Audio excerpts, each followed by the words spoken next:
Hopefully somebody comes. Otherwise, I just quit for the night, I guess. I don't know.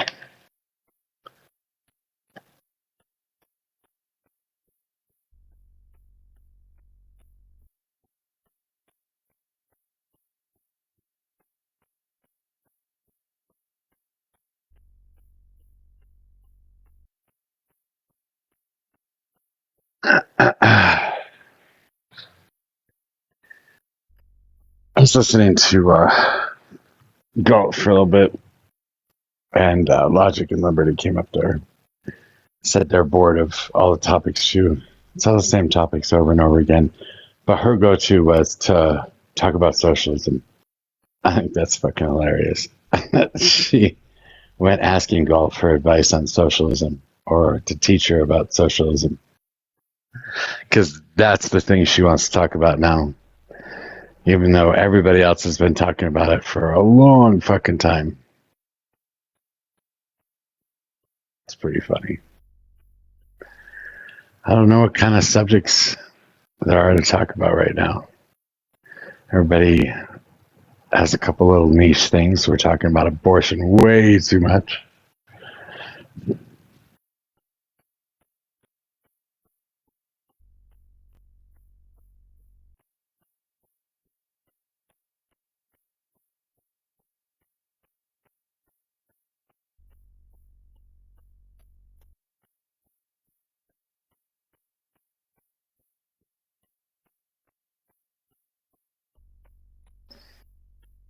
Um, well, if Galt teaches her about socialism, it'll be an interesting conversation. Galt's relatively easy on the subject, so I guess she would be pretty easy on the subject. Well, she's pretty easy right now, too, so I guess it doesn't really much matter.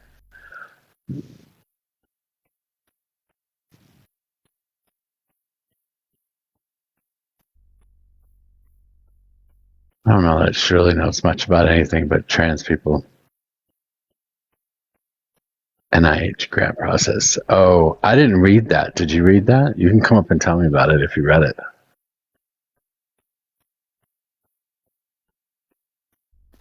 Is it going to add transparency or take transparency away or something? I think I saw something to do with the transparency of the process or something. I don't know.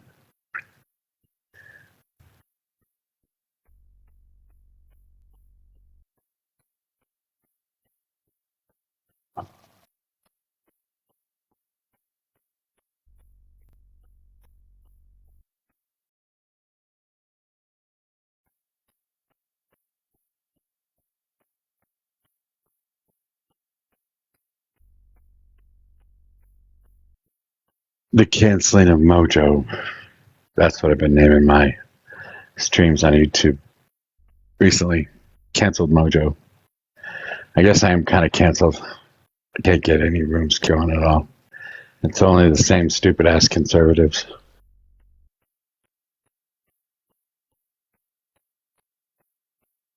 That'll go away though, I suppose. Flagging NIH.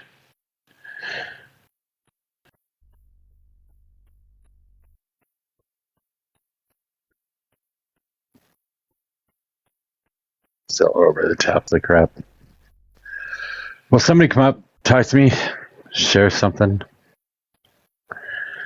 I got nothing to say.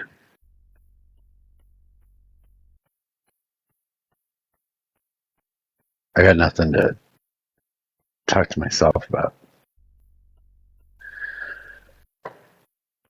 You're cutting grass and taking a long enough break to actually type? Really? That's wild.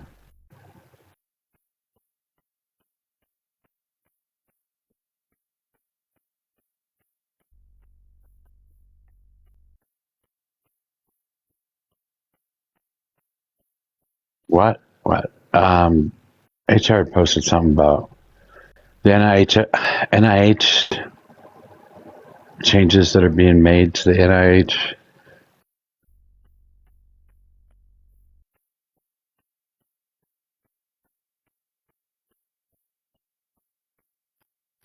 She reads too much. She reads so much. The NIH grant process is being targeted by the Trump administration. They're attempting to remove the currently very transparent system of receiving grants through the NIH by not telling scientists who submit proposals why they were not considered, what they would need to be considered, and why approved grants were chosen. Essentially, we would never know if the process has any disparities or inequities, and there would essentially be zero recourse for scientists and academics.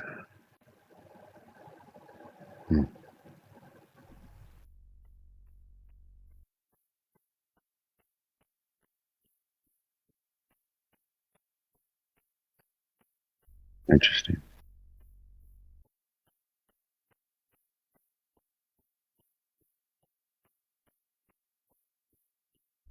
So they don't want to share information as to why they're choosing who they're choosing and not choosing who they're not choosing.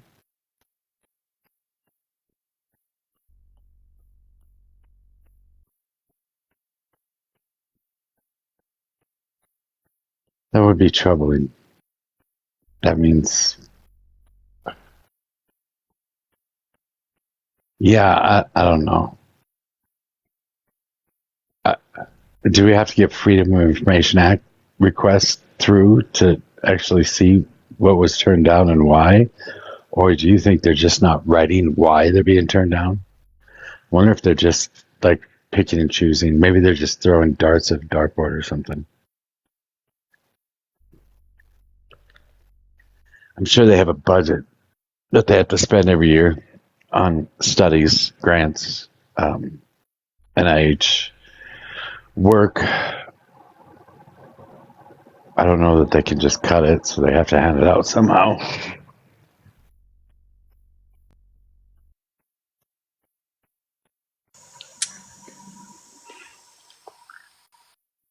All right. I'll pop up to say that I think the big concern is that there is already evidence to show that most of the federal grant process has been highly disrupted to blue states, and the money has continued to flow to red states. So this is just another excuse that they can purposely hide that process even further and muddy it even further so that grants can continue to flow to red states and red institutions without providing any logical reason for it, is my read on the situation. That's pretty wild. I always wondered about this. Donald Trump being the, I don't know, weird political person that he is. Sometimes he does things that are liberal, sometimes he does things that are conservative, but he sure is dead set on like defunding blue states and increasing funding to red states.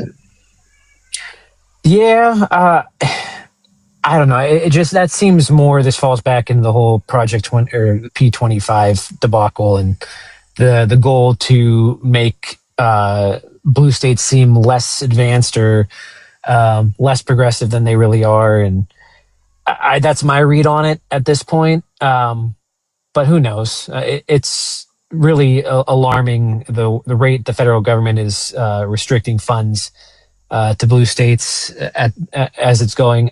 I heard some novel idea about mechanisms at which the blue states can restrict their flow of funds to the federal government, and I'm kind of hoping that gains some traction. What if what if he's doing it on purpose? What if he's trying to like equalize out the population? What if he's trying to make sure that red states aren't as stupid as they are and trying to make them more intelligent by giving them research grants and putting more money into their education systems and whatever? What if he's got some deep dark secret plan to make red states blue states? I would love that. I would love that. I would love to wake up one day and find out that that's Trump's secret plan all along, is that this was just his ultra deep state method to turn the country further progressive. But unfortunately, I think we all know that it will never happen. It's worth thinking about. Well, maybe it's not worth thinking about, but it's something that pops in my head. Yeah. No, I wish, but Yeah, it overall, like you said, that was about the biggest news I heard today. AI summary discussing changes to the NIH grant process and federal funding. That's funny. Boy, the AI overview for these lives is pretty dead on most of the time. Where do you even see the AI overview? Is that It pops up in the comments. I don't know if you can't see it, but I can see it. Wait, I should be able to know if you can see it, actually. You cannot see it. It only pops up in my comments. interesting? That's weird how they have that set up. Because I have my second account in here too, and it didn't pop up in that comment, but it popped up in my live comments. Huh. Well, the other thing that I saw that I mentioned earlier in the comments was, and we knew that the election denier that was released from Colorado, where you're at, but I think the new thing was that there is transcripts coming out from the Trump administration that he was leveraging or forcing their release, and someone was calling it the next impeachable offense is the kind of leverage he was placing on your governor, or how, at least Polis. what I heard. Really? Yeah, I don't know what he could hold over Polis's head. I feel like they mentioned it was federal funding again, but I don't know the exact. I didn't get a chance to read the whole thing. I just saw that was the next big deal they're making as one of the angles they may try to impeach him on. That's interesting. Yeah, the New York Times has an article how Jared Polis came to release election denier. I'll have to read up on that.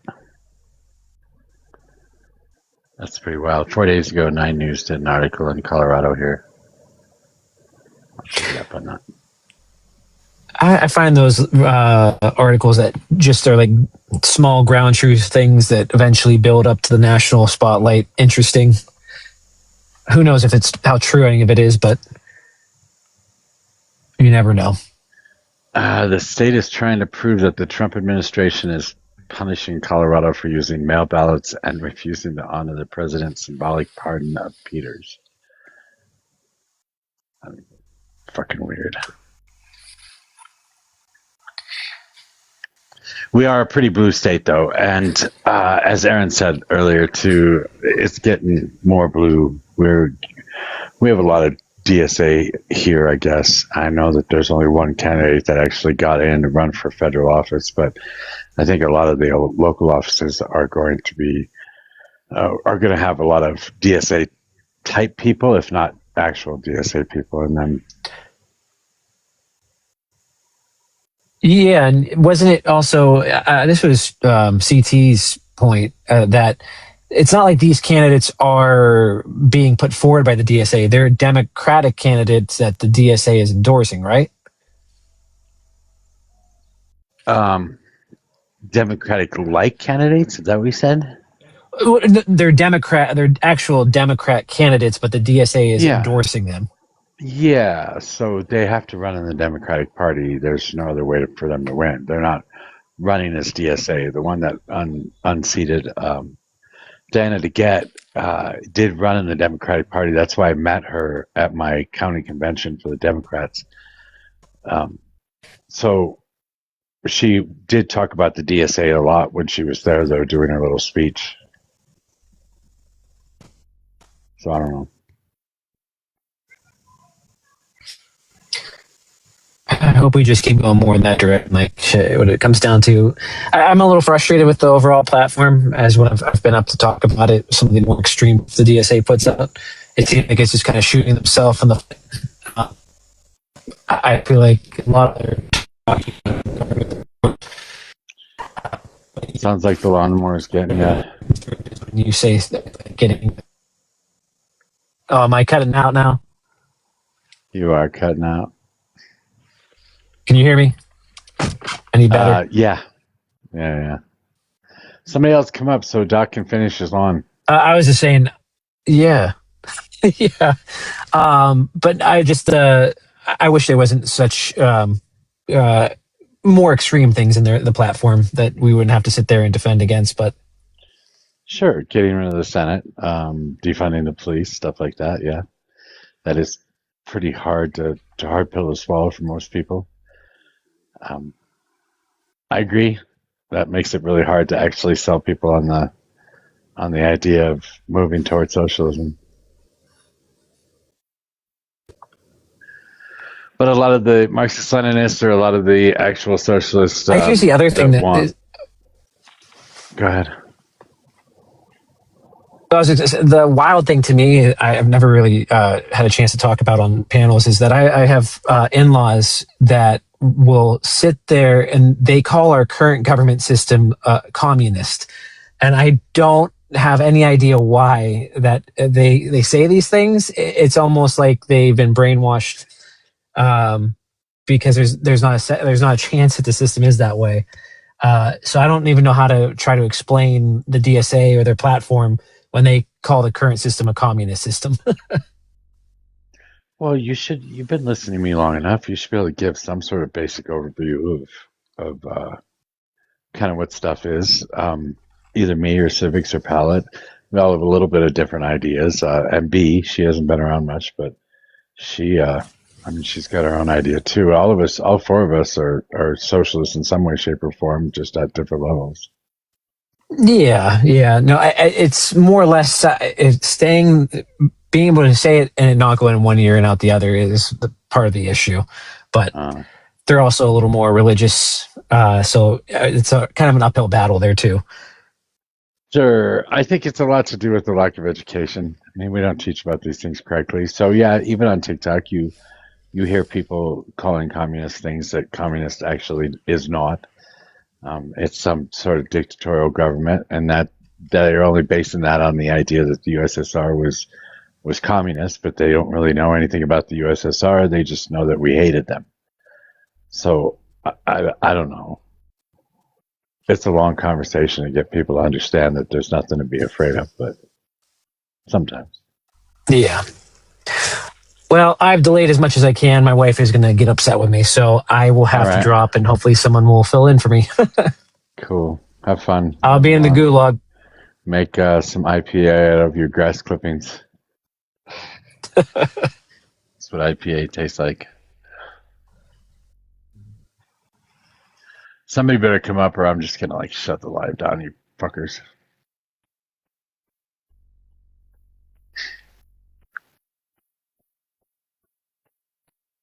Because I'm not going to sit here and talk to myself.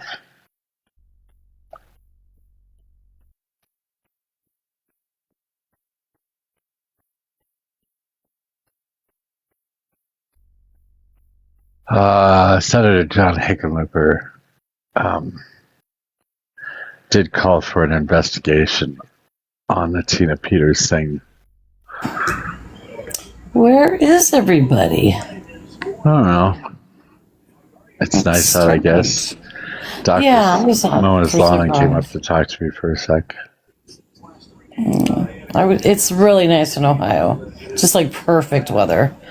And so I sat out this afternoon, and there was just a steady flow of people, coming out and saying hi and then going back in. And so, it was nice. And I hadn't slept very much, so I wasn't in the mood to do any housework or anything. So I just chilled. Is anybody ever really in the mood to do housework? Oh, I don't know. I get in the mood when it gets I need to sweep my floor and sweep and mop. And that's annoying. But, No. MOJO mutiny. Huh? Yeah, everybody's leaving me. Why? Were you I wasn't on this afternoon. I stopped in for a minute, but it was where people met at you. The conversations have just been boring, I think, all over TikTok. So yeah, because people are doing summer things, and people are sick and tired of talking about the same things. And it's transition time, getting back to schools. A lot of kids are going back to school. And yeah, I noticed that here. Yeah, so I get it. And also, as far as the right's concerned, I just think a lot of people, except for Donovan, of course, are waking up to, the realization that, this dude is just bananas. I agree. So they don't want listening to come a up lot of and conservatives. they don't have anything to back up what they're saying. They don't have the conviction for their guy. So what are they going to talk about? And then, you don't want to echo chamber too, because that gets annoying. Yeah, sometimes, Yeah. especially when it's all a bunch of women talking about cats and pee and food. menstruation and food. Fuck. What was on a live earlier? It was just some random one in the middle of the night because I couldn't sleep, so I was just listening, and it was a bunch of guys, and they were just being so Gross. typical. Yeah, gross, really gross. I'm like, wake up, grow up, I guess that shit will never go away. It is wild listening to conservatives and how gross they are when it comes to women. Yes. I don't know. The things they say and the way they treat women and the conversations they have about women are just wild to me. It's just a wild world that we live in. But I would guess that most of the Neanderthals that are around are right leaning. Yeah.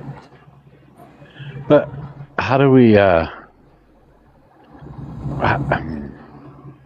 some women have to be okay with that, right? I mean, these people are married. Oh, sure, the women are. That's just wild to be able to hear some of this stuff. Even Go Army or listening to American Man or any of those people, or Donovan. Donovan freaks out so much on here, but he's different, I guess. He probably talks to his wife differently than he talks to us. So. Yeah, American Ain't Men is kind of gross. I don't like him at all. Yeah, he's very gross. I think it might have been his panel that I was watching in the morning. I'm not sure. But don't look at the gulag. They're talking about cleaning and stuff and what they like to do. Really? Yeah. See, that's how bad the conversations are right now. Yeah. It's really bad. I don't know why, but. Well, I don't think it's people not following you. I think, like you said, people are busy. And there were a lot of lives going. Darwin had one going, and what's his name? The one guy I can't stand. Galt. Yeah, Galt was running until just a little bit ago. Yeah. Somebody come up and talk. We need a subject. You don't have any subjects? You didn't see anything interesting? You know what? There's a lot of stupid shit going on. Like, okay, that girl that passed away, the little blonde, there's some questions around it, but nothing concrete. And hi. Hey, are you guys communists?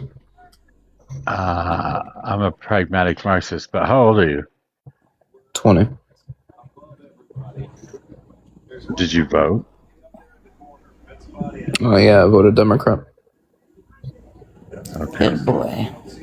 But Say that. I'm sorry. I'm a member of the DSA. I don't support communism. But I am a democratic socialist. So. What do you think communism is? What is it that you don't support about communism? My biggest issue is I don't see an effective incentive for people to actually go out and keep working. So That's social. I don't see how it would work. If you're a member of the DSA, the DSA is promoting socialism. Socialism is the means of production being owned and controlled by the people. No private corporations anymore, no rich people, if at all possible. So socialism is basically like a family tree, and within that tree you have communism, and you have democratic socialism, and you have other ideologies. But socialism broadly is defined by the public owning the majority of the means of production rather than having the private sector own the majority. The people are the private sector.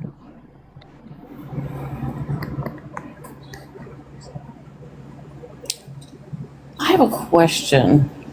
Okay. I don't assume that I'm wrong or right. I mean, but is the triple K generally right leaning? Yeah. Let's see. Yeah. It's the racism and it's the jingoism and it's the authoritarianism that makes it Yeah. right leaning. Yeah. Okay, Justin, I'm going to give you this. I've kind of been thinking about this stuff for a long time, so I have some basic definitions that I generally start with, and I start my ideology from. First of all, capitalism to me is just a mixture of one person's capital with the theft of another person's labor in order to create a profit. Socialism is the means of production being owned and controlled by the people as a whole, or in individual marketplaces through co-ops, by individual co-ops, and those co-ops are set up in a equity type fashion. So everybody in the co-op would get an equal share in the co-op. Communism would be a form of government where the people own and control the government. And Marxism is a philosophy that incorporates socialism and communism in some way, shape, or form. So you can create a lot of systems out of those basic definitions, but socialism is still going to be about economics, and I think communism is still going to be about how you control those economics. So whether it's through like a representative government, a democracy, or anarchy, it's still going to be some form of structural order. Yeah, I believe in order. But I am libertarian. You said you're a member of the DSA. Yeah, like I'm libertarian in the sense that like in the philosophical sense, not like I'm not an LP party member. What is the philosophical sense of libertarian? Like I think there should be less government overall. Like I think the government should only exist for like economic purposes, but other than that, they should stay the fuck out. So how do you stop like China from taking over the country? I believe that China should also operate like this. Okay, but they don't. Like I'm a globalist, so. Okay, how do you plan on setting up a one world government? I mean, I don't know how I would do it. It's a very tough task. I have a solution for that too, but I'm also a globalist. I also think we should have a one world government.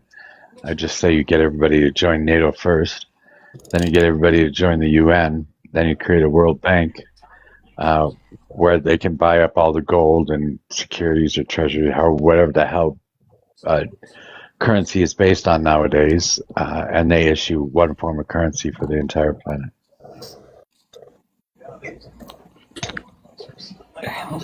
That's the way I would do it, but in the system right now, without a world government, China will take over the United States if we have no military. I mean, I'm not saying get rid of the military now. I'm just saying ultimately, like, I don't want one. Okay, but you said you only want them taking care of the economy. Well, the economy is the largest thing that the government does take care of right now. Second largest thing would be the military. Yeah, I mean, now that I think about it, though, I don't really care if like China took us over. Like, I think they're a better country anyway. So I think we'd be chill.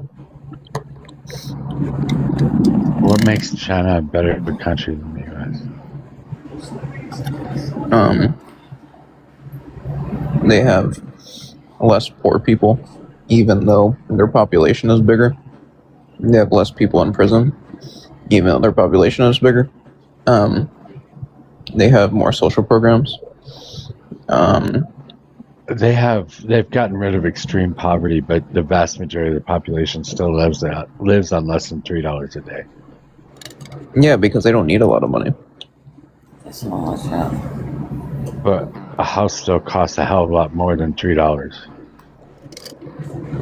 I mean, sure, but most people are housed.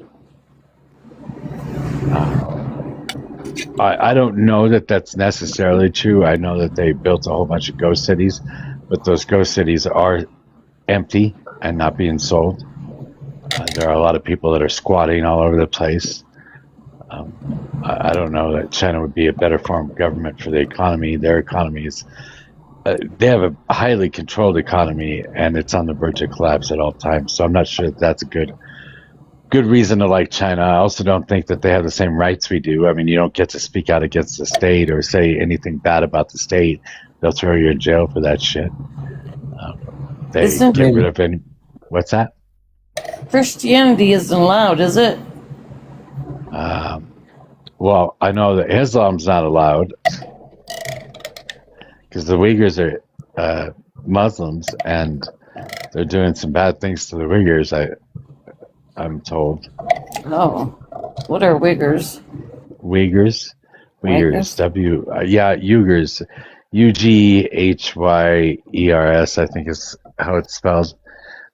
They're a group that has lived in China for quite a long time, but they are majority Muslim, and they have been taken into re-education camps, I guess, to try and break them of their Islamic faith. I don't know the entire story behind it. I've done a little research on it, but that's happening in China?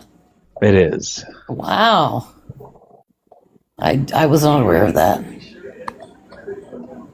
Yeah. You'll get different stories from different people. And I'm pretty sure Christianity is not allowed. People sneak Bibles in, like missionaries that go over there.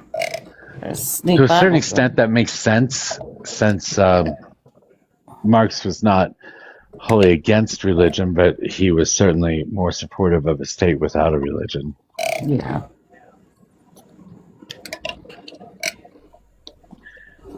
Anything else? Sorry. Go ahead. I was just going to say, which, if you think about it, might not be that bad of an idea because there is so many different denominations. How do you satisfy everyone? You give them their basic needs. Well, I mean, as far as the religion goes, as far as your rule. We need religion because we live in a shitty world. We live in a shitty world with shitty policies. Absolutely. We could easily give people their needs under democratic socialism, but I don't see how we could guarantee that under communism. Why not? Well, in democratic socialism, you would just basically tax the fuck out of the rich and then give that wealth to the poor. But with communism, you kind of just have to either force your citizens to work, or you would have to just hope that they'd work, which is unreliable to me. We do that today. We force the citizens to work because we should. I understand that, but we shouldn't do that. But we do. But we shouldn't. So why are you advocating? Capitalism requires it. I understand. That's why I'm not a capitalist, because it just said enslaves. Democratic socialist. Yeah. What about it? That would generally be a capitalist system until you can move to all socialist. No, democratic socialism is a form of socialism. It's a form of socialism in the end. At the beginning, it's utilizing the system that we have right now in order to make changes for the positive. I mean, sure. You said that we need capitalism in order to feed people. I never said that. You did too. Dude, I literally never said that. You quite literally just said we need capitalism to make sure that people get fed, to make sure basic needs are met. I don't know where you heard that. You did say that, Justin. And are I you eating out of a literally- can? I literally never said that. Are you eating out of a can? I am. I can hear the spoon going on the edges of the can. What are you eating? SpaghettiOs. You didn't heat them up? Yeah, I don't heat them. Oh wow, that's brutal. Yeah. It's actually. I'm not saying it's as good, but it's still good. I mean, it's safe. They're already pre-cooked. Yeah, they're already cooked, so it doesn't really matter that much. The reason I asked was because MOJO hates when people eat on the panel. Yeah, I didn't really hear him eating. Oh. I could hear the fucking spoon though. Yeah. I'm underweight, so I've been trying to eat more. Well, that's good. You keep eating. Are you homeless, dear? No, but I'm on EBT. Okay.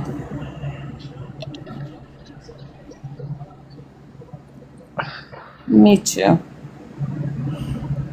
Yeah. Sucks. Mojo, I wanted to go back to what you said.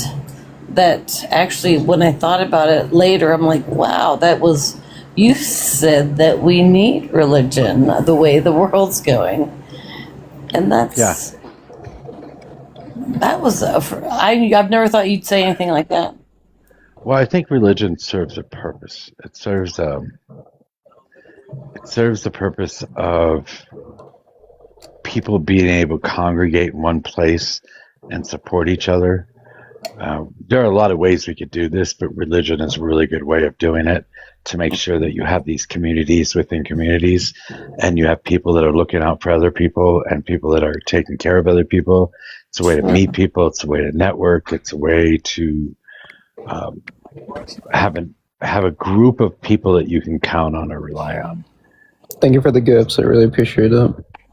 Yes, thank you, Brendan.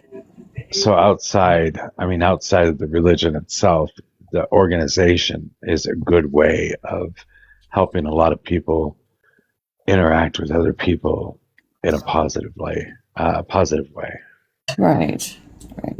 And if the world sucks, we need to interact with each other. It helps. It helps when things are bad to have some kind of foundation of faith, because that's where, well, not all, everybody, but that's where I get my hope from. I hope, you know what I mean? If you don't have any hope in what's going on in the world, or, belief that, things can and will get better, or belief that good will always triumph over evil. These are positive aspects of religion. I Yeah. agree with that. If you can give people a reason to hope for a better future, Right. that's awesome. The problem is that most religions don't do that. They make a doom and gloom scenario. Oh, yeah, hellfire and brimstone, you do this or this will happen. That I can't stand that. Yeah. So it's used. It can be used for good, but a lot of times it's used for bad as well. And one of my favorite statements is, there is no darkness, only absence of light. I don't know who said that, but I like it. I'll be honest, I'm not even a democratic socialist. I am actually a Marxist-Leninist, but I will say that I disagree on the religion point. I'm an anti-theist. I think religion is ultimately worse for the world. Why? If we had systems where we could create organizational structures like religion does, without religion, then we could get rid of religion altogether. I don't know that faith is required in order to garner hope. I don't know that faith is required in order to garner community. I think we can do those things without religion. Religion just happens to be a good way to do it right now. A good place to start, right? Because it's organized and it's been around for a long time, so it's easy to use. But I'm sure, I would bet there are communities of people that are, anti-theist or, just non-religious, that do have, the power of positive thinking, like Norman Vincent Peale. have no idea who that is, but okay. Norton. Oh, he wrote the book of The Power of Positive Thinking. It got me out of a depression in 7th grade. I will be ever thankful for that book. God, I couldn't imagine. Well, okay, never mind. I was going to say I couldn't imagine being depressed in 7th grade, but I guess I can imagine that. Oh, yeah. Well, my mom had issues. And, yeah, I don't want to go into all that crap. I had counseling. I don't need to readdress it. Yeah, that's why I said I could understand. I don't think religion's too bad, but when you get different religions coming into a community, you get people argue about certain things or what they do or don't believe, and religion and politics are always the two big things everybody gets angry about. So Right. That's true too.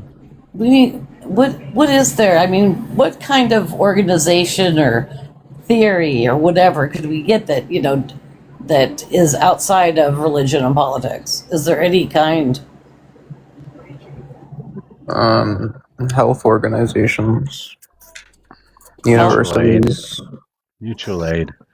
charitable organizations. This is what HR does with the mutual aid. You're connecting in social groups with other people that have different capabilities, and you're making sure that everybody can help each other out. If somebody needs a lawyer, they've got access to a lawyer. If somebody needs a dietitian, they've got access to a dietitian. Just stuff like that, where you can create groups around this community organizing. Oh, I saw a dietitian recently, and it actually saved my life. I've heard HR speak of that somewhat. That's interesting. Yeah, if I didn't have the dietitian, I would have unalived from starvation. Oh, you center yourself a lot, kid. Yeah. Me, Justin? Yeah. Oh, I am autistic, so we tend to do that. This is true. Everybody's autistic nowadays. No, not everyone. It just seems like there's a jump in diagnoses because there's like science has advanced, so we're better at identifying. Is there really a jump in diagnoses, or is there just a jump in people using that as an excuse? I mean, it's not an excuse if you literally have been tested. If you're... That's why I said, is there a jump in diagnoses, or is it just used as an excuse? Are you asking if people fake it to get some sort of status? Yes. I mean, do you think the vast majority of the people that call themselves autistic have been diagnosed as such?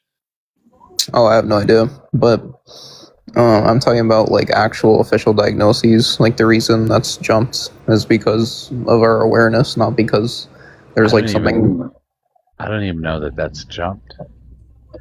It is. It's a lot higher than what it used to be, but it's just simply because we're smarter about it now.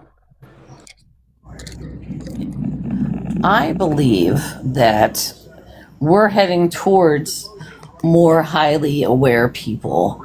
And when you become more highly aware, you can be more in touch with science. And it's like the world's going to go to a higher level. The joke, the aliens don't visit the Earth because we're all stupid. So it's I believe we're going to a higher level of thinking in people. And some people, and autistic people, you just don't understand them. But a lot of them are just extremely brilliant and do so much. I have a nephew that's on the spectrum, and kid is amazingly smart and knows so much, but he's very awkward as far as social skills. But he hugged me the other day, and he says, I know I need to do this more, Aunt Tracy. So I was like, yay, I'm so proud of him. Yeah, I would never call myself autistic, but I don't hug people. I mean, if you really were autistic, what if you really are autistic, there's no harm in calling yourself that. All right. You don't like to hug people, Mojo? No. Oh God, connecting on that level is it's really good for you. It's it sends besides positive feelings, positive energy. Oh shit! I actually enjoy hugging certain individuals. Don't come near me. I'll knock you out. I will kind of piggyback a little bit on what Mojo said about. I think I'll just go from my perspective of work. A lot of your younger people are trying to use the, I guess, diagnosis or saying they have autism to get out of doing certain things or saying they can't do certain jobs because of that, which could be the case, but it just doesn't seem that way for a lot. I'm not saying for everybody, but there's a lot that use that and kind of, oh, I have autism, I can't do this. And it's like, this is one of the easiest jobs in the world, but you can't do it, but you want to work here. I don't get it. Yeah, I mean, I think throughout history, people have said that they're sick, for example, so they can't do something. But like that's been going on forever. Like that's not a new thing. Well, but I'm just saying that seems to be the new. I'll just say with the age group we'll go like 18 to 25, 26. That seems to be the new trend here within the last 4 or 5 years. Just for where I'm at working. I mean, it could be different everywhere else. I'm just using what I see. I understand what you're saying, Ron, because it's people are using it like a crutch, an excuse to get out of doing stuff, but in defense of the people that do have issues, most of them are diagnosed. And if they are diagnosed, they would have, letters from their doctors or whatever in order to back up their diagnosis. Oh yeah, absolutely. I don't those. We have a few, and they're great people, and they work hard. But you know the people that are doing it. That's what makes it a bad thing. It's just the people that do it, and you're like, there's no way. Or they'll make fun of the other people outside, and you're like, come on now. You're not smart enough to be autistic. I am another diagnosed autistic adult. I can explain there are two really, really major reasons why the increase in diagnoses are happening. One is because when we first started diagnosing people with autism, we first started understanding what autism was.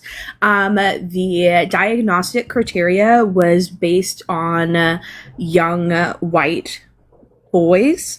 And as we have expanded our understanding of what autism looks like in women and in girls and in people of different racial and ethnic backgrounds, it has, and an increase in access to testing for autism, that has also increased the amount of people that are getting diagnosed.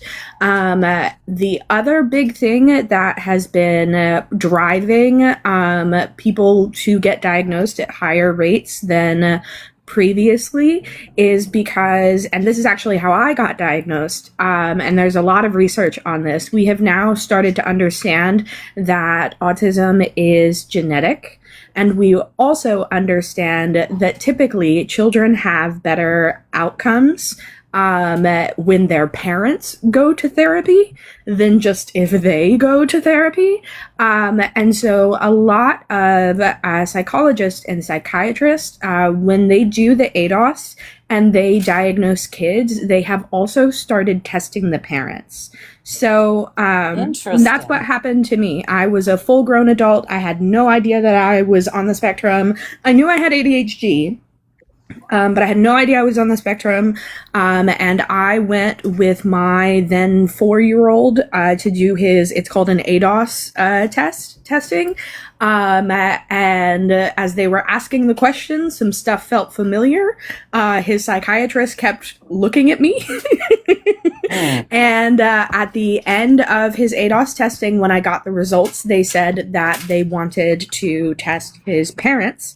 And I agreed to take the test and I got diagnosed. And that's how I found out. And I know that that's how lot of people Are they just find questions? out. Is it just a questionnaire? No. What else is involved? So the ADOS changes depending on the age of the person being diagnosed. I don't want to go too deep into like my personal ADOS testing, but like it's hours and hours of not just questionnaires, but like physical tests and like challenges and how you respond to them. You can look into the ADOS process. Some of it is tailored specifically to like your responses to certain things. And my ADOS was a little bit more complicated because I had already been diagnosed with PTSD. And they had to separate my PTSD symptoms from the military, from my autism diagnosis. But like for my son, it included like interacting with other children, and things like that, and how he reacted in different situations with kids versus adults. I am totally just Gen X then, because I think this is all sounds pretty ridiculous to me. No, I mean, it was the same thing for me. I'm not diagnosed autistic, but I was diagnosed ADHD, and it was like 2 weeks of testing. And I did neuropsych testing, and it's the same thing. A PTSD brain and an ADHD brain have a lot in common. And I have a diagnosis of PTSD too. But it took a really long time. They did like IQ tests. They did neuropsych testing. They did neurofeedback. They did fMRI image testing. I got the whole shebang just to get a diagnosis of ADHD. And like basically my like a PTSD brain and an ADHD brain in an fMRI image look almost exactly the same. And my symptom, and like again, my cousins, like in my generation, there's a lot of us, but like 6 of us have ADHD, and like we all now see it. Like all of us see it in our uncles and aunts. Like not my parents, I don't think have it, but like some of my uncles and aunts, like definitely. And it's like clearly something that's going on in my family.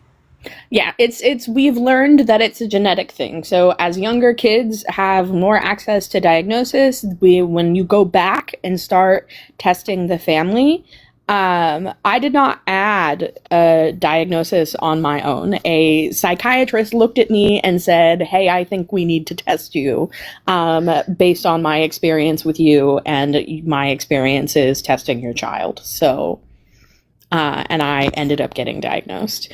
Okay. But okay. that's okay. But somebody kept saying something about using autism as an excuse to get out of doing things, and I, at least parenting, have found that that has not been my experience working with kids on the spectrum and parenting kids on the spectrum. It's just that these kids need to approach things in a different way, and they need to be with people who understand it. Well, I was the one that said it. It's not anything to do with working with kids. These are adults. And you can tell, I mean, you kind of know at a point who does and doesn't have it, because you'll get people when you go outside the building, there's nothing wrong. They're just making it up just to get out of work. And again, I'm not saying people don't have it at all, but people just do this on purpose. It's a federal position, so it's a federal government job, and they're just making it up just so they can get out of work.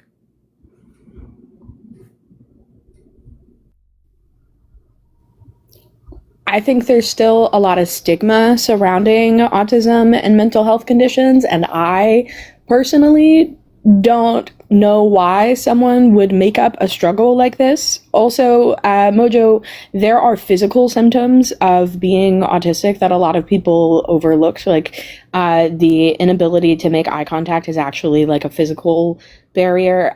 Toe walking, it can cause musculoskeletal problems in the development of autistic children later in life, and is something that has to be corrected. So autism, especially for kids further down the spectrum, is something that requires like intensive physical therapy for young kids. My son toe walked, and he could not move. He had no control or dexterity over his right arm when he was younger. Yeah, there's also evidence to suggest that you have your cerebellum for ADHD people is like underdeveloped, so you can actually see that in like an MRI as well. And Hey, like the Mojo. reason I went and got those kinds of tests is because I had such a bad experience in psychiatry when I went through recovery, and like my diagnoses were all over the place, and I was like so terribly scarred from that experience that I mean, I paid a shit ton of money to get those kinds of tests. And I did it through like a private hospital. And I mean, I only did that because like I didn't want another diagnosis on my chart or whatever. And like considering things, and I didn't have some sort of definitive result because like when I went through recovery, like my first recovery, it was just such a devastating experience getting off of all those meds and like trying to like completely reshape my entire identity because so much of it had been caught up in psychiatry. And like, I know that's not everyone's experience, but that was my experience, which is why like I went and got like a ton of testing done. And it was very interesting. It gave me a lot of insight into how fucked up my brain is, which is fun. Hey, Mojo. Do you mind if I read something? You guys had mentioned something earlier about hope.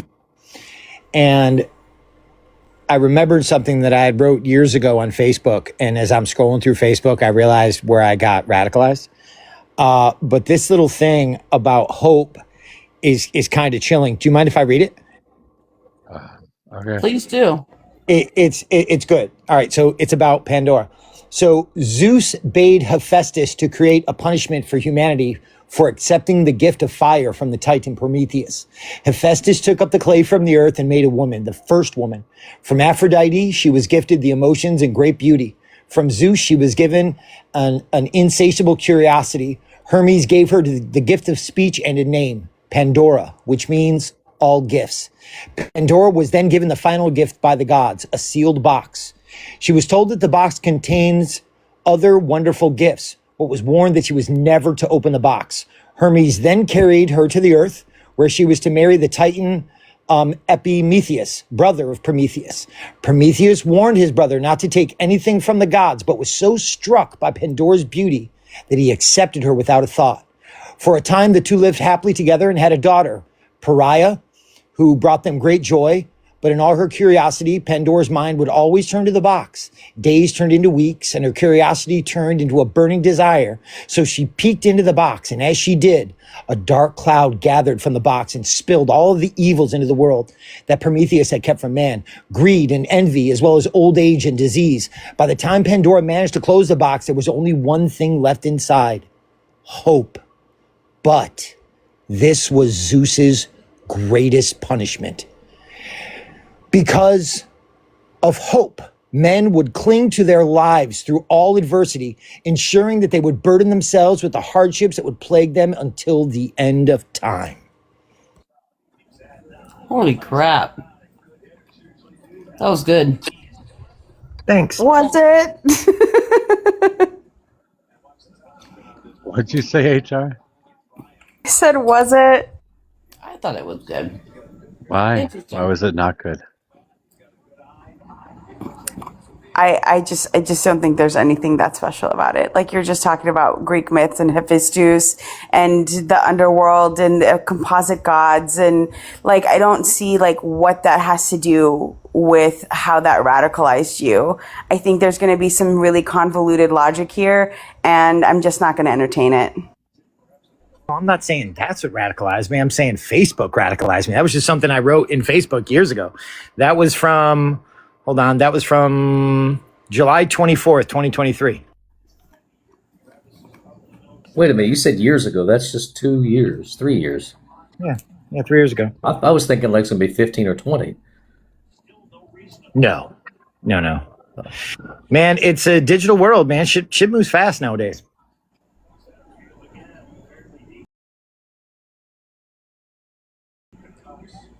Well, I like it. I appreciate that, Gazer. Yeah, It's just a different perspective. It doesn't bother me. I mean, hope is what keeps us going. Yeah. In a lot of ways, hope that we can change things, hope that we can make things better. Because if you don't hope, if you have no hope, you have nothing left to fight for. Do you know what gives me hope? Do you know what gives me hope? Fucking math gives me hope. Fucking arithmetic gives me hope. Fucking knowing how things actually function gives me hope because I can see actual paths through. That's what, like, I don't have to hope as much when I can actually see the through line. When you can actually understand the structural aspects of how things function, then you don't have to hope so much. You can actually build a structure that powers you through. There's like an enormous amount of thing about like, oh, we just have to hope for the best. No, we have to do something about it. And the only way to do something about it is to actually understand how things work and to see the actual patterns of how things work. And to believe math, to believe science, not to believe them, but to understand them. Because they don't care whether or not you believe in them. It doesn't matter how much you hope. If you don't understand what's going on, you can't act right. You can't do the right thing.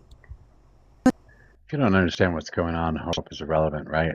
Obviously, you need a basic understanding of the world around you. Obviously, you don't get to believe in gods in order to change things. You can't just let God. You can't do that. That doesn't work. That's one of the pitfalls of religion in general. But hope is something that drives us. It's something that gets us up every day. You hope that you have a job in the future where you can help more people. You hope that you are in a better position to care about other people after you get your basic needs met or whatever. I mean, all of these things are reasons that we do what we do. They're motivation. And I will say too, like, and I'm sorry, Brendan, that was mean of me, like rude. I actually do think there is a lot of power in myth. I think we are naturally attracted to story and narrative, and that those stories and narrative help shape who we are. But I think that as technology has gotten bigger, as civilization has gotten stronger, we also have to understand how myth tricks us. That there are a lot of trickster gods out there that are waiting for you to fall into line, fall into myth. That's what Donald Trump is. He's a myth. He uses the power of story and narrative and these kinds of tactics to deceive people into something that he's never going to be, which he's never going to come to save you. He's never going to care about you. Everything that he's doing is in his own interests. And myth is a powerful tool that if you don't understand the real world, if you don't recognize how things actually function, you will be taken by myth every single time. I tell you what I'll do, HR. I will level set just for you. Okay. This is from September 6th, 2021. So I met my son's teacher last night. It was heartbreaking. She was working at her second job. Teachers are the most underappreciated, yet the most valuable people in the world. So anyway, I gave her $50 for the lap dance. So I'm doing my part. Oh, Jesus. Jesus fucking Christ, Brendan. What were you doing at a fucking strip club in the first place? Oh, that's called comedy. So fucking gross. Okay, I'm gonna agree with you, HR. Yeah, the myth is the problem. The problem is that religion. That's one of the biggest problems with religion as well. Is that it can be used by people to control other people, and it has been historically speaking. That's why religion is Absolutely. bad. It's not because it gives hope. It's not because it gives community. It's not because it gives us a reason to interact with one another. It is simply because it can be used by bad people to lead us to bad ends, and it has been. So yeah, that myth is bad, but the hope is good. Yeah, I don't have anything against hope. It has to be tethered to something. You can't just, because otherwise it's just a wish. You know what I mean? Right.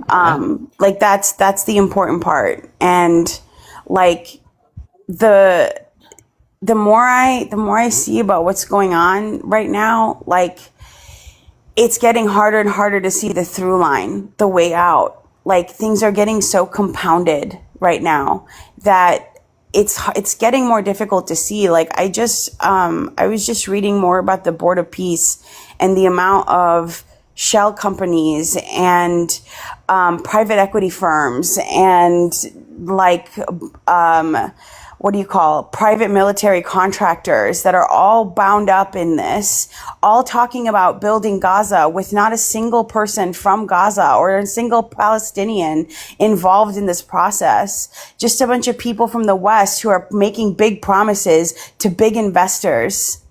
And it is terrifying because the preamble for the Board of Peace, before it was voted on in the UN, it didn't come out until 2 months after the vote. And in there, the preamble is clearly stating that it is not limited to Gaza. It is not, it's anywhere with conflict, which means it's going to have a lot of power. And the first person who's going to run it is going to be Donald Trump, even after he's president.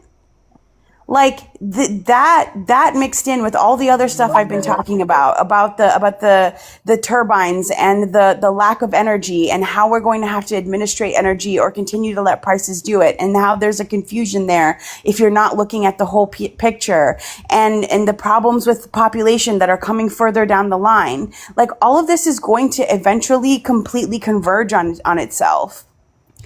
And I hope that we have leaders that are not what we have now. I hope that we have leaders that will actually pay attention to what's happening, and with a juxtaposition, a background of all of the stuff that's going on with climate, a super El Nino that's heading towards it, the AMOC slowing down. All of these things are happening, and we're starting to see every year all of the predictions, all of the timelines are getting shorter and shorter and shorter every single year.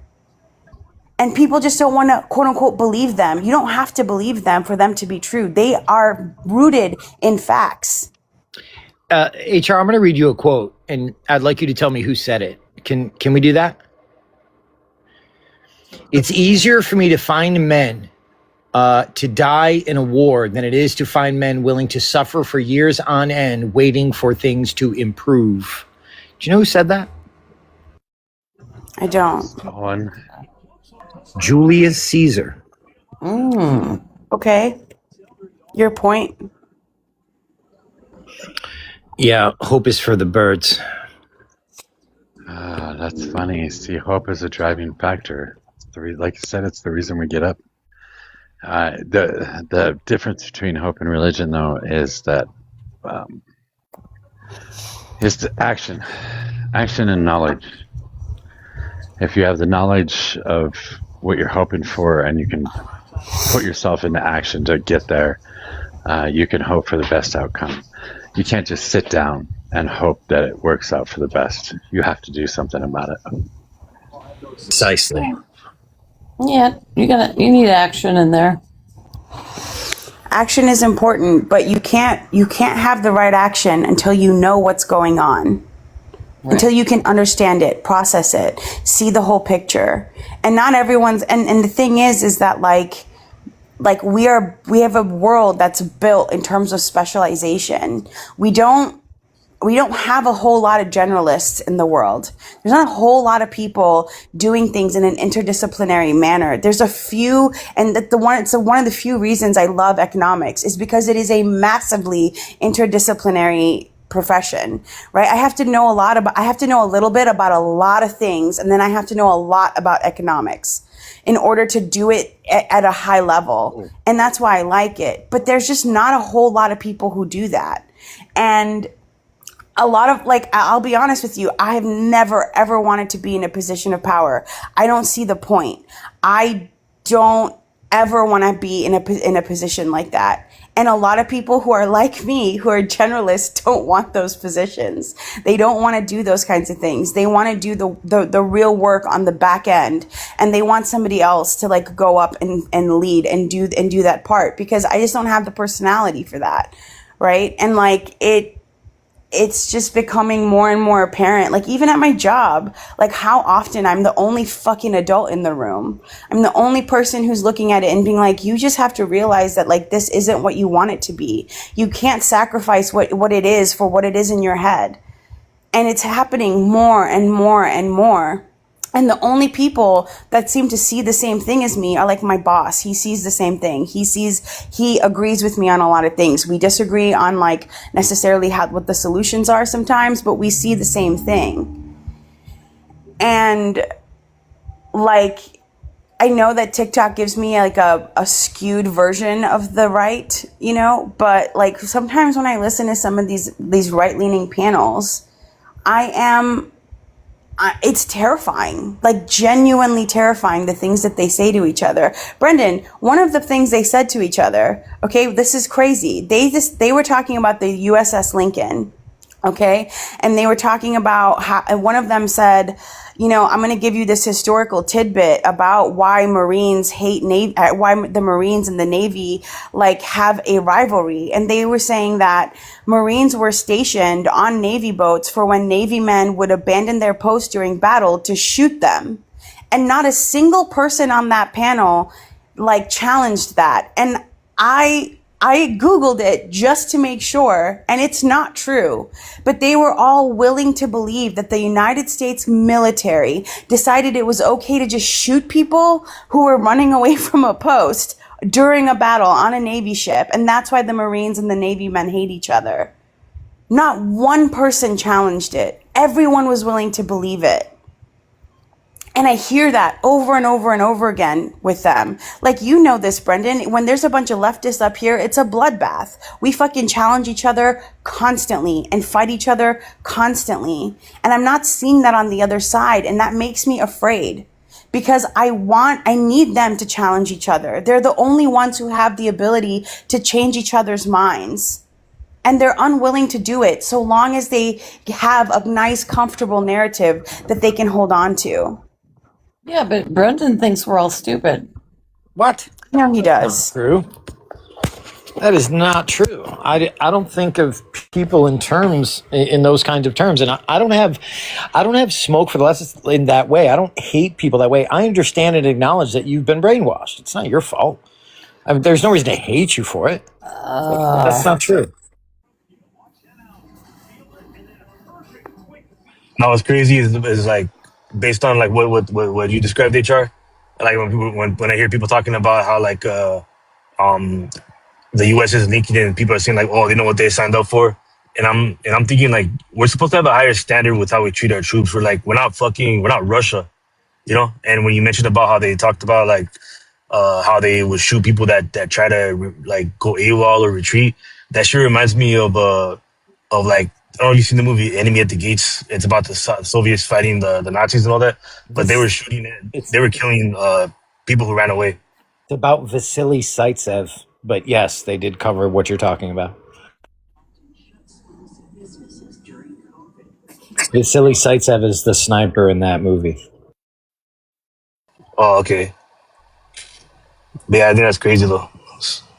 Like, it's not a standard that we should have. For a long time, the way that the Chinese did it was every third soldier had a rifle, but every soldier had ammo. And what they expected their soldiers to do was if one got pew-pewed, then one of the other two soldiers was expected to pick up the rifle and carry on.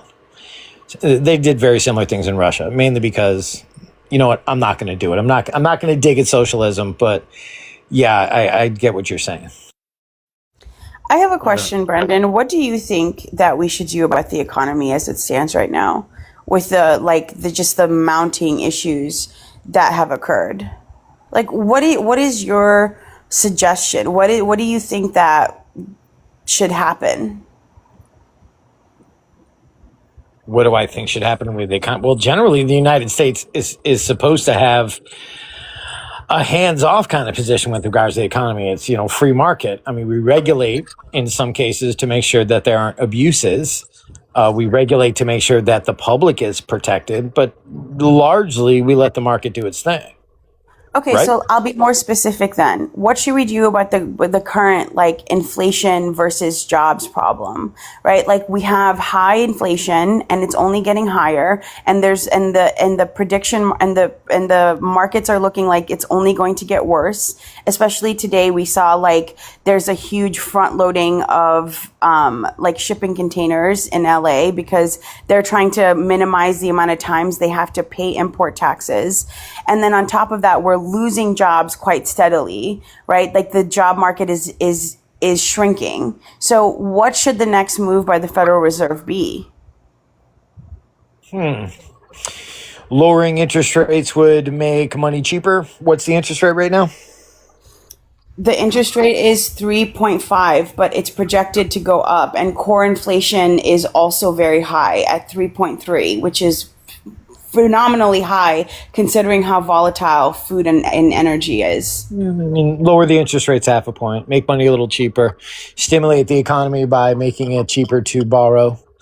But look, honestly, HR, I'm not in finance. I'm not a big fan of fiscal or monetary policy just because it requires so much projection. It requires so much prognostication. What I do personally is I look for holes in the economy, and being a good capitalist, I fill those holes. No diddy.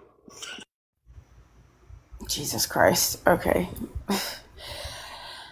There are holes right now we can't fill. Right, the Qatari liquefy the destroyed part of the liquefied natural gas facility in Qatar, right? That produces 1/5 of the world's liquefied gas, which is really, really important for things like ammonia, fertilizer, and nitrogen, right? 1/5 of it is going to be decommissioned now for 5 years because there's only 3 companies that make turbines. Only 3, and they're backlogged right now 2 years, and every year that backlog just gets even further. The Qatari government has more money than it knows what to do with, and they can't use it to cut the line. What should we do about that? You're talking about the LNG leaving the Persian Gulf? It's liquefied natural gas, yeah. Right, LNG, it's liquefied natural gas. You're talking about the LNG leave. Well, who is the second largest? Or actually, I thought they were the first largest producer of LNG on planet Earth. They are. They produce 1/5 of it. Who's the second? I'm not sure. I think it's the United States, actually. United States, exactly right. So isn't this impediment of LNG positively affecting the United States? Not necessarily. Not necessarily, because if you're just looking at it through the lens of price, but we're looking at it actually through the lens of shortage now. That's where we're at.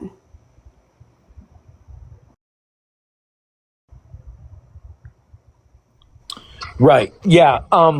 There's always going to be a give and take, an ebb and flow, right? If we have to do what we have to do in Iran, and others like me believe... I'm getting a call. Sorry, I have to take this. I'm sorry. It's fine. Believe that is what we have to do. Engaging Iran, especially in the, let's say, dainty way he's been doing it. I love how Brobot lines it up. He's like, you can't be half neocon. You have to be a neocon or you don't. With regards to a ground invasion. Engaging with Iran is a good thing. It's going to have side effects. Are those side effects going to be permanent? No. Is it going to be a forever war? No. So, I mean, I would just, it could be, be conservative, monetarily speaking, not politically, but be very easily. It could very easily become a forever war. You mean if conservatives hold the White House in 28? I mean, if somebody decides they want to put boots on the ground for real, then it's a forever war. Interesting. Do you think if Trump does badly in the midterms, that he would recognize your point and then invade Iran, knowing how difficult it would be to get them out? I don't think that Trump recognizes anything, but his advisors, I don't know. I mean, if it's the Nosferatu, Stephen Miller, then probably. If he gets somebody with some sort of a head on his shoulders, then probably not. He probably backs out. It depends. I mean, it really depends. I do think if we take control of the House and the Senate, yeah, I think he invades. Interesting. That would be a good bet. Now I want to check the poly markets. Would he be able to get? I mean, would all the generals or whoever runs things go along with what he wants to do, or is there like a vote on it? Or yes, there would be no. They wouldn't have to vote. If he just issues an order sometime between Election Day and January 7th or whatever it is that the new Congress comes in, if he just issues the orders sometime in that time period, then we're stuck funding it because we've got troops on the ground at that point. Right, right. And then you get the whole, post 9/11 kind of fervor. Well, it sounds like you're not supporting the troops. It was gross. But yeah, Mojo's right. That's how it works. And I Because you're not going to pull. generals- Once you get boots on the ground, once we start losing some soldiers' lives, like more than 16, then we are forced to stay there, and no Democrat's going to vote to remove them at that point. We either get the job done or I would imagine all the generals are, get busy, let's work, hungry, but would any pushback? Knowing that, the terrain isn't I really good. I suspect some of the higher ups will probably push back. I suspect there'll be some retirements in order, but I don't know that would stop Donald Trump either way. Navy man, Navy guy. How's it going? All right, can I get your age? I joined in because when the talk of the LNG, the world's largest producer of LNG is actually the United States. Yeah, that's what I thought. Yeah. And Mojo, if you're going to ask my age or anything, I'm 58, living in Washington State. Yeah, who'd you vote for? I voted for Trump. Yeah, you still support him? Yep, no reason not to. And so the war in Iran. The young lady who was speaking, say that again, sir. The war in Iran doesn't stifle you at all. No, actually, that probably should have been done way back when Carter was president. And, they took American hostages for 444 days. So a neocon. Gotcha. Go ahead. You're going to say. No, not a neocon.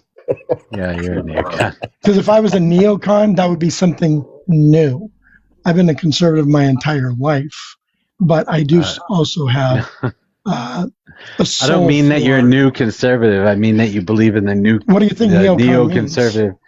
I think neocon is the likes of George W. Bush and Dick Cheney and Paul Wolfowitz and the people that wrote Project for the New American Century. These are all neocons, people that enjoy war, that support the military-industrial complex. Oh, I support the military-industrial complex for one reason and one reason only. Like that little thing that says Navy guy. I served 21 years in the Navy defending this nation. What do you think what's happening on the Lincoln right now? Well, one, I think is being blown completely out of proportion because I was actually on the Abraham Lincoln for 10 months during a war. And guess what? We didn't get to pull into a lot of ports.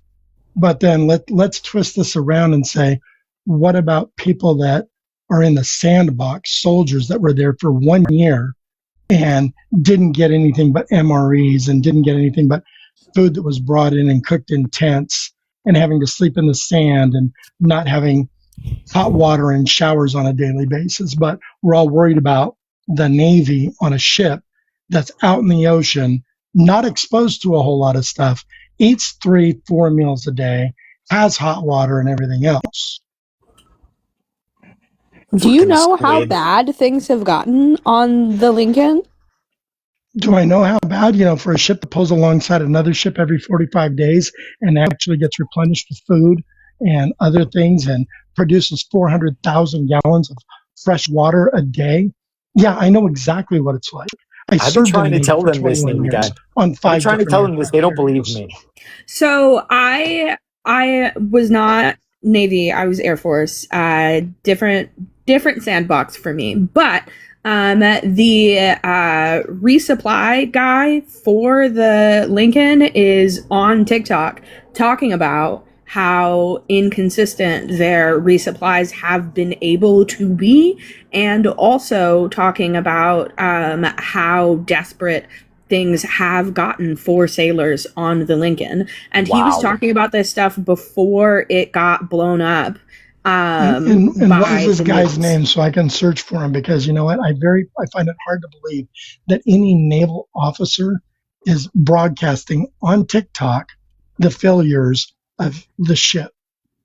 Exactly. His name is, I didn't say he was an officer. I just said that he does resupply. If he's in charge of and his- resupply, he's an officer. You'd follow your dreams. Anyways, his name is I Speak. And you can look up his. You can look up his TikTok. He is an active duty sailor. He's got videos of him going out on the supply boats and stuff like that on TikTok. But that's, I know for the Navy, being out for deployed as long as they have been is incredibly difficult. And I say that as someone who has an active duty. Stop. Out. I say that as someone who has done these deployments for the Air Force and also has an active duty spouse who has been out in this sandbox since this whole thing kicked off, and we don't know when or if he's coming home. But generally, you know what? Being in the sandbox is a hell of a lot more dangerous than being at a ship in the middle of the ocean. And if we're not just as outraged for every soldier that was in Iraq, for every soldier that was in Kuwait, for every soldier that was in Afghanistan for for decades, a year tour at a time, sometimes tours back to back. But we're outraged because, 5,000 sailors on board a ship that's been out to sea for 8 months, 8.5 months. Two things could be true. People were outraged about those wars.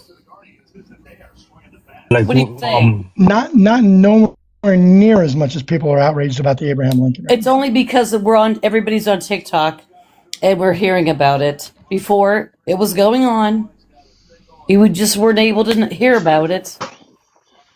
Yeah, like information travels a lot faster now. I have a question.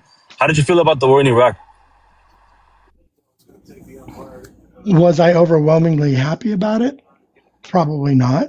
But did I go and support my country when they told me to deploy? I did. And you say you support the military-industrial complex? The thing is, you follow the orders of the President of the United States and those officers appointed over you. Not, I'm going to follow the orders of the people who are above me when I feel like it. Yeah. And I get the whole thing where it's like you're doing your job and everything, but since you're out of the military, you don't look back at the war in Iraq and see how a lot of these wars are just bullshit. Like they send troops to war because they just want to take resources from other countries. It's not actually about defending this country. It's about lining the pockets of contractors, companies that want to take resources from these countries. And in the end, we just lose troops, millions of civilians die. And we just end up with years of wondering why the fuck we're there in the first place. There were a lot of soldiers that openly talked about being betrayed after Iraq and Afghanistan, about the way that was handled. And when we found out that the Bush administration knew it was a lie. Well, it's like all the enlisted that were jailed for Abu Ghraib and not a single officer. They were the ones in charge. So why are the enlisted getting screwed and the officers getting a pass? I mean, I was pissed off about that.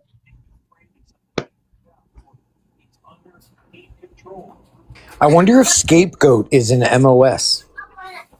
Oh, jeez. I remember my dad being pissed off at Bush. He was deployed to Iraq. It was long after he came back. Navy guy, I just checked out. You understand, Oh, Navy guy, you understand that there are quite a few veterans that exist that have served 20 years or more that are very liberal as well, right? Because of their service. Could be. Usually Air Force. You have to understand that that's true. You have to understand that that's true. Could be active duty that were, neocons, as you like to identify them. They were pro-Republican, everything else. And then the day they got out and started collecting benefits, they became liberals. They could have because they very just well want to been be able liberal to the collect. entire. They could have very well been liberal the entire fucking time. By the way, you fucking neocons like Go Army in the comments down here, that's on 100% disability and running a fucking business at the same time. Yeah, you guys are still conservative, sure, but people take their experience from the military and they take it in different ways and they become different people. So just because you serve for 20 years doesn't mean that you would doesn't mean that you would vote for Republicans. Just wow, because I'm sorry you got to yell at me. Well, you started talking over me and I was trying to finish a goddamn statement. Well, people change from one year to the next. You know, children grow up. Sometimes they're liberals as they grow up and become conservatives. Sometimes conservatives don't fucking grow up. Well, sometimes liberals don't grow up. I mean, this is a stupid. Everything you're saying right now is idiotic. Just because you serve doesn't make you a conservative. As a matter of fact, I have met a hell of a lot more vets that are liberal than conservative. Maybe. There's even a whole and I've met a lot more that are conservative than liberal. We all run in different circles, but the biggest problem we have right now in America is the DSA. It's not conservatives and it's not liberals. That's an evolution of economies, and that's You're pushing us that way. That's an evolution. That's an evolution of economies. It's something that has to happen. It's something that's going to happen whether you try and stop it or not. What's happened in Venezuela? What's happened in Cuba? What's happened in don't ignore the embargoes, buddy. Don't ignore the embargoes. Don't ignore the embargoes and the blockades and all that. The only time that there's ever been anything positive with communism is when China embraced capitalism to become You don't even know what communism is, sir. You don't even know what communism is. Yeah, I do. And every communist nation has failed. You don't know. Give me a definition. Name a single communist nation that's 100% communist. Give me your definition. Give me your definition of communism. Answer my fucking question. Eat a fucking dick. Give me your definition of communism. Well, spit it out of your mouth, and maybe we could. All right, you ladies, you're both pretty. Could we like Rochambeau for who goes first? Oh, right, there he goes.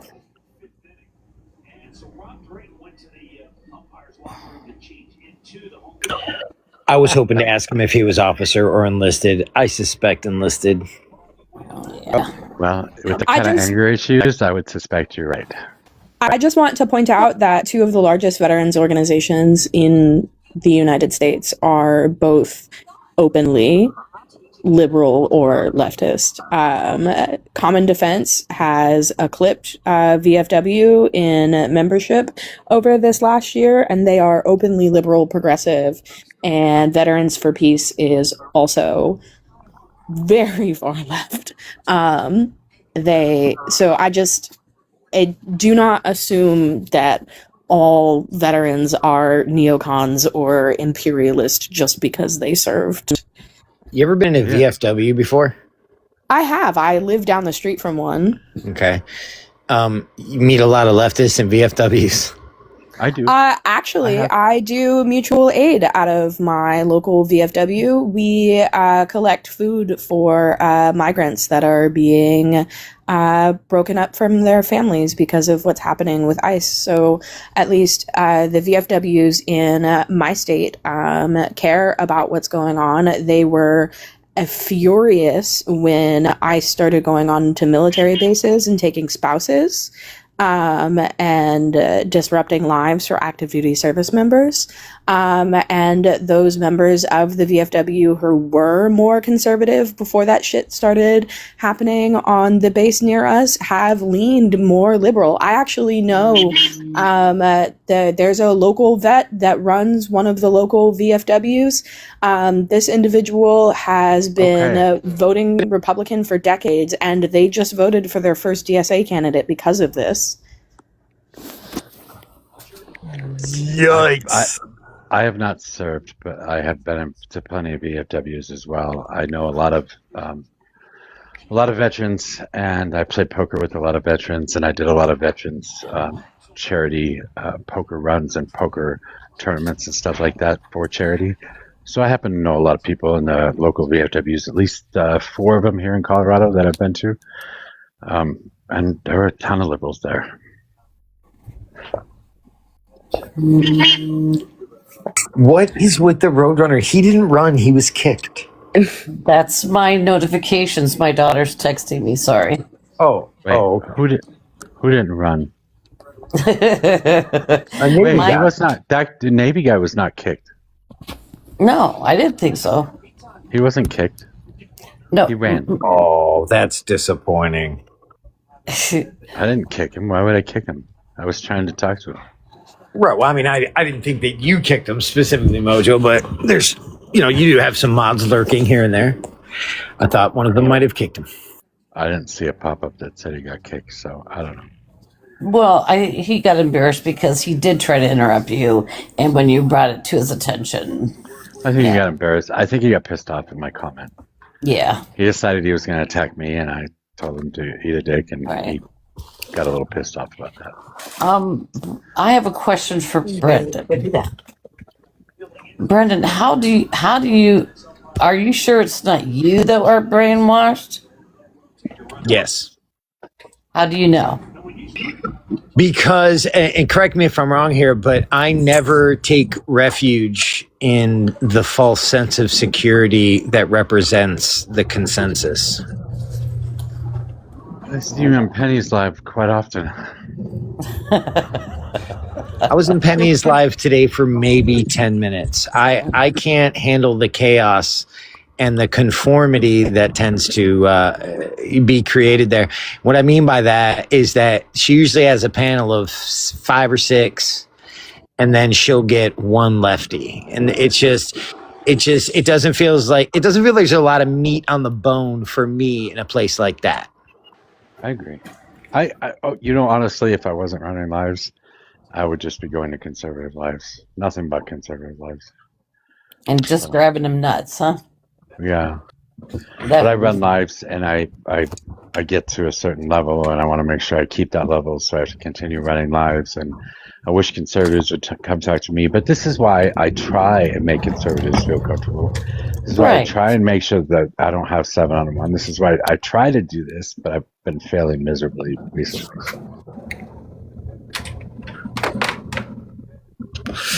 I would deploy less ad homs if that's your goal. That's probably a good idea. Just saying. That's probably a good idea. I don't disagree with you. Brendan, do you see everyone's dead comment? I did. I've been grumpy. It's my fault. I sort of felt that earlier today. That's why I didn't stick around. Who, me? Yeah, Yes.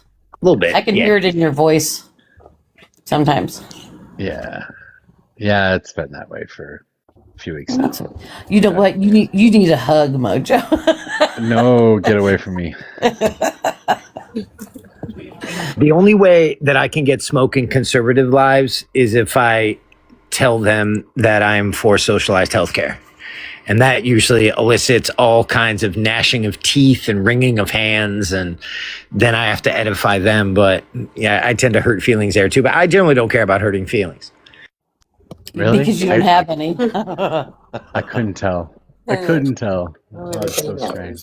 Let's say hi to Court. How are you tonight? Oh shit, I'm on the live. Another liberal. Correct. Yes. We're having I am not fully liberal. I don't know what that means. I'm more okay. progressive, but also believe in a lot of things that the right goes for. What? I mean, I'm pro 2A, but Okay, I do believe that there should be restrictions and different things in place for it all. Yeah, thanks, chat. CT. I know. I didn't realize I was on, and I don't even know what I've said in between since I somehow got on here. I was pushing buttons, I guess. You were on mute. You said nothing. Yes. You can drop if you want. It's fine. No, I'll stay up. I'm fine. I'm honestly was just sitting here listening anyways. Okay. What leftist positions do you have? I would say, well, I'm definitely universal healthcare, like you were just talking about. Honestly, see, that's where it becomes a problem because I don't really like politicians currently, any of them on either side, and I really can't give you a whole lot of points. Do you like anyone on the state level? Politician? I like things that people do on a state level. I like things that people do, obviously, on on all levels. Hang on. I'm dropping things now because I didn't realize I was on. Okay, I like different things about what people do, but I don't like everything about them. And I think that a lot of politicians are often using everything that they do as some sort of a stepping stone to get somewhere higher or to then go on to make money from what they're actually doing. Okay. Instead of doing things for the people. It's kind of how I feel about churches. Okay. Well, not all. It's kind of vague. I'm not sure where you're leaning, if you're leaning left or you're leaning right. I'm a purple people eater. I am in the middle. I don't think you're in the middle at all. Can you, there's plenty of liberals that have, I can drop beliefs. No, I didn't say that you had to drop. I actually am interested in having the conversation. Okay, let's go. It always confuses me when somebody is like almost feels embarrassed to be called a liberal. It's just kind of a strange thing to me. I'm okay with it, but I don't want to say that I'm completely I feel like whenever people say that, they say that they're completely against everything on the right. Okay, there's a spectrum. When I say liberal, I mean anybody on the left-hand side of the Overton window. Mm-hmm.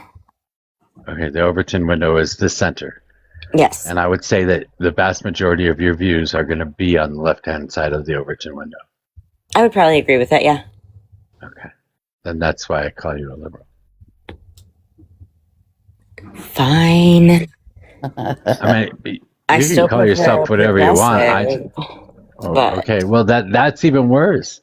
When you have to when you're too scared to call yourself a liberal because liberals aren't I don't know, progressive enough, then I don't know. It's weird. Progressive enough, and most socialists would be offended at being called a liberal. I know, it's so weird to me. I don't understand you people. You guys are embarrassed of your own because the way that people are using it, and it's how people kind of take things and use it for themselves in a different way. They change the naming of things. How are they using it? Can we get a description? I don't think you should be embarrassed by being a Democrat or a liberal or on the left or a progressive or even a Marxist for that matter. None of these things should embarrass you. You have some trad wives on this app that say that they are liberal. You have different people and there's a big group of them, and it's mind-boggling. Trad wives aren't the smartest. Trad wives aren't the smartest of people. Exactly what Mojo just said. I know there's a whole there's some very smart trad wives. Oh, no, you don't. No, you don't. I do. There has to be no such thing as a smart trad wife. Yes, yes, I in fact do. There are intelligent women who choose to stay home and live traditional lives and still vote liberal and leftist. Mojo, are you trying to get canceled? What the fuck are you doing? I have never heard one. And sure, I'm already canceled. I don't really give a shit one way or another right now.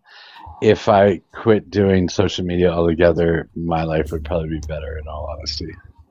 Probably. I mean, not gonna lie. I might miss your live, but who cares about me, right? Jeez. I do. No, I'm just kidding. I was just thank you though, Stargazer. I love that. She timed up real quick. Has anybody seen Detroit's what they're doing for high school and middle school kids? No, I have family up there. What are they doing?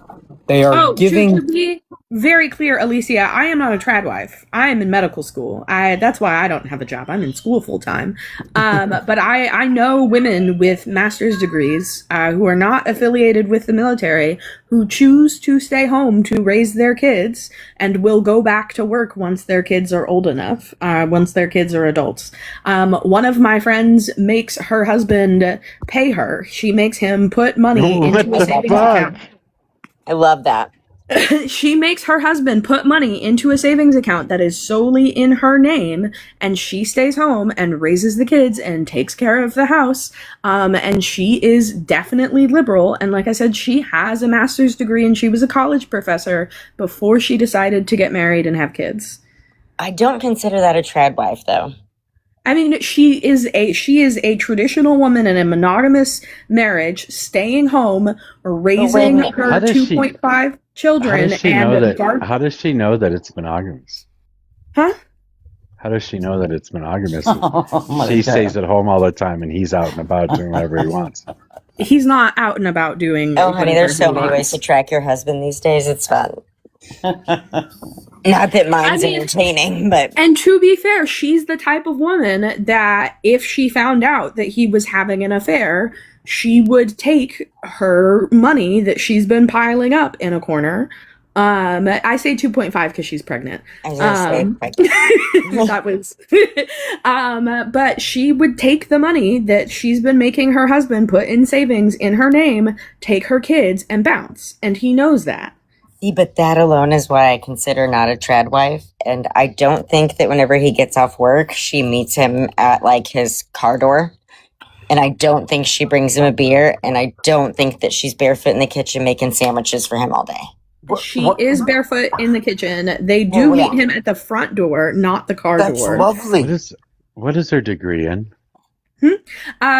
She was a humanities professor, so English and anthropology. And why would Dual it be major. a problem? Would you want anyone to stay with you if you felt that they had to stay? How would that make you feel? I mean, that would make a regular person horrible. Well, that's why narcissists exist.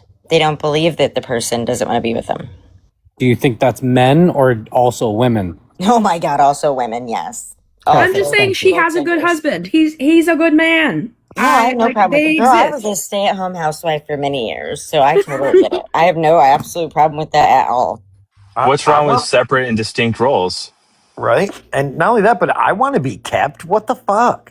If I could not work, stay home and take care of the kids, I'd fucking love that. Are you kidding me? Yep. That's smart. I already said after the first 6 years since she's going to medical school, I will stay home. I will do all the supporting. And then once she's done at medical school, I want to stay home. Perfectly fine with that. Honestly, sometimes having a parent or one in the relationship, or if you're, with more than one, whatever you want to do, however much money you make and you can afford, I think having one of the parents at home is beneficial because you're able to deal with all of the house stuff as much as you can. You're also able to deal with making all of the doctor's appointments, all of the different stupid appointments you have to make for your kids that are constant. You can actually go to them. You don't have to request PTO for it. It makes it easier. And you don't have this, Justina. Your wife's gonna marry a doctor and divorce you. Here's my canceling speech. Well, not speech, but statement. I'm ready. Feminism is dead. Yep. And I would say that liberals are on their way out now, too. What? Yep. Feminism is dead. That lady had her husband give her a bank account and he pays her. Feminism is not dead. I don't know if that's feminism. It's just getting rebranded for the men, like Justina. He's going to support his wife through medical school. She's going to marry a doctor, divorce him, and then he's going to get to stay at home. Hey, you know Or what? hear me out here, guys. House manager. I'm so down for a house manager. I'm interviewing right now. I've got a couple good candidates. I love that job title, actually. I think Would that kill sounds to like be able fun. to afford a house manager. I can't wait to finish my medical stuff so that I can afford a house manager. I'm just trying to decide if it's a bad thing to hire one that's cute or not. It's a bad thing. Depends on your relationship. In my relationship, it would not be a bad thing, but it depends on yours. My wife asked me what if I had a preference in countries to source our au pair from, and I said I don't care as long as they're hot. And she laughed and said, "Don't worry, he will be." And walked out of the room. I was like, "Damn Your it!" wife's my favorite. That backfired. She's a sharp woman. She's my favorite. I like her. I will say, in my experience, difficult women often have the best husbands. You have to. That's called a lot of patience and a lot of keeping things to yourself. Not even in that way, but just kind of not getting Biting mad. the tongue. Yes, that's what the word I was looking for. Yeah, you have to pick your battles. And honestly, it helps you with children Yeah, I do. because that is the same damn thing. Yeah, you have to definitely pick, and you have to pick your battles when they're teenagers too. Just be prepared. Oh yeah, yes. Because poof. Hey, I have a topic if anybody wants to hear it. Trump has moved to end roadless rule that protects millions of forest acres. Yeah, I think we've known that because he's tearing down the forest, right? Yeah, Big Bend he's in right now.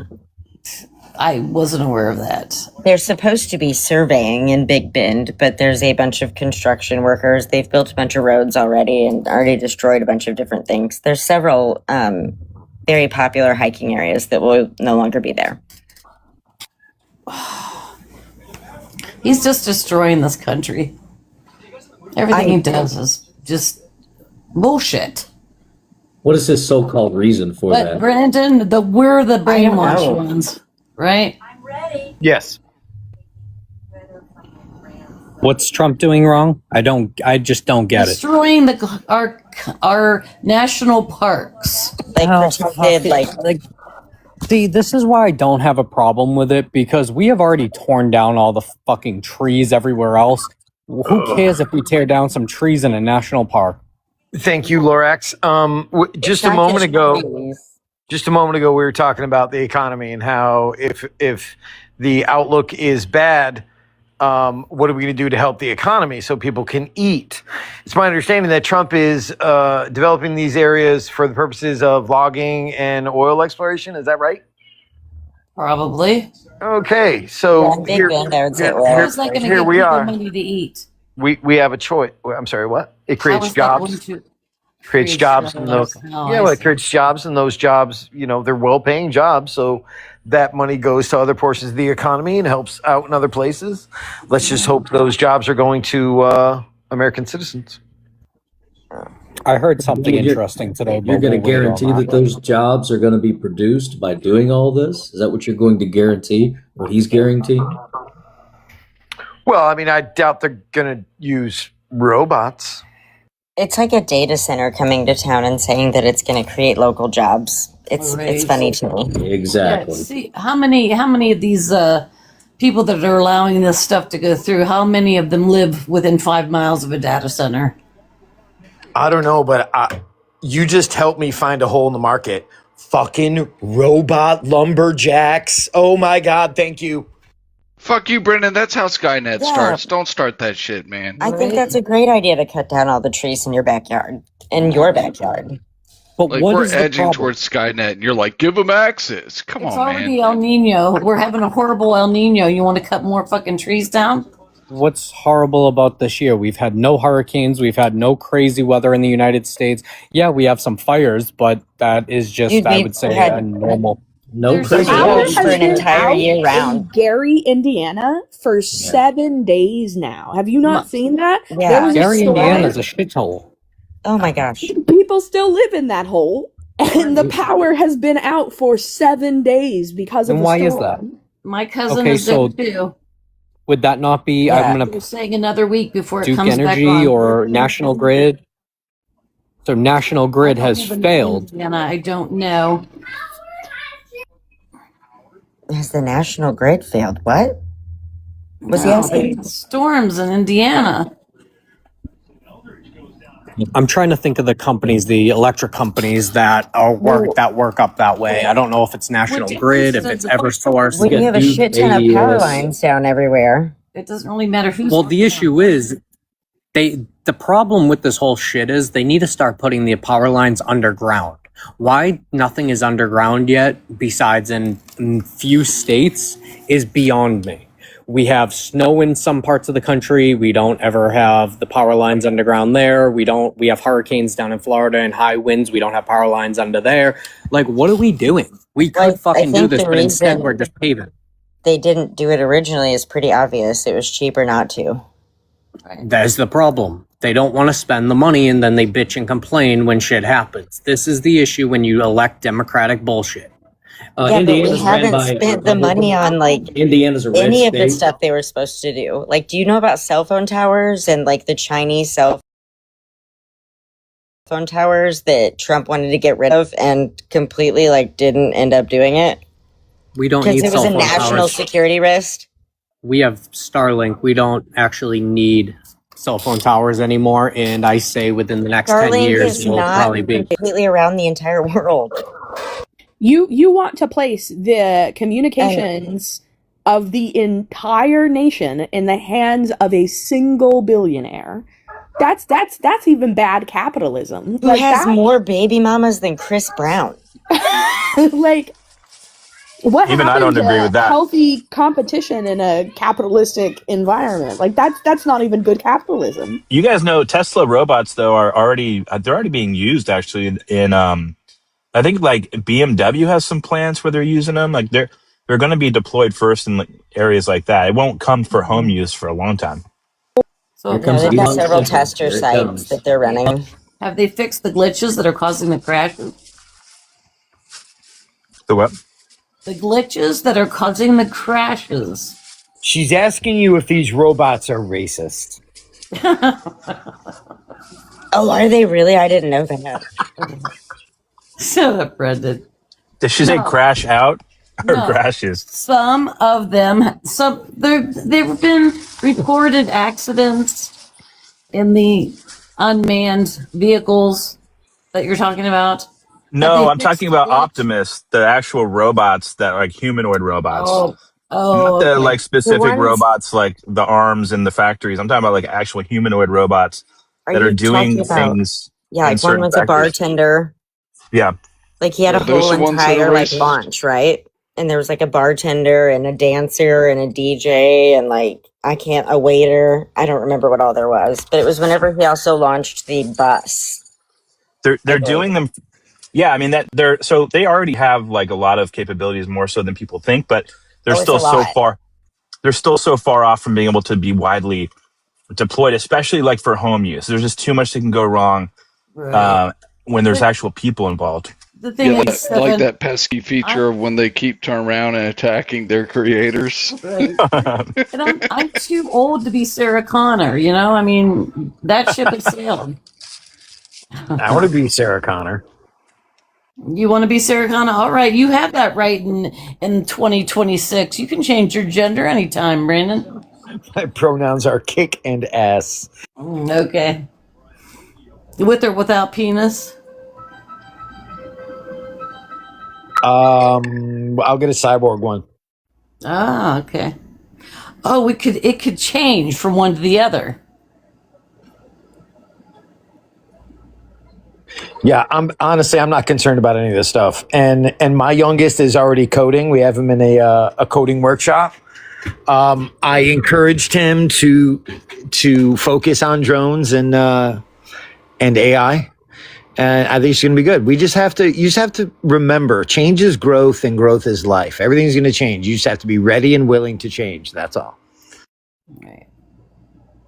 Know somebody who has a PhD in astrophysics and is struggling to find a job right now. So, and he does drones and like hive drones and stuff like that, and does coding and has done AI models. So the tech industry is not looking super hot right now as far as job markets go.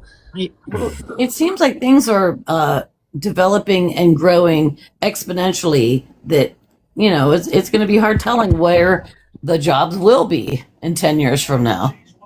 Have you guys ever heard of CES? It's like a trade show in Las Vegas. Yes. Okay, so Consumer electronics. Yeah. Show. It's actually the same weekend or the weekend after the porn convention every year in Vegas. Yes, it is. It is very awkward when you get there early and you have to do that whole transition. And yeah, it's a lot. Exotic is a lot of fun. It's not that awkward.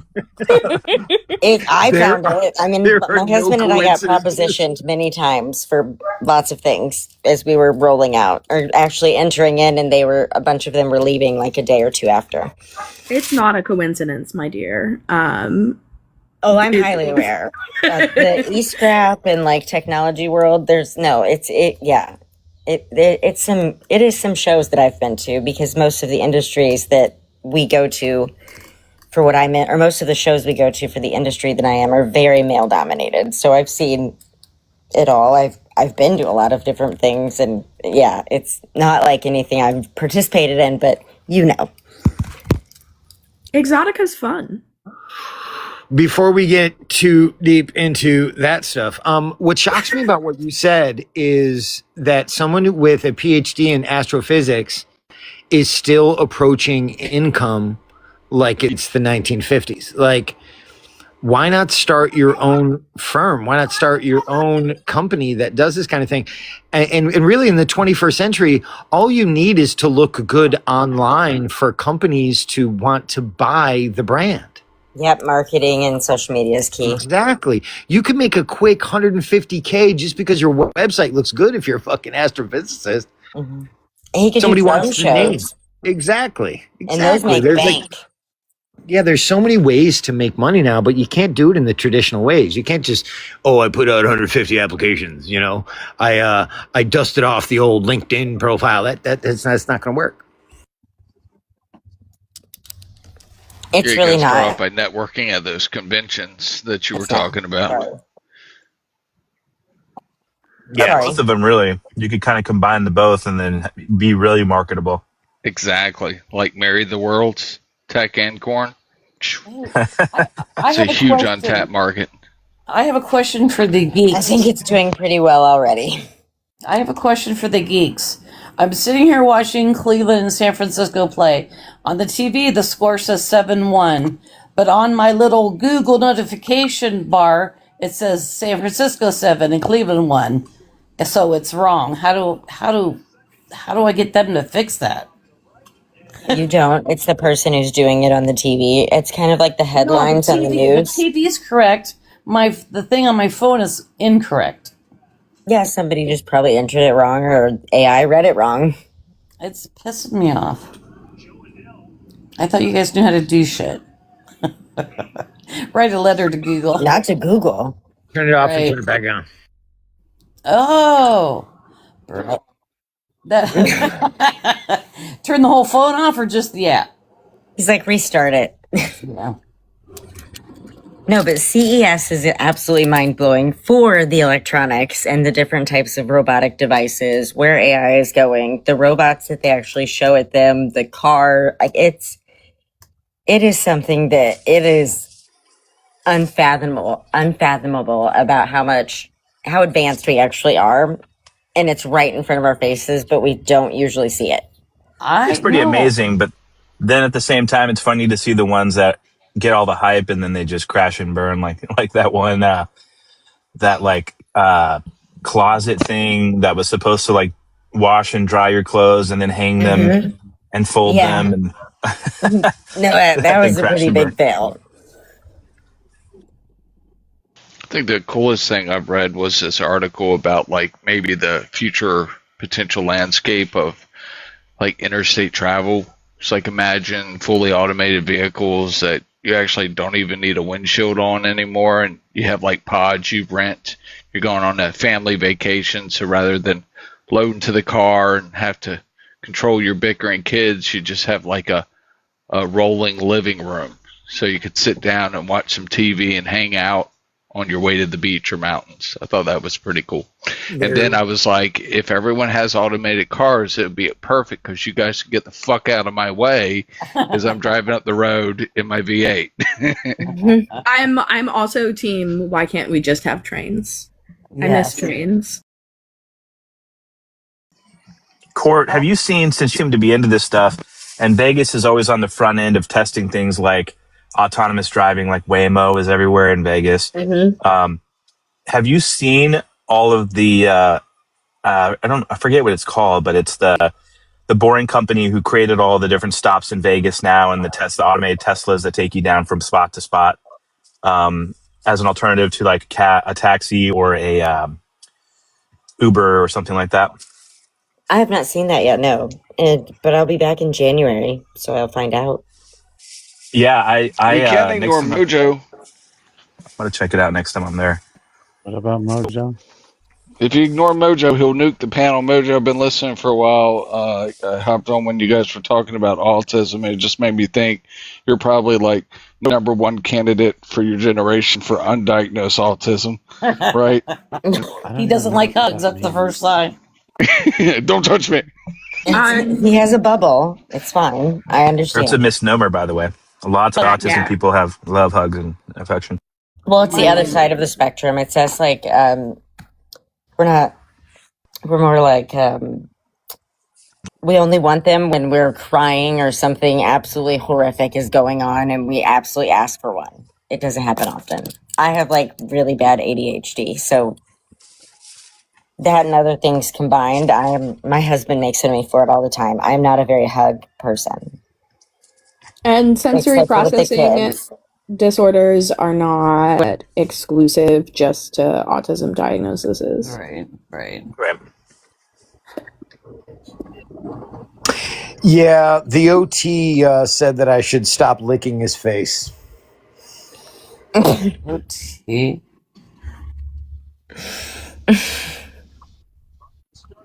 Yeah, I also have sensory seeking kiddos that love hugs. Cool. So I've got one spicy and one normie. Older one's spicy like me. Younger one's normie like his mama. And we were getting the older one some executive function coaching because she's like super smart in the IB program, all that stuff. Cool. And the person asked us, if we had other children. We said yeah, and they said, are they ADHD? I said no. He takes after his mom. And she was like, oh, good. And I said, no chance he's getting into IB. No, he's super sharp. I just like teasing my wife. My husband and I both have ADHD pretty badly, and I can honestly say only one of our kids we very much so recognize it in. And we always kind of say that he's either going to be a billionaire or incarcerated when he gets older because his is pretty bad. His ADHD is really bad. And then we have 4 kids. So we have, out of 4, only one. Wow. Who it's like very obvious in. Very obvious. Billionaire or in jail? Why not both? You never know. You really do. You never know. Because Brendan, if you're the first, you never have to experience the second, brother. That's the way our society works. That's true. That's true. You could just throw money at it. That tends to work. Look, say what you want about the justice system. I think we got opinions on it either side of the aisle, but we can all agree that if you're a billionaire, you ain't going to jail. Oh, hey, I read that one judge or whatever wasn't going to allow protection for Trump and his family against future lawsuits. How? What do you mean? Like, how you want to be what's that called? Oh, the IRS settlement thing? No, when would you get the protection? Pardon? Pardon, yes. The pardon, or like Fauci got. Trump and his family wanted to be unable to be sued for anything later on, whatever's transpired. Yeah, this is the IRS thing. Okay, but a governor or a judge stopped it or said no to it. Yeah. But can't you just... I just read that it was either today or late last night. I'm not sure what that's about, Stargazer, because the only thing I can think of is the IRS settlement that, what's his name, Todd Blanche put in place and then wrote the BS I promise document. They want to be immune to lawfare. Yeah. Well, I mean, he could pardon them for like a set period of time like Biden did Fauci. I don't think anyone wants to continue that trend. It's a terrible idea. If Trump why does the hell not pardon his family, I say that we will keep look so doing bad it. for him. Well, he's going to do it. You'll see more pardons out of this administration than you've ever seen out of any prior administration, including his, which is a pretty high bar. I think that would be a huge mistake. Huge. Him pardoning everyone? Oh, no, Brendan, you can't take the franchise away from the judiciary. You cannot. We have rules. We have long established traditions, precedent that have been built up over 250 years. We need not undermine the process. What we can do is we can use our discernment and we can use our cognitive abilities and weigh the merits of each and every case. But to take the courts away from it altogether is a huge mistake. I agree with you completely, and I strongly encourage you to write a sternly worded letter to your daddy, because he's going to pardon fucking everyone, dude. Okay. Oh, yeah. I haven't got to tell this to you yet specifically, so I'll say this. I have no more loyalty for Trump than a soldier that fires a cruise missile has to the cruise missile. Trump is a tool. He serves a purpose. He has utility. He is a bombastic narcissist and a womanizer, which is gross. Okay? I mean, Brendan, I'm aligned with you. If you're saying we should catapult his fat ass like at hundreds of miles per hour at something we don't like, I'm with you on that. You don't need to convince me. And Brandon, I respect the fact that you're for keeping our democracy where it should be. But what about our state parks getting violated? Doesn't that bother you? We have vast state parks. We also take great lengths to make sure that there's not environmental damage in the areas that we move. We're the best at this.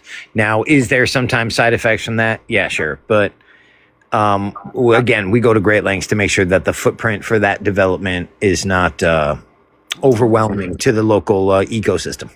Yeah, I do remember some things happening in the last 5-10 years of where they were doing stuff that was supposed to be safe and ended up not being safe, and there was a lot of damage. I can't remember where off the top of my head, though. I hope you're right. I hope you're right. It's a delicate balance between industry and the environment. I think the United States, out of all the countries on Earth, strikes that balance the best. Okay. I hope you're right. But we know he's wrong. Well, no, I mean, how can I be wrong? Because anytime there is an abuse, there is no shortage of environmental activism that has the full weight of the judiciary behind them. So again, it's just a balance. We should probably, consider what he's doing and choose our objections carefully. I think you're right, Brendan. I think the best example is when SCOTUS shut down the Keystone XL pipeline prior to Biden taking office. What do you think? I wasn't aware they did that, actually. Come on, you're not? I wasn't aware that they did put the kibosh on it because of the environmental impacts and going through indigenous lands. Yeah. Who made the point before that they should be underground? Because they should. There's also, the problem with those situations is you have so much fervor behind it. Anytime there is a leak in those pipelines, one has to wonder if it was sabotage. And that's as someone who went out to camp out with them for those pipeline protests, I can certainly tell you that the protesters that were out there protesting Keystone and the Dakota Access Pipeline were not the ones that caused those spills.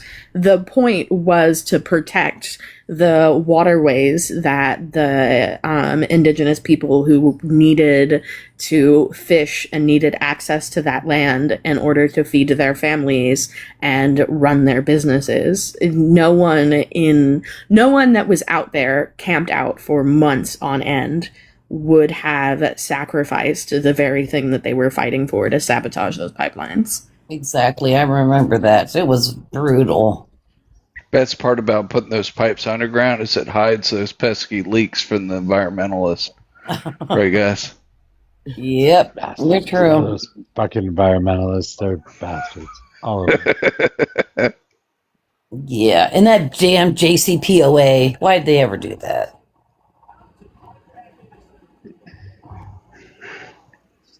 I get it, though. We got to move that oil. It's the lifeblood, right? Mm-hmm. Yep, it runs our entire world. Or here's a thought: we could stop depending on oil for energy. I don't think we'll Don't ever say be that. That's horrible. 100% renewable.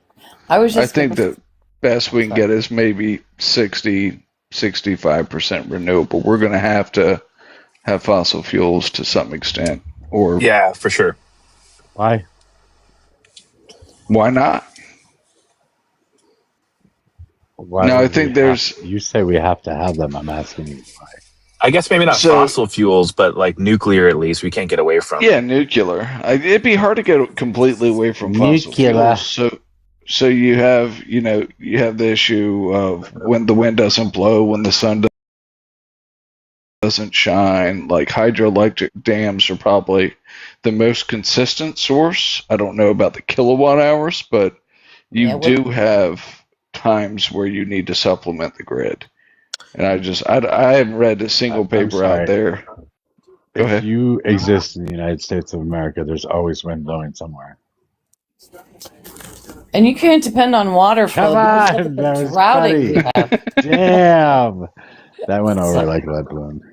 Sorry. I was thinking like not in Virginia. It's hot as fuck today. Not a branch moved. I was just talking about you specifically blowing hot Oh, air. that's pretty good. That's pretty good. Okay, yeah, I get it. Yeah, it was bad. Sorry. You know, there are renewable oils, right? Ooh, recyclable oils? No, renewable oils. I mean, oils that we get from plants that we grow. Hemp is a great example. I mean, I don't know if you ever cultivated the cannabis flower, but the male version is all seeds. There's like seeds everywhere. So we can grow on a large scale and then turn that into oil that would be renewable. And then And we we could can- run I've got it my on Mars. legal 4 plants growing in my garden now, and yes, if you get a male, they seed everywhere. Brendan, we could have used hemp at the turn of the century. They outlawed it because they knew they would rather use oil. How does it compare though to like oil, like out of the ground oil? I've never tried to make hemp oil from my male plants. That would actually be a really cool experiment, though. I'm usually involved in the post-cultivation stage. Okay. Yeah, we've come a long way with regards to that particular technology. Not all states have followed. I really think Ken Paxton fucked up when he tried to go backwards. It's probably one of the reasons why Tallarico is giving him such a hard time right now.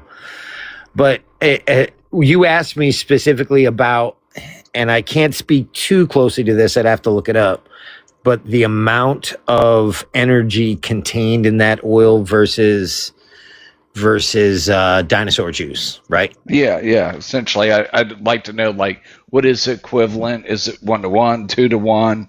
And then what is the energy consumption to, like, grow and harvest and process? Yeah, create it. Because, I mean, that'll tell you what you need to know right there. Right. And well, there are other side effects too. Like these particular types of plants scrub more carbon dioxide than just about any other plant on the planet. That's correct. So there would be other benefits to that if you're talking about, environmental issues.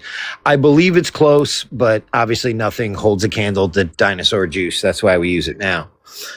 But I'm glad you went back for a second there. I thought your brain was becoming feminized. Oh.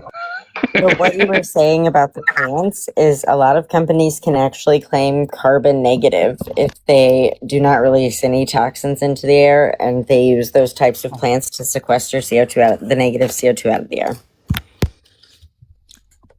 It's part of cap and trade. Uh-huh. So yeah, it turns into a salad of energies that we need, electric, like if we go with our vehicles specifically, hybrid, part oil, part electric. And then we need to kick up our output because we can't just make pie in the sky goals like they did in California. What do they say? Carbon neutral by 2030 or 2050, something like that. Yeah, right. What the fuck? There's no way we'd be able to do that. And all we're going to do is end up crashing the economy because as we phase these things out, we can't just hope that pressure of that impending deadline is going to spur some type of, technological advancement. When you look at what Germany did Germany, after Fukushima, were like, oh, we need to close down the last of our oil pipelines. Or no, we need to close down the last of our nuclear power plants. And we'll just get oil from Nord Stream, right? Hey, yeah, we got this new pipeline. We're going to get all this oil from, uh-oh. So now companies, like some of their biggest industries, because there's a huge shortage of power in Germany, are moving. 3M, which is one of the largest job creators in Germany, can't get their power needs met, so they need to leave. Shit's crazy. Where are they going? Do you know? I'd have to look back at the story, but I read it a couple months ago. Interesting. If they don't leave, a lot of them are going global. Right. That's happening a lot in Europe right now. I mean, it's hard to be a company in Europe because you look over here at the United States and it's like, well, shit, why wouldn't we move? Well, because once they get over here, they have to pay for their employees' insurance. Yeah, but They're not happy about that. I will tell you that as fact. They about shit their pants when they figured out what it was going to cost them for like medical insurance for their employees. Well, they're taxed at a pretty high rate in Europe, and also they have to pay a lot for energy, and energy is much cheaper here in the States. Yeah, I think they have laws over there too. Like if they're headquartered in the EU, they have to give like equivalent benefits to their EU employees that they have for their US counterparts. So like they can't come in and just like bare bones it either. Right. Would pay German taxes 100 times over if it meant that we could have the benefits that German citizens get from paying their taxes. I say this as someone who has been stationed there. They actually pay lower in taxes than we do in combined taxes and healthcare costs as a percentage of our income. We're like around the 45 to 53% amount, and they're like floating between like 35 and like 52% for all in. Yeah, but they vastly vary depending on state and region that you're in. Yeah, it's been a while since I've heard kind of like the argument from the right in terms of if other countries are doing this, and there are a few that, you know, the approval rating of the system and how it works seem to be producing good outcomes and things like that. So if other countries are achieving those goals, what's the reason we cannot? Is it more expensive somehow over here that we could not achieve it? Hell no, that's against capitalism. Is usually the argument. Yep. I feel like our main manufacturing here turned straight into industrial complex for, military war, and that was about it. Well, if you're a captain of industry in any country in the developed world, in any country, it has to look good to go to other parts of the world, maybe parts of the world that aren't so developed, because of cheap labor, right? Because of low taxes. At that point, what do you have to worry about? You have to worry about whatever government turning socialist and taking all your stuff, or there be some type of revolution, and again, your stuff gets burned. And so which direction do you go? High tax, high trust, or low tax, low trust kind of environment? Well, I don't trust now because I don't think that I'll ever receive any of the Social Security that I've paid into. That is true. And I pay high taxes because I live in Illinois. So, I mean, what comes down to Donovan, Brendan, like, do you actually think our healthcare, like, how would you? Well, actually, two-part question. For one, do you think our healthcare system is broken? And two, if so, then how would you fix it? How would you go about fixing it? That would not also include some form of government-run healthcare program. Yeah. So this is the important bit. We should have socialized healthcare in this country, for lots of reasons. One, right now there's a profit motive in healthcare. There is clearly a profit motive to rather than cure people, to treat them ad infinitum. So that is inappropriate. That is not how science of healthcare should be applied. And there's reasons for it. It's, crony capitalism. But we're at a point medically and scientifically where I think that this would help not just the United States, but the entire world.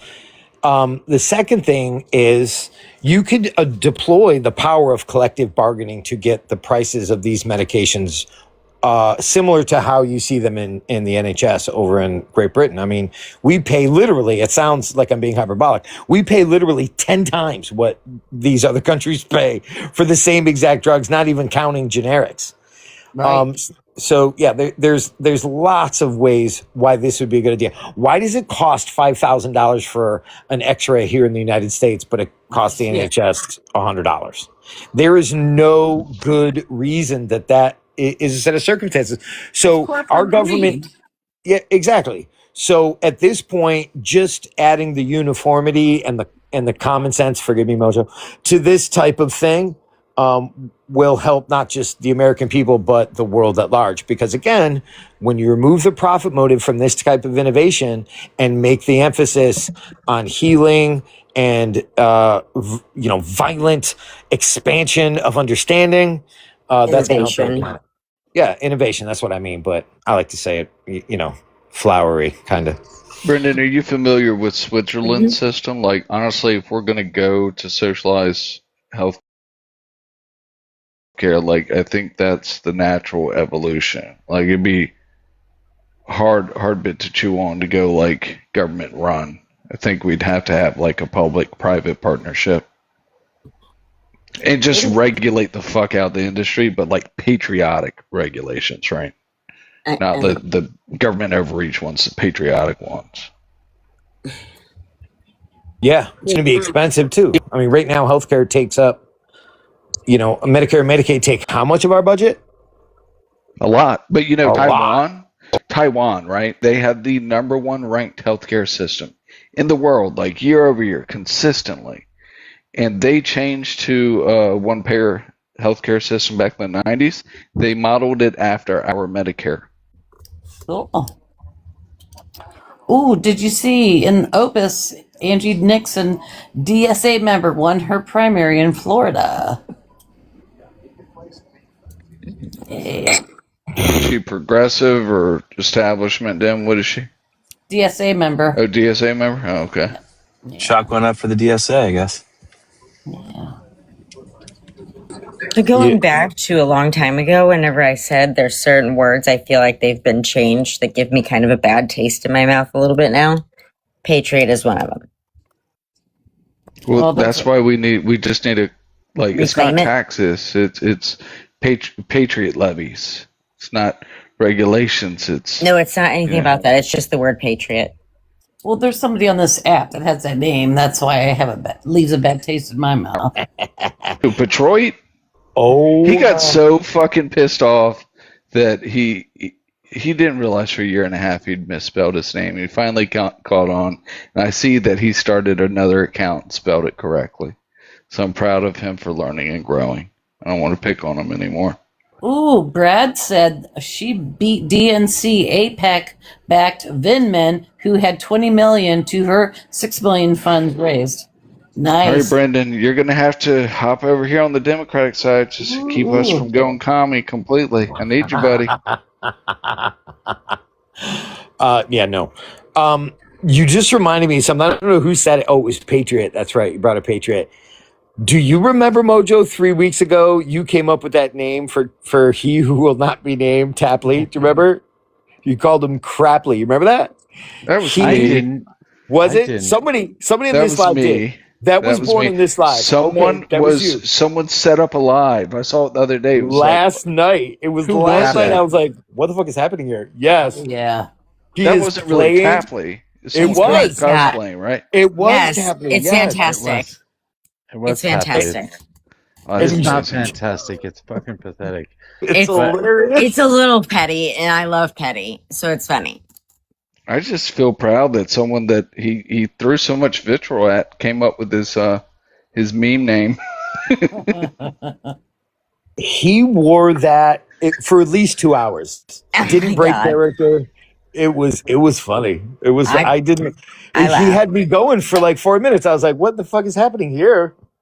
And come to find out, I didn't know what happened. But whenever I caught it, I was like, "Wait a minute! Wait! Is that Tapley? Like, is that what is it? Crapley?" And then What when he was started going, I was like, BLP's? holy crap. Well, it was gross because he had Hoodlum on too, and I'm like, oh fuck this. What? I missed that. What time did Hoodlum get up there? Mm. I don't know. I was up off and on. I couldn't sleep last night. It had to be outside the hours of school. We know he's busy during those hours. Right. Oh my god. I don't even know what that means, but You don't want to. I You don't.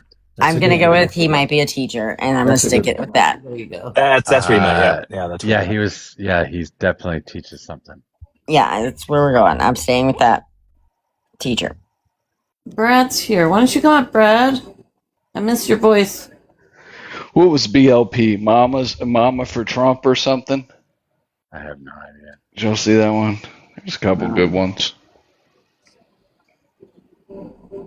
One of Unrealness's fans I saw named him Unrealness 2.0.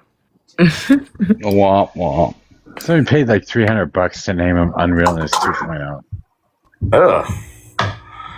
Not a lot of value in that change. Some of the changes are really funny. Did you see Penny's new name? Yeah, but hers was going to be Penny Roy Singham. Oh, Penny. That's what it was supposed to be. Oh, she would have. What is that. it? Penny Royce. Well, it's just Trump's pocket penny. She got many lucky there. things. Penny Roy Singham would have been fucking hilarious. But whatever. Yeah, I slapped my bald head when I saw Penny's new name. I was like, that's devastating. Yeah, you think so? Why? Well, because what it suggests, the pocket penny thing, that's, damn, it's borderline vulgar. All right, now I'm gonna stick with Polly Pocket in my brain. Thank you. Brendan, who's got the kitties that are meowing? Oh, was Brendan or Cora? That's mine. That's mine. Hold on. Are you hungry, sweet? Feed that cat. Aw. Right now. Show her. I want to see her. Okay. Well, she's eating now. Okay. That's okay. We'll watch her eat. It's all right. Don't worry about it. Oh, shh. There she is. You guys probably already talked about this earlier because it's been like everywhere. Kitty. But this whole like Dean controversy, is there? You guys already cover that? Ooh, that's a good one. That's a real good one. I haven't heard of that one. I don't generally talk about shit like that, but go ahead. It's just been all over TikTok, and I feel like it's going to come to a close soon because of what came out. Brendan, I don't know if you saw like some of the more recent updates on this, which is that apparently the account that was and the pictures on that account to back up that it's a real person, a real 13-year-old girl that was accusing him of, SA in the past.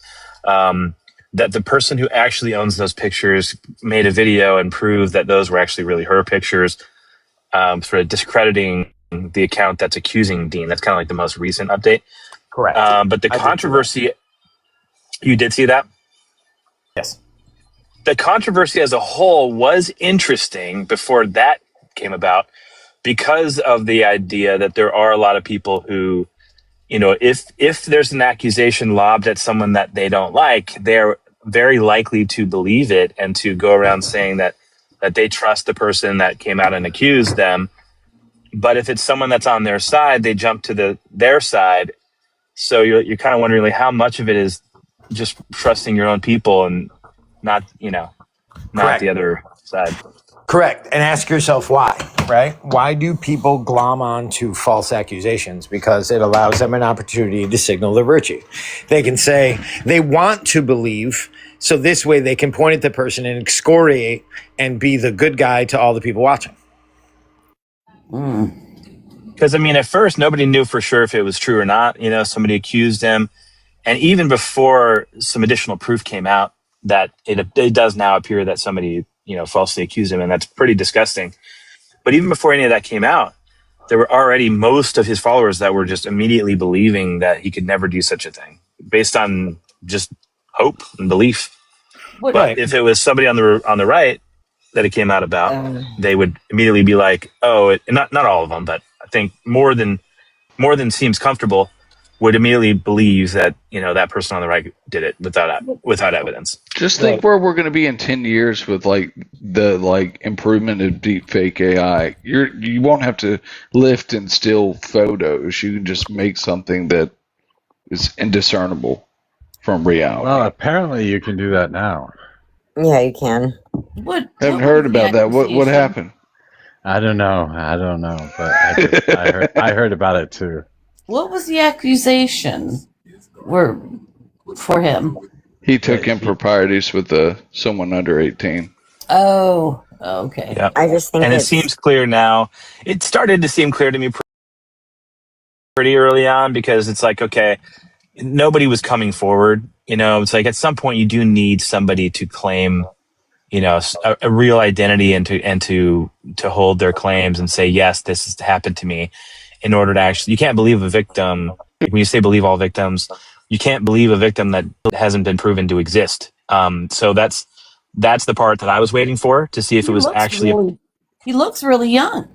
He's young. Stephen, wasn't it like someone he's an adult, but he's a young adult. Of getting with someone under 13 or something? Yeah. Yep. So a girl who was 13, or as Brendan would call it, a high school cheerleader. So did they find out who accused him? Wow. No, I think that's kind of the next step of this whole saga is, I'm sure Dean now is doing everything he can to get law enforcement involved, to actually push on TikTok. And then it's going to be up to whether or not TikTok and whatever their policies are, whatever they're beholden to, be able to have to release potentially information on the person who created the account. If it turns out to be an account that's in the States, that'll be even easier for him to, go after this person. I think that's going to be the next step, to figure out who actually is behind it, and then go after that person from his side. It's going to be Alex Jones. That's right. I have a very big problem with believe all people whenever they make a claim. I have an issue with it. And I just think that you should take everybody's thing with a grain of salt unless it's very obvious it definitely happened or there's evidence. But believe all women. And if you don't believe all women, then you're just a grape supporter. No, I know, but I'm not good at believing all women. It's a little weird, though.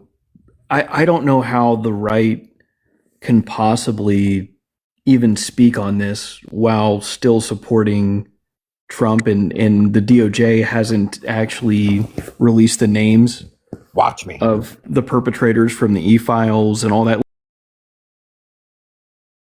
It's a weird dichotomy for them to be I believe this one girl, but not the 22 that accused the sitting president, or the girls in the files and all that. It's a weird world we're navigating right now. It's You're odd. clearly immune to irony. This is exactly what we're talking about. This is a microcosm of the same exact phenomenon that you are articulating right now. No. They won't even address or talk about. They dismiss all of the previous ones, but as soon as it's somebody on the left does not run from it. If somebody is accused on the left, we will hang them out to dry and run to ground. And right out the gate? As soon as they're accused? Pretty much. It's a lot of times you go, hey, until this is sorted out, it's not necessarily worth the risk. With our politicians specifically. This candidate probably needs to just bow out, and we'll put somebody else forward until this is resolved, right? That's typically the way the left does it. The right usually defends that person, or they ignore it. But when you see somebody on the left, all of a sudden the right wants to have a conversation about it, and I find that really weird. Yeah, the Dems are there's smoke, there's probably fire, and the Republicans are I see a lot of smoke. Let me walk in that burning house, see if there's actually flames. Oh, look, there's a Dem. Except it's clear to most Americans that you guys go on these expeditions and deploy these false accusations. Look at Gorsuch. The kind of shit that was done to Neil Gorsuch was disgusting. From 30 years ago, some drunken nonsense, this person said some shit, and it's obviously they're saying some shit because it's political. And you guys are like, what? What do you mean? This guy's a monster. Spare me, Brad. Now, Very. remember QAnon that literally pulled both sides into the ring? Yeah. Well, I mean, that's a big difference, Brendan. I Like, like yeah, beer. sometimes you get some friendly fire on the Democrat side, and you you have the exceptions where they're a little too fervent and they're evidence Dummy prosecution, playing fucking music. right? So you're going to get those one-offs, but on the other side, you're going to have the effect of like protecting more victims. And on the other side of the aisle from the feminized brains, the Republicans are like, no, we can't even let one innocent person be impacted, and it doesn't matter if all the victims have to suffer. Unless it's voting, then Right. we can ostracize all of the innocent people in the pursuit of the one voter who wasn't supposed to vote legally. They're fine with that. Yeah, Matt just reminded me too. I misspoke when I said Neil Gorsuch. I meant Brett Kavanaugh. But his calendar, me and my dad, we used to go for some over reason every I thought- Christmas. Well, there's two things that I think we need to address. First is How about your choice of music? No, sorry, what? Yeah, I shut it off. Sorry. I know. Whatever. Dude, I shut it off. All right.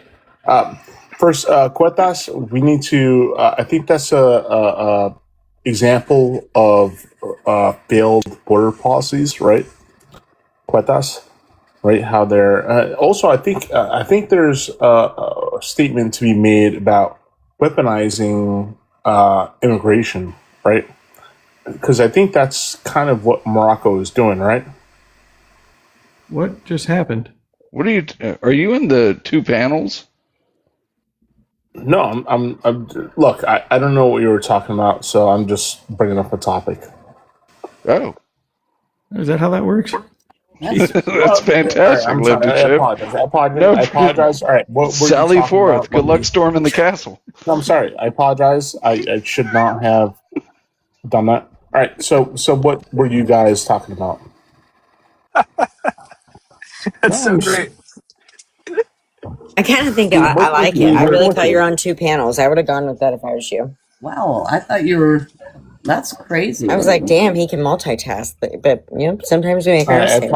We were talking about. You're fine. Yeah, we were talking about. Stephen brought up this topic with regards to Dean. How Dean has been accused of something unconscionable. God. Dude, stop bringing that. Yes, I know. What you're talking about, but no. We're saying the reason that it's important is, and this is kind of an illustration and a microcosm of what is happening, is that in some cases the left deploys these accusations in an effort to character assassinate their opponents. Do you understand? No, they don't. No, Brendan, you're misstating. Here's the Brendan's thing. Brett Kavanaugh. Let me put it in the feminized brain for you, so maybe it'll make more sense. No, I know. Brendan's what he's saying talking that about because you I was never on go another after. panel. You never go after potential SA people because it might impact them, and unless you see them in the act, you can never protect the victims. That's Look, dude.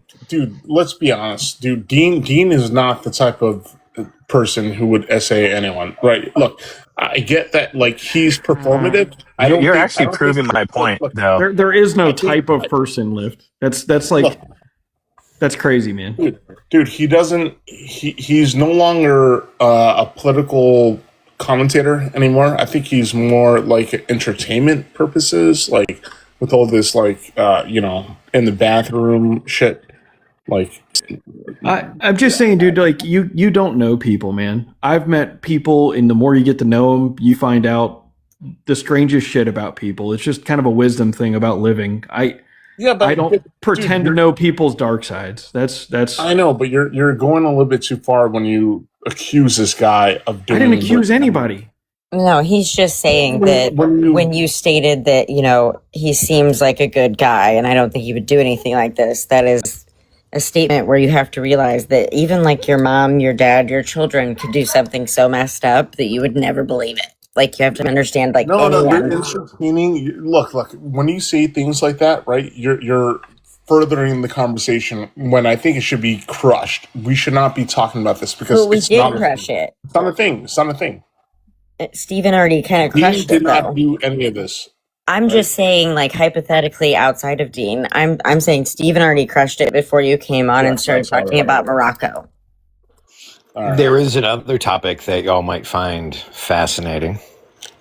What is it? Well, the FBI released the Feng Feng files. Did you guys see this?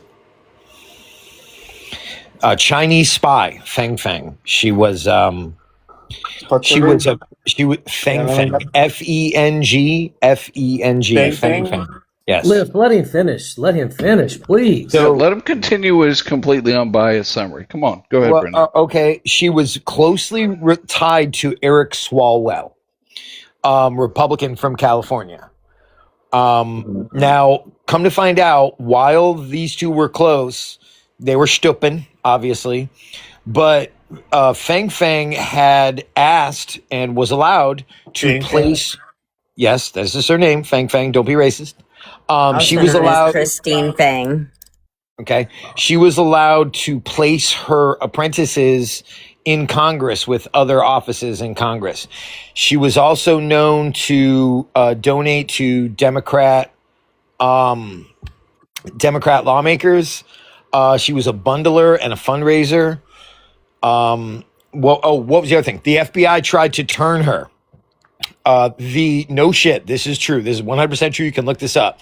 The code name that the FBI gave Feng Feng, you ready for this? I hope you're sitting, was Rusty Thumbs. What? I'm just going to let that sit there for a moment. You made it seem like it was exciting. It was not that exciting. I need no more. Rusty Thumbs is going to take a minute to land, but the more you think about what a Rusty Thumb is, then you'll realize why I wanted to give that a little bit of space. You'll get it. Just let me know when you do. You wanted to give Rusty Thumb a little bit of space, Brendan? Bro, tell me you know what a Rusty Thumb is right off the top of your head. Do you? Well, you personally want to give it a little bit of space, Brendan? Is that what you just said? A little bit of space. Yes, that is what I said. Why would I know what a Rusty Thumb is, dude? I'm not in balloon knots. Think of a balloon knot. Yeah, there you go. Balloon knot. That's lovely. I'm not in your sphere of weirdness. So in light of all of these things, why was Eric Swalwell allowed to not only stay, I don't know if he kept his, committee position? I'm pretty sure he was foreign intelligence, which is fucking crazy. Why was he allowed to stay in Congress? And isn't it interesting that even being a Republican, that he had so much proximity to the Democrats? You have to do shady shit. Look, I agree with it on whether it's Republicans or Democrats. You have to do shady shit. Yes, you have to do things behind the scenes, and it may not be correct. And what are you talking about? No, are you asking why Democrat held their position after potentially being infiltrated by a counterintelligence? Did you miss the beginning? She was a Chinese spy. She wasn't a Democrat. She was a spy for the CCP. Yeah, I don't think you heard what I said. Who was she with, Brendan? Eric Swalwell. Who is a Republican. Okay, so he's a Republican. You asked why he was allowed to keep his position? Yes. He's a Democrat. He's not. He's a Democrat. I'm pretty sure he's Republican. Swalwell was a Democrat. Yeah, I thought he was a Dem. Well, no, the reason I'm saying this is because for the longest time, they used Swalwell in order to give the illusion of bipartisanship. Same thing with Liz Cheney. No, Swalwell was a hardcore Democrat, first of all. Yeah. Right, let's get that clear. Regardless if he was Republican or Democrat, why was he allowed to keep his fucking job? If this is the kind of shit that he was doing. Dude, the turtle guy, right? His wife, isn't she CCP too? I actually know a person who got married whose wife is CCP. Is she in jail for espionage? Feng Feng? Yeah. I don't know. I'd have to look. I thought she got charged. This also came out by Axios, and I believe a political radio station when they claimed that Trump was a op of the Kremlin. Why don't more people know about this? I knew about it. I mean, should our be government national doesn't news. care Now it's like about really coming intelligence out. Like, leaks. Trump You know shouldn't why? be in Because- office either, Brendan. If you use that, oh, definitely not. He's trying to create his own banking system without the FDIC backing it or approving it or doing any shit about it. No way. No. This is enough. Enough is enough. Get a new news story every day of the week. So, like, yes, I'm sure that we probably don't know about that. We don't have standards anymore. Like, no, but now the government is actively actually looking into this. But I don't remember what you just called her, Christine Fang. The government ran by Rusty Thumbs. Rusty Thumbs. There you go. I cannot. No, I'm saying the government, the Justice Department, run by a personal lawyer. Is that what you're saying? Well, no, this came out by Axios in I still 2020. don't know what the fuck Rusty Thumb means. So if it was in 2020, then Biden and his government didn't look it up either. So it doesn't matter which side. it's a thumb in the butt, Mojo. I'm sorry you haven't lived, Mojo. Yeah. Good God, Brett. Oh my gosh. During oral smacks, a thumb in the butt. Right? Yay. I love the clapping hands. So basically, I love how innocent Mojo is. Right. The Justice Department is looking into these transgressions, apparently, from Chinese espionage. We can't even look in the president's discretions. Well. No, I'm asking you, if is the Justice Department looking into this? Oh, who's looking into it, Brendan? Cash just released this report like yesterday or the day before. So the FBI. Googly eyes. Yeah, so I mean, like, people, yeah, you get it. People ran by Trump. Yeah, he's got a lazy eye, yeah. It's always No, bothered. I'm glad they're looking into it. It's not lazy. It's like attacking you whenever it's looking at you. It's a positive thing, right? Trump has a fear of Chinese shit, right? So he's, I would say, one positive thing that he's doing, right, is kind of he's using all of the executive powers to challenge Chinese infiltration, right? No. Too bad he's not afraid of Koreans. No, he's not. Like China was providing targeting solutions to Iran. Russia was doing the same. China's supposedly sending, anti-aircraft systems to Iran. Trump ain't done shit. He moved the carrier out of the Pacific. So now we have no carrier in the Pacific as a deterrent to Taiwan. Mm-hmm. Trump there's 89 missing ambassadors in the world right now. And he keeps sending his fucking son-in-law to negotiate foreign policies. Unelected, unofficial, non-appointed son-in-law and his business partner to go make deals. He would use this. He would use whatever he gained from intelligence about this spy ring with China. He would trade it for personal gain. How many State Department officials are elected there, Brad? No. It's not that they're not elected. I'm saying that, but ambassadors. He has 89 vacancies, and he's not sending like a formal negotiator. He's literally sending his son-in-law, who couldn't get a security clearance passed when he was trying to be a staffer at the White House. Like, Kushner was so entangled, his OGE 450 had to get pushed through. You gotta start somewhere. Regardless of the ethics committee. Like, he had to strong arm it through. I had to file an OGE 450 every year. Trump is attempting to realign geopolitics, no question. No, he's just sending his son-in-law out to do America's bidding, and his inexperienced, unqualified son-in-law. I heard you. Did you say that there was 89? I'm sorry, Brad. Did you say 89 ambassadorships that are unfulfilled? I read that the other day. Yeah. Holy Toledo! And they're not Liechtenstein. They're like South Korea. They're like important fucking places. And so when shit pops off in the world, and a lot of those station chiefs, like, they tend to be part of our spy network, part of our intelligence gathering. Like, yeah, but you also have to understand that Trump is utilizing, right, our power that we had not utilized before, right? how so? What are you talking about? Well, I'll tell you right now. He's encouraging, let's say South Korea, right, to be involved in the entire Iranian thing, right? He begged them for help, and they said no. Yeah, okay. And then, so we don't do any more war games with them, right?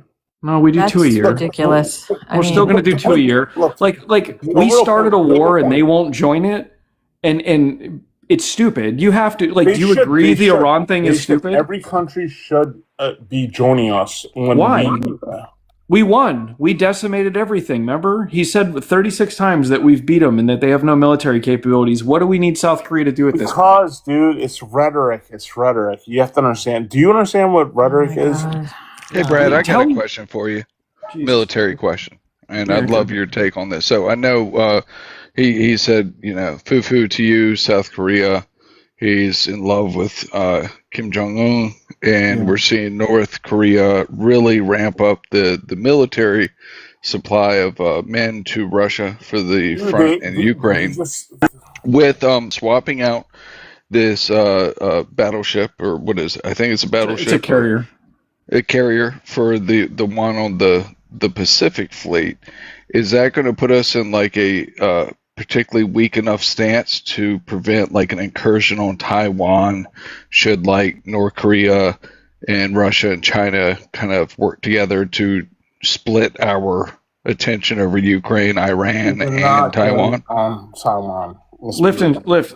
Hold on. So here's the thing is I think right now between our depleted munitions stockpile, which has become extremely public, it's perfect time. I mean, Ukraine was just on television saying we have no interceptor missiles for 6 weeks. Now. Yeah, we're tied up and we've expended a bunch of resources. We moved the carrier out.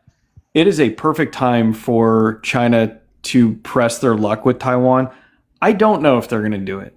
No, but the CCP has a stated goal, I think, to do it by 2030. We only had a few years. We've had like a complete. If you look at Admiral McRaven, who's extremely famous, he actually just came out by name talking about how they got rid of CQ Brown and many other like fantastic generals. It's been like a leadership turmoil. We are looking extremely weak in the world right now. We're being embarrassed in Iran. Yeah, but Brad, when you talk about Taiwan, right? They have at least 50 years of defensive measures to take. Like they're not. Like, let's be real. They're not going to be overrun by China. Is it a good time to do it? Probably. But like, you don't think the world's like most populous country could do an amphibious assault and take over Taiwan? It's the risk it's harder than you think. Already figured for that.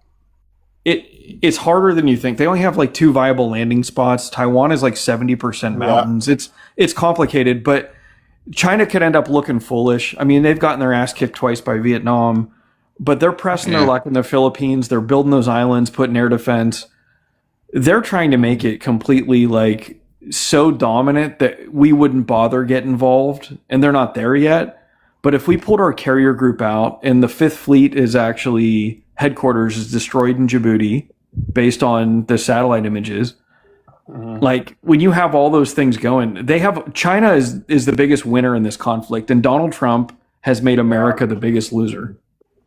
What do you think Japan is thinking? I mean, that's our ally over there, and we're just like not present. We're used.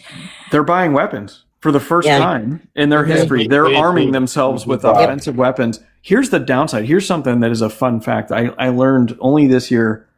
Japan has no intelligence service. Nope.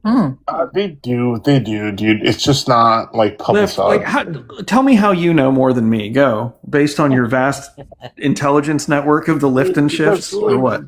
That's what people say. Like, oh, they don't have any military, right? People say no, they don't say that. No, they do. They do. Believe it or not. People say that. Who says that? Who? Japan has fucking F-35s. What do you mean? Nobody says they don't have a military. For Pearl Harbor, anybody? Defensive purposes, right?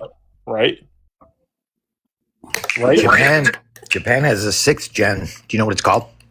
I know, but it's called it's literally for quote unquote defensive purposes, right? No, you're talking about Yeah, the Japanese defensive force. That treaty is over. They've been allowed to arm for close to 20 years now, right? Their sixth gen I don't think so. Their sixth gen is called Their sixth gen is called Godzilla. That's what they call it. It is.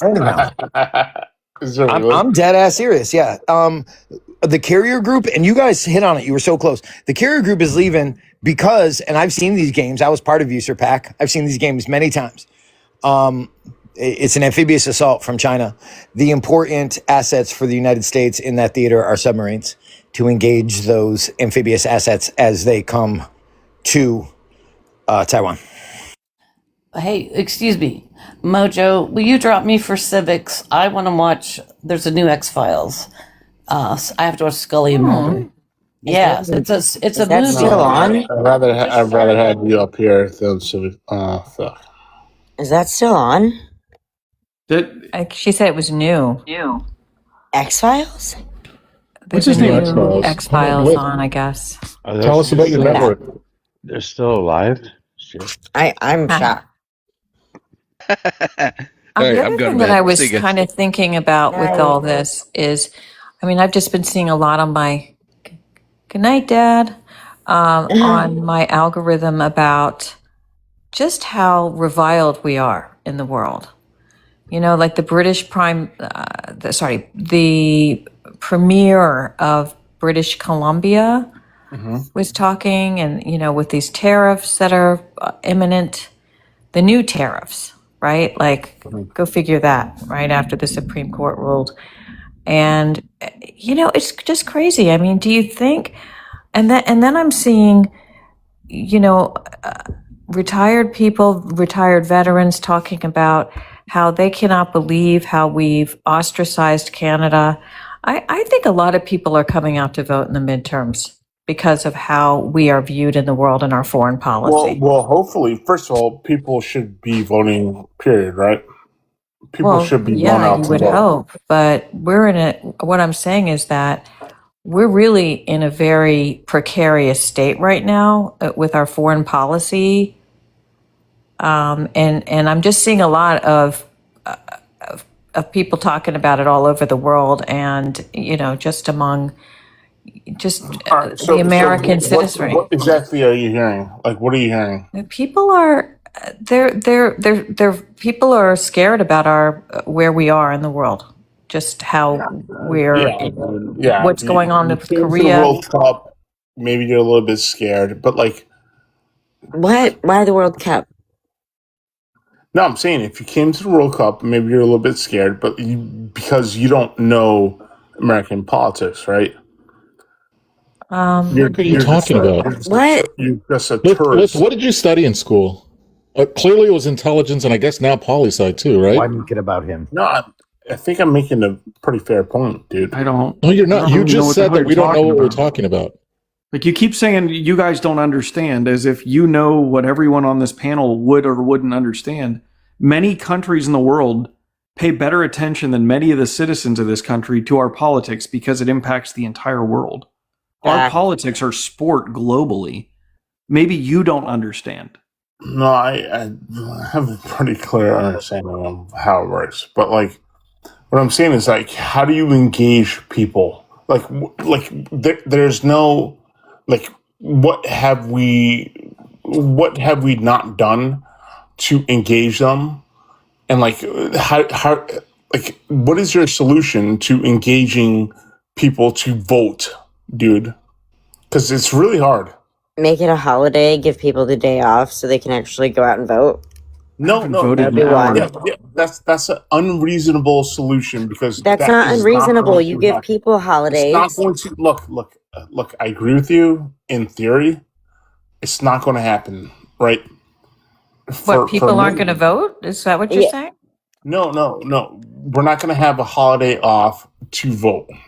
That's what I'm saying. Okay. See, One of the things that happened today. Hold on, That's Liv. out of your realm? One of the things that happened today was, I think, inspired candidates And I think we saw that when we had a candidate who ran on a $25 minimum wage in socialized medicine. Nixon in Florida beat a candidate who was backed by the DNC and basically had a war chest that was triple. I mean, he had $20 million. That was a huge investment by the DNC to support Vindman, which he wasn't a bad candidate. If it wasn't for his Israel thing, he wasn't terrible. He was the guy who was the original whistleblower. Yeah. Who got Trump impeached. He's pro-Ukraine. He seems to be a man of integrity. He was a military intelligence officer. So get 20% of the people to vote based on that. But what happened was, regardless of all the polling, people came out to support a candidate who actually spoke to them about socialized medicine and minimum wage. And I think that the party needs to pay attention to that. That's happened before with AOC, but I do believe she was backed by somebody, but not by much. This was a complete surprise. They expected in Florida. Hell yeah, it was. Brad, what I'm asking you is, how do you get? How do you feel? How do you feel? Hey, how do you feel about the Tea Party? What about how they're not really super relevant anymore? You mean? I mean, they kind of are relevant, right? They are the. Nobody's talking to you, Lift. Go have another drink. What do you mean, Mojo? Well, were they ever really relevant? They won one election cycle, I would think. Yeah, but they evolved into the MAGA party, right? And they lost miserably. No, they did all right in one election cycle. They did inspire a bunch of people, but the candidates getting backed by the Democratic Socialists, that wasn't my point. I don't care about that as much. I think people who run on things that people care about get people to turn out. And there was a question asked of, was it Kornacki, the Steve on NBC? Somebody asked the question in the comments and they answered it was, what was the demographic of the people what was the oldest voting population county and youngest voting population county when it came to Nixon? And it was basically that young people definitely turned out for Nixon. And it was, and that the older people voted for Vindman. And it's interesting. Getting young people out has been, if young people voted, Democrats would win every election. Young people really supported Biden when he ran. Remember that? Yeah. When he won. I think people like Dean and shit, like, I think they will encourage people to actually go out and vote, right? I just think a lot of people are making more than $25 an hour aren't as inspired to go to the polls for minimum wage to get to $25 an hour. But people that are struggling, that don't have health care, I think they may show up for that. I think that's the way you get people to go vote, is to run about shit that people care about that affects their daily life. You have to get people engaged constantly, and people like Dean and Parker, they constantly engage with people, and I think that those people that they engage with, what? You're saying just random shit. No, I'm not. No, dude. There's a point to this. He's the smartest guy on TikTok, Mojo. Dude, he just like somebody pulls his string after every comment, and he goes. It's weird. No, I honestly do believe that we're not talking about Dean and Parker. No, I know I'm not. Neither am I. We're not. But what I'm saying, all I'm saying is that the engagement level, right?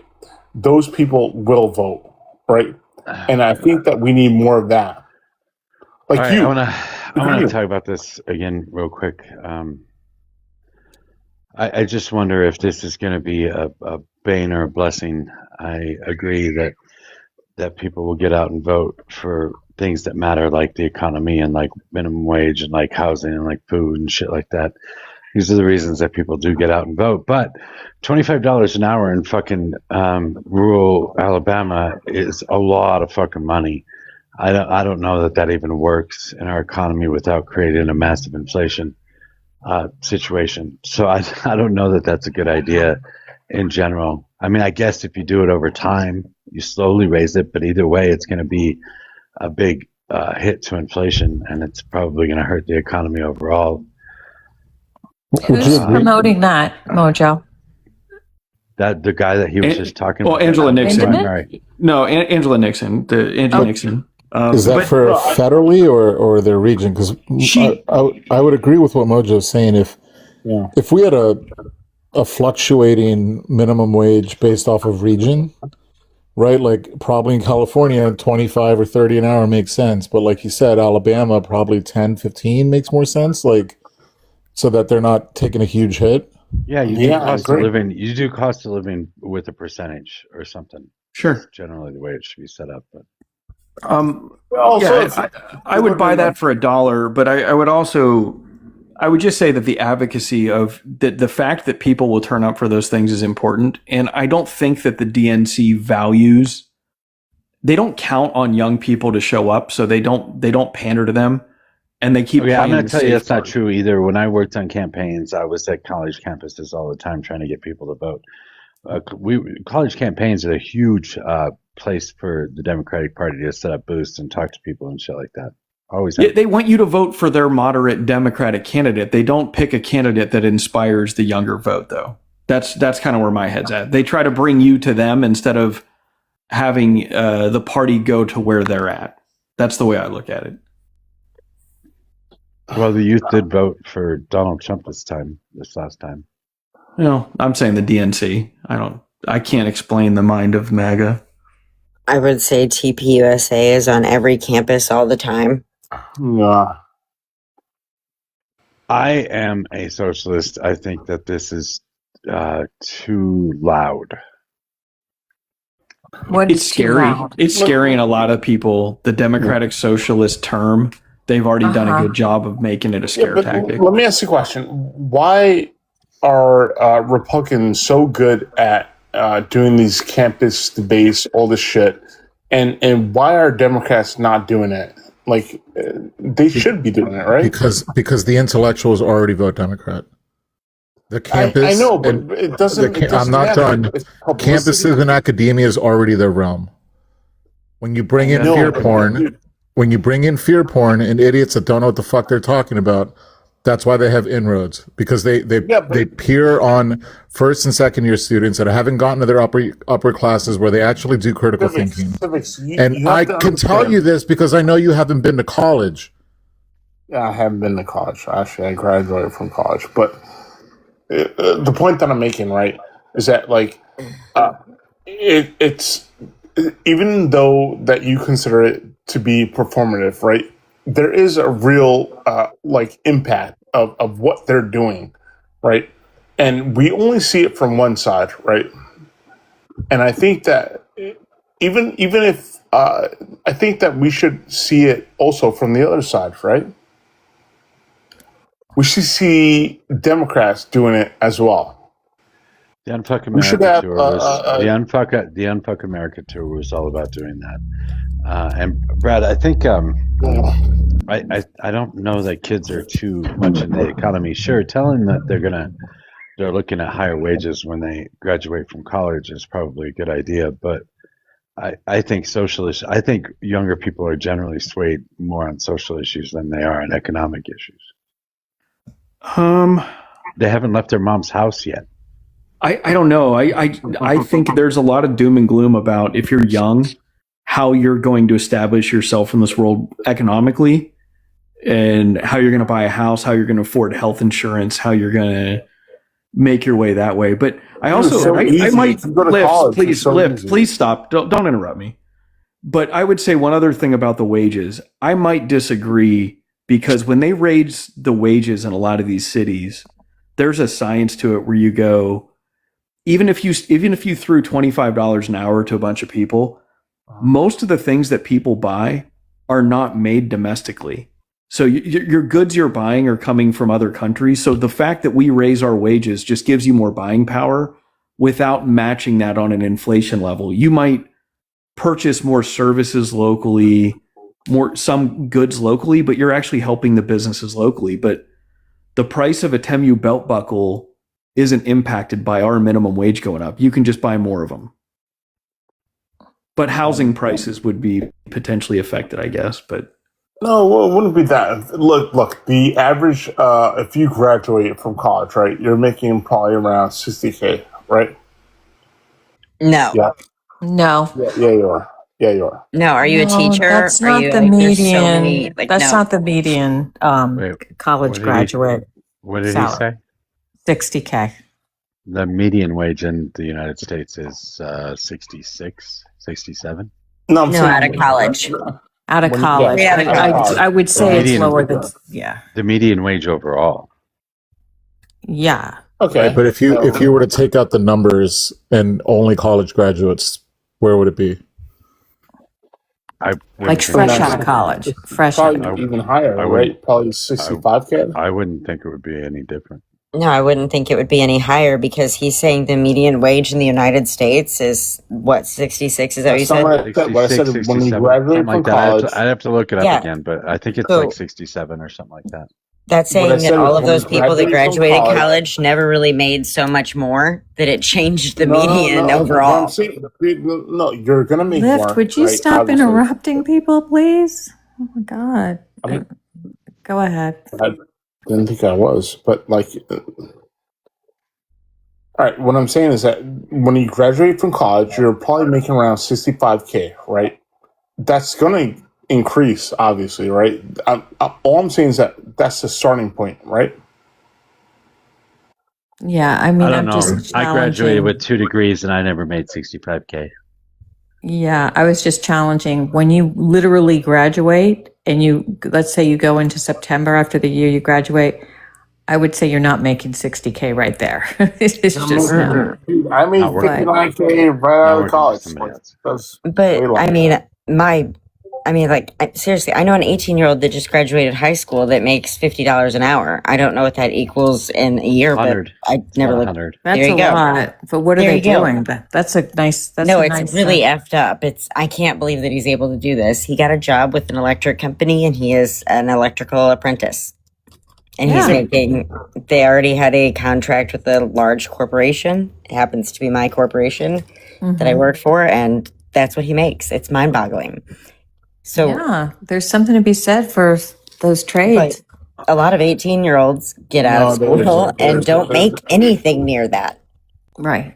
You have to realize that when you The median enter that wage field- for young full-time U.S. workers aged 25 to 34 with a bachelor's degree is approximately 66.6.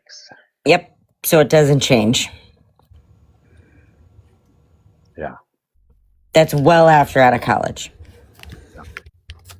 Computer science, though, there are some degrees. Computer science 81, engineering 81, math and science 74, business 68, humanities communication 50 to 50. Dude, these numbers are way out of. That's not accurate, dude. It's You don't the even know where overall he got 'em. nationwide median. Do you understand that? It's not one city. It's not one area. It's the overall nationwide median. That is correct, Lift. At the end of the day, that is correct, but there's stuff you guys don't think about, and I always find it fucking hilarious. Yeah, we can probably pay everybody a minimum wage of $25. That's probably simple and easy. But you're not going to be able to buy more belt buckles, Brad, because at the end of the day, if you raise everybody's price or everybody's minimum wage, you're going to have to pay more to get that shit delivered to you. So the delivery drivers, Amazon workers, whoever you get that from. So your business is going to have to spend more money because they're going to raise their prices You're right. on the delivery. I have a simple app. solution. So the simple solution is eliminate executive over-exaggerated bonuses, and that's your solution. Ta-da! You can't do that. That's You it. can't But do this that. isn't- It's not Hey, a Lift, holy viable solution. shit. Do you, honestly, do you know how to be quiet for 3 seconds? Dude, how about you? All right, I will watch. Hey, So will I.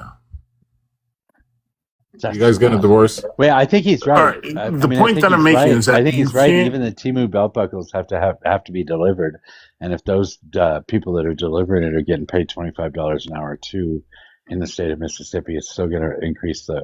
They're going to have to get paid more. But it's marginal. Is my point. Those belt buckles were getting delivered. The guy was already making X. He makes a couple bucks more an hour. It's not a 1-for-1. I think a lot of people envision in a vacuum, if everything you bought and every service you got was from an American worker who was making minimum wage and minimum wage went up, yes, inflation will go up 1-to-1. So that was my thing is inflation. Yeah, there'll be some inflation, but your buying power is still going to go up in a really meaningful way. Brad, it's not though, because if just say we'll use the federal minimum wage, that's what we're going to raise. So we're going to go look at Georgia where they still pay $7.25 an hour. You raise that 3 times the amount, you're going to have to raise your prices at the store about 3 times the amount, or you're going to be losing money because your delivery just cost 3 times the amount because they had to. But it's already happened. So cities raised minimum wage, and they did it as an experiment. Many major cities have raised minimum wage, and there has not been a 1-for-1 inflation. What you were saying never came to fruition. It never happened. You're wrong. Look, I don't think it's a big deal. Sorry, MOJO. I agree that it's not going to be 1-for-1. I don't know. I've never been a big proponent of the minimum wage. I think it does more harm than good. I think there are so many better ways to ensure that people have more buying power, and I think attacking the corporations rather than doing a higher minimum wage is probably a good idea. All right, so explain to me, what is your better solution than a minimum wage, dude? Because I think that's a pretty good. I think it's a pretty good solution, right? We already said it. It should be based off of CPI, and it should be based off of on it being regional, right? Like I'd said before, $25 or $30 an hour in California is gonna be about a floor for California, but in Alabama, 10 to 15 is probably the floor. But they've tried that, Civics. They tried that in California at a few different locations with fast food workers, and a decent amount of the fast food had to shut down, and they limited these staff.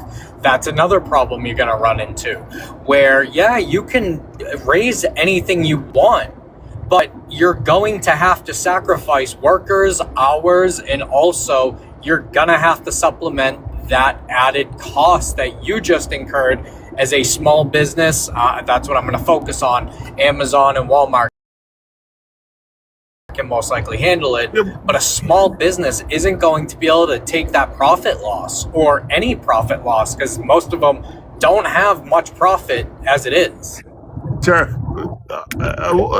Look, the big corporations, if you require, McDonald's and Starbucks to do the $25 an hour in California and $15 an hour in Birmingham.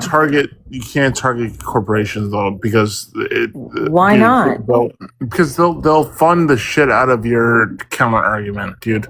Like it's just not. Look, I'm just being real. Yeah. Why do you guys cape for fucking corporations so much? I'm not caping for them, but I understand what reality. Qualifies you, Liv? Right? Like you're saying, they have millions of dollars why. that they will put into a counter argument to whatever the fuck you're saying, and they'll win. So Starbucks, somebody says in the comments, is going to go out of business if you require them to pay. I don't know how much Starbucks pays. I just made that up. They probably pay more than most. Maybe they don't, but. Requiring the bigger companies, right, like McDonald's and Starbucks that are multi-million-dollar corporations, Target, Walmart, right? Why wouldn't, maybe legislate to do that, require them to pay? Because that's fine, but we've already seen that happen in California. Look at what I'll find the article. What do you mean in California? The state of California required big corporations to pay their employees more? They tried to do, I believe it was either $22 or $25 an hour. I believe it was last year. If not, it was at the beginning of this year. And a lot of those companies, which was McDonald's and those In-N-Out, they decided to scale back their employees and less hours. And that's, as much as fucking we all hate corporations, this is life. And you're either going to have to suffer with less workers, which we already see as job numbers get cut. The only thing that's really still around for open jobs is minimum wage jobs. And that's what you're going to see if you require these companies to pay more. So I'm just going to use this real quick and I'll shut up. If just say a regular job in Florida is paying $23 an hour right now. What regular job? Just like a regular out of college job. Or just a normal job. I mean, just anything, because $23 an hour is kind of basic down here in general for just even tech jobs. But you have to... For a supermarket, you mean? No, I'm just talking about the pay scale down here in Florida is not what it is in New York, Boston, because it was never the rich high-end area to be until C-19. So, but you have somebody making $23 an hour, has been there for a few years, and then a brand new 18-year-old comes in and gets a $25 raise when the pay was only $15 minimum wage. You're going to have to supplement that $7 increase to the candidate who has already been there for years, or else the whole system is flawed. Why wouldn't they get a raise? Explain to me this though. How can that be true? But when it comes to the CEO and the C-suite's pays and stock buybacks and the money for those things and that individual, how come the same argument isn't made that we can't raise CEO pay because we need to pay wages? So the money's there. It's just shifted from one place to another and needs to move back. And I think that's what MOJO was alluding to through regulation. I think that you would want to maybe cap CEO compensation, which many countries tie it to the lowest worker. CEO compensation should absolutely be tied to the lowest worker in the corporation. Brad, when you talk about that, I mean, the compensation is pretty good, right? In that sector, what you're alluding to, like that entire, if it's, I don't know, if it's Amazon or, top 5 Fortune company, they do compensate you pretty well, right? The fuck are you talking about, dude? There are, if you want to talk about Fortune 500 companies, there's 500 CEOs. That's it. 500 of them. There's not multiple CEOs for these companies. Okay, what I'm saying is that the compensation that they give you, right, whether you're a middle manager or whatever, right, it's pretty good. Okay, well, back on the minimum wage thing, how many people are actually on it? I think we need to worry more about a livable wage than a minimum wage. There's only maybe, 1% to 2% of workers are even on a minimum wage right now? Yeah, they started out and then they give you a 5-cent raise after 90 days. I mean, there's people that are definitely circling the minimum wage as their starting point. But yeah, I think actual minimum wage employees is a lower number than people like to believe. I would also say that it's lower also because there's not that many minimum wage employees working 40 hours a week. There's a lot of minimum wage employees that are working 20 to 30 hours a week, or that 35-hour threshold so that they can't get benefits. But civics, at the end of the day, and I'll say it this way, most companies aren't starting you at the minimum wage of the state. They're just not. Most but there are some that exist. To say that there aren't is just woeful ignorance, because there are plenty of companies that start you off at minimum wage. And when they're the only employer in town, they're going to say, tough shit, go find work elsewhere. But why? So this is where I struggle with it, because a lot of these, we'll just say big companies, the big corporations, they're necessarily the ones that employ us. Do I think fucking the CEO should be bringing in $8 million a year or more? No.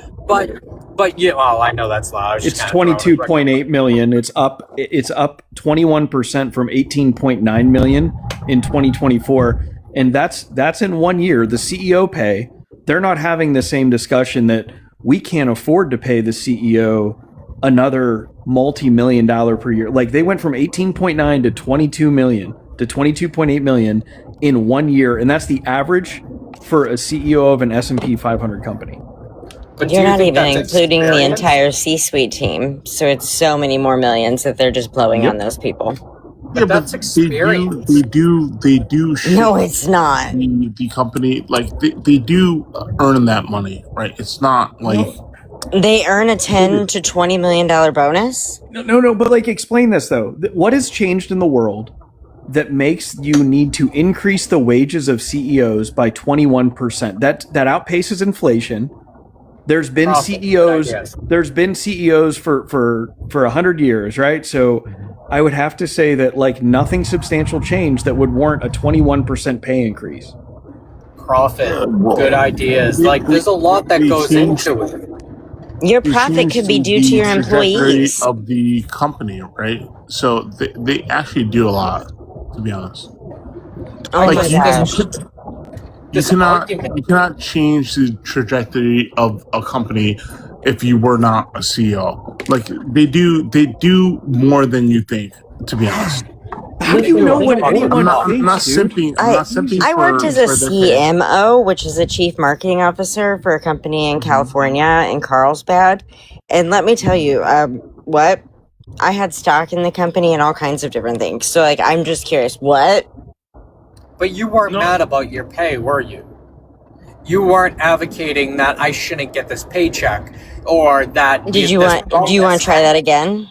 So you were saying, and this is where I do not believe anybody on this fucking app because half of the time, that's fine and dandy with me. It was called Cancel Rather. Thank you. I'm not worried about what company. What I am. Well, if you don't believe me. No, but what I'm saying is you weren't mad about your paycheck every week. You weren't mad about the bonuses that you got at Christmas time. You weren't mad at the end of quarter reviews and you were able to expense something if needed. You weren't mad. And if you're going to sit up here and say you were mad, that's a complete bullshit lie. We're not talking about individuals. And the fact that you're judging me and thinking that you know anything about me is absolutely hysterical. Because nobody's going to be mad at more money. We're talking about the system, dude. You're trying to make this argument about one person. If it benefited my employees, no, I didn't want a bunch more money because then they would have a better livelihood and they would come to work happier. And I'm talking about my sales team, my traders, all of those people that came on board. It would make it completely different. Now, and if they're happier at work, I'm happier. Did you have? And I have 4 kids. I mean, like, you would think I would give a shit about a shit ton of money. But did you have experience when you got into that role? Did I have experience in marketing? Yes, I did. I had over 10 years experience. It was a startup company. You're being paid for. You're being paid for your experience. You're not a company that I ran. I ran my own company and marketed my own company. Yeah. Yes, but you had the experience. So it was literally only me who was saying I had the experience, and I guess whatever my bank statements were of what I made. Okay, I'm just saying this is what we pay people for. CEOs usually need about 10 to 15 years in said company, higher management positions or C-suite executives or anything like that. I mean, this is where it's like experience is what pays. But do they need a $10 million bonus on top of a $500,000 a year salary? You know what? Probably not. But, no one's complaining about this when they're getting paid. They're complaining afterwards. Why would the fuck would they complain, Derek? What is the point of making that statement?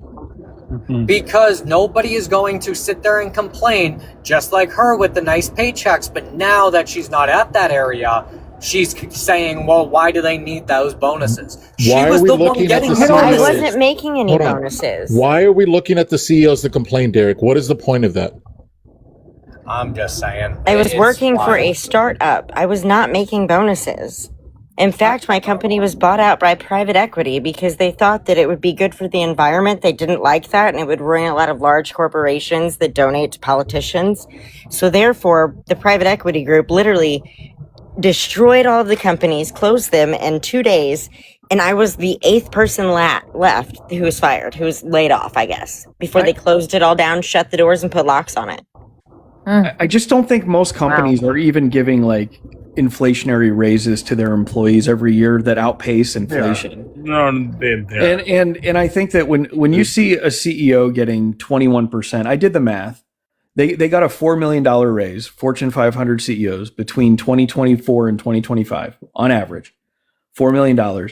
If they had just to pay from the minimum wage now, so $8 an hour, they could have actually taken 266 employees to $15 an hour, minimum wage, just based off of what 1 year's inflationary bonus was for the CEOs. So if you figure over 10 years, that's 1,000 employees whose wages would have been fixed to double what the current minimum wage is. So to say the money isn't there or that the businesses would have to raise prices is bullshit. Or mom and pop shops. Some companies run to protect their employees. Like, I mean, my firm, we're a partnership, which is different than corporation, but it's still the same thing. Like, when we pay wages or salaries, we do a competitive market rate for our paralegals, for our secretaries, for anybody, for file clerks, whatever. We make sure that people are happy to come to work and that they have a livable wage, certainly, and better. And that may mean that we don't take home, as partners, we don't take home what, some really great year. We won't have good years, but our business has grown. My firm went from 4 attorneys to over 70 now, okay, and lots of staff. And, the point is that you have a company, a partnership where people are happy to come to work, that everybody's doing well, and that we're growing. No, not that the partners at the top are over the top, getting richer and richer at the expense of our employees. Now, that makes sense, Tennis, but you had to go to college, you had to do a lot of studying, you had to put a lot of time and effort into becoming a attorney, a lawyer, whatever the case is. That's very different than working at McDonald's or fast food. No, but we still employ file clerks. And we also have people who come in as interns and who we pay those interns, and secretaries and paralegals, all different kinds of wages. We don't call them wages. We call them salaries. This is people that are going to college to intern or going to college to be a lawyer, an attorney, whatever. But this isn't McDonald's. This is, I would say, the bigger talk of conversation. Look at file clerks. They don't have more skills than people who work at McDonald's. Mm-hmm. Do you guys just think like anyone in America should be making and expected to survive as an adult at making like $29,000-$30,000 a year, and while realizing that they need to go out and purchase transportation, because we don't have that as an option for most people. You need to have a car, and they need to get health care. Like, once you subtract those things and housing, what do you have left? Like, do you think that that's viable in America to make $30,000 a year? A necessary evil that we need to have, right? Why? Because, dude, we run on a class system, right? We have to have lower class people do lower class things, right? Really? Yeah, I think so, dude.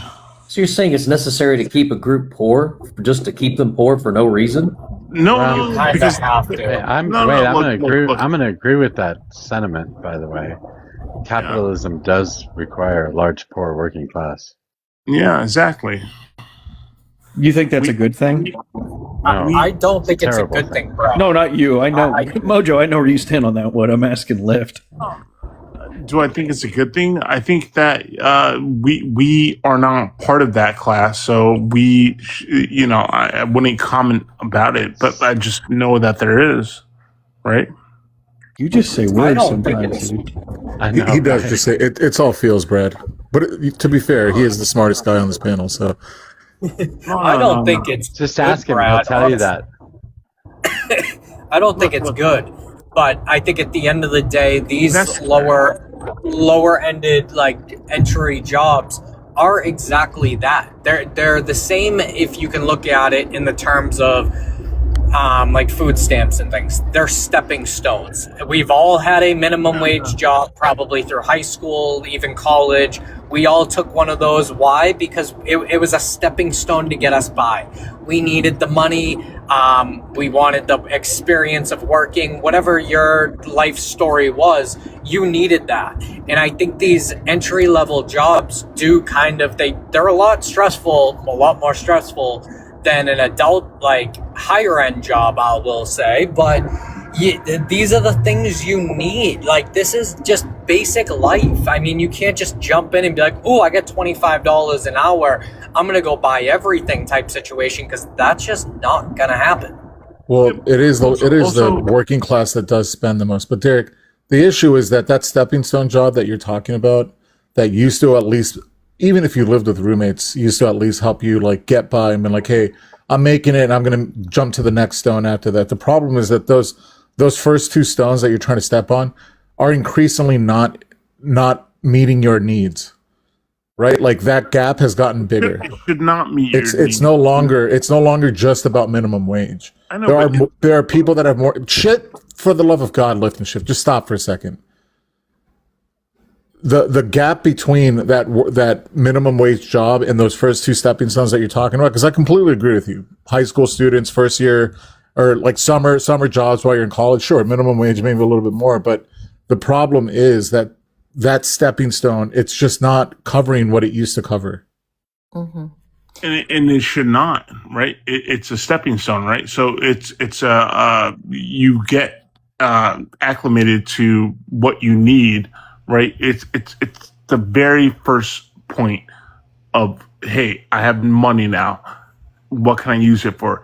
Right? You're not supposed to live your life on that first job, right? You're not supposed to exemplify, like, you're not supposed to, like, hey, I work at McDonald's, now I can live my life. Like, no, it's not. That's not the purpose of the job, right? It's a stepping stone, like you said. Your average annual cost for health insurance is $8,244 in the United States for one person. For you, so listen, so if your first job, like, regardless, since we don't have socialized medicine, we need to factor it in. And if somebody's making $30,000 a year, mm-hmm. and they're subtracting $8,244 off that, how are you going to survive in this country on $20,000 the rest of the year? You're making $30,000 because you're working a shit job, but you're going to increase your wages year after year, right?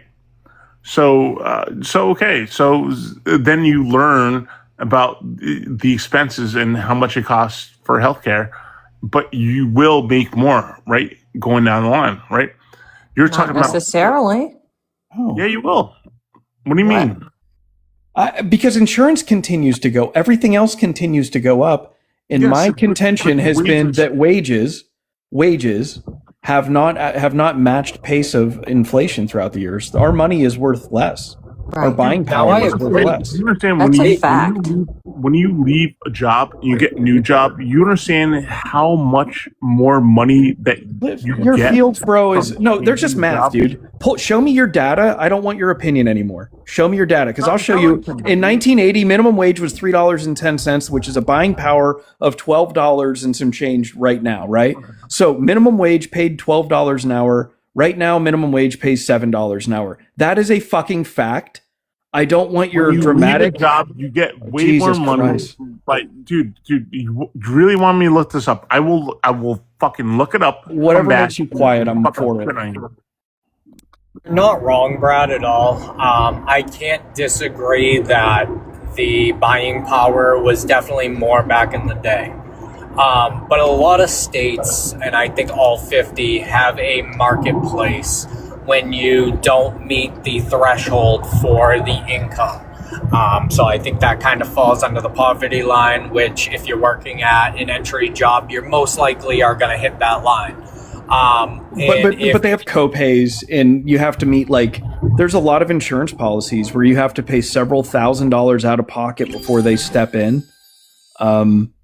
That's true. I'll give you that. So I do think our system is fucked in that sense. If you are if you make under a certain amount of even poverty, you shouldn't have the level of deductibles and shit out of pocket that you have to. I agree. We shouldn't be okay with deductibles to begin with. We have just been not coasting by, but allowing it to happen because there hasn't been enough popular uprising about it. For years, we have been more productive and less pay. We've gone from a society that used to have secure factory jobs or manufacturing where you could fucking work there for 20 to 30 years, retire, and raise a family, right? And now that same person who was not nearly as educated as some of the educated people we have, it's a struggle out there. It is a fucking struggle. Because now we have a well-educated populace that can't fucking pay off their student debt, and there's not enough work out there. But meanwhile, we live in a society where we're watching somebody become a trillionaire. We're watching somebody become a trillionaire. For the love of God, Lift. Go ahead. What was I going to say? Finish what I was going to say. First, there is enough work. No, I mean, civics, to that point, you're correct. I don't believe in the deductibles and the fucking out of pocket. So that I agree with. But there is something that, and obviously this isn't entry level area, but Google, they laid off, and the number may be off by a little bit. They laid off about 4,500 workers and then hired 22 H-1B visas. Or was it Microsoft? It was Microsoft. That is a problem in my mind also. We're seeing a lot of companies do this, and I think that's becoming a problem for the American worker. But is that a problem? So I agree with you. It's 100% a problem for the American worker. But that is a symptom of the system, right? As long as we allow for this unfettered, I call it capitalism if you want, but look at who was at Trump's inauguration. These tech companies know that they can make more money by paying people less by having H-1B visa holders, right? That is the symptom of capital. No matter what, they're always going to have to adhere to the shareholders, and they need to maximize profits. And as long as we're okay with that system, because some of us get some of the scraps that are left over from that, and we're not complaining as much, it won't ever fucking change. It will just get worse. And hasn't, with the big beautiful bill, didn't that defray Obamacare for people? Because I know that my brother, who's an independent contractor, he teaches karate and that, and he's of a certain age, and his ACA healthcare, he was doing great with that. He was really thankful to have that. And now it's gone up. It went from $500 a month to $900 a month. I forget what he said, but it was astronomical. They keep intentionally making it defunct and not work as well. But I guess to Civic's point too and Derek's is that these companies are not accountable to their workers at all. And this is a time when these companies have more money than they've ever had. Productivity is higher than it's ever been. And they're choosing when they don't have to burn the workers. And they're coming in and shutting down a plant that's been open for 20 years. No notice. They're putting the workers in survival mode. That's your person that goes out and applies for the first job they can get their hands on that's going to take a job out of desperation so they don't lose their fucking house. There's so many Americans that are on survival mode right now with nothing in the bank, no plan, one car problem away from a catastrophic failure, and they're avoiding healthcare. And we're supposed to be this, we're the greatest country in the world. And I'm like, well, then our citizens should have the greatest benefits package in the world. Like, where's like the workers' rights? Where's the healthcare? Where's the more holidays that we have because we're Americans? What is it that we get for being the greatest country in the world that other countries don't get? Kay, hold on one sec. Kay, can I get your age? Are you here? Kay. 30. Huh? I'm 30, and I'm also Scottish. But yeah. Can you hear me? Barely. No, I know about. Is that okay? We get the scouts up here. All right, that's good for now. Thank you. You can jump No, in wherever you I can. like to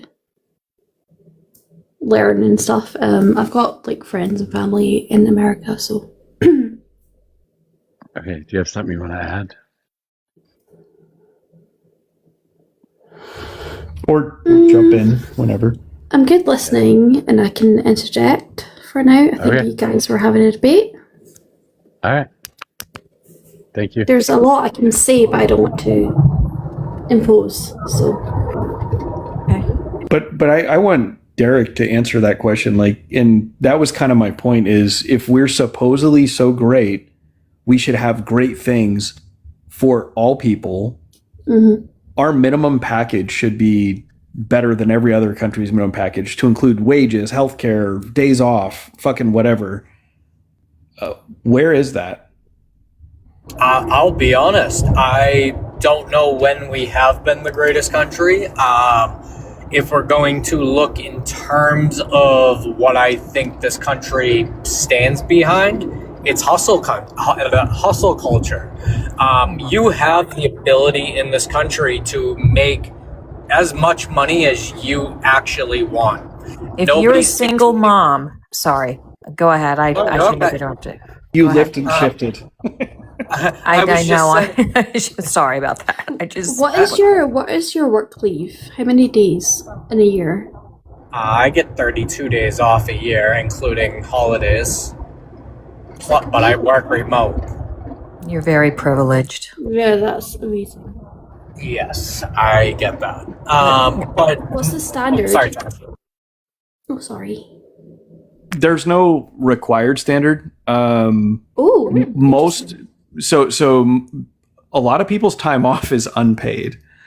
Wow.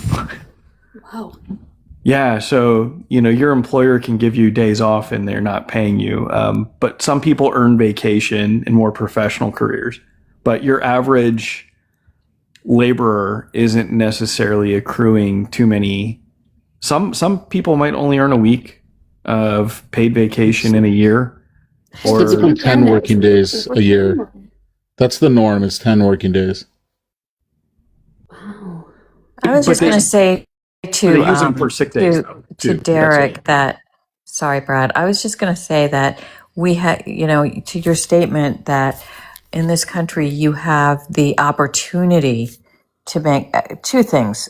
You don't know when we were the greatest, country in the world, that kind of thing. And also that you have the ability or the opportunity to make, to do so well in this country.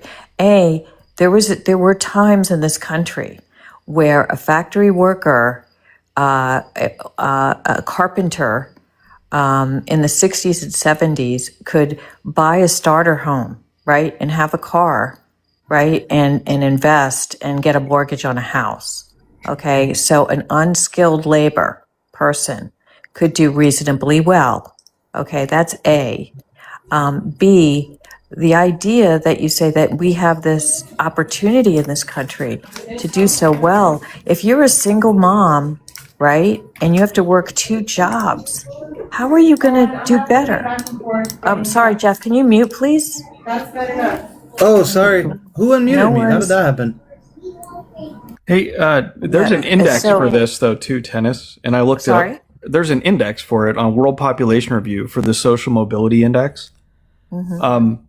The U.S. is, we're like somewhere 25th, 26th, 27th. Yeah, we suck. We're in the top 100. Yeah, but we still suck because our people are doing so poorly. I don't think anybody can disagree with that. But what I am saying, all right, Brad, do I have shit service? No. I was just saying, like like you were saying that was a feature of America, and I looked it up, and like I look at data all the time. Not really. Denmark, Norway, Finland, Sweden, Iceland, Netherlands, Switzerland, Belgium, Austria, Luxembourg, Germany, France, Slovenia, Japan, Canada, Australia, Ireland, Malta, such as Singapore, United Kingdom, New Zealand, Estonia, Portugal, South Korea, Lithuania, then the United States. So Have you to looked say into that Scotland? we're giving... I don't know. From Did United you, Kingdom. did you make the No, top wait. 100? Yeah. I mean, it's not under Britain. Oh, right? it depends on. Okay, I get you. It depends on the. But that was my point, Derek, is to say that we should be okay with such a low starting point because we have such ability to rise high. How come countries like Denmark and Norway and Finland and Sweden don't have to have such a low starting point, and yet they can achieve social mobility much easier and with greater outcomes than us? The issue is they get taxed out the ass. So yes, they have the ability to have all the universal health care. They have the ability for those things. But we We do too. Well, we don't necessarily get taxed on stupid shit like a TV license, an extra 20%. That's not the UK. I mean, say the UK. That is the UK, but that is also Italy. That is yes, But UK. Everyone pays their TV license. It is the economies. Give me another point. It is the economies of scale, Derek, right? So those other countries, you're right, they do pay higher taxes, but they don't pay deductibles, like we had mentioned. They're not paying for their health insurance on a monthly basis. They don't have some of the other expenses that we have, childcare, after school, education, having to worry about all that. Like all of that is covered with their higher taxes. So it's still cost. It's just rather like it's collective. It's all part of a collective pool that they take from equally. That's the whole point. I agree, Civic. So let's get rid of these a lot of the problem that we face in this country, I wouldn't even put it at medical problems or medical debt. What I would put it at is these fucking student loans being predatory in themselves. Why are people coming out with $400,000 in debt from student loans? That's the fucking problem. And that started under Reagan when we decided we wanted to continue to subsidize the fucking school systems. This continues to be a problem when the government gets involved. Shit doesn't get necessarily cheaper, and it may not happen overnight, but over a course of time, shit starts to skyrocket. Why? Because these schools know they have federal funding backing them. Derek, the problem is the number one country on that list, I think, was Denmark, right? That I just pulled up. The social mobility list. What was it? Yeah, Denmark. Denmark has free college, and I think they have socialized medicine too. So my point is this: if another country can do it, why can't we? We'll never be able to adopt another country's policies, anything like that. I think, as we all know here, when the government gets involved in anything, they fuck it up. Every single time the government's involved. You have to address the government. Well, that's our biggest problem. I mean, I would say our problem within the country, never mind anything else, is we flip-flop the president, the Senate, and every 2 to 4 years. We can never get shit accomplished or passed in... It's the same in the United Kingdom, but it's the same everywhere. And there's so many states over there, so I can imagine the nuance and the tit for tat and the government doesn't fuck up everything it touches. In fact, like Medicare and like has lower administrative costs and is more efficient than your for-profit healthcare systems. There's different incentives. I hit the wrong one. No, I understand your point. I think Obama did some sort of good with and then some was abolished. I don't want to, because obviously I'm not American, that's right. So I'm just like, no, that's a good point. Is all that type of stuff, and Obamacare, when it like the ACA was put in, it was a watered down version because there wasn't an appetite for it in Congress for a single payer. And so it wasn't the best version it could be. And then it's been gutted since by the right to make it worse. You guys break stuff and then you go, look, see, government doesn't work. But you guys just fucking broke it. Yep. If it's not making money, The Republican, I'll mute. I'll let you guys go. the Republican plan since the 80s has been defund, complain about inefficiencies, defund, complain about inefficiencies until they can privatize it. Period. I mean, yeah or no. The biggest there's so many fucking issues in this country, but I think when we're looking at it, we have to look at when the last time we even had a balanced budget was in this country, and that hasn't been for what, 30 years. And that's where I'm drawing the line. This isn't fucking Republican. This isn't Democrat. This is the people that, regardless, we're voting in office. This is our senators. This is our fucking House. This is these fucking idiots because they don't know how to manage money. They're not fucking accountants. None of them. Absolutely none of them are accountants, but they all fucking love the big bank that they keep rolling in year after year. I truly wish we would fucking go to a different system entirely. And if you fucking live in Georgia and you represent Georgia, you should be paid that state minimum. That would fix shit entirely. You shouldn't be getting $170,000 for working 4 months out of the year because every fucking day you're on recess. I don't necessarily care about the profits that the I agree corporations with are making. politicians in general. Yes.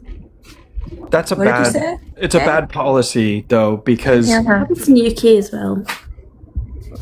when you only pay like these very paltry wages for your federal workers, what you get is a bunch of rich people's kids who can afford to supplement their lifestyle, and then they self-enrich. And that's why a lot of the staffers in DC tend to be from affluent families because they're paid $30,000 a year to live in Washington, DC, one of the most expensive cities. And so then you only have a single perspective of your lawmakers. Singapore takes the other approach and says, we're going to pay super competitive and fantastic wages, and we want to hire the best talent in our government. We're always like trying to punish people here instead of trying to attract people with good incentives. It's very strange to me. Because what are they doing, Brad? Congress hasn't done shit in fucking, let's be real, probably It's 20, 30 Republican-led, years. dude. Hold on. It's Republican-led. What did you expect? Brad is This talking year, about. yes. Yeah, but Derek, Brad is talking about civil servants, not politicians. Yeah. Right? Civil servants are supposed to be experts in their fields and have experience. And just like he had mentioned, Singapore, it comes with good pay, job security, and benefits so that we have the smartest and brightest people working within our civil service so that it's run efficiently. The people that you're mad I at just asked for, how far can they get? Wait. I thought Brad was talking about intern staffers. I was talking about, well, he said politicians should make the minimum wage of their states. And I was like, no, because then you're only going to have rich people that can afford to take a minimum wage because they didn't need the money in the first place. And you're going to have a bunch of rich politicians with self-interest. But civil servants is the same, is just the government perspective is to actually pay their elected and non-elected, their civil servants. They pay them extremely well. Can we to not attract just talent. like tax the richer? Yeah, but when you said 30,000 a year, who are you talking about? So that those are the interns, like the actual staff, or not interns, but like the staffers that work on Capitol Hill. Yeah, okay. That's what they I don't thought. make That's shit. what I- Yeah, that's what. My brother stopped. He was a foreign policy advisor for a Congress. That's kind of why I dropped out of politics too, because there's just absolutely no money in it. Mm-hmm. Yeah. I'm talking about those like, interns are unpaid. I did an unpaid internship for 2 summers. I'm talking about like Mitch McConnell. He does not need what he is making. And that is kind of where he's dead, so of course he doesn't. Well, yes, you're right. But this is the shit I'm talking about. I'm not talking about fucking the interns, anything like that. Well, you But shouldn't be doing that anyway. we got to look at this in a different light, because if you guys want to raise the minimum wage, like I said, I'm all fucking for it. But I think at some point we need to start paying our Congress that we vote in. If they're not doing shit, why are they getting $170,000? Holy maybe fucking just Lord. Yeah, You're almost as bad as Lyft. maybe just kinda like you're kind of interrupting a lowering. lot, Kay. Sorry, I thought it was on mute. Jesus, I just talk. Well, between the fucking why are they getting paid $100 and something thousand a year to pretty much work 4 fucking months of the year because they're on vacation half the other What time. about the politicians? They're What is getting going on paid here? Just let him finish, Kay.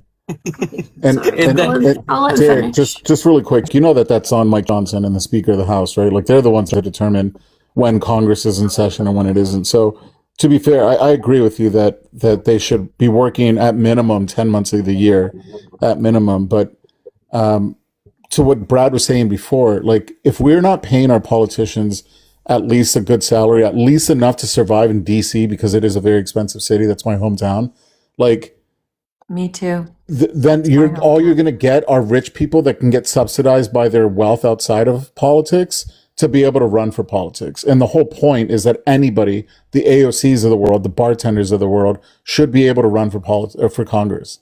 He wasn't a bartender. But I feel like I know. I'm just giving you an example. You want to get Mojo pissed off? You keep attacking AOC and see what happens. Civics. May I just say something? But you know, I feel like you're pointing to very Derek's symptoms, and what I'd like to address is like I agree. I don't think minimum wage solves this problem. I think regulation solves this problem, and I think that Brad and Civics were getting to it with respect to regulating corporations and bonuses. And if you're going to employ so many people, maybe I'm just making this up. If you're going to have people working in your company and you're extracting a certain bonus, then perhaps, you know, there should be regulations about how you treat your employees. Like the way I described my firm, you know, like we take less bonuses. We have to bonus our associates. And, you know, we have to make sure that everybody's happy. And these Fortune 500 companies that are just raking in billions of dollars in or millions, multi-millions, whatever they're getting at Christmas bonus or for their salaries, and they're treating their employees like shit. I mean, you know, you could talk about Congress, you could talk about universities and all these are symptoms, but the bigger picture is how do we get our workers paid more? Can you address that? Yeah, I think. Symptom. Oh, go, okay. Companies that lose money, tennis. I'd reverse that bit. I'll let you go. I was gonna say, I think you start at the politicians, the ones that make the fucking laws, the ones that actually are sitting in Congress saying, hey, this is what we need done. When they go and get voted in, they should be working for their state and what their state wants. If their state wants a higher pay or the state wants to get the taxes back or get money back from corporations, I think you start at the people who are making the laws. Don't go straight to the corporations, because let's be honest, all the fucking politicians are getting fucking money and none of them give a shit, because at the end of the day, I don't fucking care. They all don't give a shit. They're all getting their nice chunk fucking of money. They're getting their benefits for life. They're getting everything expensed. They don't give a fuck. It's a fucking theatrical bullshit, and everybody's falling for it. Both sides. If they have a sick day, it has to be like an actual doctor's line and not get paid for that time, because they've got enough money. So they're employed full time. But what about the companies? Are they always in Congress? Are they always there? Are they always balloting? Are they always doing the job? Well, all right. So I have an issue here.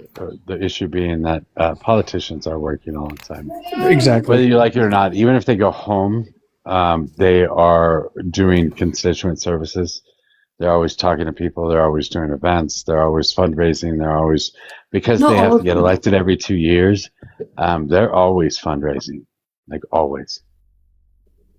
This may be different in especially Congress, because they're always facing an election.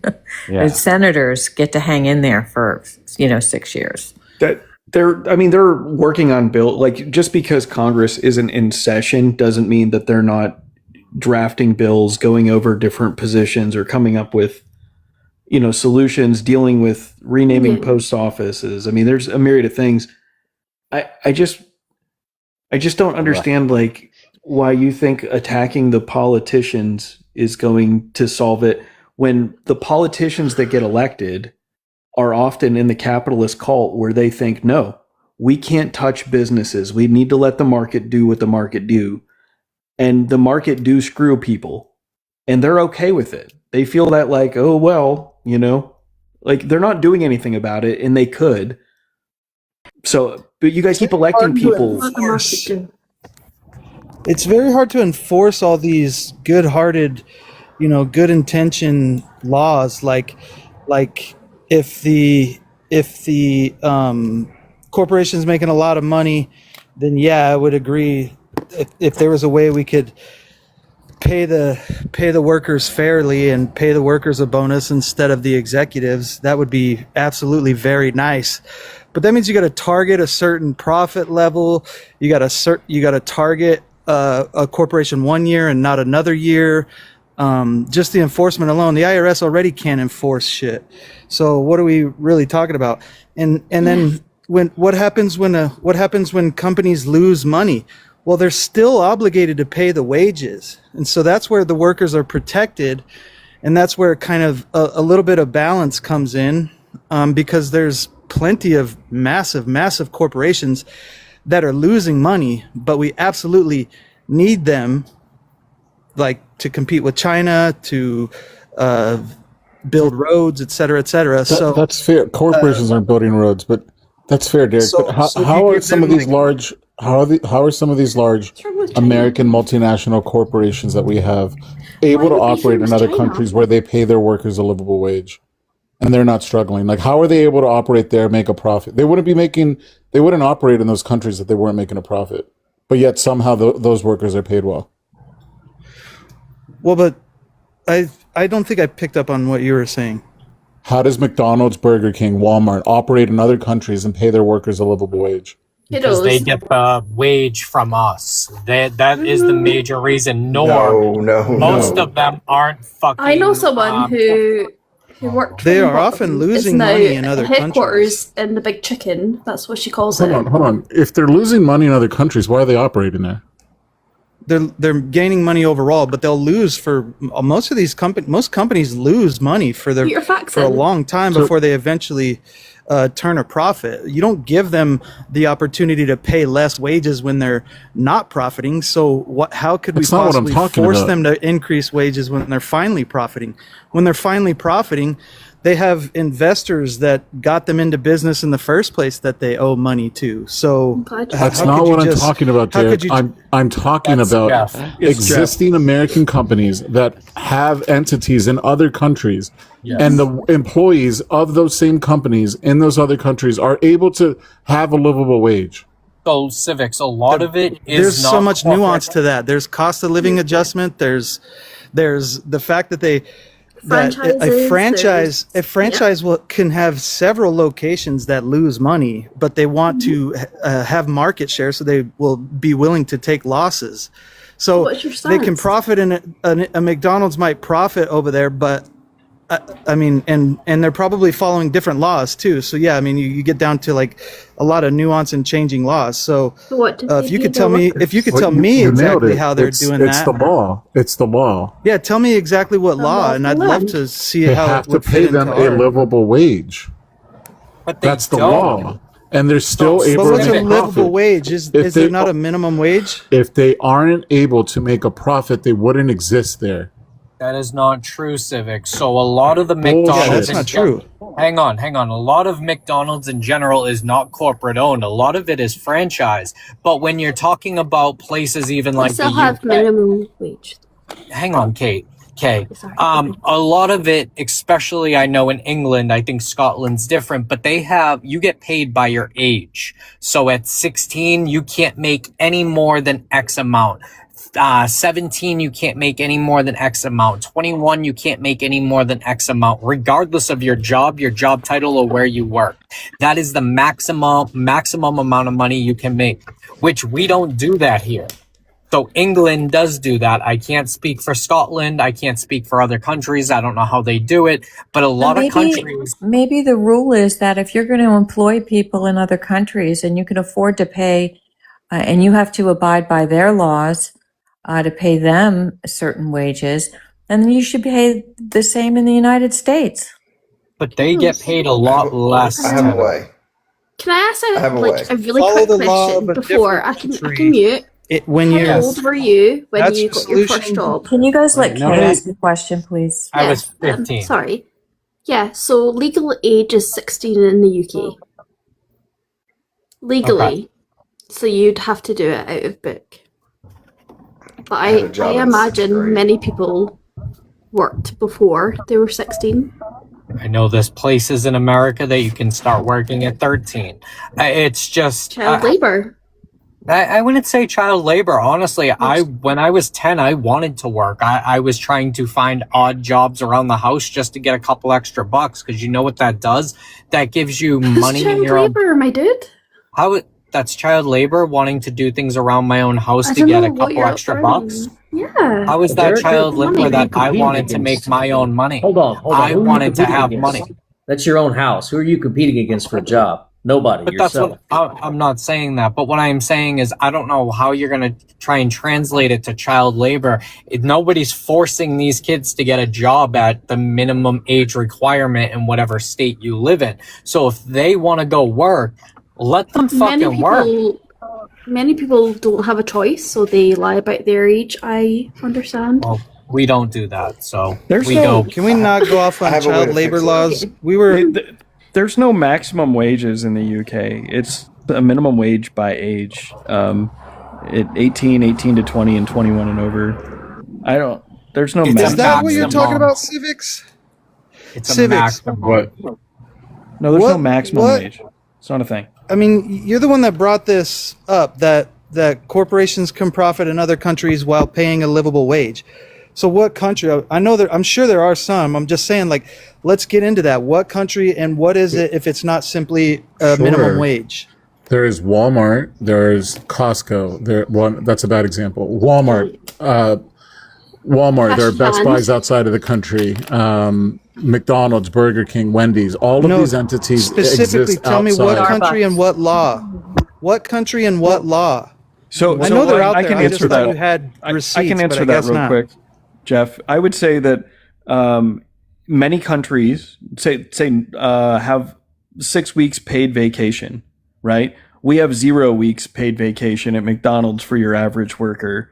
They have higher wages. They have health insurance. They have a full benefits package like they're a real human being and not a robot. Those things are not offered or afforded to American workers, and the price of a Big Mac is only a quarter more over in Norway than it is here in the U.S. Right. And like, you know, I'm glad we're pretty talking soon you're about gonna this. get Wait a into- second, Jeff. Just a quick second. Like, I used to live in France, right? And when there are unskilled workers there, particularly, and I'm just interested because the restaurants are really good in France, right? Okay, so the waiters there, they French get, food is gross. well, not to me. So the waiters and maitre d's and people work in restaurants in Paris and in all the cities in France, they get their wages, they get good salary, they get paid vacation, they get full health care over there. Okay. And they're, there's a certain skill to being a waiter, but come on. I mean, how is it that You can't just look around the world and see where they Yes, have you it better than us can. and say, we need that. yes, Why? you can. You Because can do countries that. are different. They're vastly Hold on, different. You hold can't on. just flip our whole our whole country upside down because Jeff. one country across the globe is doing it better than us. Cool. All right. So tell me the massive difference between a worker at a McDonald's in Norway and a McDonald's employee in the U.S. What is the huge difference there? There's probably no difference. They just don't make as much profit over there as they make over here. So then what are you bitching about? I'm bitching about a small business or a business losing money or a startup business being forced to pay someone that they're not worth. Okay, cool. So the point I made from the very beginning, since this is how we got here, was if a McDonald's employee in other countries can get paid a livable wage, then why the fuck can't we do it in the U.S.? And somehow you brought up startups and other companies. And health insurance. It's McDonald's, bro. McDonald's can do it, but my local restaurant here can't just go over there and start a companies. What about the people that work the companies? They're You're not talking about one of the workers. They're wealthiest not companies in the world. uneducated. No, the people that work for them, they're not uneducated. Hang on, let me They're talk not to civics. educated, I'm not but trying if to. they're in They're not Scotland or they're in France, uneducated. they're Oh my going God. to get vacation time. They're going to get their health insurance, and that's McDonald's. So they just that- work there for the sake of, like, oh, we don't. because so nuanced. because McDonald's wants their company there, so they have to abide by those rules. It's just a company. No, it's just a company in a country that we live in. So you get kids working there that can't necessarily afford. No, you're talking about a company that has access to unlimited capital. You're talking about a company So are that they has gonna the put ability people to take a loss. that work You're there talking about a into company money? that has the ability. Many students, I just I said know it. they work it. They have access to unlimited capital. Their workers Yeah, because they're a don't. great business model and people don't want to put their money in a mattress. They'd rather invest it in a company that's going to pay them a dividend.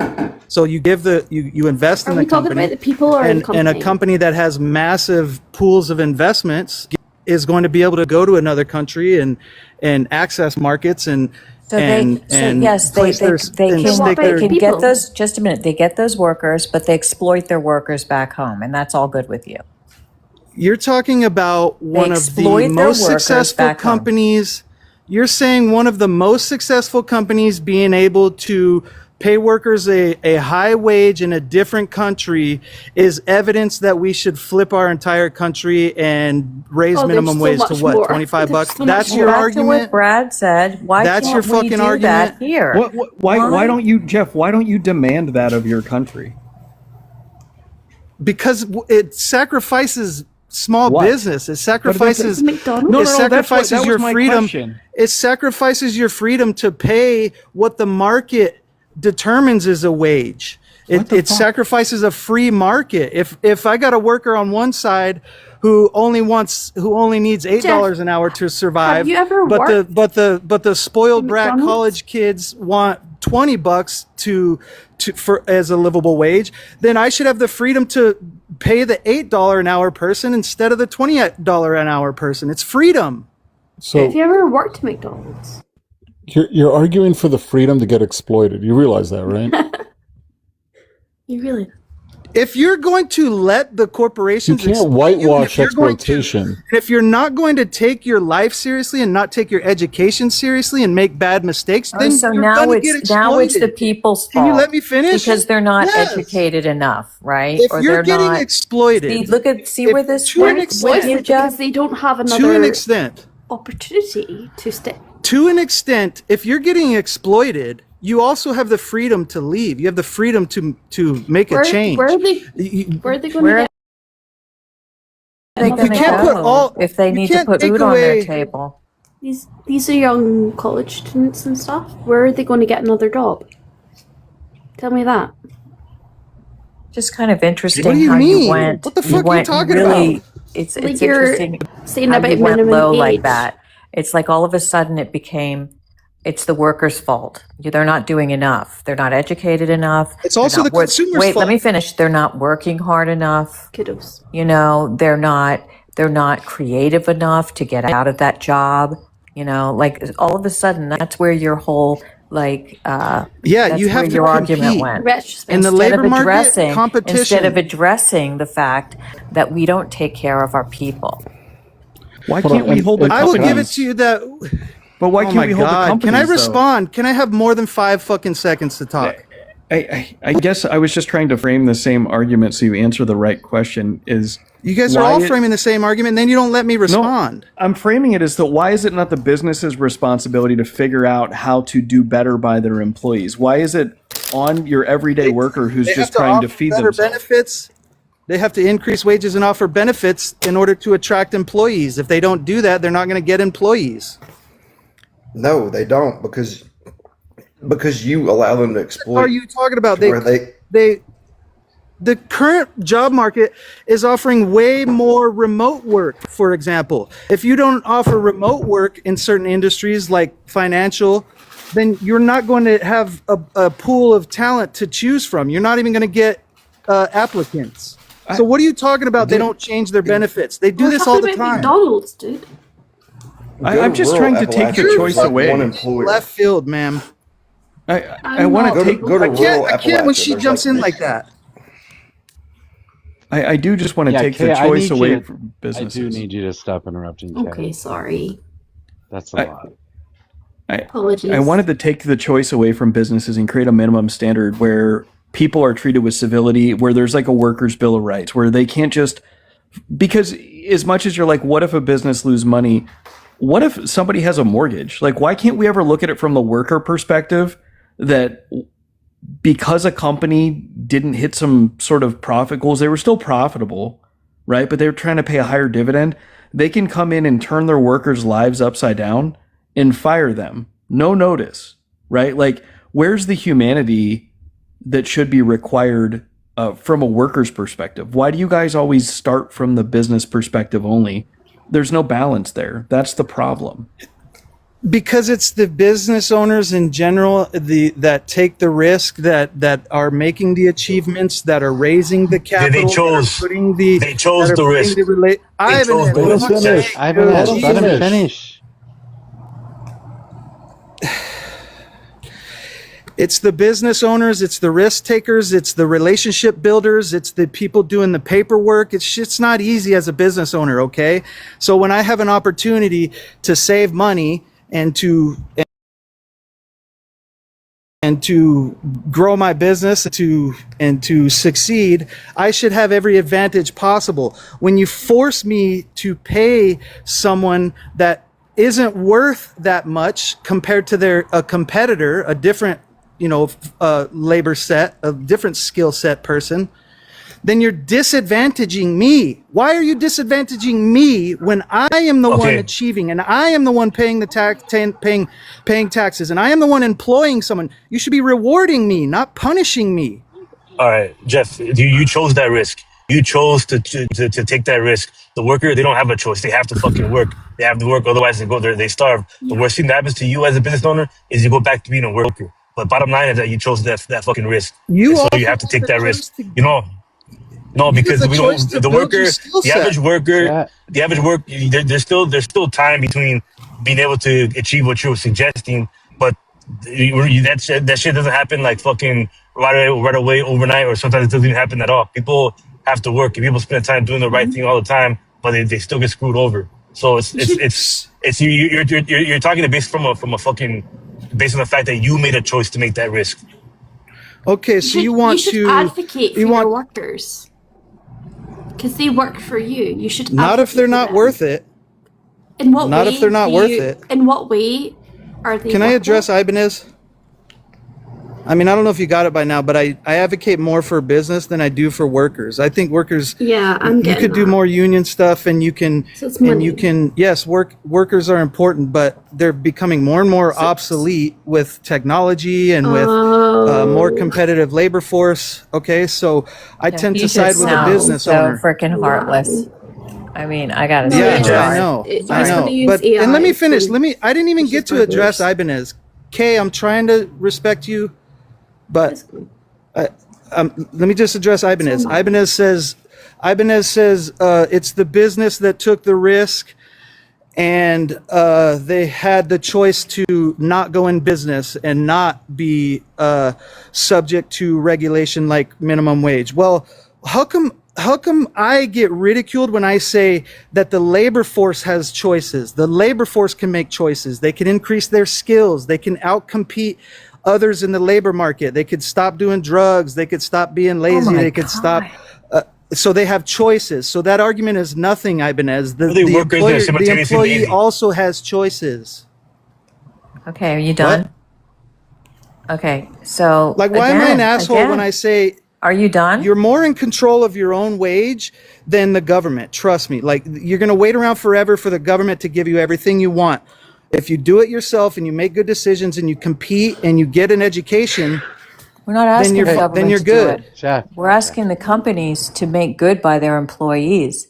And what you keep doing is denigrating, denigrating them. They should go off drugs. They should work harder. They should find a different job.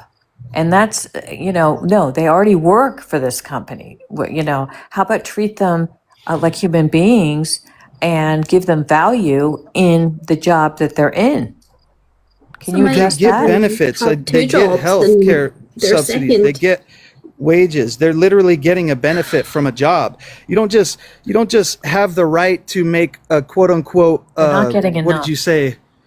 So and what that is that's a subjective stance. Where do you draw It's the not line? Like, subjective if what you look is at a facts. livable wage? Like, it's very subjective. Depending on where you're working. So some Exactly. people You might all can move to New Mexico. Exactly. You can move to New Mexico and you can enjoy very low cost of living. Oh. Mm-hmm. And what? You just assume that you're going to have a remote job? Why New Mexico? Can I ask? And while we're at it, so if you're saying that you could just move, it's so easy. Just fucking move. You need your to have. family you need to lives have here, an but AB. you got to move to Mexico. You need to have an AB. Go to a state where you can have it. Nobody's saying that it's I'm not easy or fucking not. done. Nobody's I'm saying not that it's fucking easy. done, baby killer. Are you? The point is fuck you, TJ. The point Companies that are is pro-abortion. the point is, Jeff, Baby that it's killers. not cheap to just move states. There's still costs. If you have a family, you have to disrupt them from their school. You have to disrupt them from whatever it is that they're doing. You can't just move across the country It's not or cheap move to to a new employ workers. state because you are trying to chase a more affordable living, assuming that you're going to get remote work, as if people that have remote roles right now aren't being laid off left, right, and center, like Brad was saying. Bro, I want to live in Manhattan. Do you think my minimum standard of living in Manhattan should be provided to me? Picking the most expensive city in the Everybody's world. gonna want to fucking live in Manhattan. let's Duh. just pick- Everybody's gonna let's want to pick live the in Columbus, in Ohio. Newport Beach. Everybody's just gonna wants want to to- live in San Francisco. If you just give it to them, then you're just gonna have a rush to the beaches. I got to tell you something. Everybody Newsflash. just Newsflash. You guys are wild. If you No, if no, no. your- This is if your this is a wage stupid doesn't argument. support your You're living getting, like, condition, it's all coming then together. you chose Hey. the wrong living condition. Listen, for you to, your a choice. obtuseness is like really, it's just now you say excuse me. Manhattan. Well, I can say that about Okay, 5 of you excuse up me. here. Excuse me. No, don't call me obtuse and then not expect a reaction. You all No, 5 are it- obtuse. No, So but she it's said crazy. feminism Okay, just a instead. second, may I? Okay. Like that was a ridiculous statement though to say, oh, so this company should support, somebody's lifestyle in Manhattan. I mean, how about just it doesn't matter where they live. They could live in freaking Little Rock, Arkansas. And people, the bottom line is, Brad said it earlier, people are not able to afford the cost of living in this country. And it's gotten worse and worse and worse. And it wasn't No, they always can't. that way. Dennis, you're the one who told me, quote, you're always going to have poor people. You told me that, Tennis. That's true. If people couldn't afford the cost of living, they would be dead. That's a There will ridiculous. That's a always ridiculous be. argument. Let me address that Governmental really quick, design. TJ, and then you can go. Jeff, that it goes back to the dawn of man. There will always be people who are disabled, who are incapable, who are just not. There's always So going it's to be unfair poor to people in leverage this world. There's always You're going to be. leveraging something that cannot be fixed. You're leveraging poor people and admitting you can't fix it. Leveraging poor people. We What do you should mean fix it, and it leveraging can be poor fixed. people. What? Does anybody disagree that there always have been poor people and there always will be poor people? What is that? What is that a big gotcha about, Jeff? Because it proves that that poor. What's your stance on poor people? Subjective. Okay, please. Wow, you're freaking out, Jeff. It proves, Jeff, dude. Jeff, you have to chill out. Calm down. You're freaking out. Take a deep breath. But no, going back to like peasants back in the day. Hold on. I did want to let him answer, but just wanted to. Well. Yes. The fact that there has, is she still? Oh fuck. The fact that there has always been poor and there always will be poor proves that no matter how much you tax the rich and try to improve these people's lifestyle, from the very privileged poor people in America and the Nordic countries to the very unprivileged poor people in Africa, your policy will always shift the line. And you will always have poor people, and you will always have that leverage. You will always be able to promise people, if you're poor, vote for me and I'm going to fix it. If you're poor, let's tax the rich. You will always win that argument because you will always have poor. I refute that. We live in a country of 340 million Give me people. 1 second. So he said 3 points. So Hey, hold on.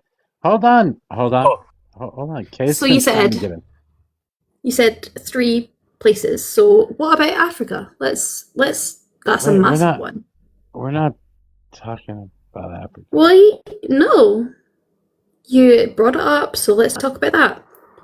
Congo especially. No, let's talk about our United States workers and how do we raise their wages? That's where What we were. about who is funding the stuff that's going over in Congo and all that type of stuff? Okay, we're not talking about our foreign policy right now either. But but that's the thing. Like, you're talking about what's happening in the country, but you have to understand that it's all in cahoots. America, No, we're Britain, talking about everything. No. It's collective. No, we're talking about our economy and the best way to run it. We're not talking about foreign policy. Kudos, which is happening. I don't know what the fuck Kiddles is.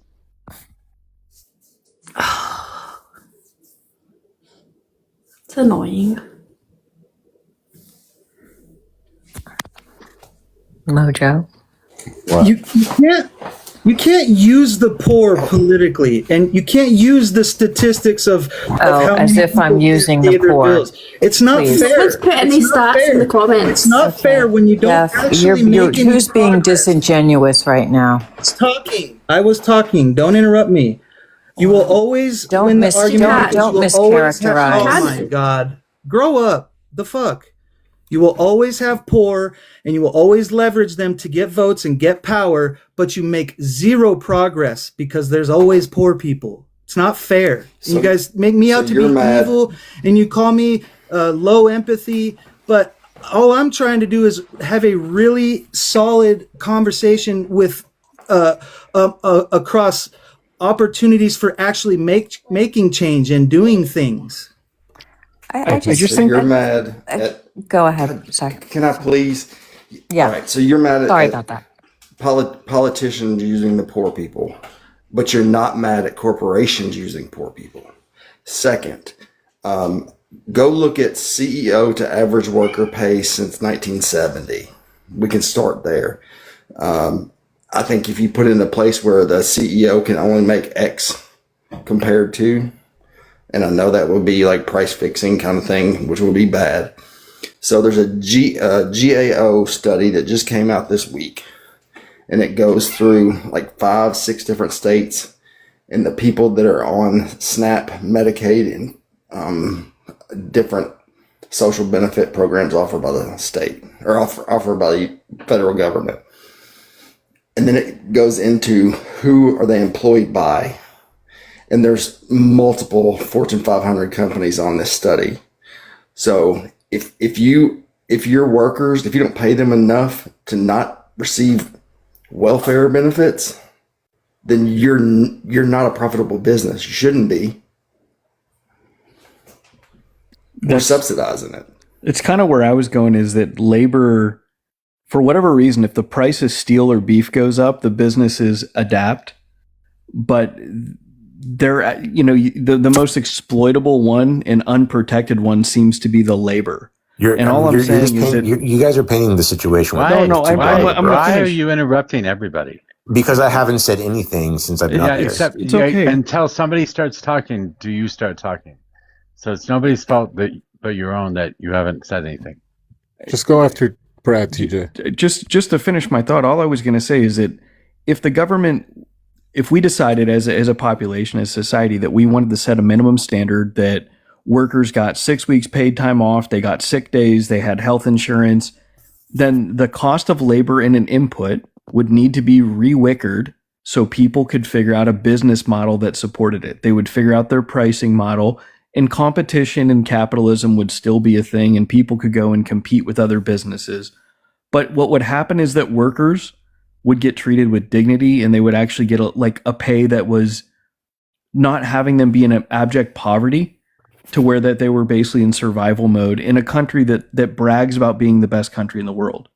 So that's all I was saying, is treat labor like an input that it is. Do you guys honestly think that if you implement these policies, you still won't have people complaining about their situation? Like, you think people in Denmark don't complain about wages? For sure, but they are not complaining about their medical debt. Well, they don't have any direct medical debt. That doesn't mean that the country doesn't have medical debt. Okay, cool. Well, the individuals aren't complaining about their medical debt, and that was my point. Wait, does the country have medical debt? Well, I mean, they've got debt. Which country? Expenses. Wait, to that, are Every you sure? country has debt. Country has a balance sheet. Medical debt is the best kind of debt. What the fuck? That's ridiculous. Medical debt is the best kind of debt. That if you have to borrow to get a medical procedure, that is a stupid statement. Your health is your greatest asset. How is that the stupidest statement, Mojo? Mojo, he's made this argument Pay before. for You don't your remember? health. Hold on. You don't remember Jeff making the argument that, like, oh, it's good to have medical debt? No, I don't remember this shit. It's better than fucking dying, you moron. Well, there you go. That's why. Wow, are you He's crashing? that simple. Wow, except for the fact that if you can't get the debt, or you lose your house because you have to take on the debt, then maybe no, it's not better than fucking dying, you dipshit. I'm not talking about people who can't get debt. If they can't get debt, then they don't have medical debt. Jeff, they're under the impression that countries don't have debt or can't go bankrupt. So Right, nobody ever said that. What the fuck is wrong with you? Well, you have these conversations that way. What are you talking You about? say stupid shit on a regular basis. I don't know what the fuck you're talking about. Okay, yes, I'm sure I do. You don't think we have a debt in this country? I mean, of course, I didn't say we Denmark. didn't have a Every debt. country has a debt. Medical debt is important because medical debt improves your greatest asset, your health. It's when you pair medical debt. No, wait, hold on. It's when you hold have on. medical What if you can debt get, well, and you're hold on, buying hold a on, fucking hold on, new hold on, Range hold on, Rover hold every on, year. hold I wasn't on, done hold on, talking, hold on, Mojo. hold on. I don't care. It's fine if you I don't interrupt care. people. Yeah, you can fuck off and go straight to hell, son. What the fuck? No, if health is that important to your livelihood or your ability to actually live in this world and work and do whatever the fuck else you're going to do in this world, then it should be free. It should be something that's provided by a society. Because if you're taking on debt just to get that health, and you have to continually take on more debt to get that health, and you have to file bankruptcy after you can't pay for that debt, then it's bad for the economy, and it's bad for the workers, and it's bad because we end up putting shit off that we shouldn't be putting off, which means that all of us are unhealthy, which means everything costs more money in the long run. This whole fucking ideology that you're putting forth is dumb as shit. It's taking on medical debt. People become homeless, right? People become homeless from like medical debt. How's that good for your health? Yeah, you have the ability to file bankruptcy. But just what like Mojo makes said. you think that can happen if the guess government what you runs have at the end of the day? You have your health. You're conflating a country's debt that they take on to provide medical services versus an individual who is struck with like a bill, right? It's two different types of debt. But the impact countries that provide universal health care, medical debt as an individual isn't something that you need to worry about. No, that's the entire country has to worry about the debt. Your neighbor needs to worry about because your neighbor. It's a collective. Hate to break it to you, we live in a fucking collective. Yeah, well, if your opinion and you is still have to limit your spending. Free healthcare, then I should have and then I should be free to have the opinion that I don't want to pay for your healthcare. Right? Why do we form? It's all subjective. On It's that your topic, opinion. on that topic. It's Mojo's opinion. It's Mojo's opinion Okay, that you good keep health repeating is a yourself right. now. Well, it's my opinion that my money is my money. No, you said good health is the best debt you can possibly have. I said if that's the case, then it should be fucking free. Why do we form societies? Yeah, if it's free, you're saying it's essentially a right. It's a right to have health care. Why do we form Is it societies? like it's a right? Why do we form societies? As human beings, why do we form societies? Why do we gather in Because groups? we're stronger. We're stronger together than we are on our own. Why is that? Hi, guys. For defense reasons, for brain power, for all of that strength. How about for safety and innovation, welfare for- and taking I said care of that. people? I said defense. I said that. I don't want to pay for the fire department to come to your house or for the police either. So what do we do about that? Jeff? Well, the police. Yeah, that's a good point. The police aren't preventing crime, are they? Yeah, I don't You want to guys pay for don't them to want come them to. do you? No, I don't want You them want to to pay. I don't defund want them, to. don't you? I don't want to pay for them Right. to come to your house. No, you just want to why reallocate would the we money that have goes to a those federal departments to government, your own Jeff? pockets. Jeff, You just want to reallocate you're- the money Jeff, because you see on you don't TV where have they the have. right to just keep talking, monologuing. You got to let other people speak too. Well, She hold was on. asking me a To be question. fair- To be fair, She asked me a question. To be fair, Right. there are Okay. just- Well, land is plane. I'm sorry. Holy And could fuck. everybody please tap the live and give the panelists if you like them and gift Mojo even though he doesn't like to be gifted. Thank you. I'm gonna let TJ go, but thanks everyone for talking to me. I'm just gonna take a break. Yeah, good one. Okay. Also, another question. Then why do people get to decide if people can get ABs then? I don't think that if you aren't paying for it, it should be a decision that you get to make. I think it should be the woman's decision, right? So I want to know why we get to vote on that, if anybody could answer me. Yeah, I mean, that's right. So if also we're an not a individual collective, decision. if we're not a collective, right, and we don't take care of our people, then you should, then the government should decide, what we get to do with our bodies. And for that matter, why do we have a federal government? Why don't we just have states? I mean, if we're not a collective and we should take care of the well-being of our people. Isn't it the states that regulate abortions? Yeah, it should be Wanna the get in- woman's choice. But if the woman's going to make bad choices, I should have the right to not fund those choices. We already do this with You with never drug had in laws. South Carolina. You never have in Okay. South We already Carolina. do this with drug laws and murder laws and crime laws. We already do that stuff, rah rah. Okay, on that topic right there, okay? Hear me out, Jeff, because I think I'm pretty reasonable. I just gave you examples of Fortune 500 companies that we are subsidizing their employees to receive Medicaid, SNAP, and other benefits because they don't pay their employees enough. Why are you okay with that? It's not necessarily true, UK. What's their average car payment? That's a big They one. wouldn't qualify for SNAP. That's not true. Or it is 100% true. You can get a It fucking looks at your 25% assets. interest, UK. You're not telling the truth, Justin. I'm being honest. I mean, you They can look at get your an assets. interest rate at whatever you want, and Snap does not look at what quote unquote assets you have, because an asset is a house, it is stocks, it's not a car.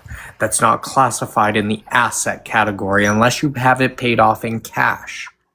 What? Which most people. How is a car Even then, I an wouldn't asset? consider it an asset. How is a car an asset? A car is if you have a car payment, you don't get to put that for something that SNAP considers. Is that what you're saying?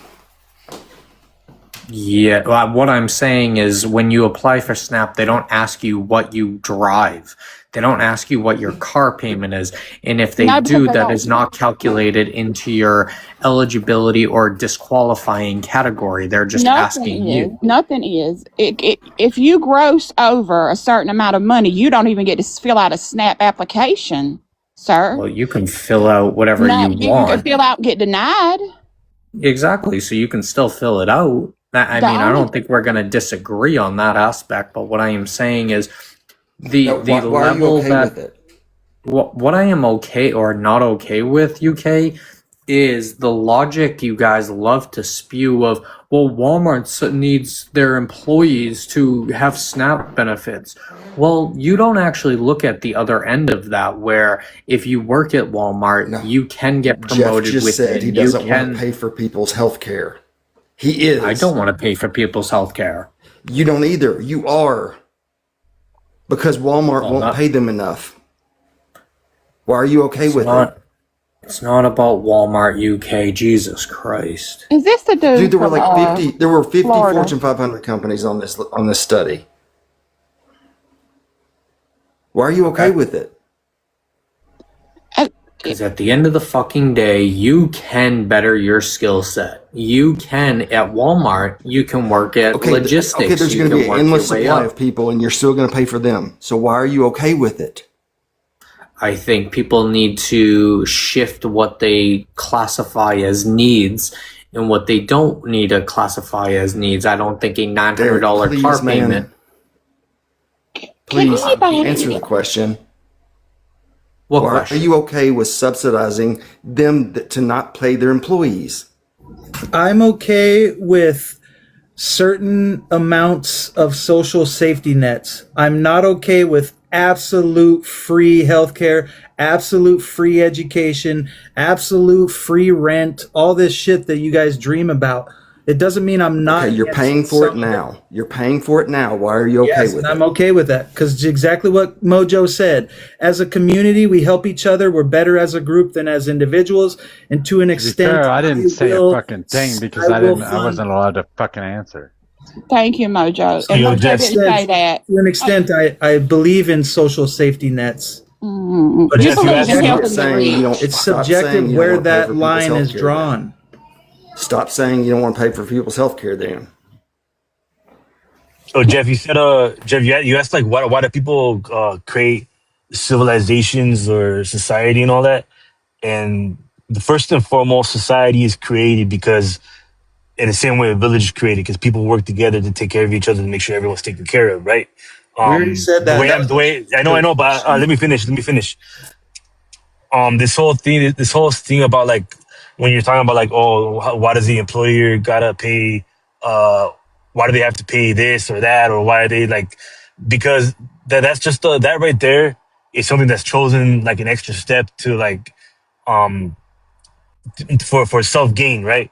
That is not the same. That is not the same thing as what a society is. Like, it's basically what the way this country is currently operating is operating on behalf more of corporations rather than taking care of the society, right? When it should be the other way around.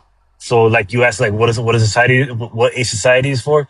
It's for us to all take care of each other, but we're not doing that, and that's the problem. Yeah. So why? Why would I want to take care of you? Because you live in the society, fool. Yeah.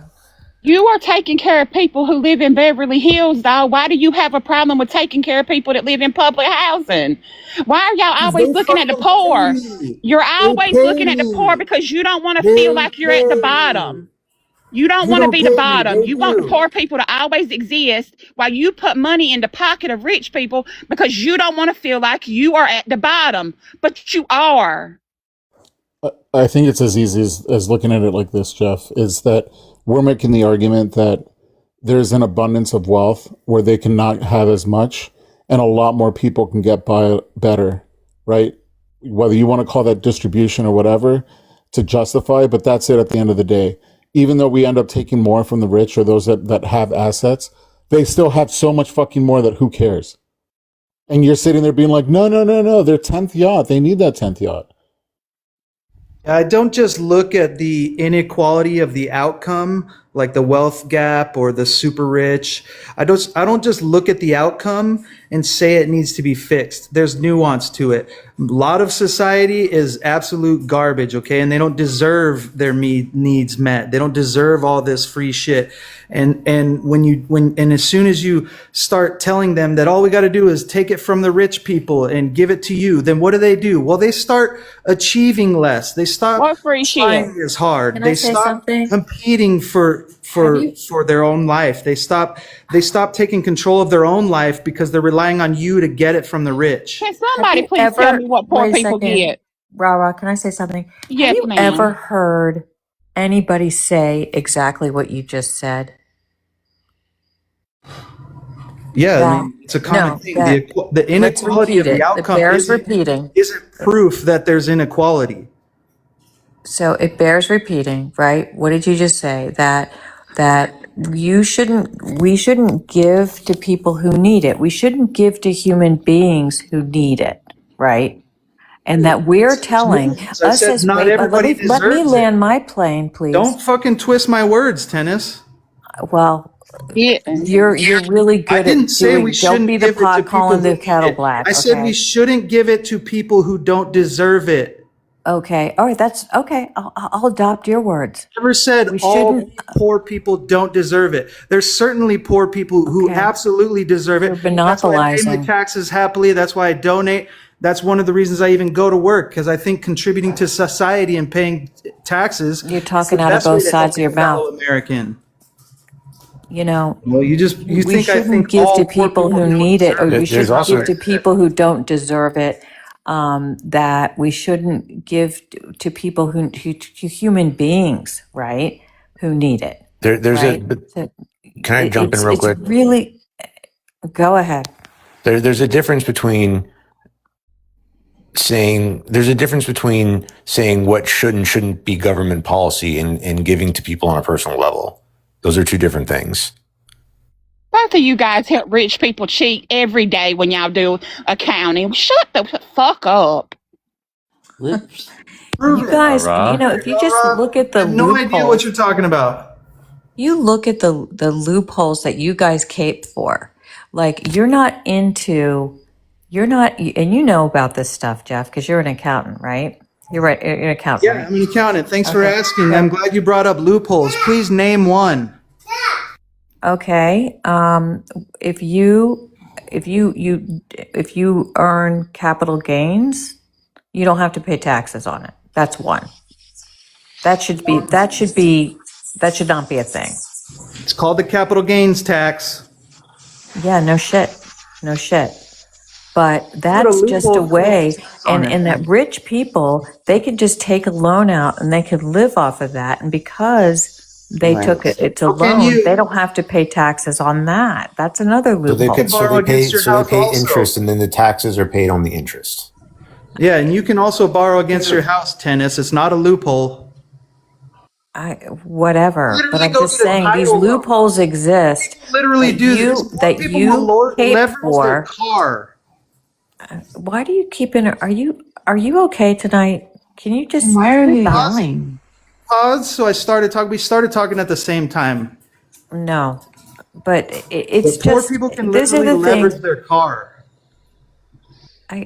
The thing is that we need to change this wealth gap, right? And how do we do that? It would be by changing the laws that allow rich people to avoid paying their fair share of taxes. It's that simple. Dennis, you admitted it the other day that raising taxes doesn't bring people out of poverty because we've always had poor people, even in our history of highest taxes. You're putting words in my mouth there. You can't tax your way into prosperity. That's not how it works.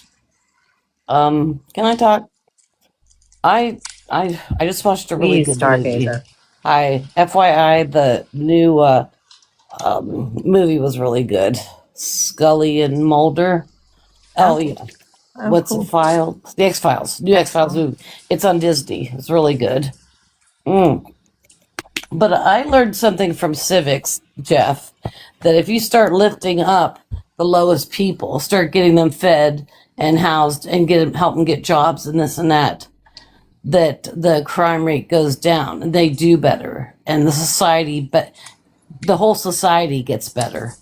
Do you want to know how I can dismantle this whole argument in itself? Because Yeah, it's middle something class you and guys people do crime also. Well, no. The Democrats love to say this. The crime rate's been going down steadily for 10 years. So where is the argument? Because in that same argument, Yeah, but we're pulling people out of, right? Poverty hasn't gone down. So how are No, you? but the crime rate is, right? So that argument doesn't fit. No, that doesn't make Crime rate. sense. Hold on. The I'm sorry, go ahead. violent crime rate has gone down. If you want to go with that talking point, Derek, I think the argument is violent crime rate has gone down. Right. It's just so interesting that the right likes to bring up the crime rate now when the crime rate's been going down and was going down under Biden too. But no, now that it's down even more, it's crime rate's down. So Trump must be doing something right. But that just dismantled your whole argument then, right? If No, we it didn't. No, start it pulling didn't. people out of poverty, You we'll have guys less crime, refuse right? to admit that the crime rate. You love to talk about crime, and remember the whole thing. What was it? What was the whole thing like about crime? And then the worst crime. He was deploying the National Guard about crime, wasn't that? And he wasn't deploying it, and the cities had the worst crime. This was all debate. Yeah, forget it. I have a question. Derek, you're talking about, determining who deserves what. Like, who makes a decision on deserving help? Who gets to make that determination? Who gets to determine what millionaires to tax? Actually, if That's we not went what I back asked to you. the, I asked you a serious question, and I want an answer. Who I gets would to say- decide? I would say realistically, the only people should have social programs is the elderly and the disabled. And disabled shouldn't be It's the fucking same anxiety. way who goes to jail. The same way we decide who goes to jail or not, using the court system. And you said anxiety. What about like our military vets who come back with PTSD and such? But that's PTSD. That's a different category. I wouldn't label fucking anxiety as PTSD. Okay. So that's what I'm saying. That's my point, Derek. When you say that only certain people get certain benefits, then you have to decide who gets to make that determination. Who falls under that? If you ask me, the rich people don't get shit because they have all the money. So they're not eligible for anything. They got to pay out. No, hold on. Let me finish. Let me finish. They pay out the ass for taxes because they can afford to pay for the taxes. Tax the fuck out of them. And the people who are working 2 jobs, 3 jobs just to make ends meet, give them more money. Make our labor force stronger. That's my opinion. You obviously are not going to agree with my opinion. So who's it going to come down to who makes a decision on who gets what? The same way we did SNAP benefits. You guys really think that you can just jack tax rates without consequence? Yep. Like, this is wild. And they're about to see. They're going to see very soon. I mean, New York hasn't done shit, truthfully, and What's it's the going to big be interesting threat, to Justin? Nothing has We're gone about through. to see. What's the big guys threat, simp Justin? for rich people? Why do you simp for rich people? No one's simping for rich people, Yes, but we're you are. being realistic. You guys live in Okay. fairy tale land. You guys really? think that taxing the rich people is going to solve everything in itself, but if you actually did the math, Did you even know- if you did tax rich people, you're only going to be able to fund the government for about a year, maybe Okay, 2 I at hate this most. fucking stupid argument. By the Yeah. way, nobody said that we should make the rich people broke. Nobody Right. ever said that. No. As a matter of fact, you take money from them every single year. You don't take it all at once. Nobody fucking says that. Stop saying that stupid shit. Yeah, and by the Who way, said there was tax wait the a second, fuck Jeff. out I of was them? talking, Jeff. Quote, Jeff, unquote. I'm talking, Jeff. Back in because I want to address what Justin just said. Back in the 60s and the 70s, we did tax corporations and we taxed wealthy people at a much higher rate Okay. Yep. And we didn't have this fucking We wealth. had middle class back then too. We had a strong middle class, and people could go, a factory worker and a carpenter and a welder could go and they could put a down payment on a freaking house and have a home to raise their family in, okay? And get equity on that house. And that's the way this country used to be. You're Because right. we taxed the rich. No, and you know what? we also They were had an wait a second. I'm almost done. I'm almost done. I'm almost done. Stop talking. And they were still fucking Sounding rich. like you're done and pausing when you're not done. Just fucking stop. Problem is, Tennis, we had an 18% inflation rate during that time. Also, cars didn't cost a shit ton. That is one of the biggest issues where I think we should fix. Cars should not be almost $100,000 for a new truck. At the same time, we also are not in the same era that we were before. People now pay for fucking... We are probably all talking on a $1,200 phone. We all probably have a fucking monstrous car payment. We all probably have some sort of streaming apps, Wi-Fi, name fucking the bullshit that we add in every day. Never mind, we probably all go to Starbucks, Dunkin' Donuts, or some bullshit at least once through a week. Everybody's spending way too much money, yet nobody wants to actually look. That's where, oh wait, I could save $200 a month if I just cut back on stupid ass shit. But a lot of people still cut back and they're still living, and shit's still fucking unaffordable. Like, no, come just on, because you cut your avocado. Like, my phone's like my phone's like 5 years old. Like, I don't have so a you're fucking the one like. fucking person. You're the one There's person. a lot of us. Oh, good. Yeah. Tennis, let me respond to your claim that this time period is evidence that all we have to do is tax the rich. We have evidence of time periods where we prospered greatly and didn't need to tax the rich. It was the 90s, for example, with the tech boom. You can go back to the Industrial Revolution. You can go back to so many different time periods where we didn't raise taxes, but we prospered. And it's so much more to it than simply What was that taxing. in the 90s? I don't think you're right about the 90s, but I'm talking about the 60s and 70s, folks, okay? And you want to deny it. I know you don't want to admit to it. I know you don't want to admit to it, but we did tax wealthy people at a higher rate, and we taxed corporations, and they were still fucking wealthy. They were still wealthy. We had a stagnant economy in the 70s. We had recessive before Reagan. But the rich were still rich, and people. We had a middle class. Wait, why did we have a stagnant economy in the 70s? Do you remember? Do you know, TJ? We were in a recession in the 70s. I said TJ. I'm sorry. Because it was inflation. It's been a while since I looked into it. No, it was the fucking oil embargo through the fucking Strait of Hormuz. No, there was. I remember waiting in line to get gas, the mile long line. It was the oil embargo. Yep. It was the end of Vietnam and the oil embargo. The end of Vietnam, is mixed with Nixon getting impeached. That probably didn't have a whole lot of didn't put a whole lot of confidence in Americans' eyes. But it mostly was the oil embargo. Well, and we also had gas prices were very high. I remember that. We also had stagflation with monetary policy, and we also had a because of the oil embargo. All these things were caused by the oil embargo. Stop. It was known as the oil What does the oil embargo have to do with regulation? It was the oil crisis. They were all responses to it, right? Inflation was that's the domino effect. Right. And it was global. But still in all, it doesn't take away from the fact that we still had a stronger middle class, and that carpenters and welders could go and they could put a down payment on a house and afford a mortgage back in that time. And I know you don't like that fact, but that is true. And now that today. It's no longer the case. Yes, you can. I did it myself. I came out of college. I got a job making $7.35 an hour working outside in Florida. Okay, and when was that? This was in 2009. Did you with $7 something an hour?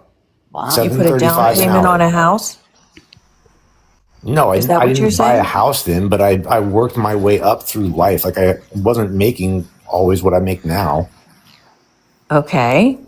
Okay. But the fact of the matter is, I mean, we do have young people who cannot afford or cannot even ever seeing themselves affording to put a down payment on a home and get a mortgage. Why? Right? I mean, do you disagree with that? Yes. Okay, how can you? These are working people. You do things like getting roommates. You do things like buying a used car that still operates. Like you don't have to. Like the average person has a $500 car payment. So what you're saying is that they're spendthrifts, and that's why they can't afford it. This universal problem we're having, it's because they're spendthrifts. What the fuck is a spendthrift? A spendthrift is somebody who spends a lot of money. Like in a marriage, like you have a spendthrift and you have a conservative person. I'm a spendthrift. It's a stargazer. You know that term, right? Yes. Yeah. It just means that they spend their money not wisely. So you're saying that that's the issue? Yes, absolutely. That's the argument for lower taxes. No, it's not the issue though. That is absolutely the issue. It's not the issue. That is absolutely, well, it's a big issue. It's not The though. average because person has a car payment of over $500 heuristic. We collect That is their choice. We collect data on how people are spending their money in this country. We collect tons of that data. Some of that data. And we see in that it's not that people are just not saving money because of those things. There's a lot of other effects that are going on. No. What? No, fucking JD is ordering from fucking from a delivery service every single place. He orders fucking Taco Bell from a delivery service. When I had a conversation with Bon about the price of housing, he wanted to figure out what a monthly budget was, and he added $800 for a car payment. What the fuck? A one person is an anecdotal study of one. The average car payment is over $500. Like, are you not listening to what I'm saying? I understand what you are saying, but it is not there is systemic failures going on here as it relates to people's wages, as it relates to how people are being paid and how they're able to spend their money and how costs are going up. And how they're spending their money. Yeah, no, but a lot of people are spending, because they're having to spend more money to medical debt. They're having to spend more money. You don't have to have a $500 oh my car God, payment. dude.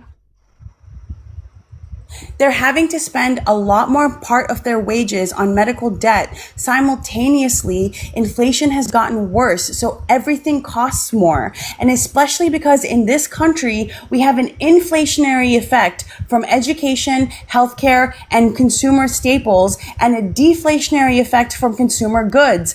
What happens to the psyche when that happens, behaviorally, what happens to people is that they don't see the ability to save for things at that point, right? Because those things are so far away. It's 12x your salary to buy a house that we see a few trends. Gen Z starts to invest more in the stock market now before thinking about buying a house. And a lot of people will spend money on small little things because the big thing is too far away for them to actually get to now. Why would you buy a house? Let me finish. Let me finish. You're gish galloping, and there's nowhere that you're spending 12 times your fucking salary for a goddamn house. That's insane. No, that is the average now. It's between 8 and 12 times. It's between 8 and 12 times the average salary. No, it's not. Yes, it is, Mojo. No, it's not. The median wage. Yes, it is. No, it's not. The median wage in this country is 60. The median wage in this country is $66,000. You say 12 times? That means that the fucking average. I didn't say median. That means. I didn't say median. I said mean, average, not median. That means HR. I'm telling you, there's a statistical difference between the median and the mean. Yeah, and you want to look at the median, not the mean. HR. That means a $6.6 million house, or more than that, actually, a $7.8 million house. No, I'm sorry, that is not true. Okay, but like I said, the reason I'm using average and not using median is because when you use average in your narrative. No, not because it fits into my narrative.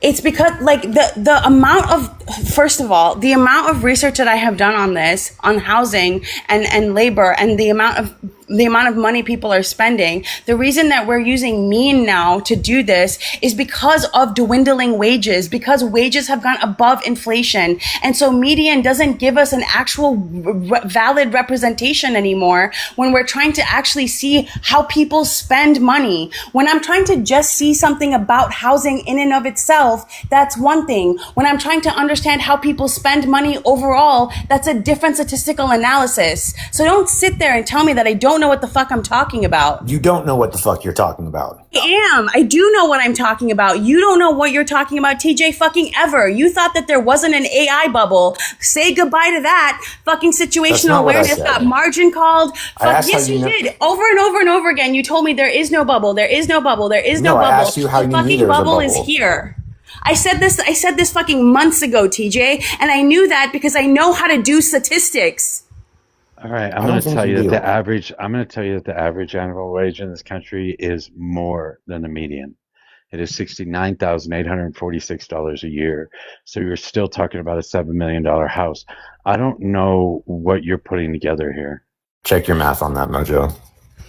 The average annual wage in the U.S. is $69,846 and 57 cents, $32.40 per hour, according to data from the Social Security Administration National Average Wage Index. No, I'm talking about the cost. We're not talking about people who already own homes. So I have adjusted listen to me. Salary. Listen to me. When I say I'm looking at this stuff, I'm looking at it from the perspective of, right? I'm adjusting for specific things. For one, people who are boomers who already own homes, I am taking them out of the statistical block because they're not looking to buy homes or their first home. So you're really looking at a different demographic that we're talking about here. We're not looking at really rich people who absolutely shift that medium. They actually shift that mean, right? They shift it dramatically because of the amount of wealth that's concentrated on one end. So you have to adjust for those things when you start talking about wages and people who are working, who are trying to buy homes. You can't just do the average for the entire country. That doesn't make any sense. You won't get a good understanding then because you have a bunch of people who are exorbitantly rich, who are already have homes, who maybe are buying second homes, and that's going to completely change the argument we're trying to make.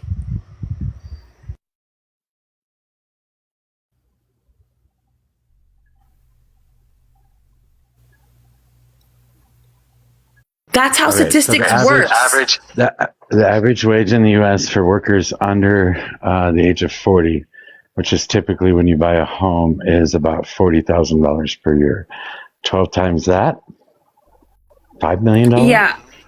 Yeah. So the average home price is around 400 to 500,000, depending on your location. 5 million. You're adding an extra 12 zero. times. You're right. I am adding an extra zero. You're right. Anyway, you were well addressing also the fact that it's not how people who want to buy homes are spending their money poorly. Let's get back to that. You're heuristic. You were doing a good job on that. 20 because that's bullshit, right? Isn't that bullshit? No, it's not bullshit. And here's the thing. We're not talking about never having people complain anymore or that we can solve all of the problems. We're trying to reduce the gap. That's as simple as that's the most you're ever going to be able to do is just reducing the gap, right? And there are so many ways in which we can do that. Increasing capital gains tax, in being able to tax the tax transactions for buy, borrow, die. There are so many different things that you can do to just increase revenues because we don't have a choice. Arithmetically, we do not have a choice considering our debt, considering all the things that are going on in this country right now, considering all of the converging problems that we are having right now with inflation, an oil embargo, over-leveraged debt, an AI bubble. Arithmetically, we have to cut spending, not raise taxes. No, you have to increase revenues. We already know. We already have enormous amounts of data from Europe that austerity doesn't work, TJ. No. It didn't work in Europe. It didn't work in Greece. It didn't work in Italy. It didn't work in Spain. It didn't work in the UK. It hasn't worked in France. This is where you're. Oh my God! There's so much data against austerity. Austerity doesn't work. This is where you're not understanding this. The debt is growing faster than the fucking economy. You cannot tax your way out of that. You have to cut your spending. Otherwise, the laws of mathematics are going to cut it for you. You have to increase the revenues, dude. What do you can't not increase the understand about revenues that? when the debt is growing faster than the economy. Eventually, that's going to collapse. It is mathematically impossible. Period. No, because if you increase revenues, you stop borrowing as much. Not if you still are growing your expenses. But that's the thing. There are other ways to cut spending, and one of those ways is universal health care. As the Yale study just showed, we would save $1 trillion a fucking year by creating a universal health care system. We would save a whole fucking $1 trillion a year. And this is fucking a great piece of statistical analysis, by the way. And it's posted in GenShen. There are Where do you other want ways to cut, to save money. TJ, where do you want to cut? The Yale Where do you want study to cut spending? debunked all over the place. No, it hasn't been debunked. Okay, They're using just a so second. many estimates TJ. and averages. It can't possibly be accurate. Where can I see it's You're debunked? just Hold on, hold on. you're Let's just see if you're just he's- making that up. Yeah, he's Yeah, HR. Let's see if it's valid. Like, who I'll debunks find it? that.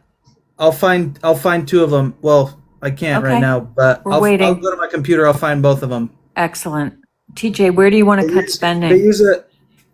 I don't. Yeah, they failed Give your to. opinion. Get the proof It's that's very been easy. debunked. They Isn't it a Yale study? They keep demand for healthcare steady. There's no way demand Here we go for with the healthcare No, they stays don't. steady. No, Let they me don't. Finish. They Let me don't keep finish. demand steady. They also- have they that al- in there. They Oh they my put in God. $526 billion that shows that demand would not remain steady.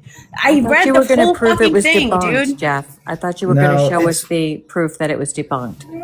I'll go get it. Okay, thank you. Because you're TJ, obviously not going I to have a- listen. No, just show me your proof. And then TJ, where do you want to cut spending?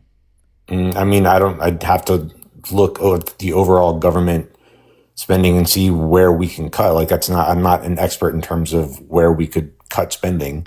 But regardless, the point is it's going to get cut. What's the other thing that happens when you start taxing more? What's the other effect that has on the economy? One of the main effects that has on the economy? It's contractionary. No, not that. What is the other effect? What is the monetary effect? It is. It's contractionary. I'm not asking about that. Jeff, get your proof and stop. The You said monetary. you were going to get the proof. You can't the main cherry pick the facts that fit your narrative. No, I'm deal not. with I'm all the trying to get to a specific point. One of the main effects is also that it reduces inflation. And inflation is one of the reasons that our costs are so high in the first place. So if you can do that, you can do two things at once. You could install universal health care and you can have a deflationary effect on cost. Cutting spending has a downward effect on inflation.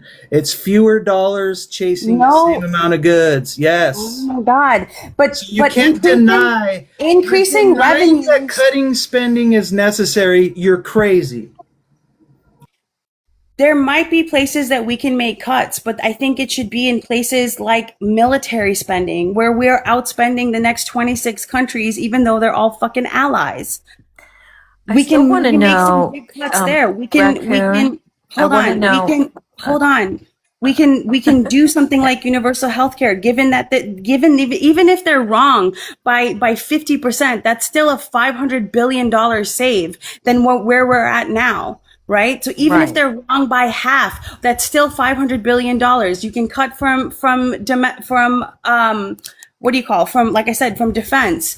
You can make sure that you can make a rule or create a law to make sure that places like Amazon, Walmart, and all these other big companies are actually have to pay people living wages, so that you can cut some of the SNAP benefits and some of those programs, and by making sure companies are just paying people living wages and You're not buying assuming that stock that's not going to buyback. drive prices up and put them in the exact same position they were in before you raised the wages. Anyway, You guys are just that so Yale afraid. study, You guys I are- wanted to you guys know are about so that Yale study. afraid of fucking regulating companies. You're just shaking in your boots about fucking Pitbull Jeff Bezos. I want fucking you. I want you. gas. Seriously, I want you to replace the word regulation with red tape.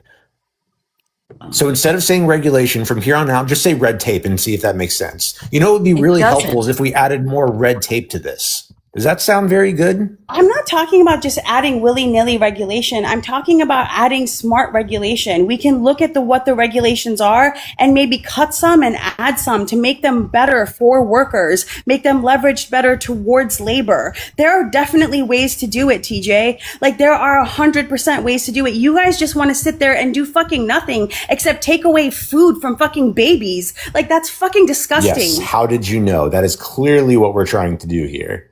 It is though. That's the exact effect of it. Make us out to be evil. That's what you always do.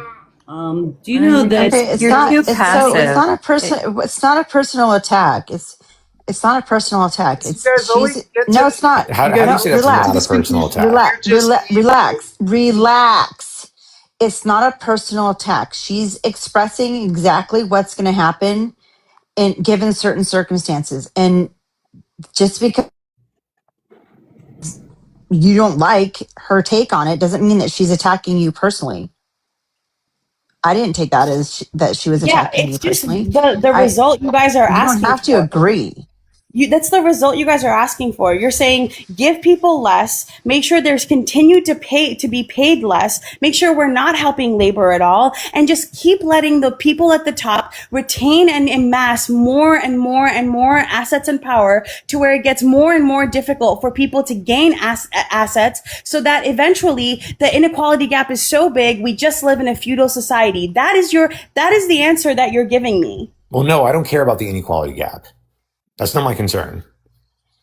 Interesting. That's fucking ridiculous. That's one of the biggest concerns we know about that, but go on. But I want to know. I want to know why, though. Because just because somebody becomes very wealthy doesn't mean that other people become poor. That's not how that works. It does. No, it doesn't. By the way, and by the way, the debunking of the Yale. In fact, it doesn't. By the way, the debunking of the Yale study, which it actually admitted itself, Yale admitted that it had way too optimistic variables factored in, and it revised itself to 2024. It revised itself, and then the critics was Muse. The critic, hang on, my son stole my mouse. Muse. The name is Muse. What is Muse? Muse is who debunked there's hundreds of them.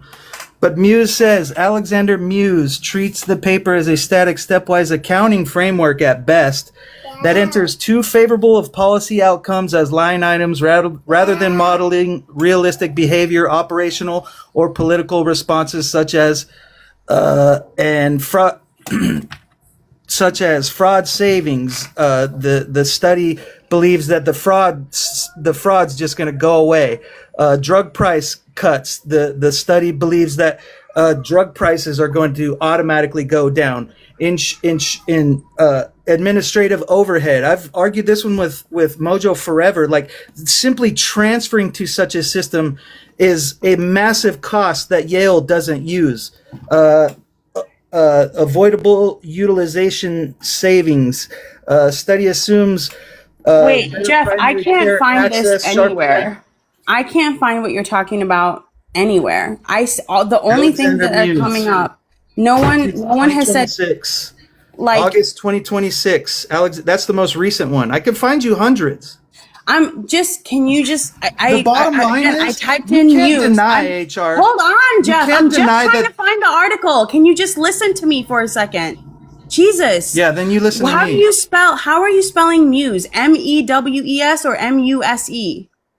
MUSE, Alexander Muse, August 2026. HR, you can find hundreds of these. The point is it's literally an opinion. It's literally Yale's opinion. And actually students worked on this. You're going to believe students putting this study together? You're crazy. Just because it sounds great doesn't mean it's true. Who does most time out? Just because it sounds great doesn't mean it's true. All right, Dude, first of all, if they're debunking a 2024 study, this study has been done in 2026. So it's not that they're not looking at the same study then. And I still don't see where Muse. I Hold on, still don't HR. see Alexander Muse and this specific study being debunked It just came anywhere. out this month. Also, hold Came on. out this We month. can't skirt past this, dude. Jeff, who the fuck do you think does research? PhD These are candidates and PhD like, are you students. kidding me? Who do you think does research at schools? HR, please tell him.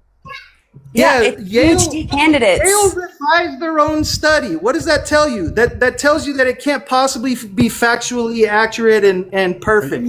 They Are you revised saying that the Yale School of Public Health, are you saying the Yale School of Public Health would do a publication without vetting, without doing extensive research and vetting the study? Because I'm looking it up and it looks pretty solid.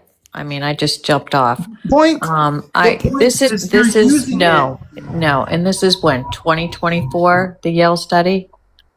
2024 is when they revised it. They revised it for 2024 numbers.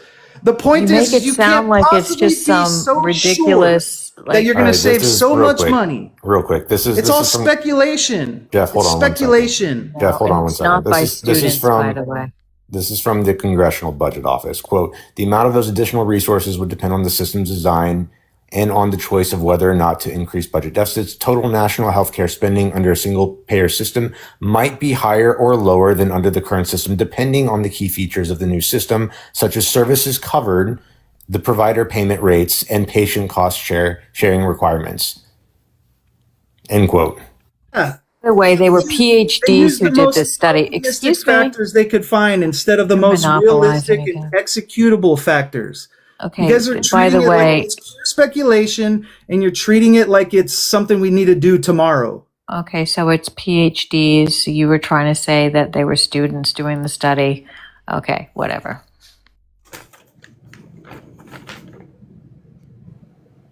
Yeah, like I could put a study This is together just- tomorrow and this choose is all just the all the so- this most is just so optimistic useless. factors I was talking. Yeah, it is useless. You're right. It's fucking useless, HR. But you preach You're on here like you useless. know Like, you're everything. not- and you don't preach even- on you here like haven't it's even read proof the study. that we need to do it tomorrow. Yeah, it's useless. Thank you. It doesn't suit your narrative, Jeff. Like they even talk about it in here. Several features of our approach make our estimates conservative. We reduce the administrative overhead of insurance, but do not count the corresponding reduction in billing burden borne by providers, which is a unified payment system would substantially relieve which prior work is valued in the hundreds of billions of dollars annually. Like they go through every single fucking thing, and they have a shitload of their bibliography is extensive here as well. Like you haven't even read the study. All you've read is some debunking thing that I still cannot find. I've typed in Alexander Muse. also read the Put study. in this study. I put in the DOI number, and I still haven't Just- found it. So I don't know what you're talking about, Jeff. And You here's the could thing. find Like any- I you could also find know. critics anywhere.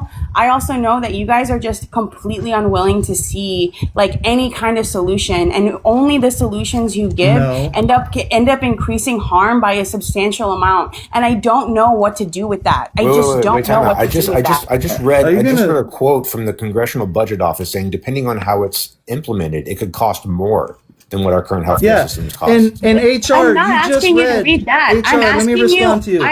I'm asking Please. you to read the actual study and then come and talk to me. Go read the Listen to actual what That's you one just study. read. HR, listen to what you just said. Even they don't wield this study the way you wield this study. They're You don't- admitting wait, you it's can't prove conservative, it's You can't. optimistic. No, you They can't just prove said that. it in what I'm HR sorry. read No, they to didn't say us. shit. They didn't say They shit. don't Jeff. wield You this have not- study the you way have not- HR.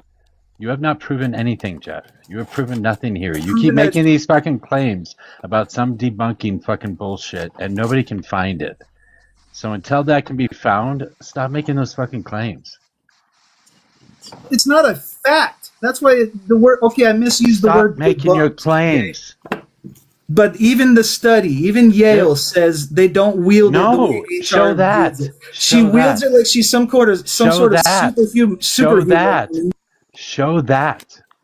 Show that Yale said that they used the study differently than she did.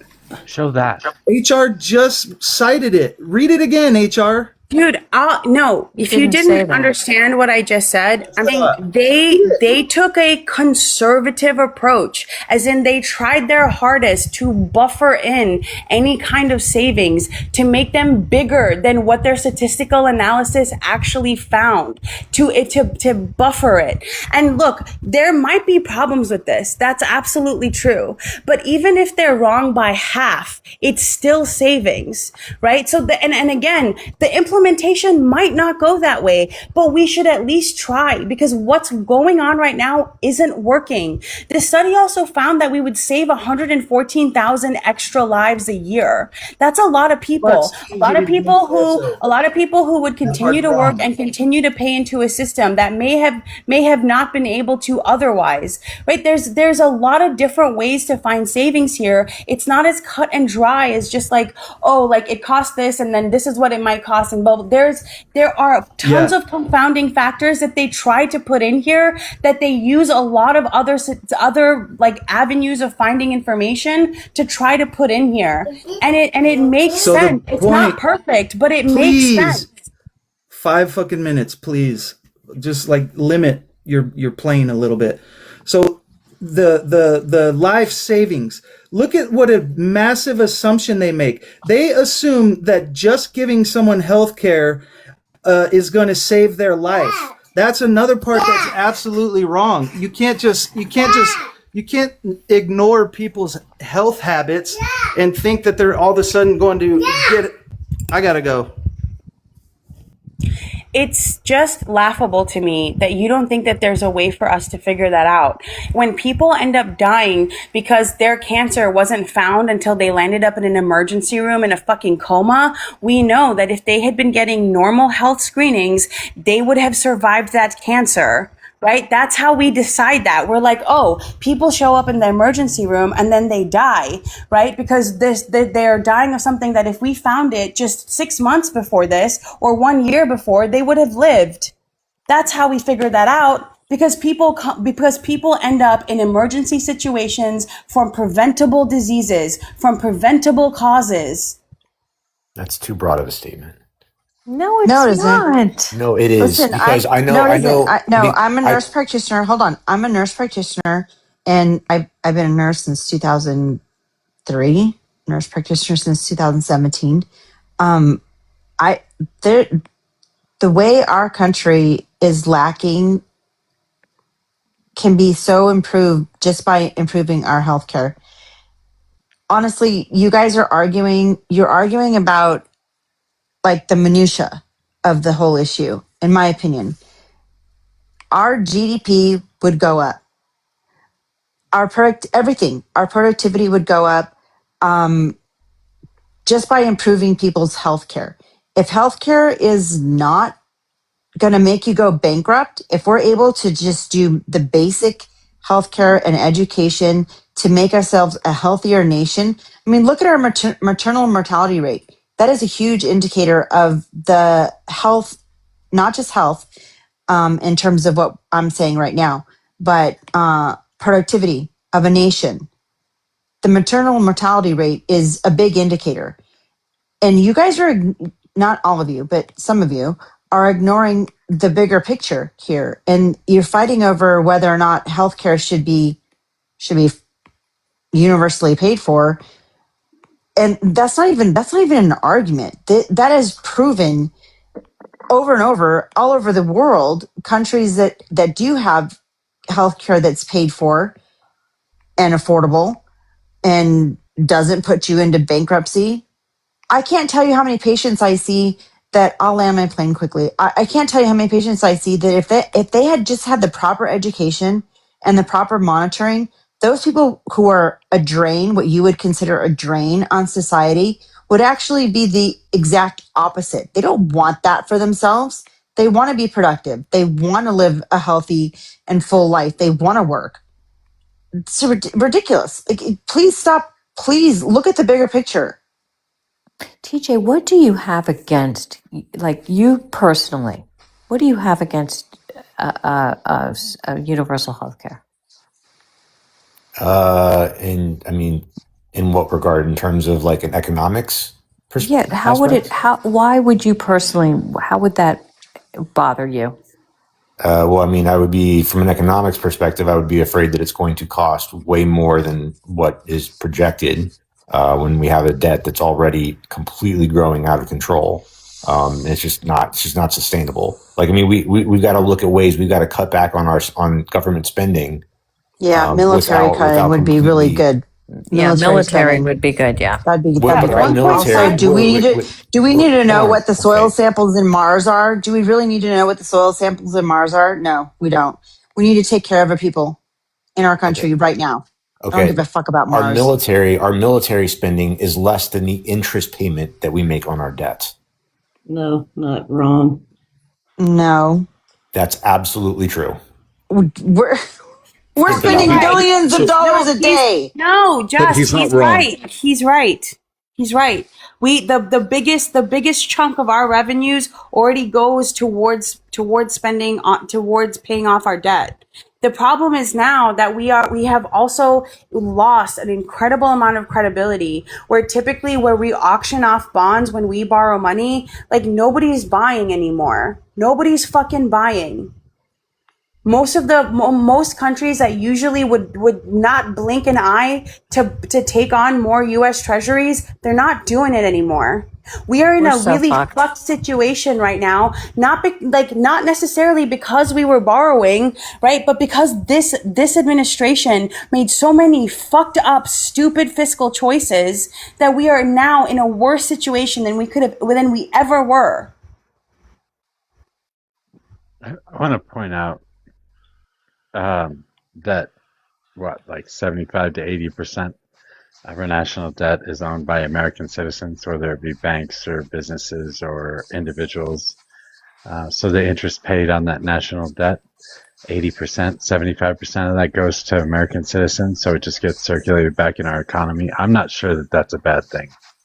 American citizens or American in the United States, within the United States. I'm sorry, but business owners in the U.S. are still business owners. Well, the Federal Reserve holds a lot of the debt too. Well, here's the other part of it, right?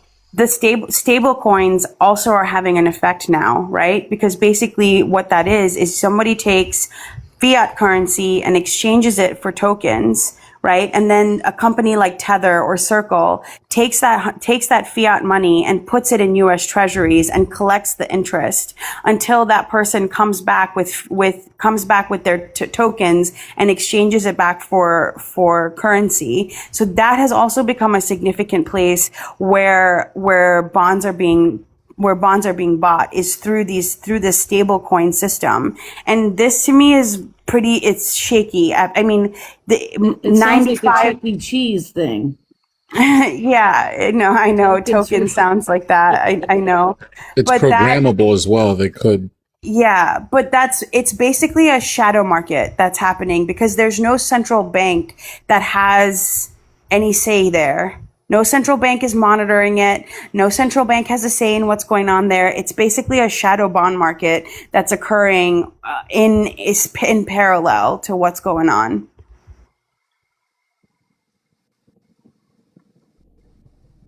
Shit is scary, man. Like, you look at this all fucking day like I do, you just start being very, very, very worried about what to do. And What about the short that's coming? Yeah, dude. Do you know that Jane, so there's the Jane Group. It's a company that I fucking interviewed for and I didn't get hired there either, but whatever. I'm not bitter about it, but I guess I shouldn't be now. But look, there's a few places I applied to jobs where like I was really bitter with Jane Group specifically because I went through like 6 rounds of interviews and made it to the last round after doing all of this work for them, and then I didn't get hired. I was like so fucking mad about it. I would be too. Yeah, I know. It sucks, but it would have been cool to work. So this is a hedge fund that essentially does, like, it is a very disciplined quant hedge fund. All it does is use mathematics to make bets, and situational awareness basically wooed these guys into breaking their own rules and and they invested with them, and they're out in the hole $15 billion. One of the guys who worked there like penned a letter that like kind of got spread around through the finance world, like the high finance world, like people all saw it, where he was really angry with Trump because of like the kind of regulatory, like free, like basically making it like go build and letting companies just kind of run roughshod with all of this investment, saying that like if he made this bet before that happened, and when that happened, right, it basically completely took the whole system off the rails, and that like this is like now a company that like fucking hates Trump. And I thought that was so fucking funny, because it's a very well respected group, like it's a very well respected hedge fund, because they are so disciplined, but they were in the whole $15 billion and they're coming for blood. They're so angry about it.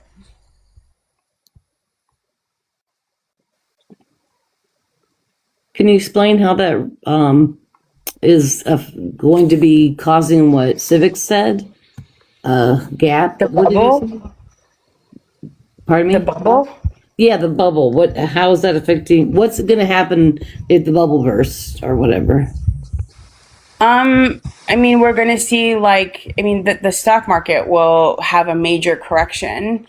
And look, that doesn't necessarily have to mean that like all hell breaks loose, right?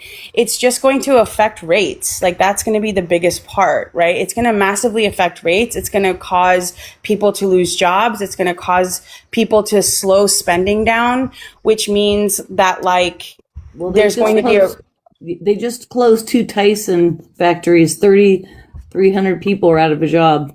Yeah, there's going to be a ripple effect of jobs. There's going to be a ripple, like think of like 2008. It'll be those kinds of similar consequences. It might be larger, but it also I think will happen slower than 2008 did. I think it's going to be like 2008, but I'm saying in terms of like what the repercussions are, like people losing jobs, consumer spending going down, things like that. That's kind of what you can kind of assume will happen for like the everyday person. The other part is what happens with this investment now, right? There's a lot of like real collateral. 2008 was a financial crisis. A bubble doesn't necessarily have to be a financial crisis. Okay, but is it not happening within the stock market? And is it not something that's going on with investors? And is it not something that's going to affect bond rates and the bond market when investors have to go to the bond market? There's going to be a lot of similarities. I'm not saying it's going to be the exact same. I'm saying there will be similarities in terms of how it affects everyday people, right? Like, are you not listening? I'm trying to explain to her something very specific. No comment. When you say bubble, are you talking about the AI bubble or the AI bubble? So this like all of this, and so there'll also be like there'll be some margin calling. There'll be some people who pick up, like who try to buy at the bottom, and it'll recover, because I don't think AI is going anywhere, right? It will recover again. I don't think it's like the end of AI or anything like that. But I think there are some serious like physical economy bottlenecks that investment is facing right now. And one of those is going to be turbines and energy. And there's just nothing that we can do about that. Everyone is following, like using money to kind of understand those things, which typically is like very informationally brilliant and a good way to do things. But now energy is actually the way that we need to be looking at those, at how that stuff needs to happen. And I don't know if people are actually going to start doing that, because the scarce resource here isn't actually cash anymore; it's energy. I have a weird question about that though, like about the AI bubble. Is the AI bubble bursting a good thing for people that work in like say graphic design, animation, and all that? As in like this whole thing is what caused their like situation? No, I wouldn't say that I wouldn't say that this is like going to end like AI being a thing. And another reason that I'm saying like this bubble is coming is because the US just said that any of its allies that use Chinese AI will be banned from getting NVIDIA chips. And that is a sign that the government is worried about a bubble, right? They're saying... So Anthropic changed its announcement in September. Everyone was shitting bricks because they were going to change their pricing model, and they're not. They postponed it, or they might just rethink it. There was a huge uproar. Yeah, basically, like also in Europe right now, they're trying to build out their AI infrastructure, and they could have, theoretically, right, used NVIDIA chips and run Chinese models on it, because the Chinese models cost about 1/5 of the price as the American models. And so because like Europe is also trying to build that infrastructure out and would likely want to use Chinese models because they're cheaper and run them on NVIDIA chips, the US is saying, no, you can't have NVIDIA chips now. And this is going to cause like some Cold War tension, some similar like Cold War tension here. So it is another indicator that like this is a bubble.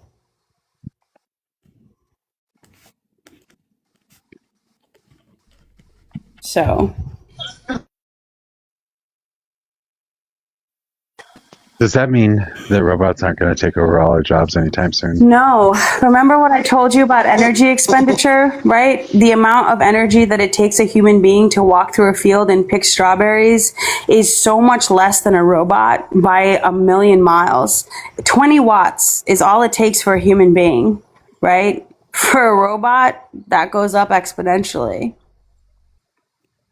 Not to mention, you know how difficult it is to pick blueberries, strawberries? You need very delicate articulation to not bruise and destroy that fruit. And we just don't have, maybe China has some good robotics. I've seen some of the stuff over there. It looks pretty crazy. But we don't have the robotics that it articulates carefully enough to do that yet. Well, I think all the conservatives on here prove every day that fucking AI is failing at providing simple research. Can't imagine how the complex research is going. It's just complexity that I feel like is the biggest problem on the right. Like, a lot of things are not just what they seem. They're not just what you intuitively see as what it is. It's not that simple, right? Like there are layers and layers and layers, but in all of these industries in which you have to be able to comb through them. Like what that Yale study shows is that there were very interesting ways to save money and how you can calculate that out. And it's not perfect. But it is a glimpse, right? Like they made rational and reasonable choices in the study. They're not just like making shit up, like Jeff was saying. Like that stuff doesn't get published, man. You know what it's like to publish something through academia? You are told for years and years how dumb you are and how everything you're saying is not possible until you prove it over and over and over and over and over again. You have to defend it, and then people who are way fucking smarter than you read through that, who have decades of experience in that field, and they say, and they give you notes, and they give you more notes, and you go back and you edit again and you research again. It is a grueling fucking experience that gives you a thick skin and you start to get a very good sense of understanding what actually makes sense and what doesn't. And if you can't rely on studies that are that fucking rigorous, then you have nothing to rely on. So can I have my head back now for making a mistake on a zero? Strawberries are very hard to pick, by the way. Yeah, they really are. Anybody that does it, I salute them, because I'm telling you, I picked one row with my daughter for her school trip, and I fucking sat down. You have to get so low to the ground. It's so hot, and they're so delicate. It's horrible, like for real. Yeah, if you have bad knees, you can't squat down and do that. It's impossible. No, it's really bad on your body. It has to be. That's why people that work here don't live long. They don't get to draw their Social Security because they be out. They be wherever you go when you Yeah. even just the sun exposure, right? Like you're way likely to have a melanoma, right? Just from the sun exposure, right? But the actual really difficult thing about it when we're talking about like trying to replace people with the robotics is actually how delicate it is to pick that strawberry without bruising it, without fucking it up. It's a delicate thing to do. And human beings do it. Like the people that do it are incredibly fast at it as well. Like if you ever watched a video of people who have been doing that for a long time to get, and again, they're doing that on 20 watts of energy in a body. And when you start thinking about giving energy like that to a robot, that becomes very, very, very expensive very, very quickly, you know, because they need way more energy than what a person does. Have you ever seen, there was an old series that the Morgan Spurlock did. The guy that did Supersize Me, he like went and like did the jobs of people that didn't ever want to do those jobs, and he went like orange picking, and basically they had to fill this like barrel by the end of the day, and he wasn't even like a quarter of the way there. I saw that. I've watched that. Yeah. Yeah, and he was just like, this is the hardest job I've ever had in my life, carrying giant sacks of oranges basically. Blue collar is blue collar, right? Blue collar jobs are fucking, a lot of them are intense. So when you have certain people like TJ who doesn't work one, it is very, very hard on your body. And I don't think that they realize, and I'm not saying you never had TJ, I'm speaking of right now. That whole thing you did, TJ, I wasn't up here, with working your way up, that's not possible for everybody. There will never be a day where we will not have poor people. It won't happen. Okay? There will never be a day where we don't have sick people. It just won't happen, TJ. And there's not room at the top for everybody. I'm sorry. Some people don't have the skills to be supervisors at Walmart, managers, logistics. There will always be people who need to work at fast food restaurants. So I don't know why you guys think that just because you have the ability, you, TJ, that doesn't mean that everybody has that ability.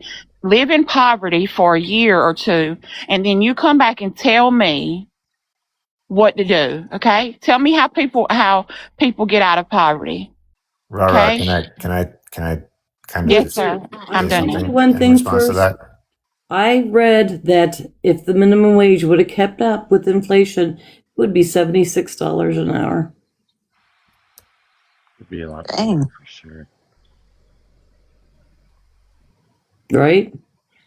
There's an alternate reality out there that's happening. Thank you, Abinette. I worked a job in 2022 where I got paid $9 and something an hour. Wow. Okay. I lived at that time, I lived in public housing. I want you to guess what my rent went up to. Because when you live in public housing, if you get a job, your rent is based on your income. Right. My shit went up to almost $300. It went up to $300 and something dollars. I went to say almost $400. Like, homie, you just took a check and a half, dog. I still got to pay my light bill. I have an $800 car I bought with a stimulus check. And my stepfather or my mama's husband rebuilt my transmission because that's what was wrong with it. So, and I don't know about these $500 car payments y'all be talking about, but in the hood, a lot of people don't have no fucking $500 car payment. Rara, can I give you a different way of looking at the poverty issue in the United States? Yeah, yes, sir, TJ, I'm listening. Go ahead. So if we look at people One who are moment, living in TJ, poverty, I'm sorry. MOJO, I haven't been up in a while. I didn't mean to say sir. But TJ, I'm listening. I'm sorry I didn't bring back up sooner. I apologize. I didn't see you down there. It's okay. so if we define people who are living in poverty as people who are homeless in the United States, because you could be, depending on how you define poverty, you could actually have a roof over your head, running water, AC, a flat screen TV, all that. If you look at poverty in the United States in terms of people who are homeless, the problem is not necessarily homes. The problem is, it's more of a problem of things like drug addiction and mental illness. And that's what has to be addressed. It's all of it. Just But you're right. homelessness. You realize this, Different right? things. Poverty isn't just homelessness. And the Right. fact that you look at it that way says more about you than anything else. I have always lived in poverty until recently. I had something good happen to me, but I'm just going to say I have always lived in poverty. I've never lived above the poverty line. Okay, and I had meals, and there was times we didn't even have lights, and my mama walked to work, or it just people really don't understand. Shit happens. People get sick. People unexpectedly die. People unalive. I mean, people just things happen. People go to jail. Daddies don't stick around. Mamas don't stick around. Everybody doesn't have a big family or safety net to help at all times. And there will always be people that live in poverty. Health care is not too much to ask for. It just isn't.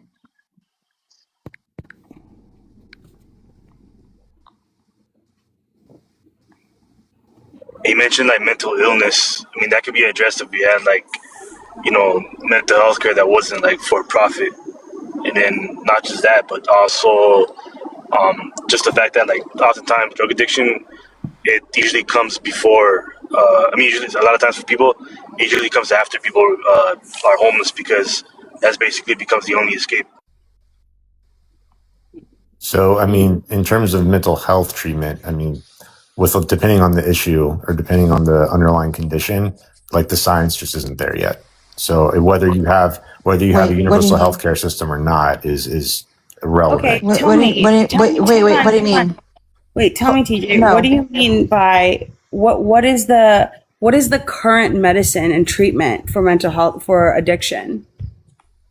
Well, depending on what they're addicted to, like if you're somebody who's addicted Absolutely not. Doesn't matter what you're addicted to. As somebody who's gone to rehab twice and is in recovery and who's worked in the addiction recovery field, like whatever the addiction is, we pretty much use, it's all rehabs, whether you're addicted to heroin or alcohol or meth or whatever, right? We pretty much use the same standard of care, whether that's a 28-day program, whether that's partial hospitalization, whether that's medication assisted treatment, but it all starts with the same few basic steps. And for the most part, when people have access to things like healthcare, resources with family help and can build communities, it does work. Like I know lots and lots and lots of people who it works for. The people it doesn't work for, the people who don't have access to things like housing, to things like so going medical back to care, what I was saying, education, all of those things. It doesn't matter what you're addicted to. Going back, it does matter what you're addicted to because somebody who's addicted to pornography doesn't get prescribed Suboxone. Oh my God. Right, Okay, stop. But the treatment for that addiction, is the same thing as somebody who is addicted to heroin who gets put on Suboxone. They're ending up going to do the same thing. They're going to create some sort of community, start working a program, have access to therapy, have access to a psychiatrist, and they're going to have to build up that program and then do that for meet people who other aren't people addicted who to have anything. it. Hold on. Can I ask him to please go back to what he said about the science isn't there, so we shouldn't even be bothering with it? What is that what you said? No, I didn't say we shouldn't be bothering with it. I'm saying that depending on the mental illness, there's like the science just isn't, our understanding of the neurobiology behind it just isn't, it's not strong enough to be able to develop medicines effective enough to be able to treat that. No. Wait. Where are you getting that information? I need to know where you're getting that information. Well, I mean, what are you basing that on? We'll take antidepressants, for example. Antidepressants only work for about 2/3 of people. There's still a third of the population that doesn't work for it. Okay. So hold on. Even so, the 2/3 of the people are, would you say 2/3 it doesn't work on or does work on or whatever? It works for about 2/3 of people. There's still a third of people who suffer from depression. And it's still, So those 2/3 of the people are being helped.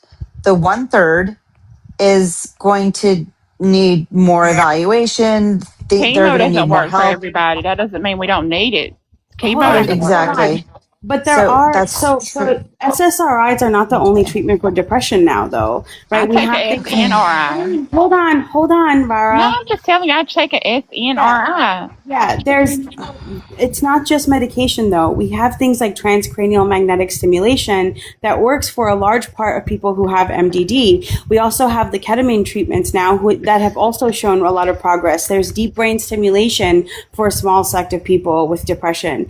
I would agree with you in the sense that I don't think the neurobiology is there, right? Like we were all kind of tricked behind that whole chemical imbalance thing that like wasn't actually real, and that's been debunked like several times. And like I like follow psychiatry like a fucking crazy person, and like I agree that like the neurobiology isn't completely there, but mental health is a biopsychosocial disease, right? There are ways to solve problems in mental health disorders from things like, again, like housing is preventative health care, right?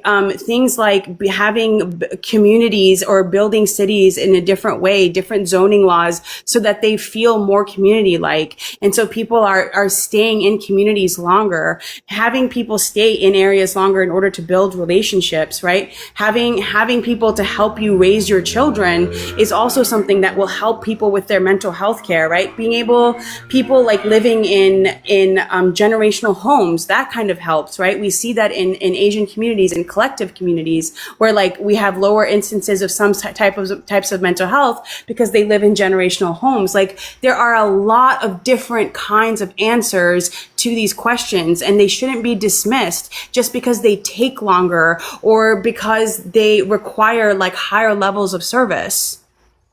I am a perfect example. Okay. I cannot afford anything that Heuristic just talked about.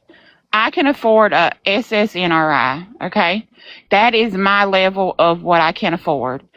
My condition, I would do great with CBT therapy, for instance. I think it's CBT, right? Heuristic. Yeah, Yeah, cognitive cognitive behavioral behavior. therapy. It Yes. depends too, right? So that's a cognitive behavioral therapy, but dialectical behavioral therapy is also excellent for addiction. I have DBT, anxiety and depression. That's my two. I have health anxiety. I would very much, but I have never. I can't begin to even fathom the money that I have to pay out to a psychiatrist. It was absolutely fucking ridiculous. So I can go to a community health center and she ain't worth a fuck. I'll tell you that right now. Mine ain't worth a fuck. She want to tell me I go color. Bitch, I ain't coloring. The fuck? Hey, you know what, Rara? Don't knock it till you try it. I said the same thing about like coloring and painting, but that shit settles my nervous system in a way that like I had to give it a chance when I went to treatment this past time, and I actually found it to be something that even like just if I'm like really activated, right, with something, I like sitting down and just like that repetitive motion of doing something that like really doesn't require a whole lot of brain activity does actually help calm you down. Trust me, I said the same fucking thing. I said the same thing. I was like, bitch, you want me to color? Like, I'm not gonna do that. I do like to paint. But it's not just coloring. Like honestly, like heuristic, like you just said, if it keeps your mind like, so for instance, for me, from ruminating I have my thoughts. I have ADD. So like I can't just watch a movie and not do something else. Like I have to do like a puzzle or something on my phone and watch a movie at the same time. So even doing a jigsaw puzzle, I'm doing a jigsaw puzzle right now on my iPad while I listen to this live and contribute as much as I can. That kind of thing, that you're not actively thinking about what your hands or in your mind is doing with the puzzle or whatever it is that you're working on, or painting or coloring. That kind of thing can be very, very, very helpful. And it doesn't matter what you're doing, like what you're trying to deal with. Like I tell my patients who are trying to quit smoking, distract yourself first by doing something like this. If you still feel like having a cigarette, then, try to smoke half of one. These kind of modalities are really beneficial in so many ways for so many different things, and they're inexpensive. But Yeah. My going depression back is to controlled, but not my health anxiety is a beast. Like the ruminating thoughts, that's what it is. I cannot take my mind off of it. It is horrible. So when Derek was up here, I know that was Tim who said anxiety cannot be a it was disability. He is a fucking nutcase if he really believes that. he does believe it, and he is a nutcase. But Yes. back to politics, guys. I'm sorry. But I will make a Hey, recommendation to you if I can make there's an app called Aura, AURA. Uh-huh. And a yearly subscription is like less than half of whatever visit you might have to a mental health professional. There are an immense the database is huge for therapies that are available for all different kinds of problems, from addiction to insomnia to Oh, thank you for that. you name it. You will find it. Even CBTI, which is cognitive behavioral therapy for insomnia, that's not very common, but it's on that app. So honestly, a yearly subscription is, I think it's like $60 for a year. I can get that. I'm good with that. I'm going to really look into it. Thank you for that. Yeah, you're very welcome. hey, hi everybody. I have a question for TJ, Hello. if y'all don't mind me interrupting. TJ, are you still listening? Yeah, what's up? I was listening to the conversation earlier, and I had to calm myself a little bit before it came up. But just for clarification, do you think that people are homeless because of drug addiction, or are they addicted to drugs because of homelessness? What do you think is most common? I mean, I don't know. I'd have to look at the research from that, but I know that with homelessness in the United States, most people who are homeless are going to have either some kind of very severe mental illness, or they'll have like a drug or alcohol addiction, or some combination of the two. Okay, so I can give you the answer. I was just curious if you knew or not. So in most cases, the drug addiction is caused by the homelessness. Not so much the other way around. And what HR was telling you about community and accessible therapy and things like that, we see real life examples of in tiny home communities.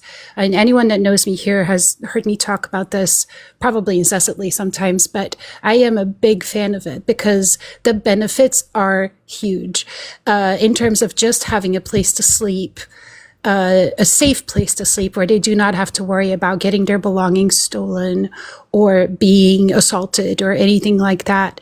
And a sense of community, because these tiny home communities are not small. There can be anywhere from 10 to 50 tiny homes in one community.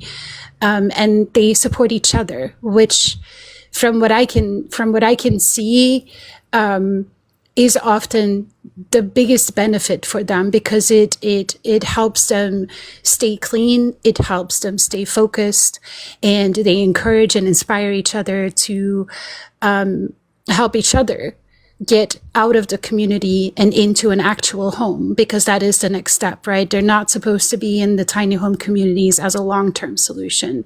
Yeah, I don't disagree with so that. The benefit of community is not to be underestimated. And I do think that you have to give the homeless community a bit more slack than what you're doing. And it's upsetting to hear a lot of people that are like you, that come on these panels, that vote similarly to you, that speak similarly to you, and that have similar talking points, to hear them have such like sweeping conclusions about the homeless population, when I want to bet you've never even come close to actually engaging with them. And I would, if you really want to learn about it, I would encourage you to go volunteer somewhere in a shelter, in anywhere where you can engage with the community and learn for yourself what the issues What really makes you think I haven't done that? the way you Have speak you? about it. Yeah. What have I said about it that made you mad? No. Have you? Yes, I have. Hello, what Really? did I say that made you mad? What did you do? No, she's not mad. What did you do? What kind of role did you have? in We've your had the homeless. experience? So a church I used to go to, we would go and do things where like we'd feed the homeless, like we'd bring food, and we'd help feed them.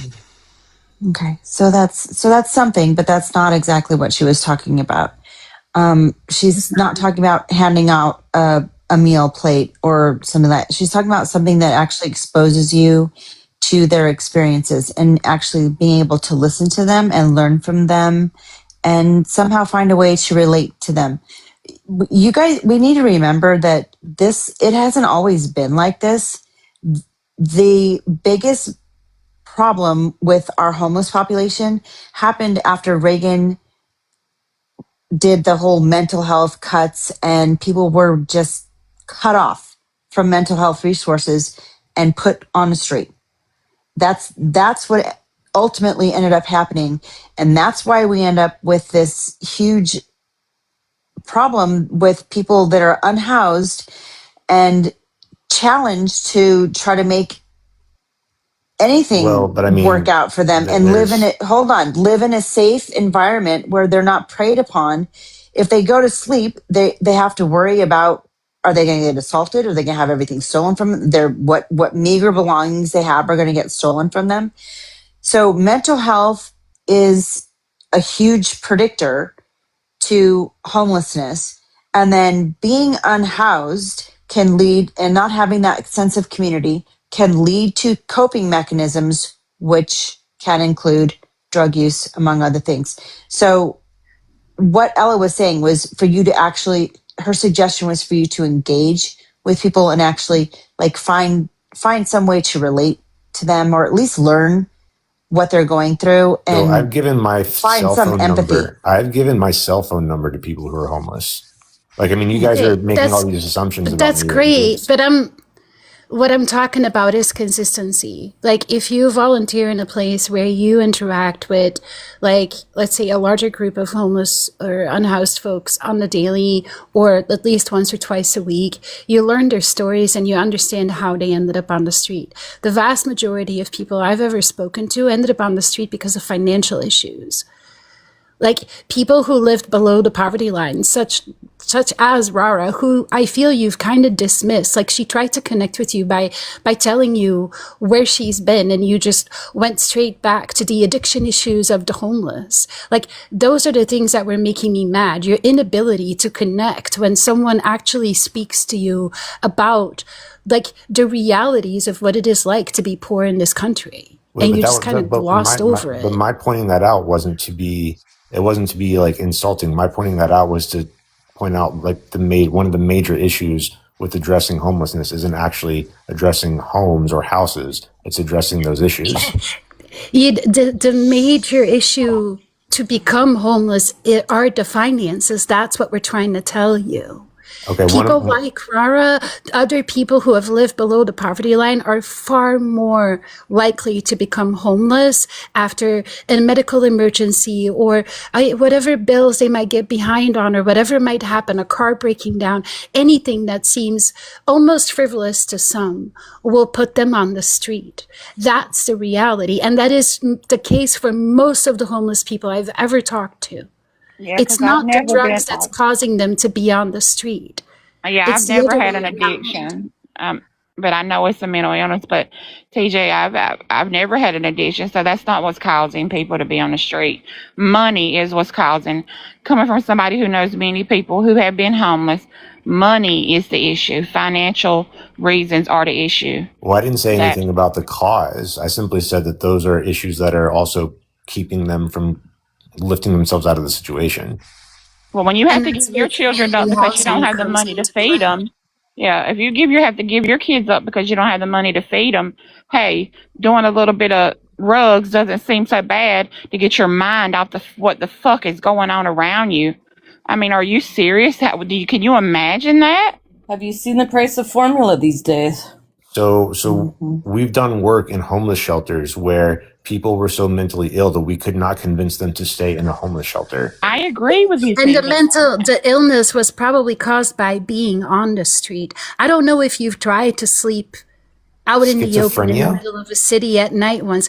I'm not saying all of it, but I know several people who went crazy from being on the street, from not being able to get a decent amount of sleep because, I don't know, the shelter was full or inaccessible to them or dangerous to them, because sometimes the shelters are more dangerous than actually sleeping on the street, especially for women who are homeless.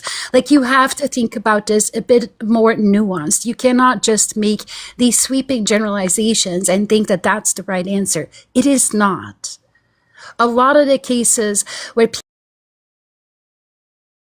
people are homeless a prolonged period of time, it is the inability to sleep, the inability to eat, the inability to feel safe that is causing mental issues. And that's making them turn to drugs. I'm not saying that's always the case, but that happens very often. You're basically on survival mode 24/7, 365 days a year. Oh, and right. And then remember, like, this stuff does, and coming out of that, like, even if you become financially stable after that, your nervous system will get locked in there. Anybody who's experienced like post-traumatic stress disorder knows that, like, your nervous system doesn't come out of that state of survival mode very easily. Like, I'm doing like a very specific kind of therapy now called internal family systems that is like, it's exhausting. It's exhausting, like, thinking about how I move through the world and how so much of who I am is the result of traumatic things that have happened to me. And like, these are just the parts of myself that have been managing me and making sure that, like, I just am able to survive and do the next thing. And like, I'm a functional person. I am by so many measures successful. And yet I still get there's so much time and effort that I have to put towards just bringing my nervous system to a calm enough place to fall asleep, or to remember to eat, or to realize that I am like literally spinning on the inside until I come home or I pet my cat and I realize, like, oh my God, the tension that I'm holding in my body is unbelievable. And I've never been homeless, and I can't imagine what that's like after, like, if you are able to get out of that, to like process that having happened to you. Like, it takes decades of work afterwards. Yeah, sorry to like preach at you, but it was hard for me to listen to the generalization. Like, there is so much more there, and it's incredibly nuanced, and sometimes it's the opposite of what you think it is. That's why I said, like, donating food or going to a shelter is great, but try to make it consistent. Like, if you really want to help, start by doing that. Like, we need volunteers. I think you're assuming that because we have differing political views that I haven't done these things. No, I'm assuming that because of how you approached it and the generalization that you made. Like, you seem to be so focused on the drug addiction when that in many cases is the cause of being homeless. The focus should be how to fix the homelessness. And If I remember correctly, the conversation focused more on mental illness, not drug addiction. So this is all I don't think you're grasping that this is all intertwined. Like, just sleep alone.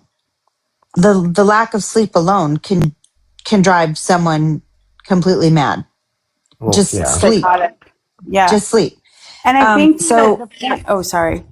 No, I just want to just quickly, like, I some of you don't know me that well. I was in Iraq. I worked in Iraq for 4 years. I was stuck there. My company they refused to evacuate us. We got bombed, like, very close to where my room was. And it was absolutely terrifying. And for 3 months, it was 24/7 adrenaline because there was gunfire all night long. You woke up to gunfire, you go to sleep to gunfire. It's all night long for 3 months straight. I have never passed out in my life.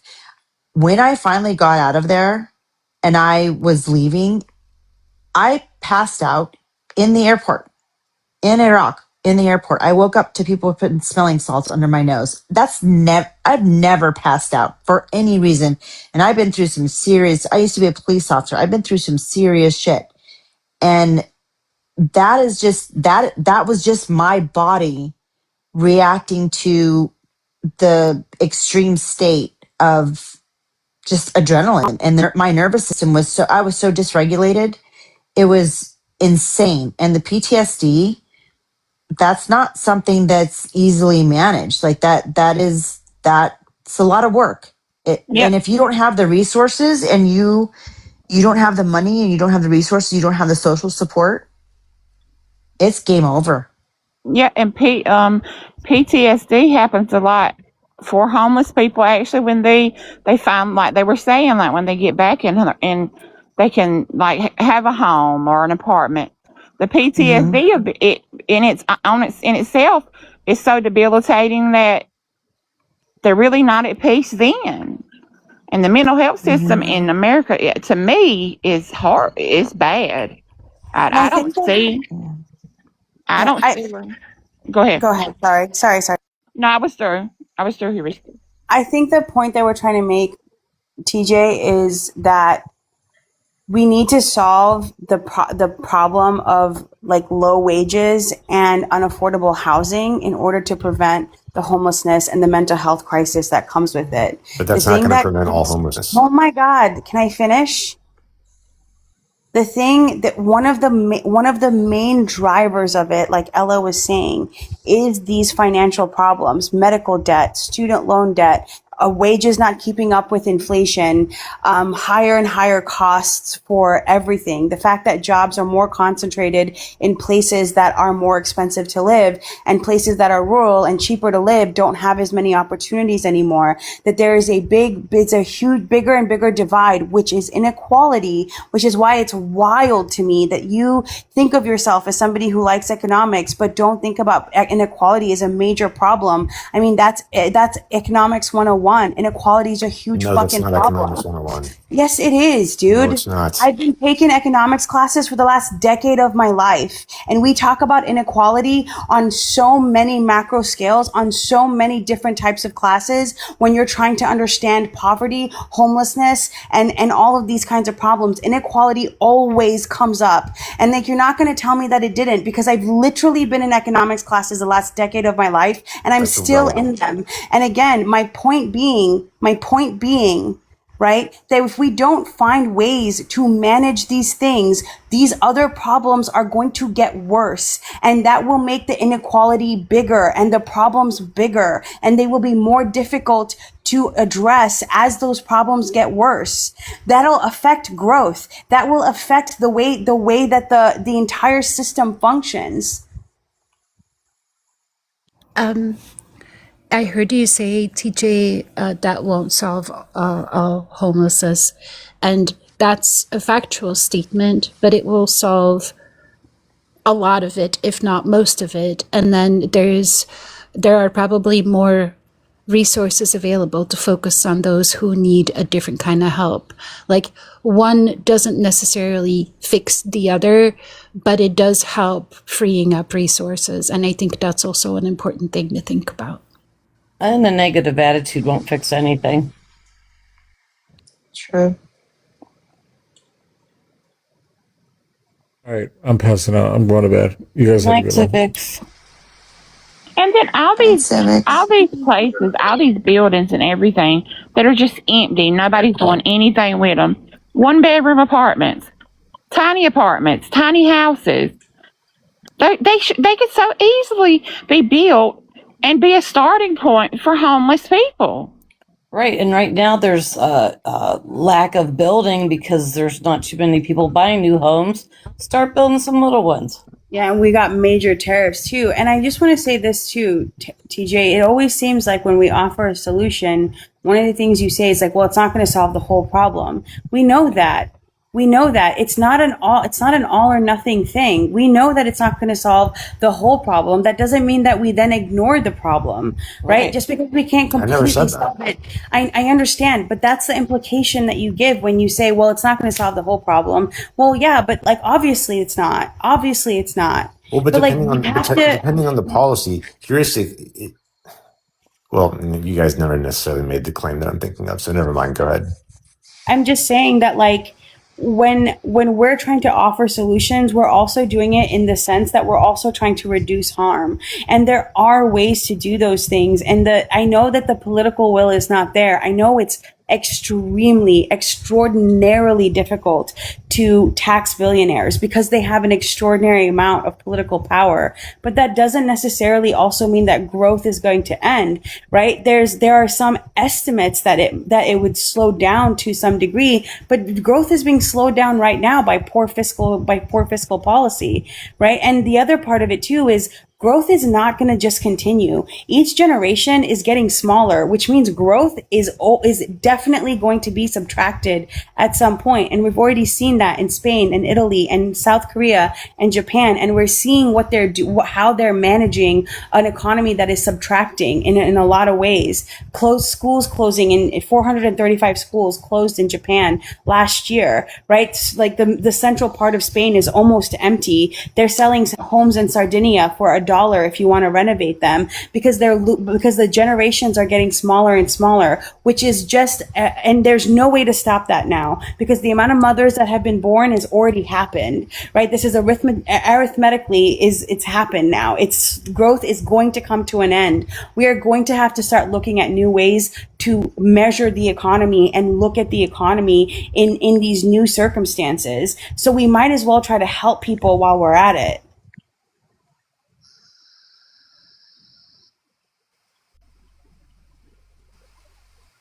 I have a question. Since you, HR and TJ both seem to really like economics or know a lot about it, in the current situation, it's clear that the lower middle class becomes more poor. You know, the level of inequality is growing. Would that That's also? not true. Don't. That's it. Go Well, ahead with your question, but I would say that I know plenty of people that would disagree with you based on their actual experience, like life circumstances, but different conversation, I guess. But my question is, if that continues, would that also not eventually stop economic growth? Because if your people are too poor to buy anything, then capitalism doesn't make any money anymore, right? Is that too simplistic? yes, because you're assuming that an increased wealth gap means that people are getting more, that it's making people poor, and that's not the case. In fact, it's actually the opposite. What? How are people not becoming more poor if they can't afford their weekly groceries or for the same price that they could, I don't know, 2 years Well, ago? that's a separate question. Now you're talking about whether or not people can afford something, but just because there's a wealth gap. That's being poor. That's being poor. I think that's what being poor means, is not being able to afford your food, among other things. Right, but that's not the same thing as an increased wealth gap. No, no, it is true. I mean, I can pull it up right now.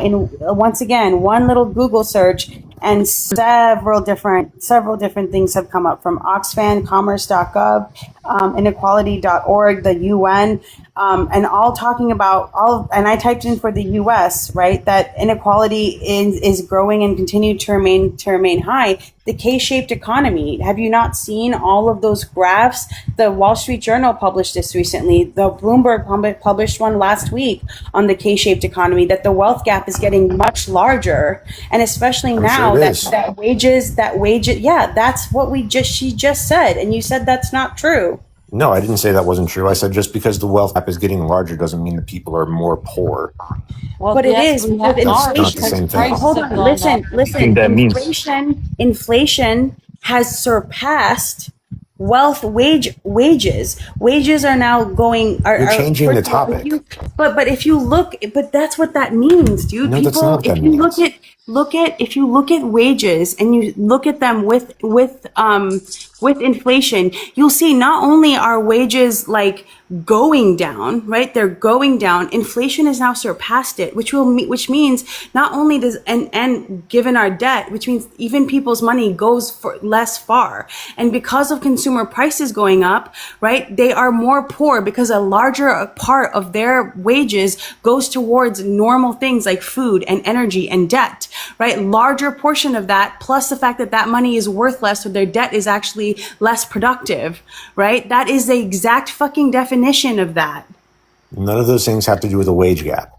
Oh if you want to talk about inflation or God. other areas of the economy, that's a different conversation.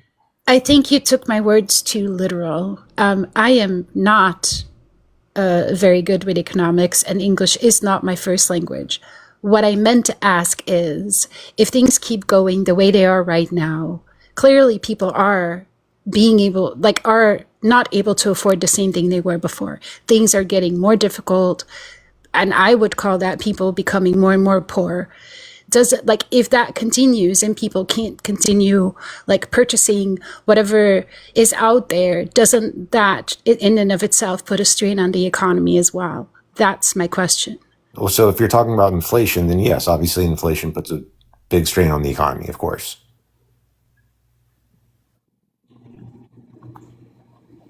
Can I ask a question? You keep saying that if we tax the rich or the really rich, that they'll just raise their prices, correct? Like Walmart and places, TJ?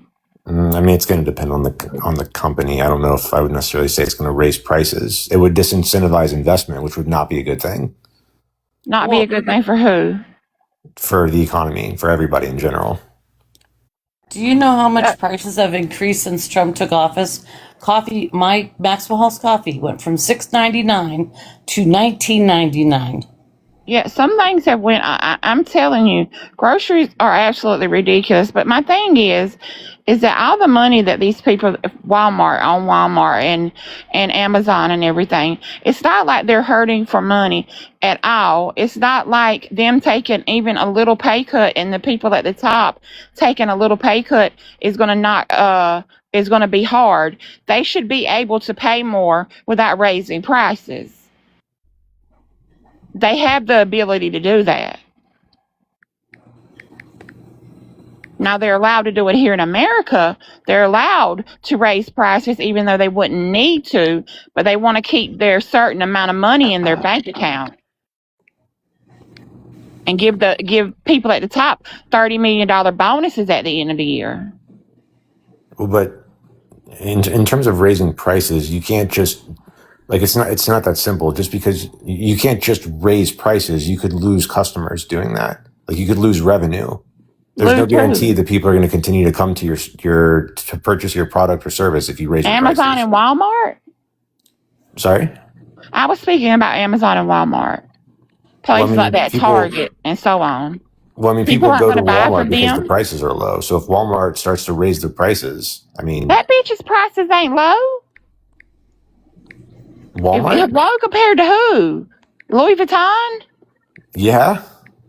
Well, TJ, newsflash, I mean, poor people are what keep, and middle class, lower middle class. Who do you think that keeps the economy afloat? I mean, I would say it's everybody. It's not just one group of people. You would say it's rich people. Wait, sorry, say again? Would you say that rich people are more responsible for keeping the economy afloat than poor and middle class and lower middle class people? I don't know if I would say they're more responsible. I mean, everybody plays a role in the economy. I'm just saying the people that work these jobs and the people that buy these things, they are the ones that's hurting right now. And they're being the ones that everybody is pointing the finger at. Like, you're on your side. You guys are pointing your finger at the people who keep these companies going, work these jobs, right? Shop at these companies. Okay? You guys are pointing the finger at those people and saying, get up and do something. You're not saying anything about the companies and the wealth, the corporate welfare they're receiving. That's my thing. I'm not saying they should get up and do something necessarily. I'm simply saying that certain policies that you guys are advocating for, I don't think is going to have the effect that you think it's going to have. You don't think that taxing the rich or the filthy rich, you don't think that would be a good thing, taxing them more? Because you could slow economic growth doing that. Go ahead, tell me. I'm not good with all this economy and shit. Go ahead.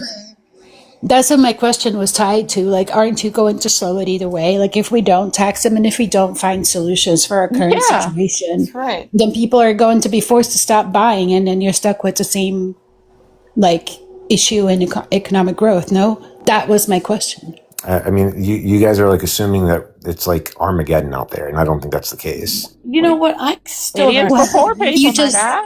You simp for you just these said that wealthy Walmart people. Sorry, Ella. before it. You simp for these wealthy people that don't give two shits about you. They're hoarding fucking money. And there's No, they're people not. starving and children without eating and wars going on everywhere. Did you It's say no? like it's He said sickening. no, they're not hoarding money. That's what he Oh my just said. gosh. Yeah, they're Are you not. What? what? TJ, how would you describe it when someone has several billions of dollars while in the same country people are going to bed hungry? Would you not consider that hoarding? No, because the money's not sitting under their mattress. The How money do you technically know? isn't even real. I mean, you guys How are do you making. know? And how do I know? Yeah. Because if that were to actually happen, you'd have a financial collapse of the economy. Dude. Oh shit. PJ. No, it's not. It's not sitting under the mattress. It's sitting in some fucking Swiss bank account. Right. Yeah, Well, just because I'm hoarding. even if it were sitting in a Swiss bank account, it still wouldn't be hoarding money because that bank then loans that money out into the economy and it circulates throughout the economy. It's still their money, though. It still belongs to that person. A foreign That doesn't mean bank it's being is not going to hoarded. circulate money into the United States. So any money that is being foreign invested is not going to help our economy. The point here is that he glossed over the people going hungry yeah. while other people have billions of dollars. Like Right. the excess, Mhm. it doesn't matter in what way, shape, or form. The excess and like being okay with perpetuating that while people are hungry and homeless is a problem. And that is why I have a problem with Do you people know? like yourself, TJ. Okay.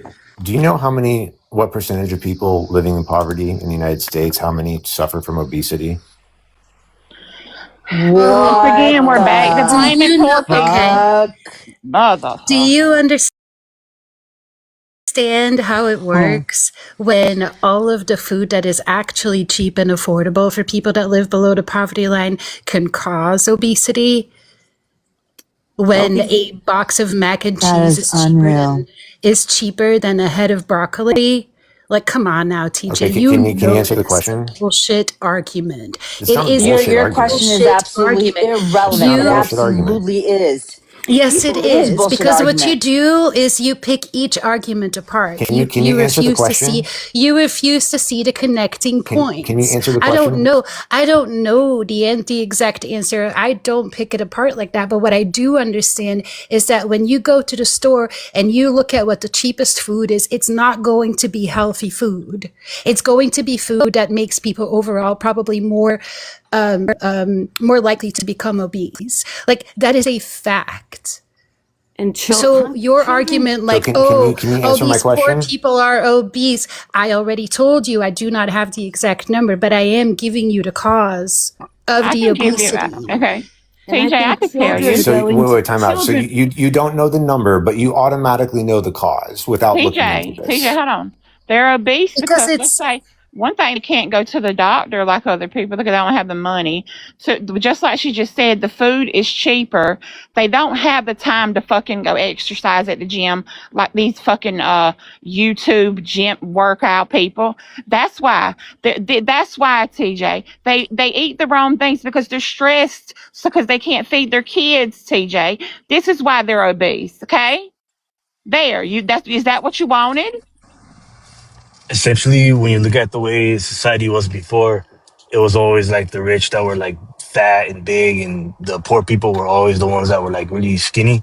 Like I mean, now fucking you see president. Yeah, that's like you kind of my see point. it's reversed. It's reversed because the food nowadays But is the what point, exactly, Ibanez. Go ahead. Sorry. I said. The food now is just is processed. The food that's cheaper is processed. The food that is more expensive is a lot more healthier, and so yeah, people that are poor, they have mostly access to the worst kinds of foods, right? The shit And food. Yeah, yeah, the shit food. The food that's going to make you the most unhealthy. That's exactly what Alice said. and little to no The affordable food is what's going to make you very unhealthy and overweight. You can't. They can't afford a gym membership. They're And eating crap stress. Well, food. They're you don't need to working go. You don't need a 2 or gym 3 membership to jobs. stay in shape. They're stress eating, Okay. TJ. Bro, Yeah, what they're is your stress eating. actual fucking problem? I need to know what your actual fucking problem is, that you are refusing to see the disparity in this country. You're refusing. You have these You fucking literally blinders on, time out. and You you're literally just refusing to said they see can't the afford a gym disparity. membership. Are you fucking kidding Yeah. me? Okay. They So don't have let time to That me work is that out. is telling that is you, your hold excuse. on. All of you you, hold on a fucking piece second. of. I mean, you guys like See? Sorry, the Ella. only answer Sorry, Ella. You're fine. the only answer to this. I mean, you guys aren't even worried about. No, I This isn't gave even you about. this plenty is of answers.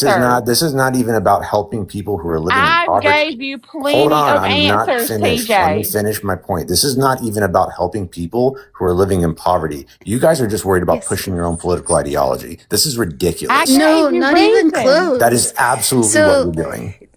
let me tell you, and I don't know if you know anyone like this, and if you do, I'd suggest you sit down with them without trying to push your narrative down their throat. But with that said, try and find yourself, like, let's say, a single mom of 2 who most likely has to work 2 jobs to make ends meet, who has to run her children to school, to after school activities, all this stuff.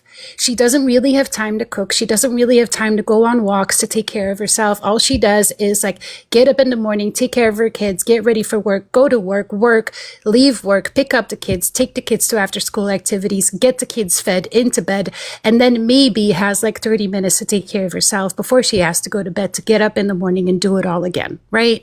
Like that is the average lifestyle of many people in this country.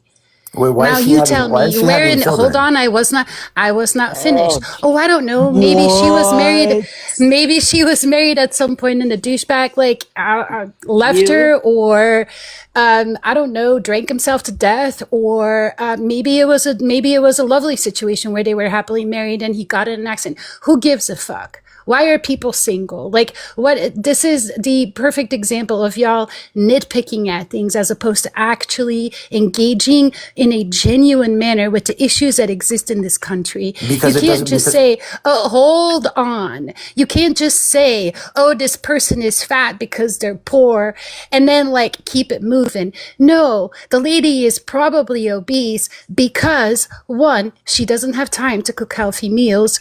2, she probably doesn't have money to afford all of the fresh produce and therefore buys boxed mac and cheese as an example, or like the full of sodium canned soup, or whatever the case, whatever she can afford, right? That's what they eat. She doesn't have time to exercise, let alone have to, or be able to afford a gym membership. She doesn't have time to actually like think about the things she eats because she's worried about her kids and making sure everyone's taken care of.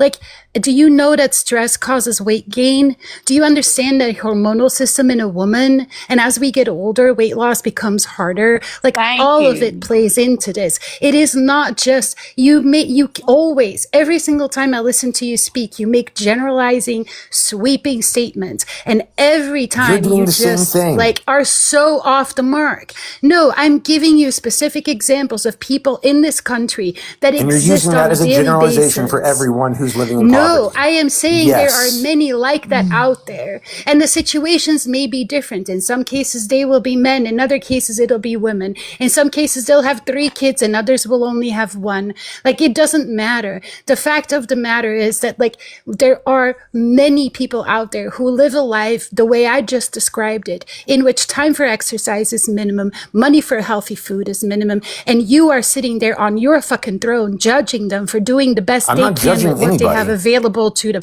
Yes, I'm pointing you out flaws are. in your own arguments. You know what? Not Hold on. Robert, hold on a minute. TJ, I'm not trying to push a narrative. I'm trying to live my faith.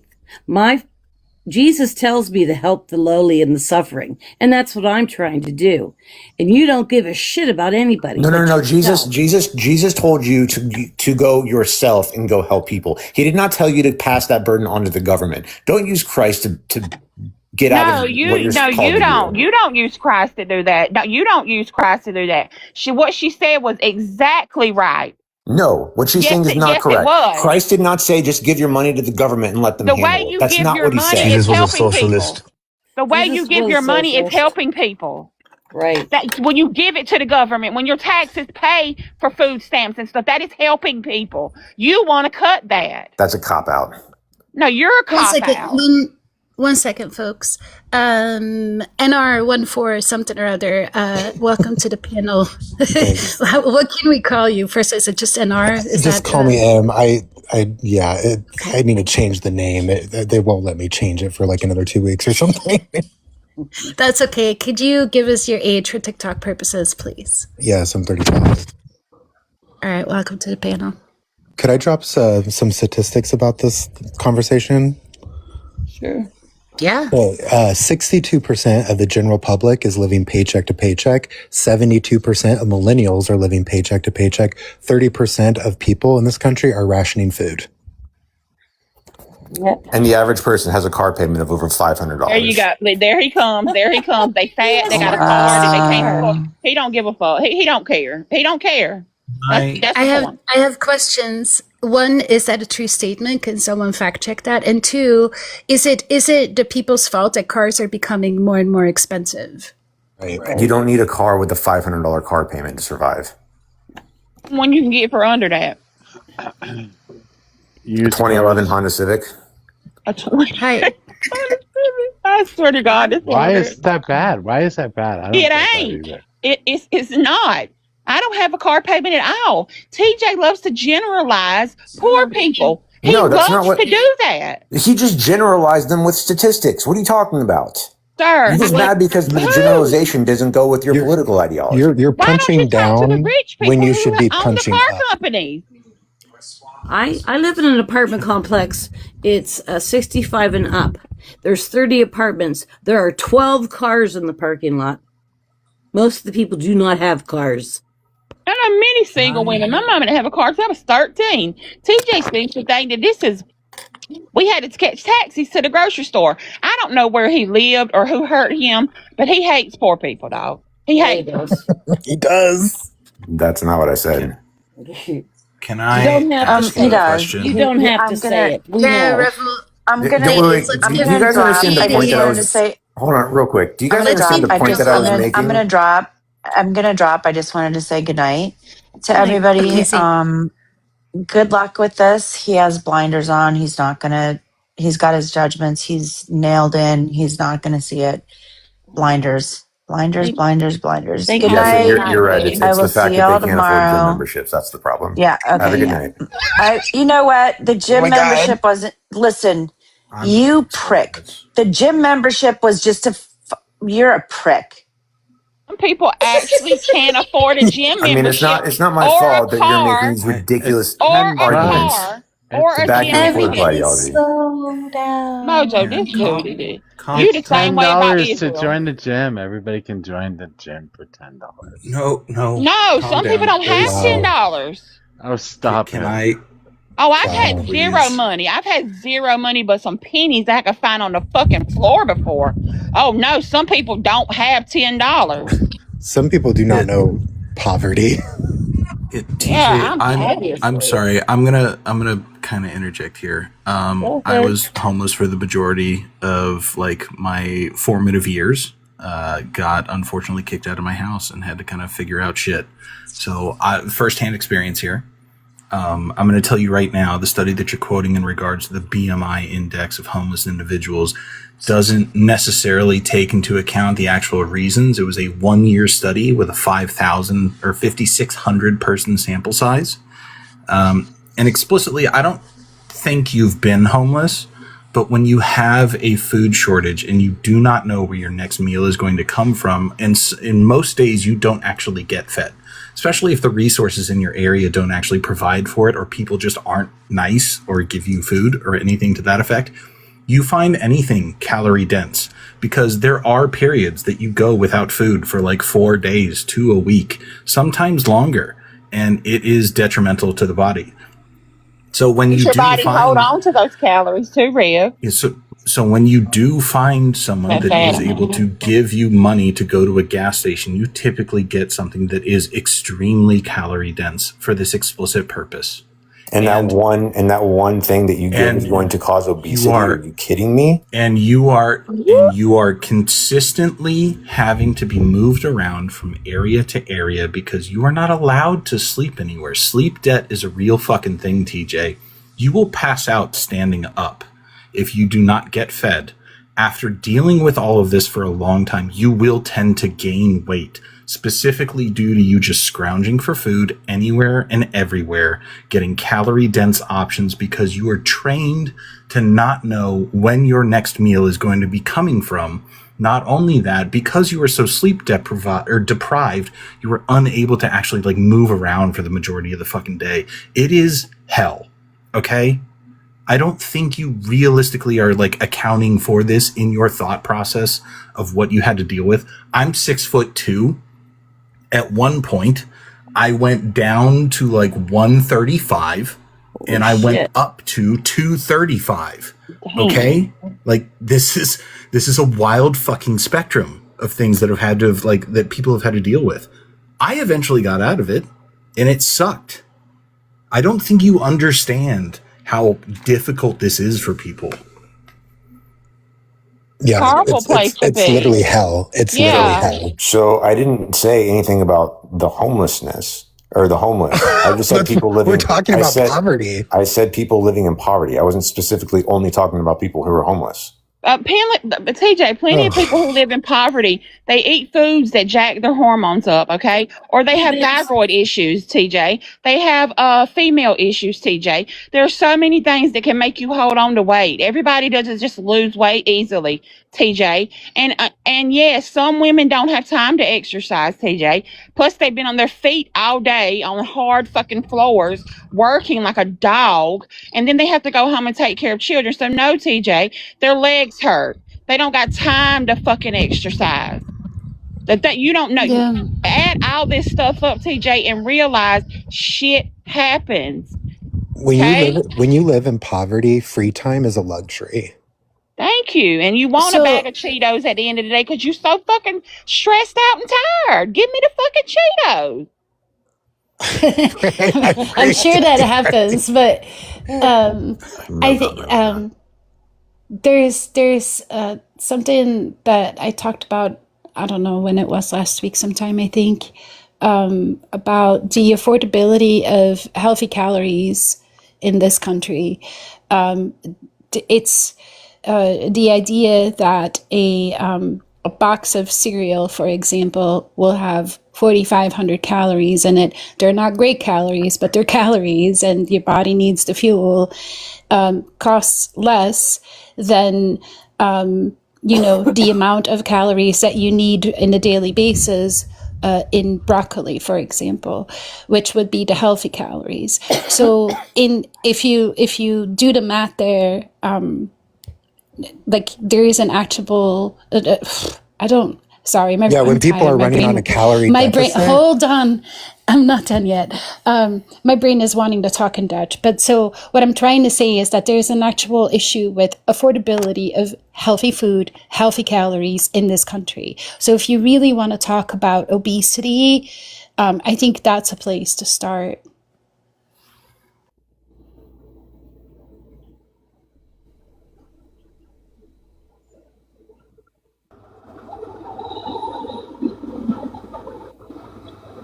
Hey, Chris, can we get your age, state, and who you voted for? I'm 49. I live in Massachusetts, and I voted for Harris. I'm just sitting here listening, but, TJ likes to throw out $500 car payments and stuff like that. My health insurance, because it is not offered through my employment, but due to the amount of money that I make, which is not even six figures, I am expected to pay $700 a month for my individual health insurance. That is not an expense that I can avoid.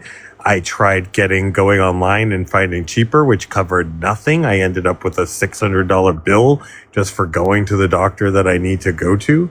I cannot get out of it, or I cannot take the medication that I need to take. So those are my options.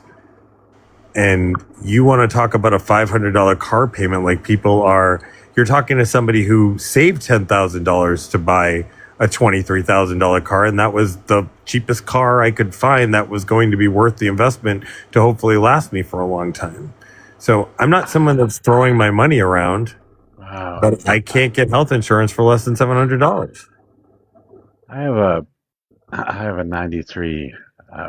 2003 Mazda 6, and I have a 2003 Toyota 4Runner. I've owned those cars since 2003, and I still drive them today. And I didn't spend $23,000 on the fucking two of them. I just had to buy a car in September. That's the only reason why I said that. But I didn't have $23,000. I would sell my Mazda right now for $1,500. Yeah, but how much did you buy them for, and how many miles are on them, Mojo?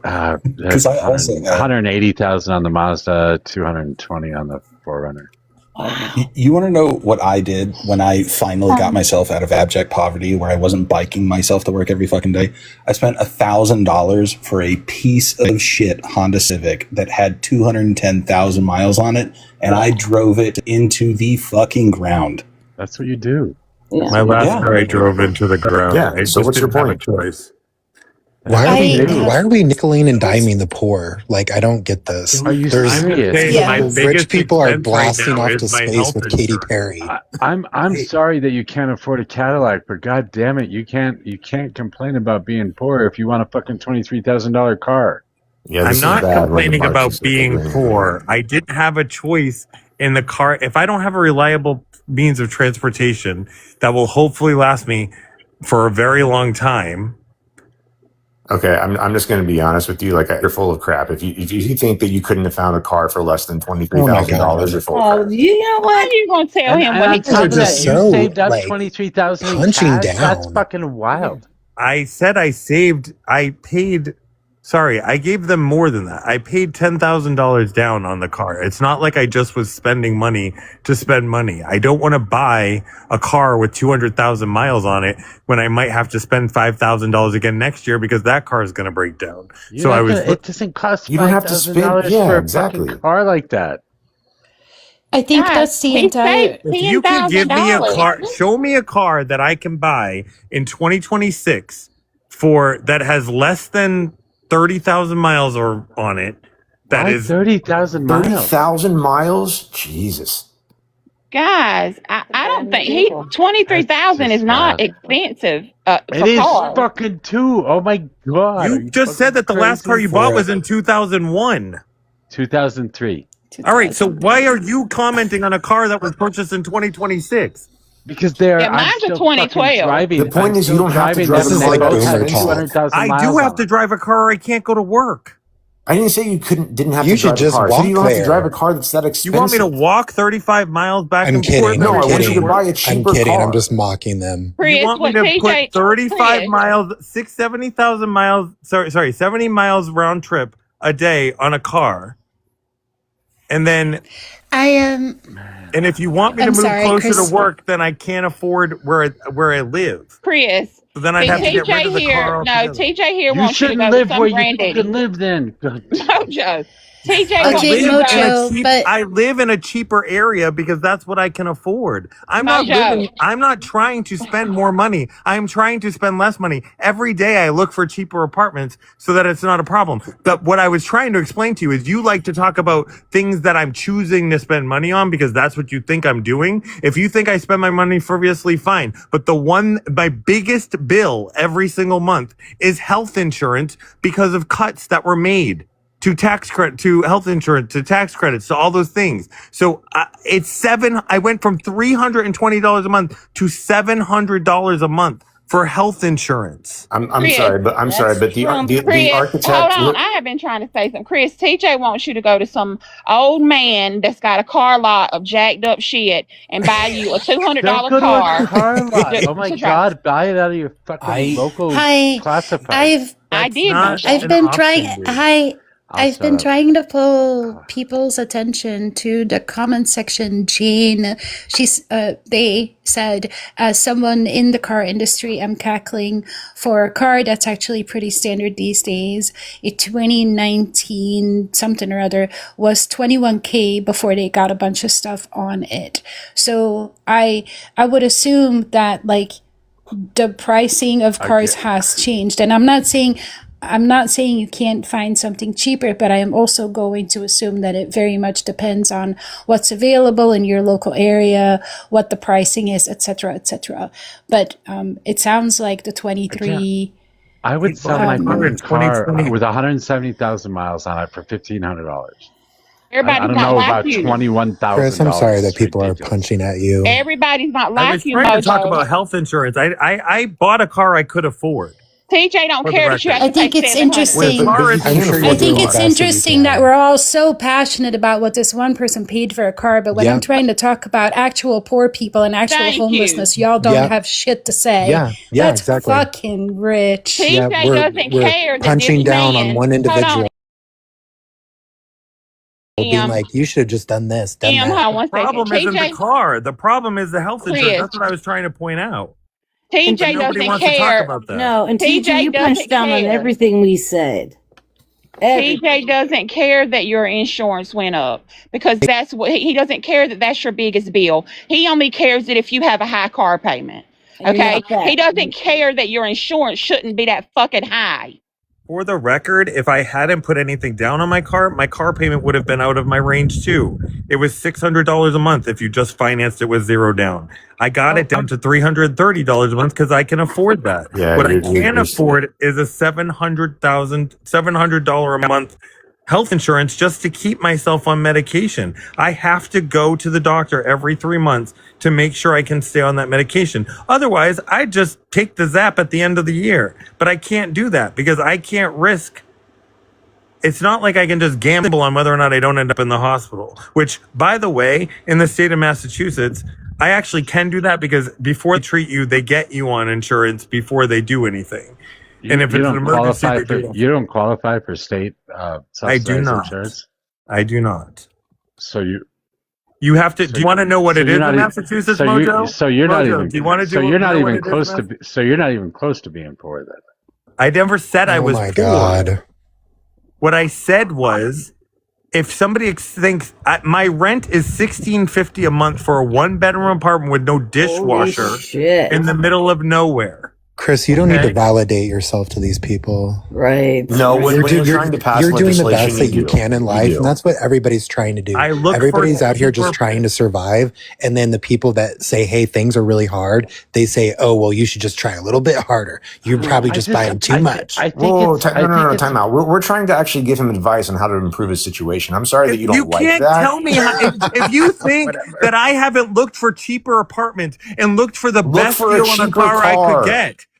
My car payment isn't the fucking problem, dude. I don't understand what you're fucking talking about. Yes, I just it is. said I bought a car that's I money could that you could use towards paying your health insurance or paying for groceries or paying for if you whatever. think I should give up the car that's going to get me back and forth to work reliably through winter storms, I need all-wheel drive, I live in fucking New England. If you think I should give that up so that I can get the basic health insurance so that I can keep myself on a medication that I need, he don't care if the wires is sticking out your tire.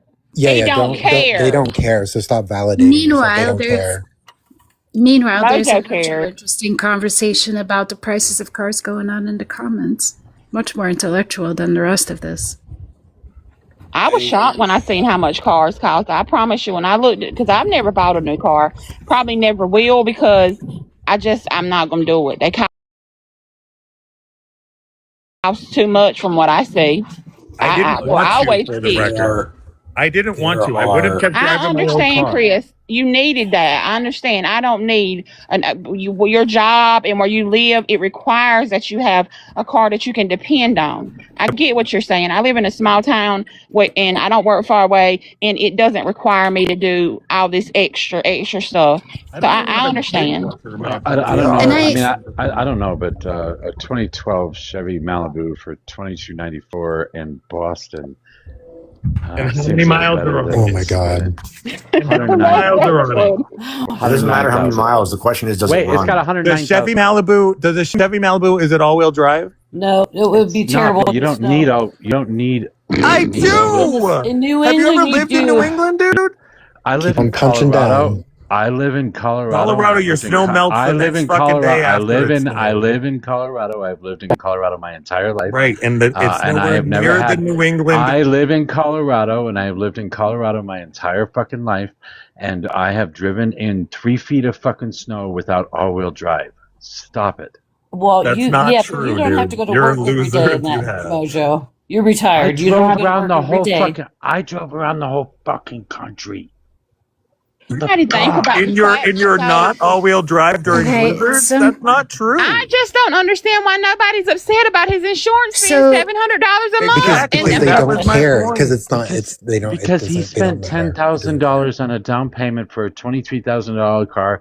They spend For a car that's $330 going to keep him that he safe. spends They $330 don't a care. month Be on back right and now. forth They to don't care. work. That he spends $330 a month on right now, which is the amount that his insurance went up. So, okay, you guys, what I'm saying Well, is this. first of all, the insurance shouldn't have gone Yeah. up by that much. Yeah, Second of all, $700 the is idea absolutely that ridiculous.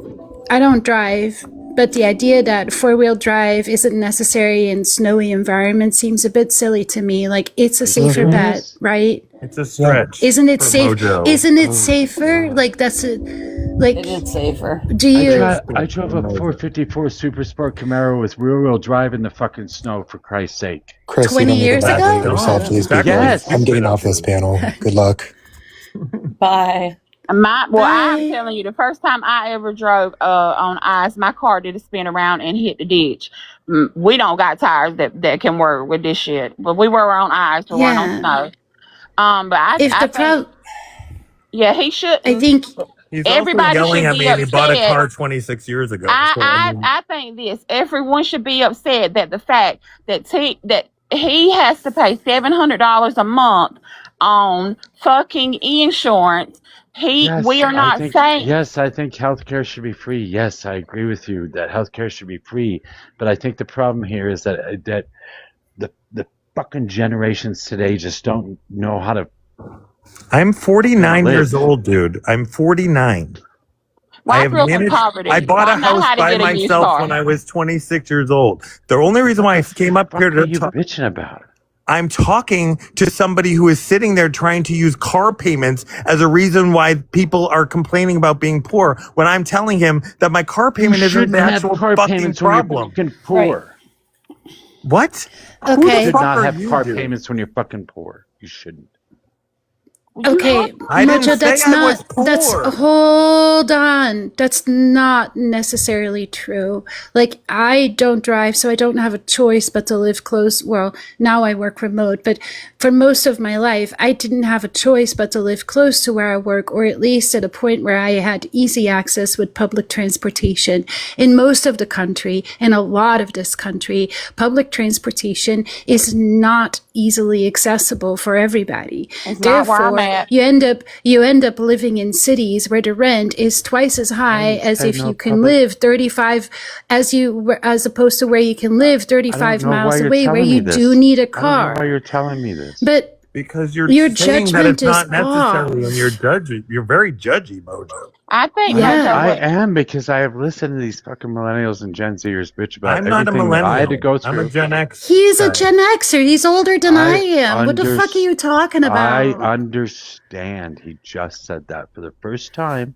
I understand. And what I said was, I am sick and tired of the millennials and Gen Zers complaining about how much everything costs and then spending $800 a month on a fucking car payment. I'm not doing that, for the record. He's saying I'm being as conservative as I can. 300. I am also trying to take care of an 80-year-old mother. The problem that I was trying to point out is that TJ wants to jump on $500 car payments when I'm saying I bought a car I could afford. I made sure it was okay. All of a sudden, it's like, holy shit, now I have to pay $700 a month for health insurance just to keep myself. That was the point of me coming up here. He can't argue that payment. That is not a choice. Oh, no, I could. I just haven't done it yet. All right, You so argue can't. that payment. Health How am I going to get insurance? out of paying health insurance? Tell me. Well, I'm not saying that you're going to get out of paying health insurance, but you could definitely have purchased a cheaper car, which would have alleviated some of the financial burden that your health insurance And is when it putting on you. tears up and he's got to pay I don't know how $4,000 many to get the different fucking ways I can. transmission fixed. I don't know how many different ways I can tell you that I saved money for a car. I always save money because if a thing comes up where my car dies like it did and I need a new car and I need a reliable car that's good in the snow because I live in No, New you needed to England. fix the car you had. Do you want to know how much it my would have cost God. me to fix the car I had? Do you really want to know? It would have been cheaper than buying a $23,000 car. And TJ, what, how do and you what know happens that? if my car breaks again in a year and I'm spending the same amount? If I have to keep fixing the same thing every year for the next 5 fucking years, then I'm not going to spend more money on an old car that just keeps breaking. And it could have been the next thing on the car that kept breaking. I assume that your $23,000 car was used, so max you got a year warranty on it, right? And that was just drivetrain. That's not true. I have $100,000, 100,000 mile warranty on my car. But regardless, not for a used car, you don't. I do actually, because the dealership offered it.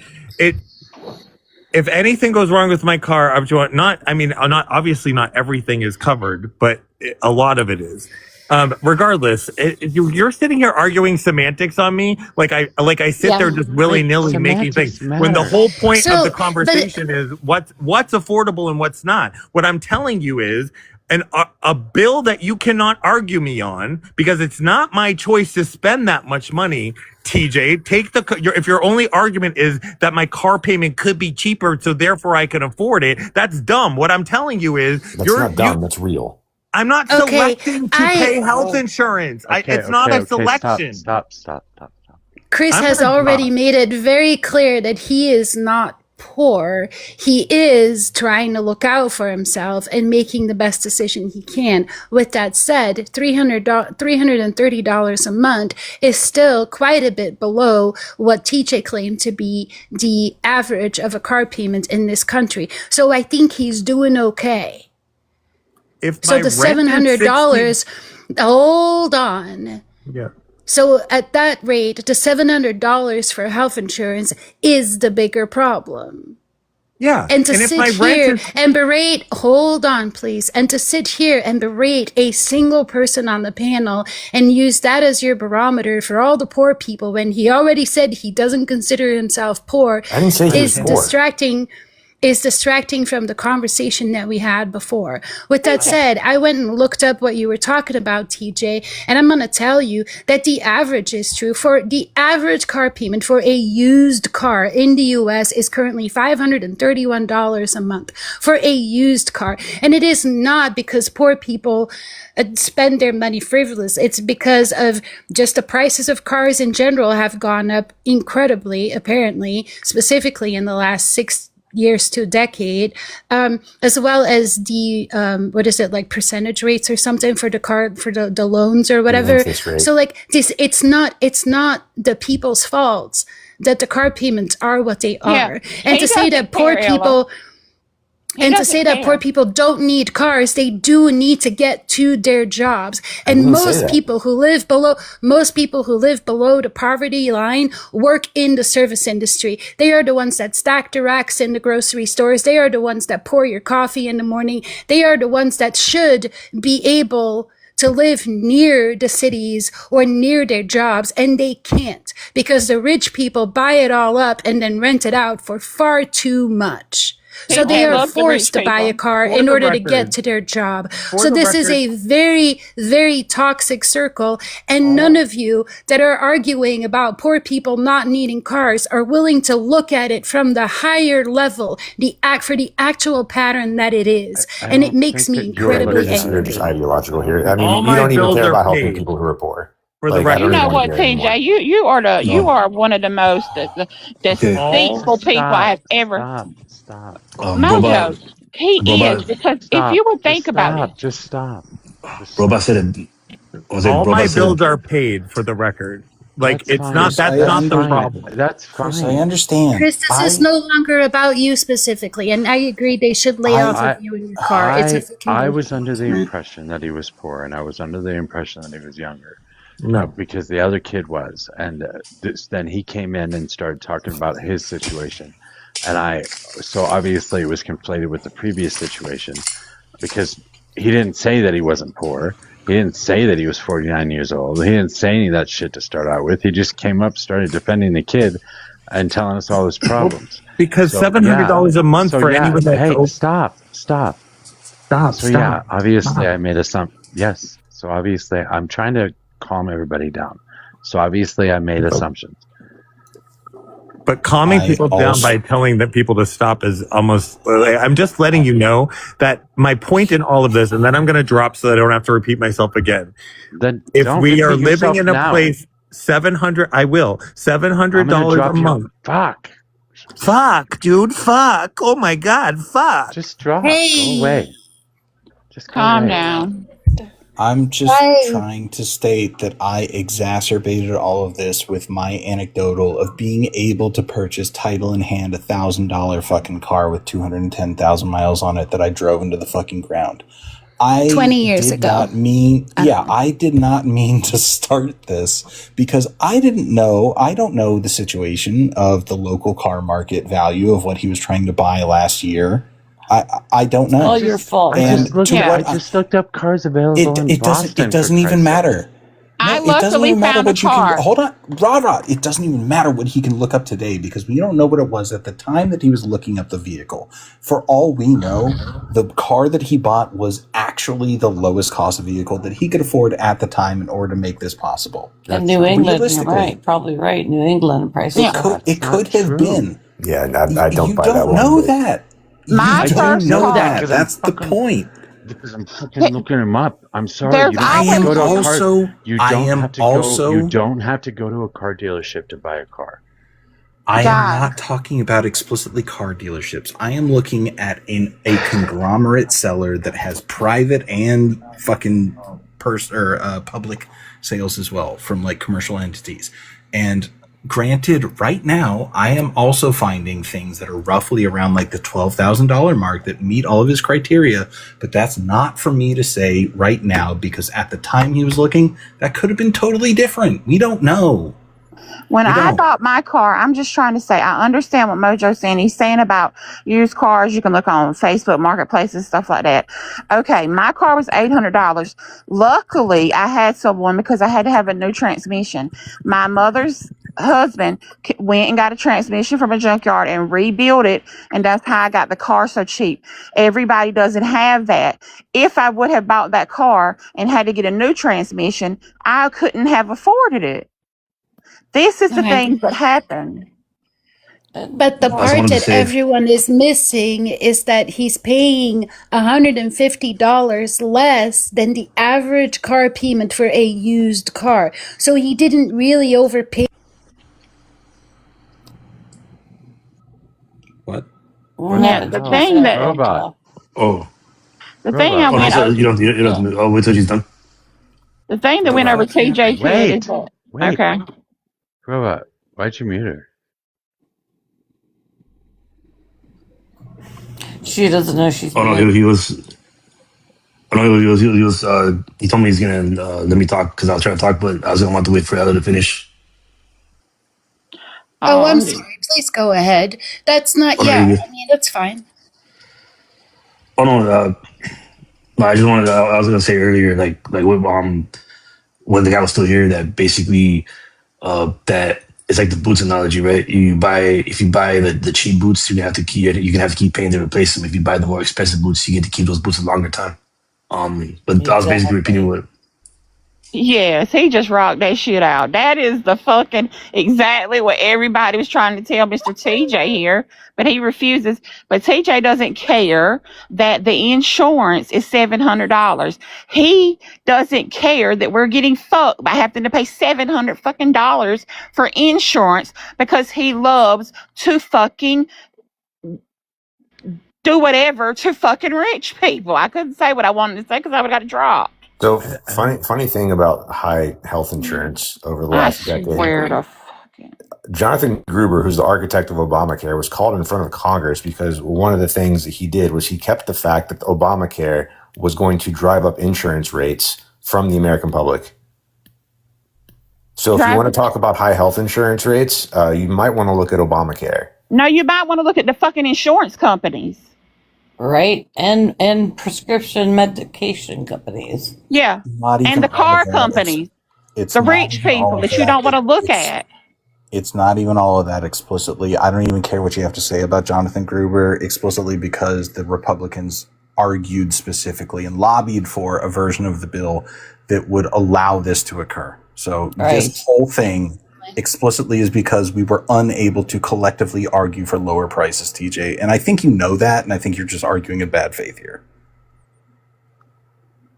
He's been arguing in bad faith the entire time I've been here. It's always like, oh, but if we present, I would say the same thing about you guys. Like, if we present a certain solution for an issue he brings up, or a certain reason for an issue he brings up, he'll just go to the next thing, and it's like refusing to look at the bigger pattern, and it's fucking annoying. Yeah, well, I mean, I would say that you're refusing to take personal responsibility for situations. You guys don't even care about helping people who are in a difficult financial situation. I like, do that all the time. To this guy why? Whoa, stop! We're explaining to this guy like how he can improve his financial situation, and all you're doing is saying, "Oh, but the poor." Like you're not even thinking about how they can get out of the situation. All you care about is pushing your own fucking political ideology. I care. Yeah, the political ideology. I help people all the time. And I care. I don't know. I think you don't. TJ doesn't care. TJ doesn't give a fuck. I would say you guys don't care. We're talking about how you can get out of that situation. You guys are sitting there making excuses. I volunteer and help poor people all the time. He doesn't like poor people just like he doesn't like Gazans. And TJ, it's the same thing. Wait, you're right. We do want to push our political ideology because our political ideology directly addresses this problem. So, yeah. Otherwise, what are we doing here, right? Addressing the problem is not the same thing as improving the problem. Well, HR gave you reasons. Anything. Sorry. Yeah, this man is about to send me into a fucking tizzy. HR gave you a bunch of ways to improve the situation. I talked about a bunch of ways to improve the situation. Rara gave you her personal story about what it is like to live below the poverty line, and you fucking glossed over it and basically told her to bootstraps. Like, who the fuck are you?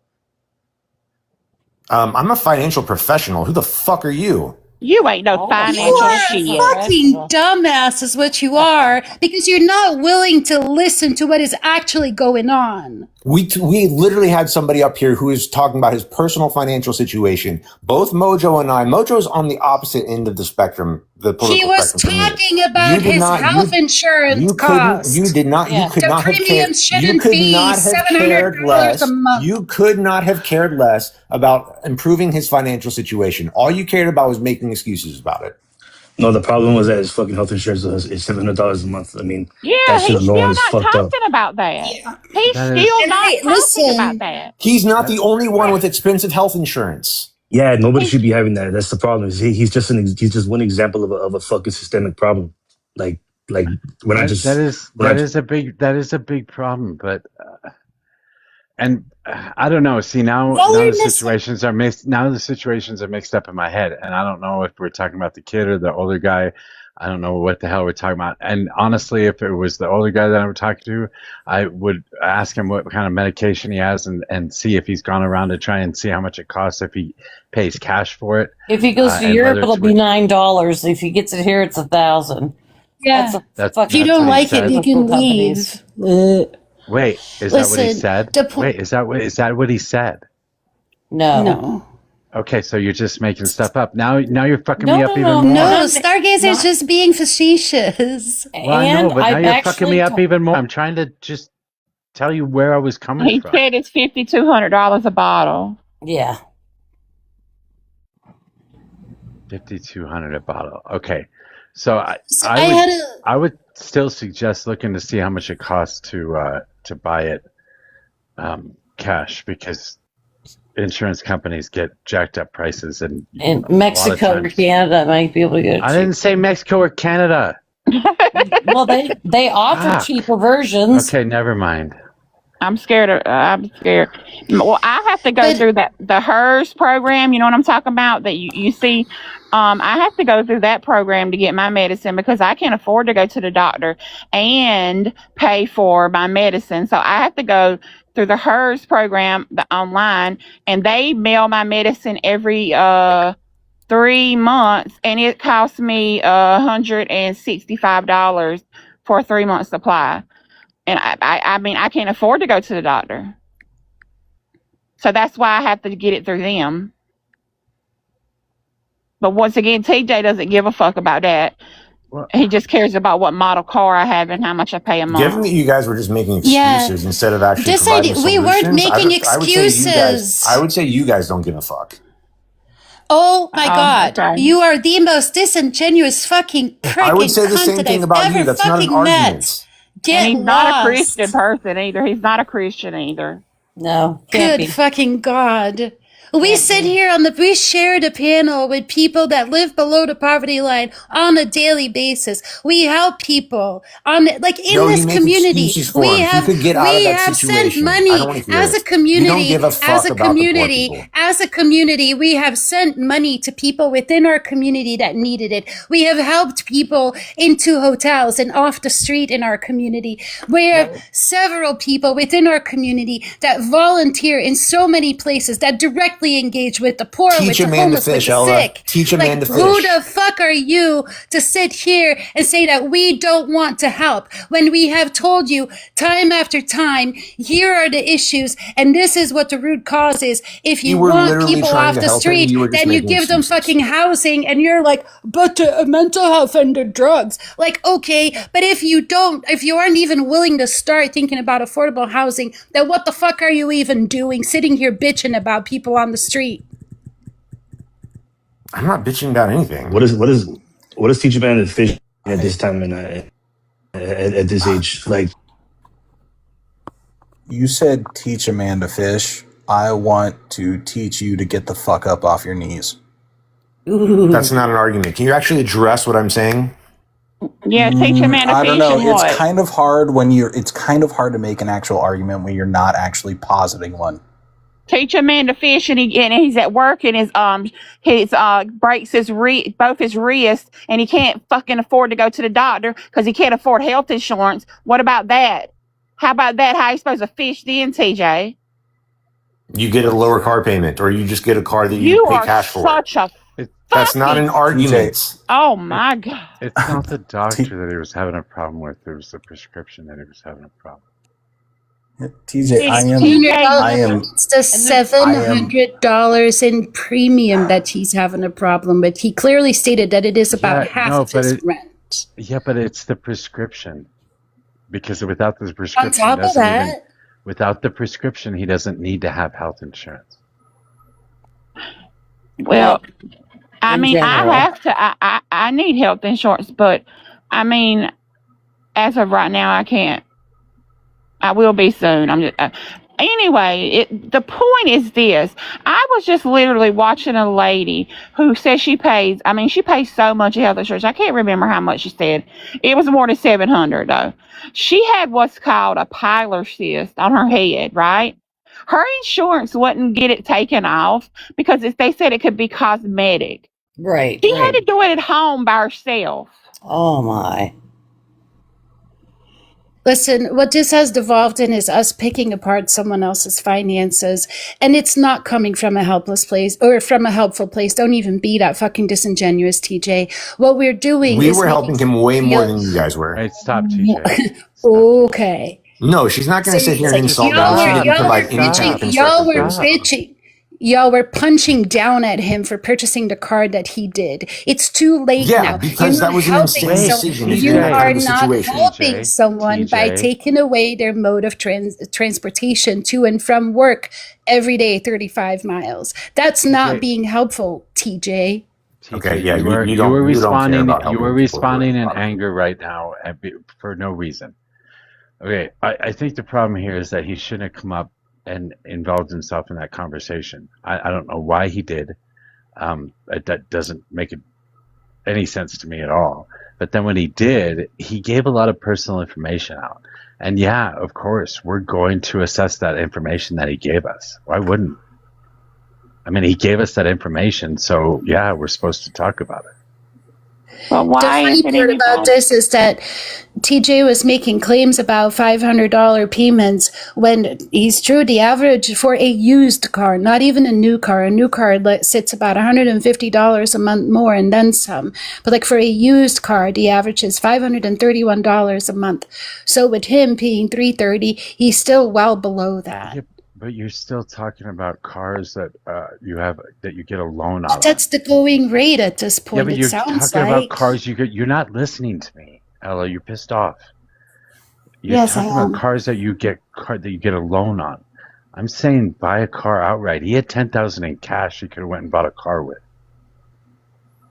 If there were cars in his area available, sure.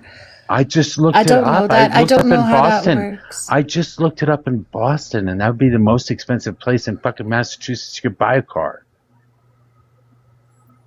Maybe. Yeah. I just know that it's upsetting to argue and punch down at someone when his whole point was the cost of his health care, right? Like that's all he without He brought up his car. The thing I get what he Ella's was saying. drawing I think he was drawing the comparison between the two, and we all just kind of that gives us the right to talk about it then. Okay, so now I we guess talked about the car. What the about right the to health talk insurance? about it. Well, Yeah, what brought about the it health up. insurance? Look, I mean, you have the how I right to feel talk about about health anything. You know how I feel about health insurance. I think healthcare should be free in this fucking country. No, I'm the good with TJ. I'm good with free transportation too. But that's not the country we live in. This is the country we live in right now, and until we can change that, I don't know what else to do. But as of right now, when people get in situations like this, there are solutions. But it can't be that I need the $23,000 car or I have to have all-wheel drive. That can't be the solution. I get what you're saying, but I want TJ to now tell me what he thinks about the $700 insurance payment. That's on the low end, for fuck's sake. My single payer system here in Georgia, the cheapest one that I could get is fucking $1,100 goddamn dollars a month. Jesus. TJ, tell me why you think that someone should have to pay $700 a month for health insurance when you don't, but you want to argue about $500 a month for something, okay, you don't think people need, but they need health insurance. So are you with us about free health insurance now, since this man just gave you a situation where he has to go and he has to pay $700 a month? It's a need, not a want. Wait, you're asking me, your question is, do I support free health? There's no such thing as free health insurance. Yeah, for everyone. Yeah, we can set up a universal system where everybody is covered. Yeah, and it will save. Wasn't there a study that if we did it, it would save $1 trillion? He doesn't want to do that. TJ doesn't want that. TJ doesn't want people to receive free health care, universal health care. Even if we went to a system where the government just took over the insurance companies' jobs, so the insurance companies just go away in the healthcare industry, and you pay the federal government your premiums instead of paying the insurance company, you take the profit motive out of it. And if you take the profit motive out of it, you can cover everybody and do it cheaper. Right. And then people will have preventative care, and so they can remain healthy and not have to be a drain on the system. And when they're healthier, they're less likely to, go out and commit crimes or get on drugs and, have or some steal food, have to steal food, or go to jail. Have some quality life, right? Yeah, he does it, but that's the thing. He still. I want TJ. Are you for universal free health care? No, because it's not free. There we go. See, he doesn't want to help any fucking body. Dude, you know what we mean by that. We don't be semantic about it. Just meaning that the system should change to where it just uses the accept. I don't get this argument from you, TJ, because I think you and HR have argued this point back and forth long enough to know that the cost benefit analysis of having a larger pool of aggregate arguers for a beneficial cost benefit analysis for like specific pricing for doctors in general and hospital care workers and emergency visits and prescription drugs would be lower under a universal payment system. Like, I don't get this. That depends on how it's true. Did you not hear me read the paper from the Congressional Budget Office earlier? That thing that didn't happen with Jonathan Gruber in 2014, that thing that didn't happen? That's not what I'm talking about. Then what are you talking about? Okay, this is a direct quote. So again, for the second time, maybe you weren't here. What year was this written? Also, Mojo, Chris is in the queue. I didn't realize that. I don't know if you dropped. This is in May of 2019. I didn't want May of 2019. Okay. Do we really need to hear that? He asked me what year it was written. Okay. No, for what? Yeah, was there a plan that somebody was putting out? Or would they just decided to figure out whether it would cost more or not? The CBO did an analysis on what a single payer healthcare system would cost, and they basically concluded that depending on how it would implement it, it could cost less or it could cost more, depending on what is offered. Well, that's useless fucking. That's a useless fucking study. No, but the point of the study is that just because. No, that's a useless study. You have to admit that that's a useless fucking study. Come on. No, the point is it's not. You guys are sitting here saying that it's going to be beneficial, that we're going to save money. That's not necessarily the case. It depends on how it's implemented. They did a study. Okay, so looking at this explicit one that you're talking about on May 1st, 2019 is titled Key Design Components and Considerations for Establishing a Single-Payer Healthcare System, which outlines the opportunities and risks of transitioning to a single-payer model in the U.S. without analyzing specific legislation or providing budgetary estimates. The report emphasizes that such a system would likely achieve universal coverage, significantly reduce administrative burdens, and lower out-of-pocket costs. Would likely. Interesting. Keep reading. Wait, why would you need to keep reading? What the fuck? Are you serious? You guys one question because you're really good at these things. You totally cherry picked out of that fucking nonsensical fucking study to try and prove your point, and you didn't even prove your point by cherry picking. What the fuck? Bad. Which part? Wait, he just did the same thing. What are you talking about? No, yeah, but he proved his what point. am I cherry picking? He proved our point, even if he cherry picked. You didn't even fucking prove your point. You thought it'd be more expensive, and your fucking the paper says depending on how it's implemented, it could be more expensive or it could save money. It depends on again. You're still not proving your point on a nonsensical study that you cherry picked. That's ridiculous. I didn't cherry pick anything. This is the Congressional Budget Office. What are you talking about? You only gave us fucking one line, and you left out the line that actually. So did he.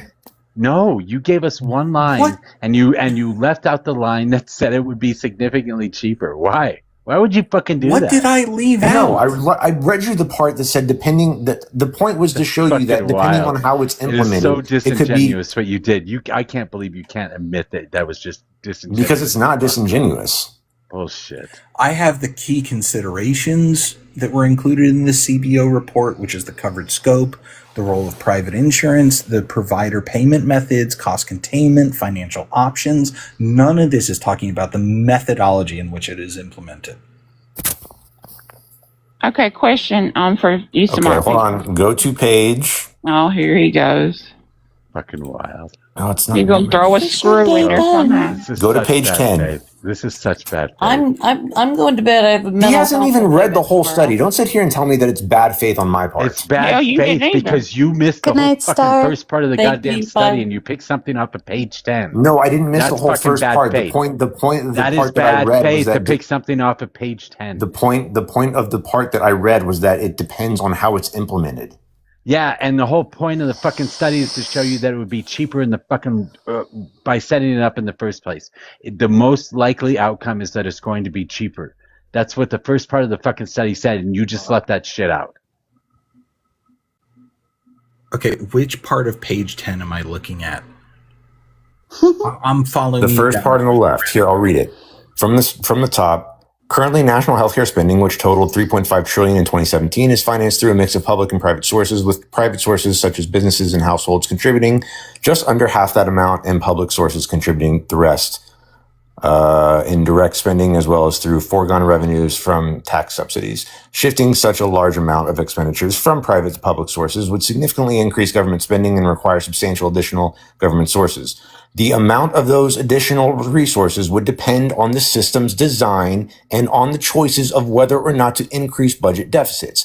Total national healthcare spending under a single payer system might be higher or lower than under the current system, depending on the key features of the new system, such as the services covered, the provider payment rates, and patient cost sharing requirements. Okay. And? You didn't prove anything. It's so fucking wild. Yeah. Neither did you guys. Now my question. If there was a universal healthcare system in the United States, in America, you would then it would be like kind of like maybe Medicaid or Medicare, say.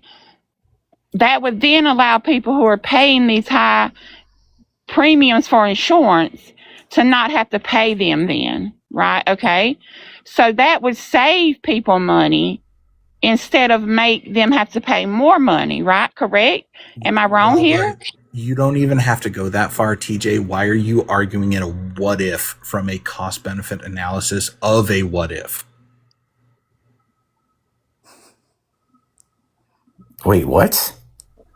Yeah, you're talking about a CBO report that is theoretical in nature, and you're trying to quote this as fact when it is quite literally just a fucking what if.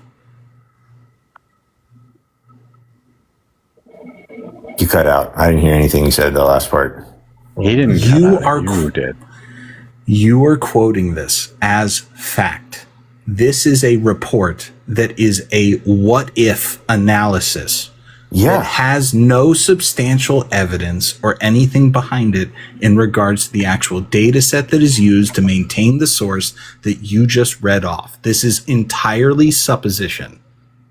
Every single study that's going to try to forecast is going to be supposition, dipshit. It's all theoretical because you can't predict the future. So why are you arguing this as if it is fact when we know from the majority of economic like trends that arguing from a point of large pools in regards to this, because this is how unions work, that we tend to lower the cost of the cost benefit. I think it's wild that that's how it works. I don't think you realize what you just said. I think it's pretty wild that the CBO would decide to do a study based on something other than current legislation being proposed. Because generally speaking, what the CBO does is figure out what the cost of a particular thing that they're trying to implement at that particular point in time. So if there's no universal healthcare plan being put out, and they just decided out of the blue to say, hey, let's study this and see if we can get it cheaper, it's just a fucking wild thing for the CBO to do. That's a big waste of fucking money. Nobody answered my question. TJ, do you think that you would pay lower if there was universal health care? Because I'm sure you have to pay for insurance. Do you think that you would have to pay more if we had universal health care than what you pay now for insurance? It's possible. I mean, your tax rates are going to go up. Okay, or is it going to go up more than what you pay for insurance? I mean, it would depend on how it's implemented. Like there's no one answer. Can anybody just lead me in the correct direction There here? kind of is one answer, specifically because when I told you that my individual backed insurance right here, that is not corporate backed, and even then a corporate backed is still roughly around the $700 mark for individual people. Mine is $1,100. I defy you to make a universal healthcare system that costs me an additional $1,100 a month in taxes. That's what I'm talking about. Yeah, that right there, TJ. Can you answer that? TJ? Sorry. So again, I mean, my answer is the same. Depending on how you set up the healthcare system, it could cost you more in taxes or it could cost you less. Based on what? Based on what? Based on, when you say based on what, you're talking about based report you just quoted? Well, I mean, yeah, the report that I just quoted, the Congressional Budget Office. That doesn't have a figure that is attributed to this explanation? What do you mean by figure? There is nothing attributed to the paragraph that you fucking read out. Okay, so? So it is entirely theoretical, correct? Again, all of these studies that are forecasting a healthcare system are going to be theoretical. No, typically forecasting is done with hard evidence and data and number sets. Yes, and historical data, I know. Sure. Okay. So historical data given in today's standard in, regards to the majority of like developed nations that have a universal healthcare system, we're able to see like that those are actually effective and there is a cost benefit analysis that we can attribute to it, correct? Yeah, I mean, but yes. Okay, but you're reading off a entirely hypothetical analysis from the CBO in our nation where universal healthcare system was not implemented, correct? It hasn't been implemented. Yes, correct.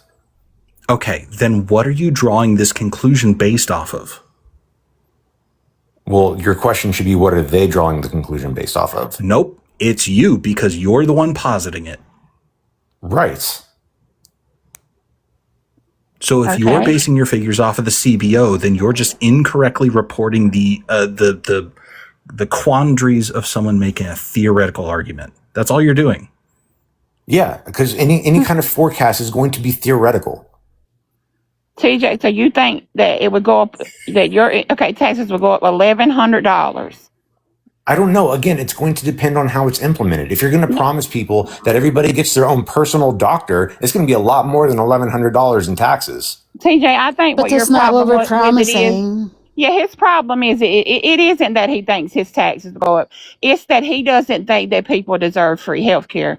He doesn't want a dollar to come out of his pocket, not one.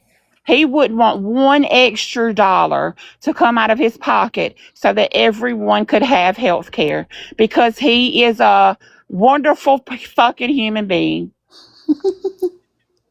And don't forget that we're paying into insurance too, so you're actually saying that it's going to go double what you're talking about. But sorry, I didn't catch. Say that again? Because we pay into insurance too, right? So if you're saying we're going to be losing money on both ends. So essentially what you're saying is it could go up $20,000 a year in taxes. So when you have a government-run healthcare system, the government has to determine what it's going to cover and what numbers. I understand what you're saying. I'm trying to point out that you're actually, in order for it to cost you more money, we're taking it from. You're saying your taxes are going to go up, and we're going to lose more money than what we're paying into it right now. So it's actually double what you're saying, is what I'm saying. And if it's 2 a.m. here, it's hard for me to articulate what I'm saying. But as I'm looking at math and figuring out my own numbers quick in my head, it's actually more than what you're saying. The tax would have to go up even higher. He doesn't want to pay. It's possible. Again, like I said, it depends on what the government is going to promise to cover. I just don't think $20,000 tax increase each year is ever going to be realistic. The core of all of this is the fact that hospitals overcharge. So like what insurance charges based on what they would end up paying to the hospital. And the hospital here in the US, they tend to charge like 3 to 4 times more than they would in Europe, for example. So that in and of itself drives the cost up. Not to mention that if the government were to take over instead of private insurance companies, then they would have a whole lot more bargaining power in terms of those prices as well as pharmacy prices. We see that in, I don't know, roughly 150 countries in the world where they've successfully implemented universal health care. And that's exactly how it works. It actually drives the prices down. I'm sorry, but, so but we have higher survival. the cost, we have higher survival rates for cancer than those countries. Oh my God. No, we don't. First of all, it is a very, as twice a cancer survivor, I can tell you, it is, first of all, it is very highly dependent on the type of cancer. Second of all, the survival rates are not necessarily bigger. It's just that we have less preventative care and therefore we have more people with cancer. Third of all, it's great to survive, but it doesn't really matter much if at the end of the day you can't live anymore because you owe hundreds of thousands of dollars in medical bills. By the way, so with that said, I don't think that is a good comparison to draw. We're looking at the cost of what it would cover or of what it would be to cover all the people in your country. And I'm telling you, we have data that we can use from 150 countries in the whole world that have successfully implemented this system. Why not use it? Why just sit there and say, no, it isn't possible when other countries have shown that it is possible? Because you need an apples to apples comparison. Those countries are also basically not paying for their own military because the United States foots that bill for them. Oh my word. What do you mean? We're talking about countries like Australia who have nothing to do with what we're just talking about. Like there isn't 150 countries just in Europe, dipshit. I didn't say they were just in Europe. Dude, you got a the example you used would only apply to countries in Europe and in NATO, right? Like that's the example you're using. No, we could talk. I mean, the United States doesn't just protect Europe. Oh God, you and your big brother complex. Jesus fucking Christ. Can you make an argument to what I'm actually saying? I have an interesting stat for you. Until this year, in 2025, it was not this way, but until this year, the EU actually spent as much money as the United States does. The EU, so all the EU countries put together, which is approximately the same population, a little bit higher than what we have here, and a little bit smaller of a territory, I think. They spent $864 billion in 2025 on their military. Okay, so that means if the United States were to completely pull out, they would have to double their military budget. No, well, that would also mean that we'd have to double ours then too, right? If by that same logic. No, because we're not providing the military. Why would we have to double our military spending? Well, because they're providing their own military too. They're spending $864 billion a year. Yeah, which means we don't have to provide that anymore. Okay, they wouldn't have to double the amount of money they're spending then. If the United States we're not providing it for them, they're spending $864 billion a year. Okay, so in order for them to make up for the United States completely pulling out of Europe, they would have to double their spending on military. No, they would not. If you say that, then we'd have to double ours too. Why would we have to double our spending? Because why we don't. Would they? What metric are you using? Are you not following the conversation?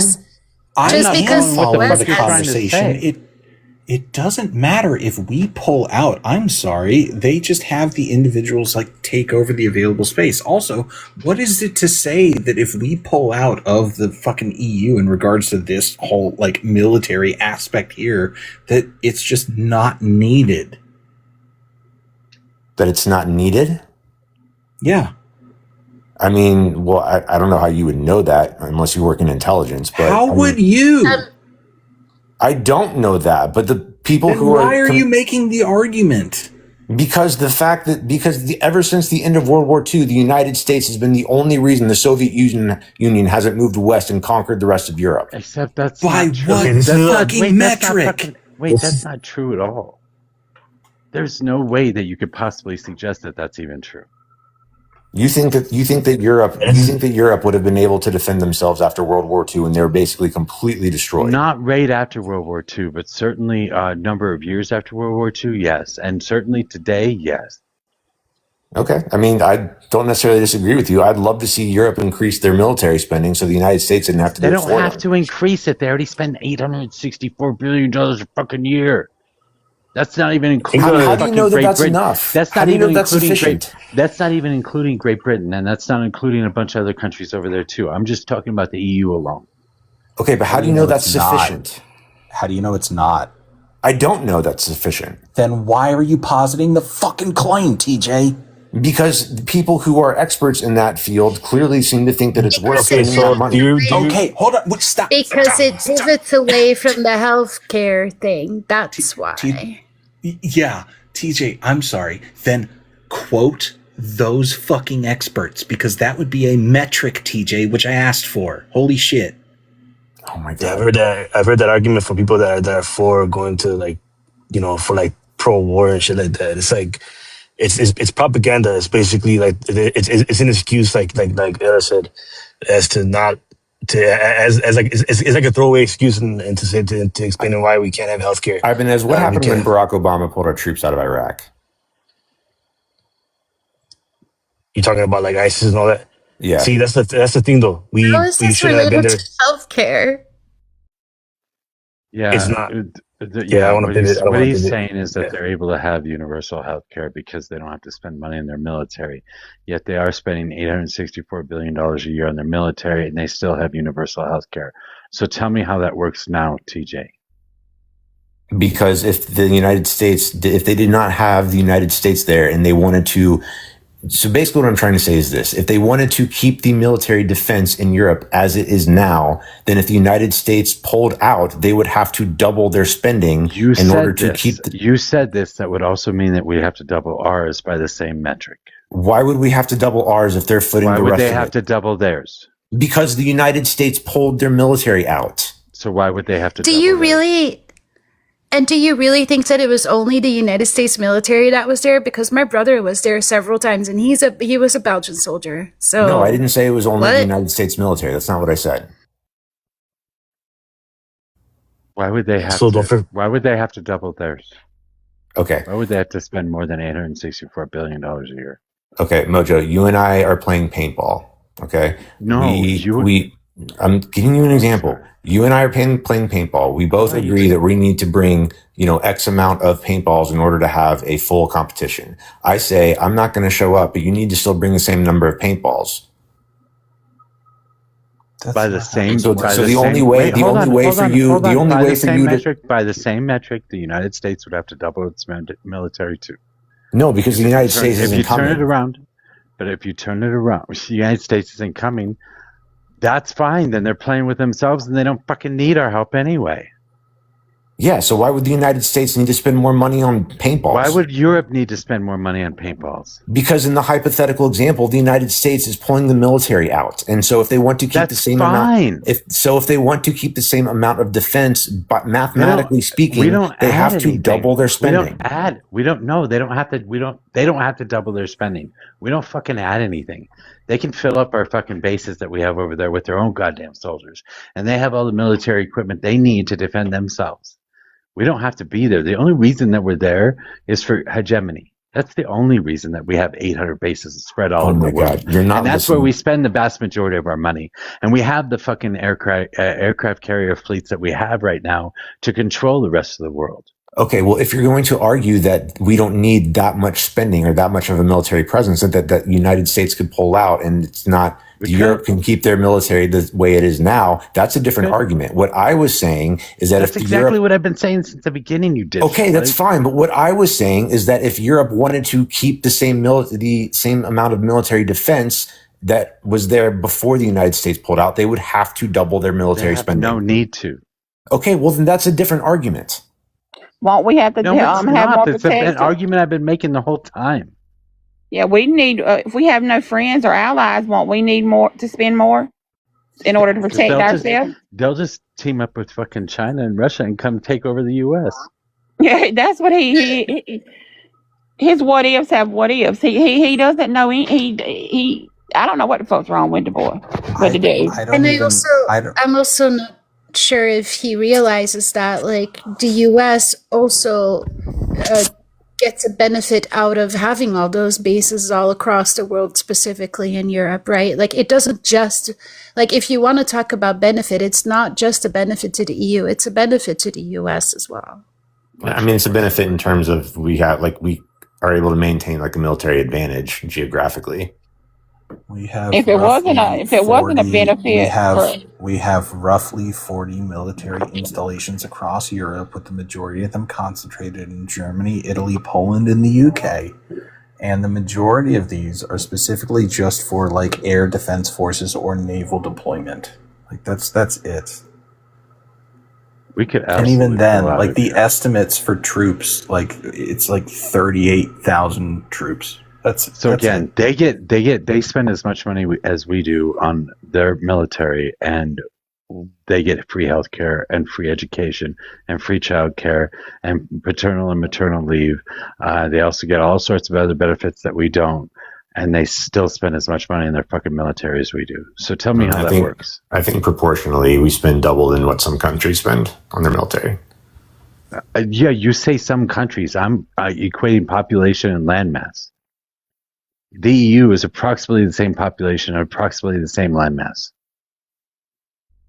So if they can do that, and like if they can pay their own way for their landmass and their people, and provide them all with universal health care, why can't the U.S.? Yeah, then why can't we? And if we spend so much on the military, if we were to pull out of all of those places, right, wouldn't that cost the U.S. less? So that money that's not spent on military can then be put towards universal health care? Or am I just... No, you're right on that. I mean, like, mathematically speaking, if we're spending less on military, that would be more that we have to spend in other areas, like, you know, social programs or whatever. Sounds like a plan to me. Let's do it. Yeah, let's do it. The point that I was making is this: if it costs $1 billion to protect Europe from countries like Russia, and the United States is footing $500 million, and then if the United States pulls out and says we're not going to help anymore, then Europe has a $500 million gap. They're not, though. They're not footing half the bill. We spend. You just said they were. No, I didn't. We spend $1 trillion not on fucking Europe. We spend $1 trillion spreading our fucking troops all over the planet. Okay, maybe I misunderstood. Didn't you say earlier? I mean, and we're currently dropping $1 billion a day in Iran. That's also not close to Europe.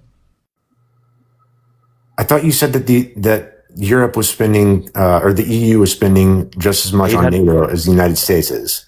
This isn't NATO. I mean, I guess you can count it as NATO, but I don't know. It's their military spending. The EU spends $864 billion a year on their military spending as a whole.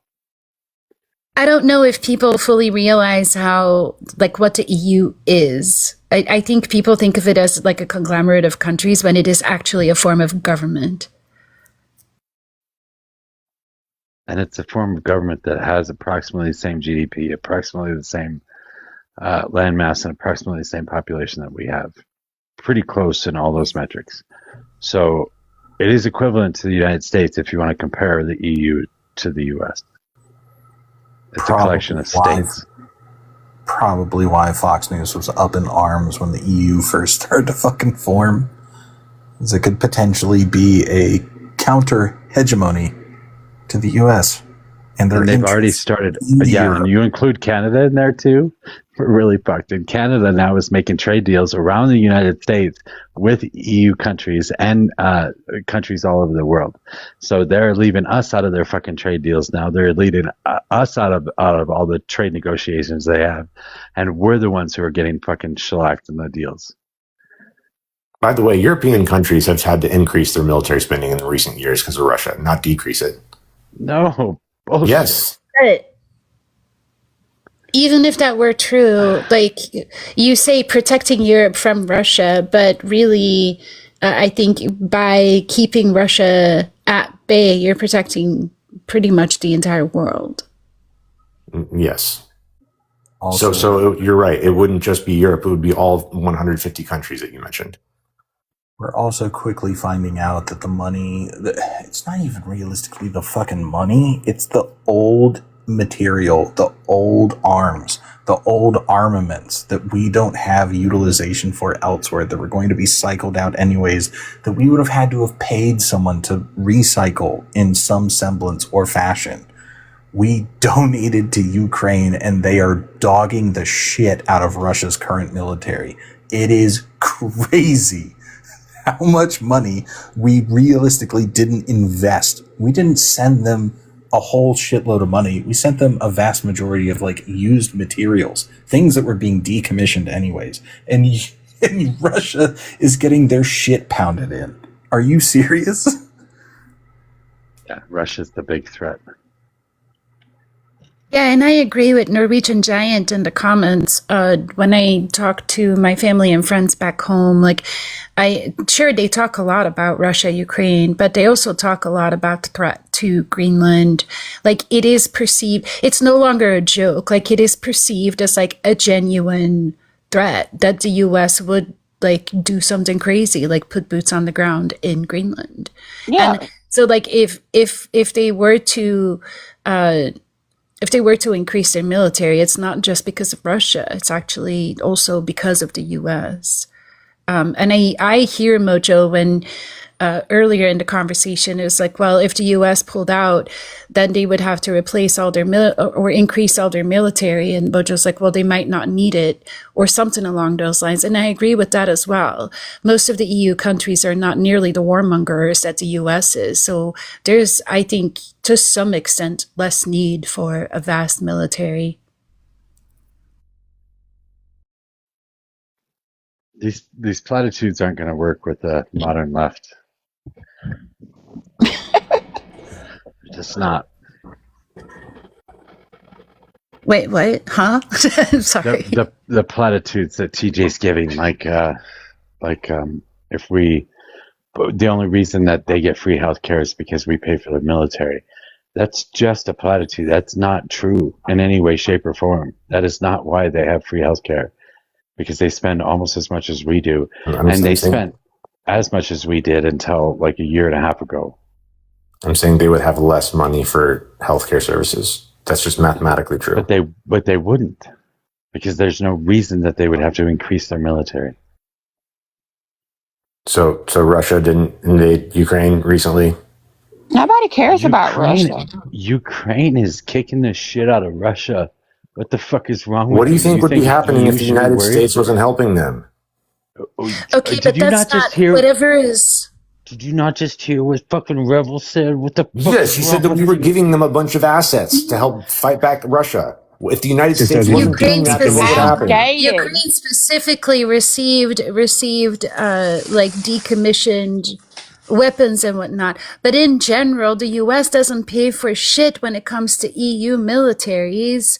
Just because like the 2% of GDP that's being put in is invested in the US military. None of that money goes to any of the EU countries.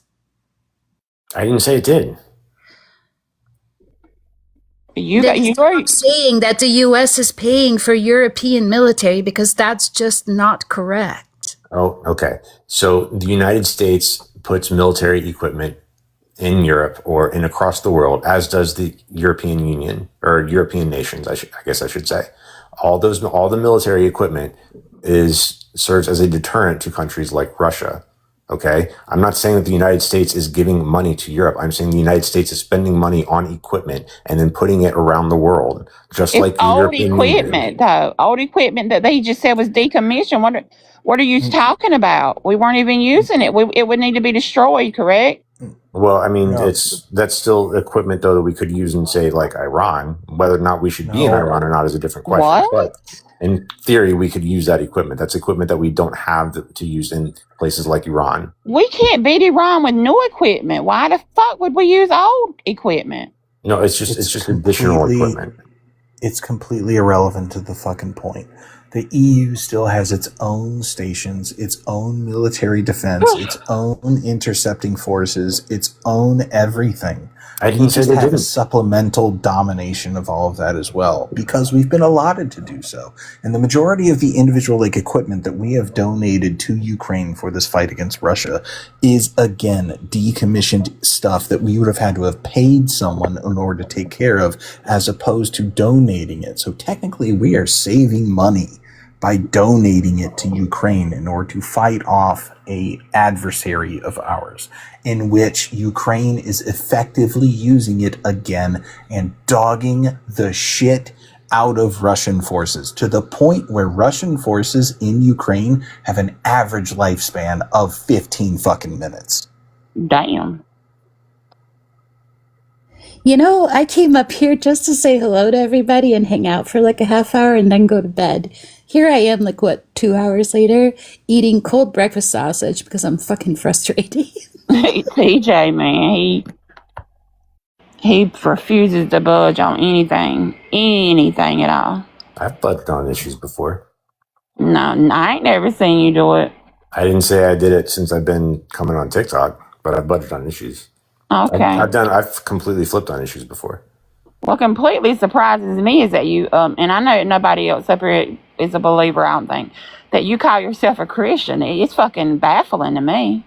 Yeah, I'm not going to comment on that. Yeah, you shouldn't, because we just reading different Bibles, I guess. Because Jesus was definitely a socialist who gave out free food and health care, by the way. Hi, Kate. Yeah, I remember that show, Kate Plus 8.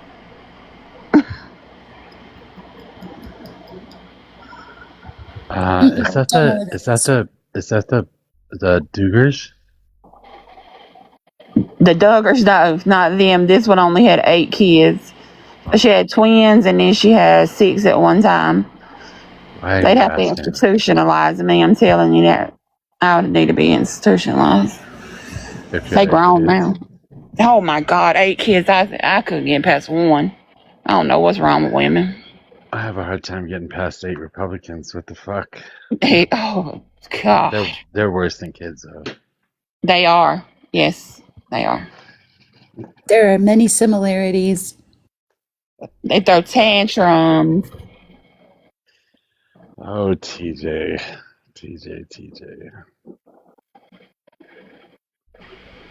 You're going to have to elaborate a little bit more. Yeah, I did agree with you on some of that stuff as far as planning goes. Okay, so I want to explain to you, Ella, where this comes from in me. This comes from a conversation I listened to Destiny have with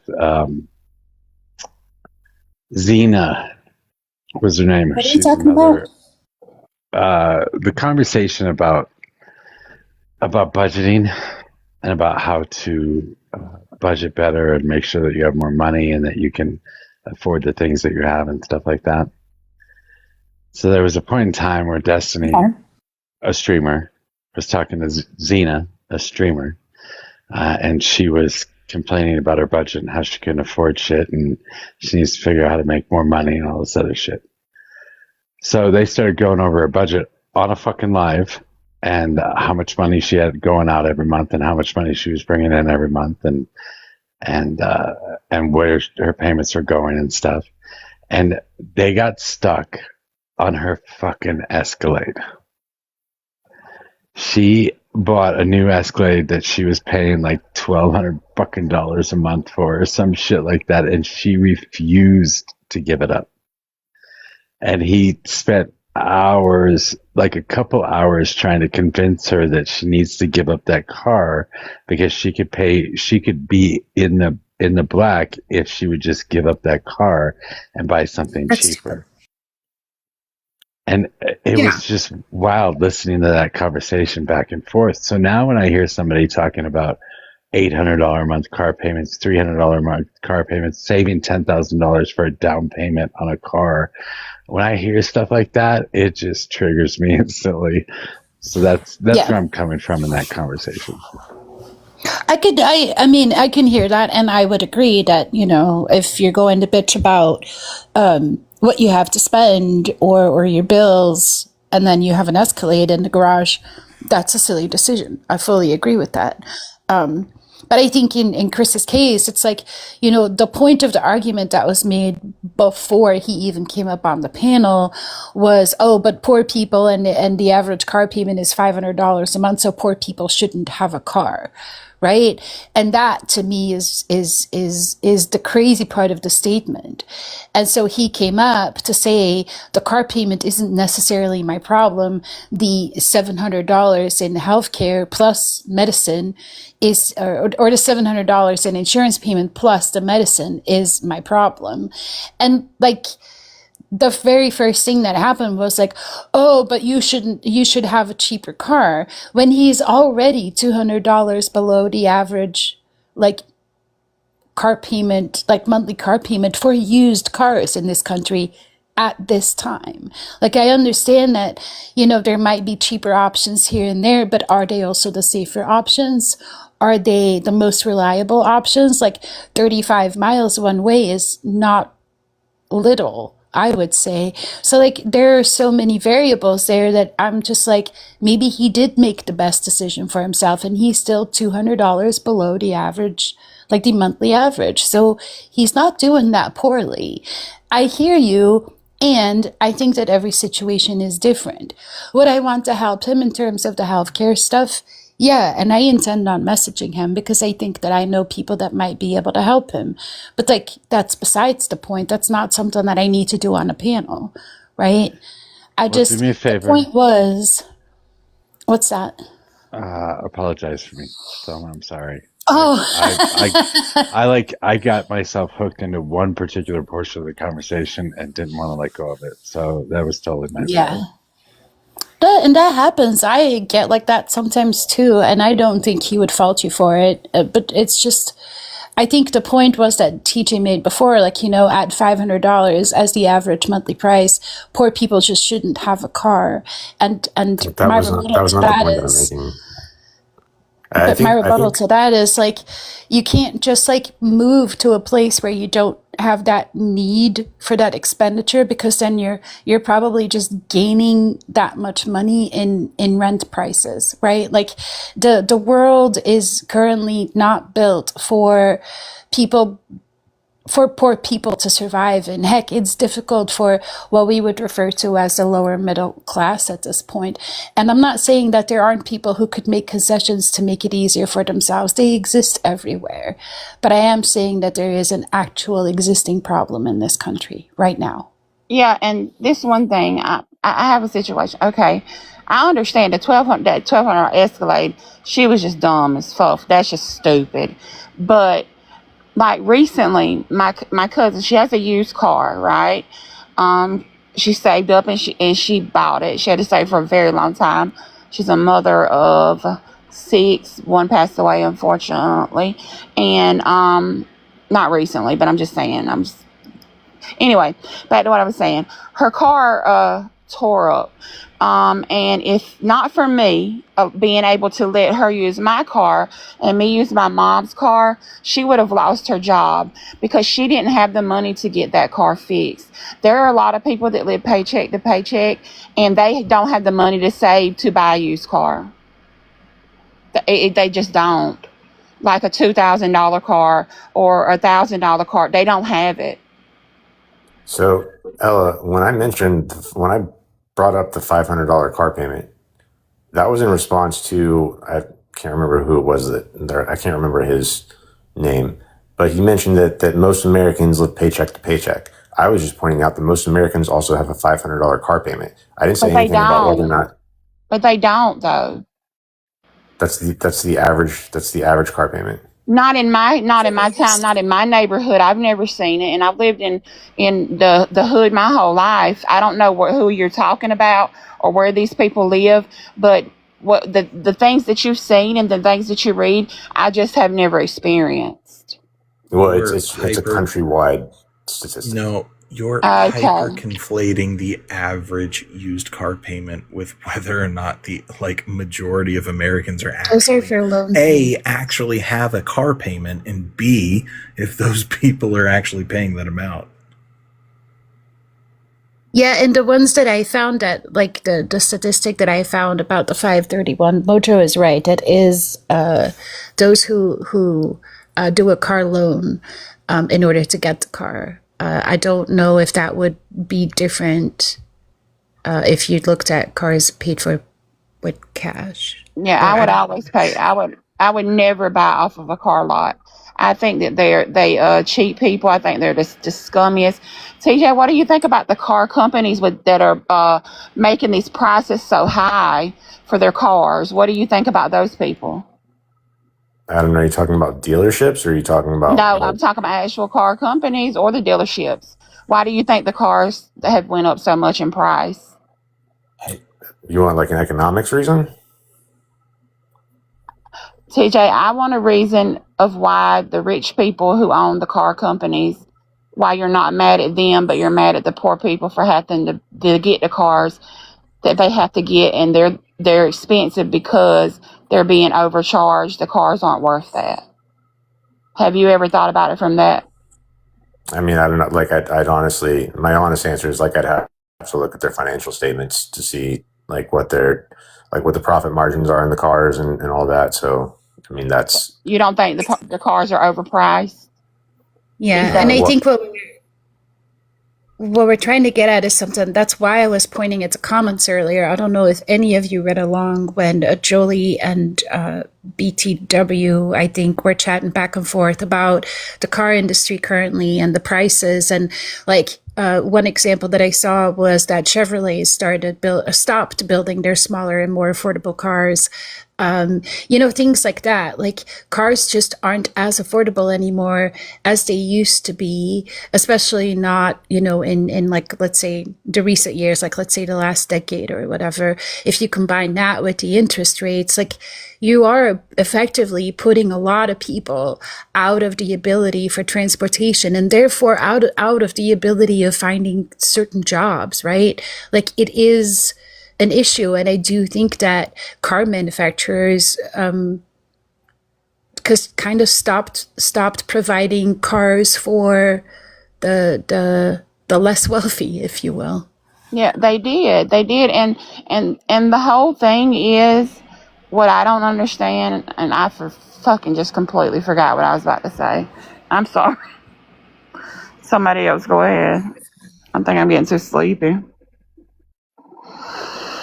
The thing I don't understand is how it's always the people at the bottom. It's their fault. It's never the people at the top who are making Walmart, Jeff Bezos, the Walton family, any of them. It's never that they are overcharging and underpaying. It's always the poor people's fault. Always. I'm not And I saying it's don't their fault understand or not that. their fault. Whose fault? No, I'm saying my point is I'm not saying it's their fault or not their fault. That's not the point that I was trying to get across anyways. But your argument was that if people say tax the rich more, you don't agree with that.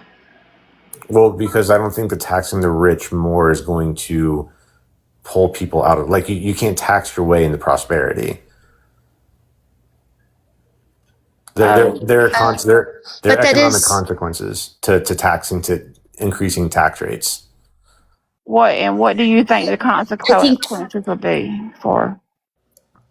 If you look at other countries with, let's say, a higher tax rate, or where corporations and rich people are taxed more, like higher than what they are here in the US, in general, it looks like those countries reinvest that money into their people, right? In terms of universal health care or,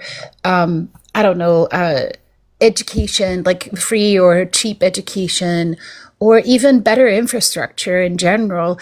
And that is not something that we really get back here in the States, right? Like we don't pay that like how do you say that in English? That much less sounds wrong, but you know what I'm trying to say, right? Like we don't really pay that much less than the other countries in terms of taxes, but we get very little for it in return because our medical costs are incredibly high, our education cost is incredibly high, etc., etc. So there's like, I'm not sure why you don't think that taxing higher, especially those who are far more wealthy, and then reinvesting that in the public, that is ultimately going to grow the economy, right? It's like trickle up economics. I like hearing that word because I think it makes sense. Like if you invest in your in the lower levels of your economy, they're going to use it. They're going to buy food. They're going to buy that car that they cannot afford right now to get to work. They're going to be probably a little bit more effective of a member of our like society in that way. So Exactly. Exactly. is it oversimplified that way, TJ? Does it like, I'm just, layman, but that seems to make sense to me. You can make. I think you can make an argument that you could increase tax rates to generate more revenue, depending on how low the tax rates are, and there's so many factors that go into this. But depending on how low the tax rates are, and depending on the current state of the economy, I mean, you could definitely make an argument that you could raise tax rates to generate more revenue. What I would be afraid of is that people keep thinking that you can just keep raising tax rates and raising tax rates and raising tax rates and raising tax rates. And in the short term, you could generate more revenue for those programs. I would say maybe even say in the medium term, but in the long term, that starts to become dangerous, in my opinion. I don't know if it needs to continuously be increased. I think that we should tax at a level that makes sense for specific income brackets. Like, isn't there, like, doesn't it cap out at a moment where, like, I think people, and I don't know the exact numbers, but I'm just saying, like, everybody in regular tax brackets gets taxed, whatever. But then, like, as soon as you go over, let's say 100 million, all of a sudden you're always only taxed at that 100 million rate, even though you have a billion, right? And that's the issue that I think we're seeing, is that, like, when you go past a certain amount, the tax brackets are not really adjusted based on the wealth that they have. And I think we could get quite a bit out of that. And that doesn't mean that we have to keep increasing the taxes. That just means that we should tax appropriately. Yeah. Well, so I think you're confusing. So you're talking about 100 million. I think you're thinking about taxing wealth instead of taxing income. Like, there are very few people in the world, even if you're a billionaire, that have a $100 million income every year. Okay, how else would they have billions? Like, a billion is how many millions? So this is where I think... No, answer the question. A billion is how many millions? 1,000. Okay, so even if someone made, I don't know, what is the highest earning person in the US right now? Do we want to Google it? Do we want to check? Like, let's say if it is 100 million, that's still 100 years before they even get up to a billion. Yet there are people out there that have 50 billion, 100 billion. Like, what? So when you hear about somebody being worth $1 billion, when you think of a billionaire, what do you think the $1 billion represents? I don't care. It's money that they don't necessarily need. I bet you that a large portion of that could be invested in our people, in the people of the United States. Well, it is. So somebody's net worth just represents the total value of their assets. It's not how much money that they're earning every year. Their yachts, their golf courts, their mansions. I would say is that necessary? I would say, how does that benefit any of us? Well, I mean, you could say that having a yacht provides jobs for people who work in that industry. So somebody has to build the yacht, somebody has to design the yacht, somebody has to maintain the yacht. So raising that is going to stop them from being able to have the yacht. Wait, sorry, say that again. you are.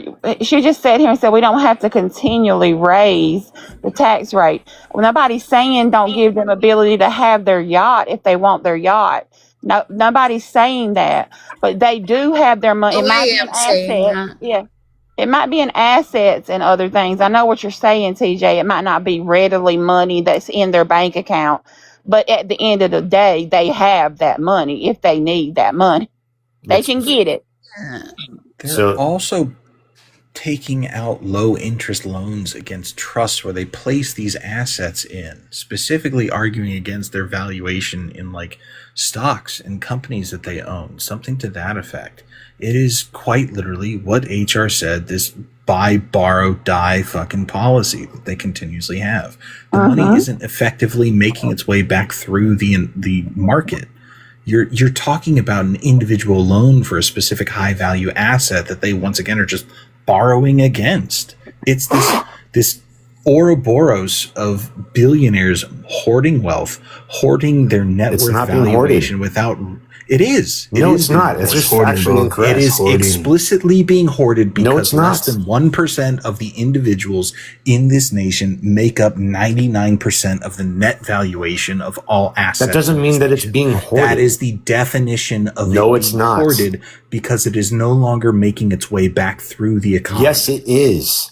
It is TJ, not. It's absolutely making its way back through the economy. You were talking about contractual obligations being borrowed against the majority of trust net worths. Like that's all you're stating here. It is not making its way back into that is why we currently have wage stagnation. Okay, what do they do with the borrowed money? What do they do with the borrowed money? For what? Like against anything? You're the one saying that they're borrowing money. So what are they doing with the borrowed money after they get the money? They live the fuck off of it. They do they do what now? They're taking out a loan. Yes, I know. We've established that. What are they doing after they take out the loan? They go and they invest in an asset. Okay, so if they're investing in an asset, then that would mean the money's recirculating back through the economy. It is not. It's absolutely recirculating back through the economy. I'm sorry, you're just wrong on this. I don't know about this. I'm out of my depth. Thank you. Thank you for coming and yelling at us. I just know they live off I wasn't of yelling at money. you. But anyways, it's midnight. I gotta turn into a pumpkin, and my phone's yelling at me that it's about to die. So I'll see y'all later. They live off that. They live off loans. They don't lose wealth. They hoard wealth, exactly like he's saying. And TJ knows that, and he's arguing. I don't know why. But even his argument is silly because you're talking about a few hundred people, right? That your argument is that they're taking out a loan and financing their lifestyle during the year, which is exactly what it is, right?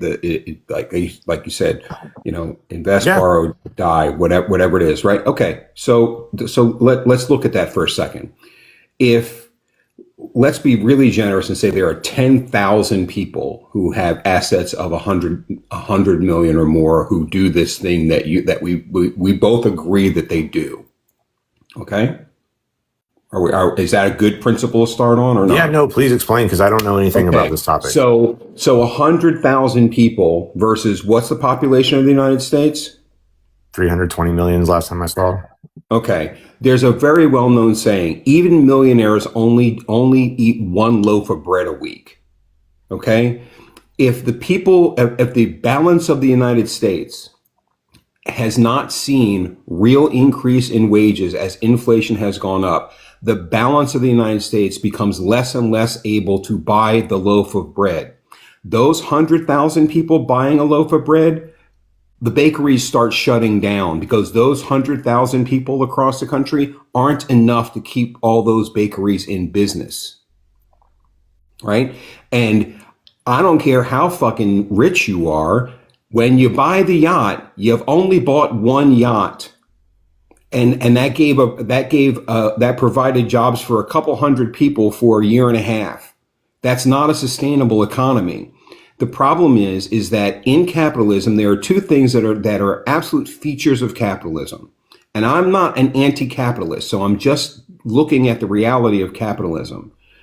It has to have inflation, which is why economists say that the ideal inflation rate is somewhere between 2 to 3%. Yes, that's the target for the Federal Reserve. Hey, stop.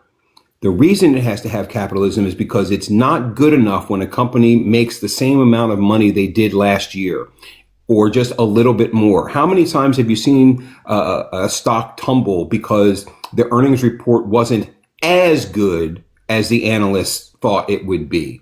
It's not that they didn't make money. It's not that they didn't make profit. It's not even that they didn't make more money than they made last year. It wasn't as good as the analysts. The second feature of capitalism that is absolutely necessary is a reserve workforce. You cannot have everyone employed in a capitalist system, or the cost of wages would go through the roof and it would be too much, right? So you literally have people who have to be unemployed in this system. They must be. And I'm talking about able-bodied people, much less the elderly, much less children, much less disabled. I'm talking about able-bodied adults who could be working. They have to be unemployed in order for capitalism to actually work, right? So your fantasy that the rich spending their money on their, luxury goods somehow buoys the economy is just, it's silly, dude.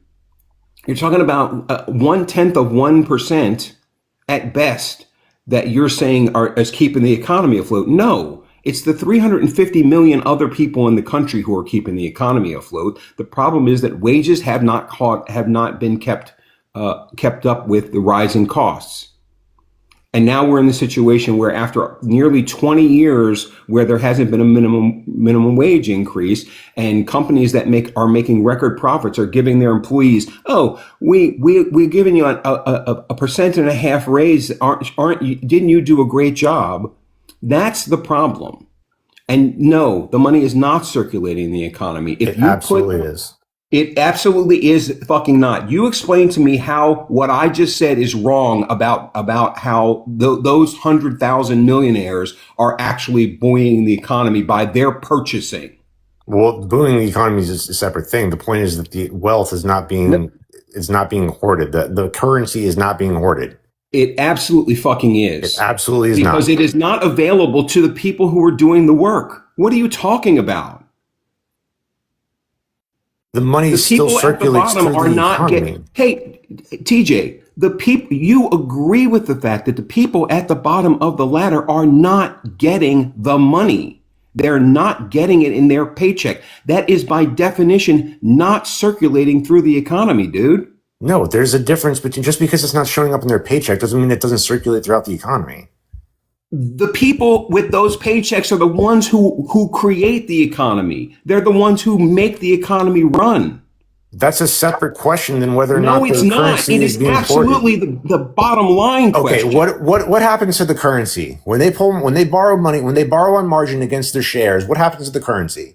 Where does it go? They buy one loaf of fucking bread, dude. No, I'm not talking about the average person. I'm talking about the millionaires. I'm not talking about the average person. When they borrow against their assets, where does the money go? I understand who you're talking about. That money, I already went through this. That money goes to one fucking loaf of bread a week and maybe a couple dozen eggs and some luxury goods that might provide jobs for a couple hundred people.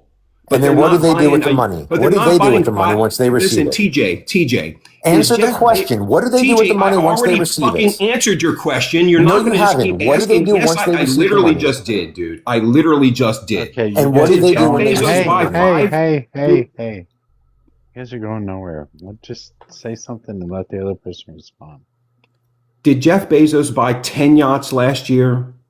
I don't know. I don't care. What does that have to do with my question? Because that's how his money, quote unquote, would circulate through the economy. He's not doing that. My point is that I've already answered this question. You keep asking the same question that's already been answered. The 350 million people being able to buy bread, milk, and afford rent and pay their electric bills and go to the movies and buy toys for their kids and afford gas, that is the money that needs to circulate through the economy. And those people are not getting that money in their paycheck. The millionaires are not enough to make $1 trillion economy run. That doesn't mean that money doesn't circulate throughout the economy. And by the way, the answer to your question of how we can tax people, right? We've literally just been talking about how they can pay the goddamn tax. Okay, we've been lowering taxes on these people for 50 years. It has not worked. We have really? How many more iPhones were we have around more 50 years people. We have a ago? larger wealth gap. How many We have more iPhones were people around who 50 years ago? Hey. How many? That has nothing to do with what I just said. Oh, it absolutely does. No, Trust it me. absolutely does not. In the 1950s, rich people were still rich, and the top marginal tax rate was 90%. Was more than 90%. You're only looking at wealth in terms of money. Wealth is not just money. Hey, you know why? You know why, TJ? Because in order to live life in America and pretty much any country, you have to have money. And if the vast majority of people don't have money, the economy collapses. You have to have resources, which you can acquire through money.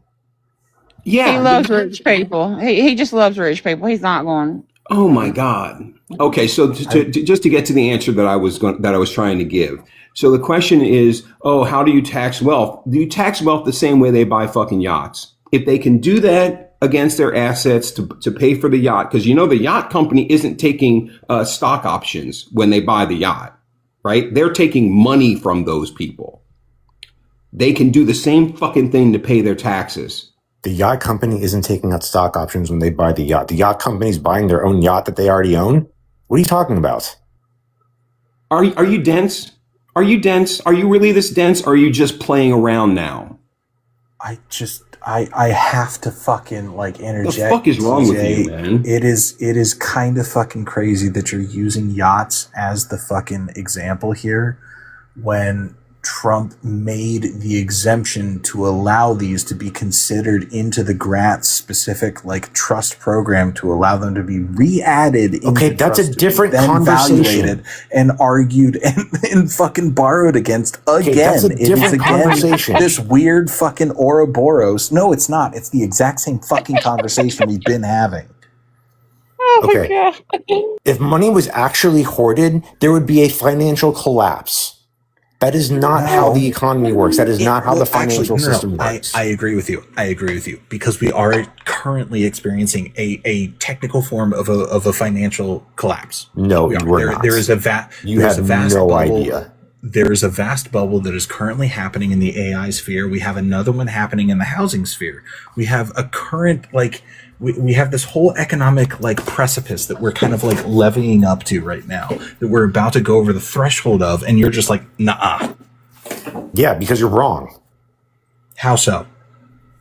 Because, in terms of the hoarding, because the money, again, like I said, it flows throughout the economy. When wealthy people spend their money, that is deposited into somebody else's account. They then turn around and spend the money, and the cycle continues.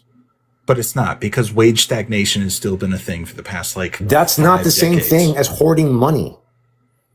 It is a contributing factor to it. No, it's not. If you're trying to state that money is circulating throughout the economy and making it into the individual's pockets when it's not, because wage stagnation is a thing, then you're just trying to posit that that's not happening. I didn't say it was being deposited into anybody's pocket. I'm saying that the money, when somebody receives money, they then turn around and spend that money somewhere else. That person who received the money, then they do the same thing. So I'm sorry, you're just wrong. Logistically speaking, you're factually incorrect. You're just arguing a giant circle jerk between CEOs then. Whether it's CEOs or whether it's somebody who owns their own small business, it's the point is the money's not hoarded. It circulates throughout the economy. It explicitly is, because we see that wage stagnation is still a thing. That's not the same thing as hoarding money. Are you not listening to me? Because the average income of the United States citizen is well below the average individual who's making the top 10%. Let's just say 10%. And again, to repeat myself, that has nothing to do with whether or not the money's being hoarded. Math question, TJ.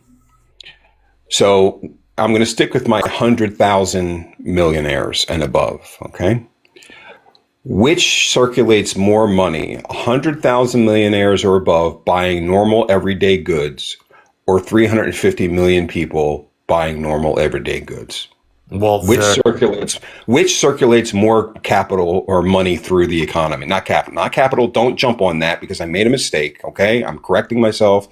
Which circulates more currency money through the economy? The 100,000 buying everyday goods or 350 million people buying everyday goods? Circulates exactly the same. No, it fucking doesn't. You Yes, shithead. it does. How can 100,000 people buying everyday goods, which is why I said it that way, equal 350 million people buying everyday goods? Because there's still the same. Because there's still the same amount of. Because there's You're still just the same, lying now. There's still the same amount of currency in the economy. All right, Mojo, thanks for having me up. I appreciate it. I don't like talking to brick walls. I appreciate you, man. Take it easy. Disingenuous, TJ. Yeah, that's a pretty wild statement, TJ. I'm sorry. 350 million people every day have to buy food. They have to pay for shelter. They have to pay for their health care. They have to pay for their houses. They have to pay for clothing. One person has to pay for the things for one person. The money is not circulating in the economy at all because it is not going to individuals who are then going to turn around and spend it. That money is sitting in the stock market or in individual stocks for the companies that they own, and it is not circulating in any way, shape, or form. It doesn't help the economy at all. It absolutely circulates. It doesn't. It does not. It does. It sits there. It sits there. No, it doesn't. It does too. It sits in these fucking stocks. What happens when you? What happens to money when you buy a stock? It sits in these fucking stocks, and it does not get cashed out. It does not get cashed out until that fucking stock is sold, and then it's not spent. Yes, it does. Stock. No, it doesn't. Where do you think the institutions get the money to lend to people? If where do they get that money? Wait, shut up. If there are 10 fucking stocks that exist for a company, and that 10 stock sits there without ever being taken out of the actual company or ever being sold or ever being traded, where do you think it sits? Are you talking about stock that hasn't been issued by the company? No, I'm talking about stock that has been issued and bought by the owner of the company. 10 stocks, and it never ever gets taken out. How does it circulate? The stock doesn't circulate. The money used to purchase the stock circulates. How? Because when they buy the stock, the same way when you buy a carton of milk, when you buy a stock, the money is deposited to somebody else. They then take that money. No, it's not because they bought it from them. No, it's not because I work in the industry. No, it's not, you dipshit, because they bought it from themselves. Wait, say that again? They own the company. They put out the IPO. They bought it from themselves. Yeah, and the money goes from another person. And the money goes to the company, and the company then takes that money and they use it for capex. No, the company doesn't. Yes. No, the money doesn't go to the company. That stock fucking price doesn't go to the goddamn company, you dipshit. You just said they bought their own stock for their own company. I said the CEO bought the stock for their own company, and that owns that stock and will continue to own that stock, and it does not fucking circulate anywhere. Where does the money go, Mojo? It sits in that fucking stock and doesn't go anywhere. No, it doesn't. It doesn't sit in a stock. It fucking does. That's like saying I went and bought a TV and the money sits in the TV. That doesn't make any fucking sense. It either sits in the valuation for the company and like their own coffers for like them to be able to distribute throughout the company how they feel necessary, which is typically throughout the upper echelons of a company anyways, or it sits in the fucking CEO's pockets because of stock. No, it doesn't. It literally does. It literally does not. Where do you think brokerage firms, Revel, where do you think brokerage firms get the money to loan to people when they borrow against their stocks? Where do you think that money comes from? Are you talking about the individual funds that people buy into that are leveraged throughout the like hedge funds that do this? I'm talking about the money that is given to somebody. He's talking about the $40 billion that fucking Elon Musk took out of his own fucking company by borrowing the money to buy Twitter. Yeah, where did the brokerage firm where did the brokerage firm get that money? How did they get that money? You're literally proving this fucking point here by circle jerking that it went from one CEO to another and didn't effectively make its way through the market. That is making its way through the market. It didn't go anywhere. It didn't fucking go anywhere. That fucking money literally went nowhere. You were fucking wildly crazy. What do you mean the money didn't go anywhere? It didn't go anywhere. They borrowed the money and then spent it. What are you talking about? It didn't go anywhere. That's the whole reason you guys are mad. Whose pockets did it go into, TJ? Yeah, it went into the person who borrowed the money, whether they're worth $1 billion or whether they're worth $10,000. Whose pockets was that, TJ? I just told you. No, you didn't. You it goes to the person who's borrowing the money, Rebel. Vast statement. You didn't make an actual statement. I just told you. You said, who does the money go to? It goes to the person who's borrowing the money, whether that's a billionaire or whether that's somebody who's not a billionaire. Okay, I'm gonna tell you where the money went. The money went to a syndicate of 7 major banks led by Morgan Stanley and Bank of America, alongside Barclays, MUFG, and others to help finance this $44 billion acquisition of Twitter. It went to banks. Yeah, and what did the banks do with the money? They put it in their reserves and then they loan the rest out. Wait, what happens to the money that gets loaned out? They don't have to have reserves. Yes, they do. That's a requirement. They're required by law to have reserves. No, all right, I'm not arguing. You guys have no idea. We are at a 0% reserve. You guys have a good night. We're at a 0% reserve right now, you dipshit. That was the dumbest thing I've ever heard a fucking financial person say. Oh my God. So no longer required to hold minimum Federal Reserve balances. The Federal Reserve set the reserve requirement ratio to 0% on March 26th of 2020. TJ, get fucked. Yeah, what a fucking... This guy's in finance? Oh my God, nobody fucking do anything with this guy ever at all for any reason at all. He doesn't fucking know what the hell he's doing. That's fucking wild. God damn. I don't know. I should probably go to bed too, but actually I am going to go to bed. Probably. All right. See you, We'll man. catch you later, Rebel. Thank you.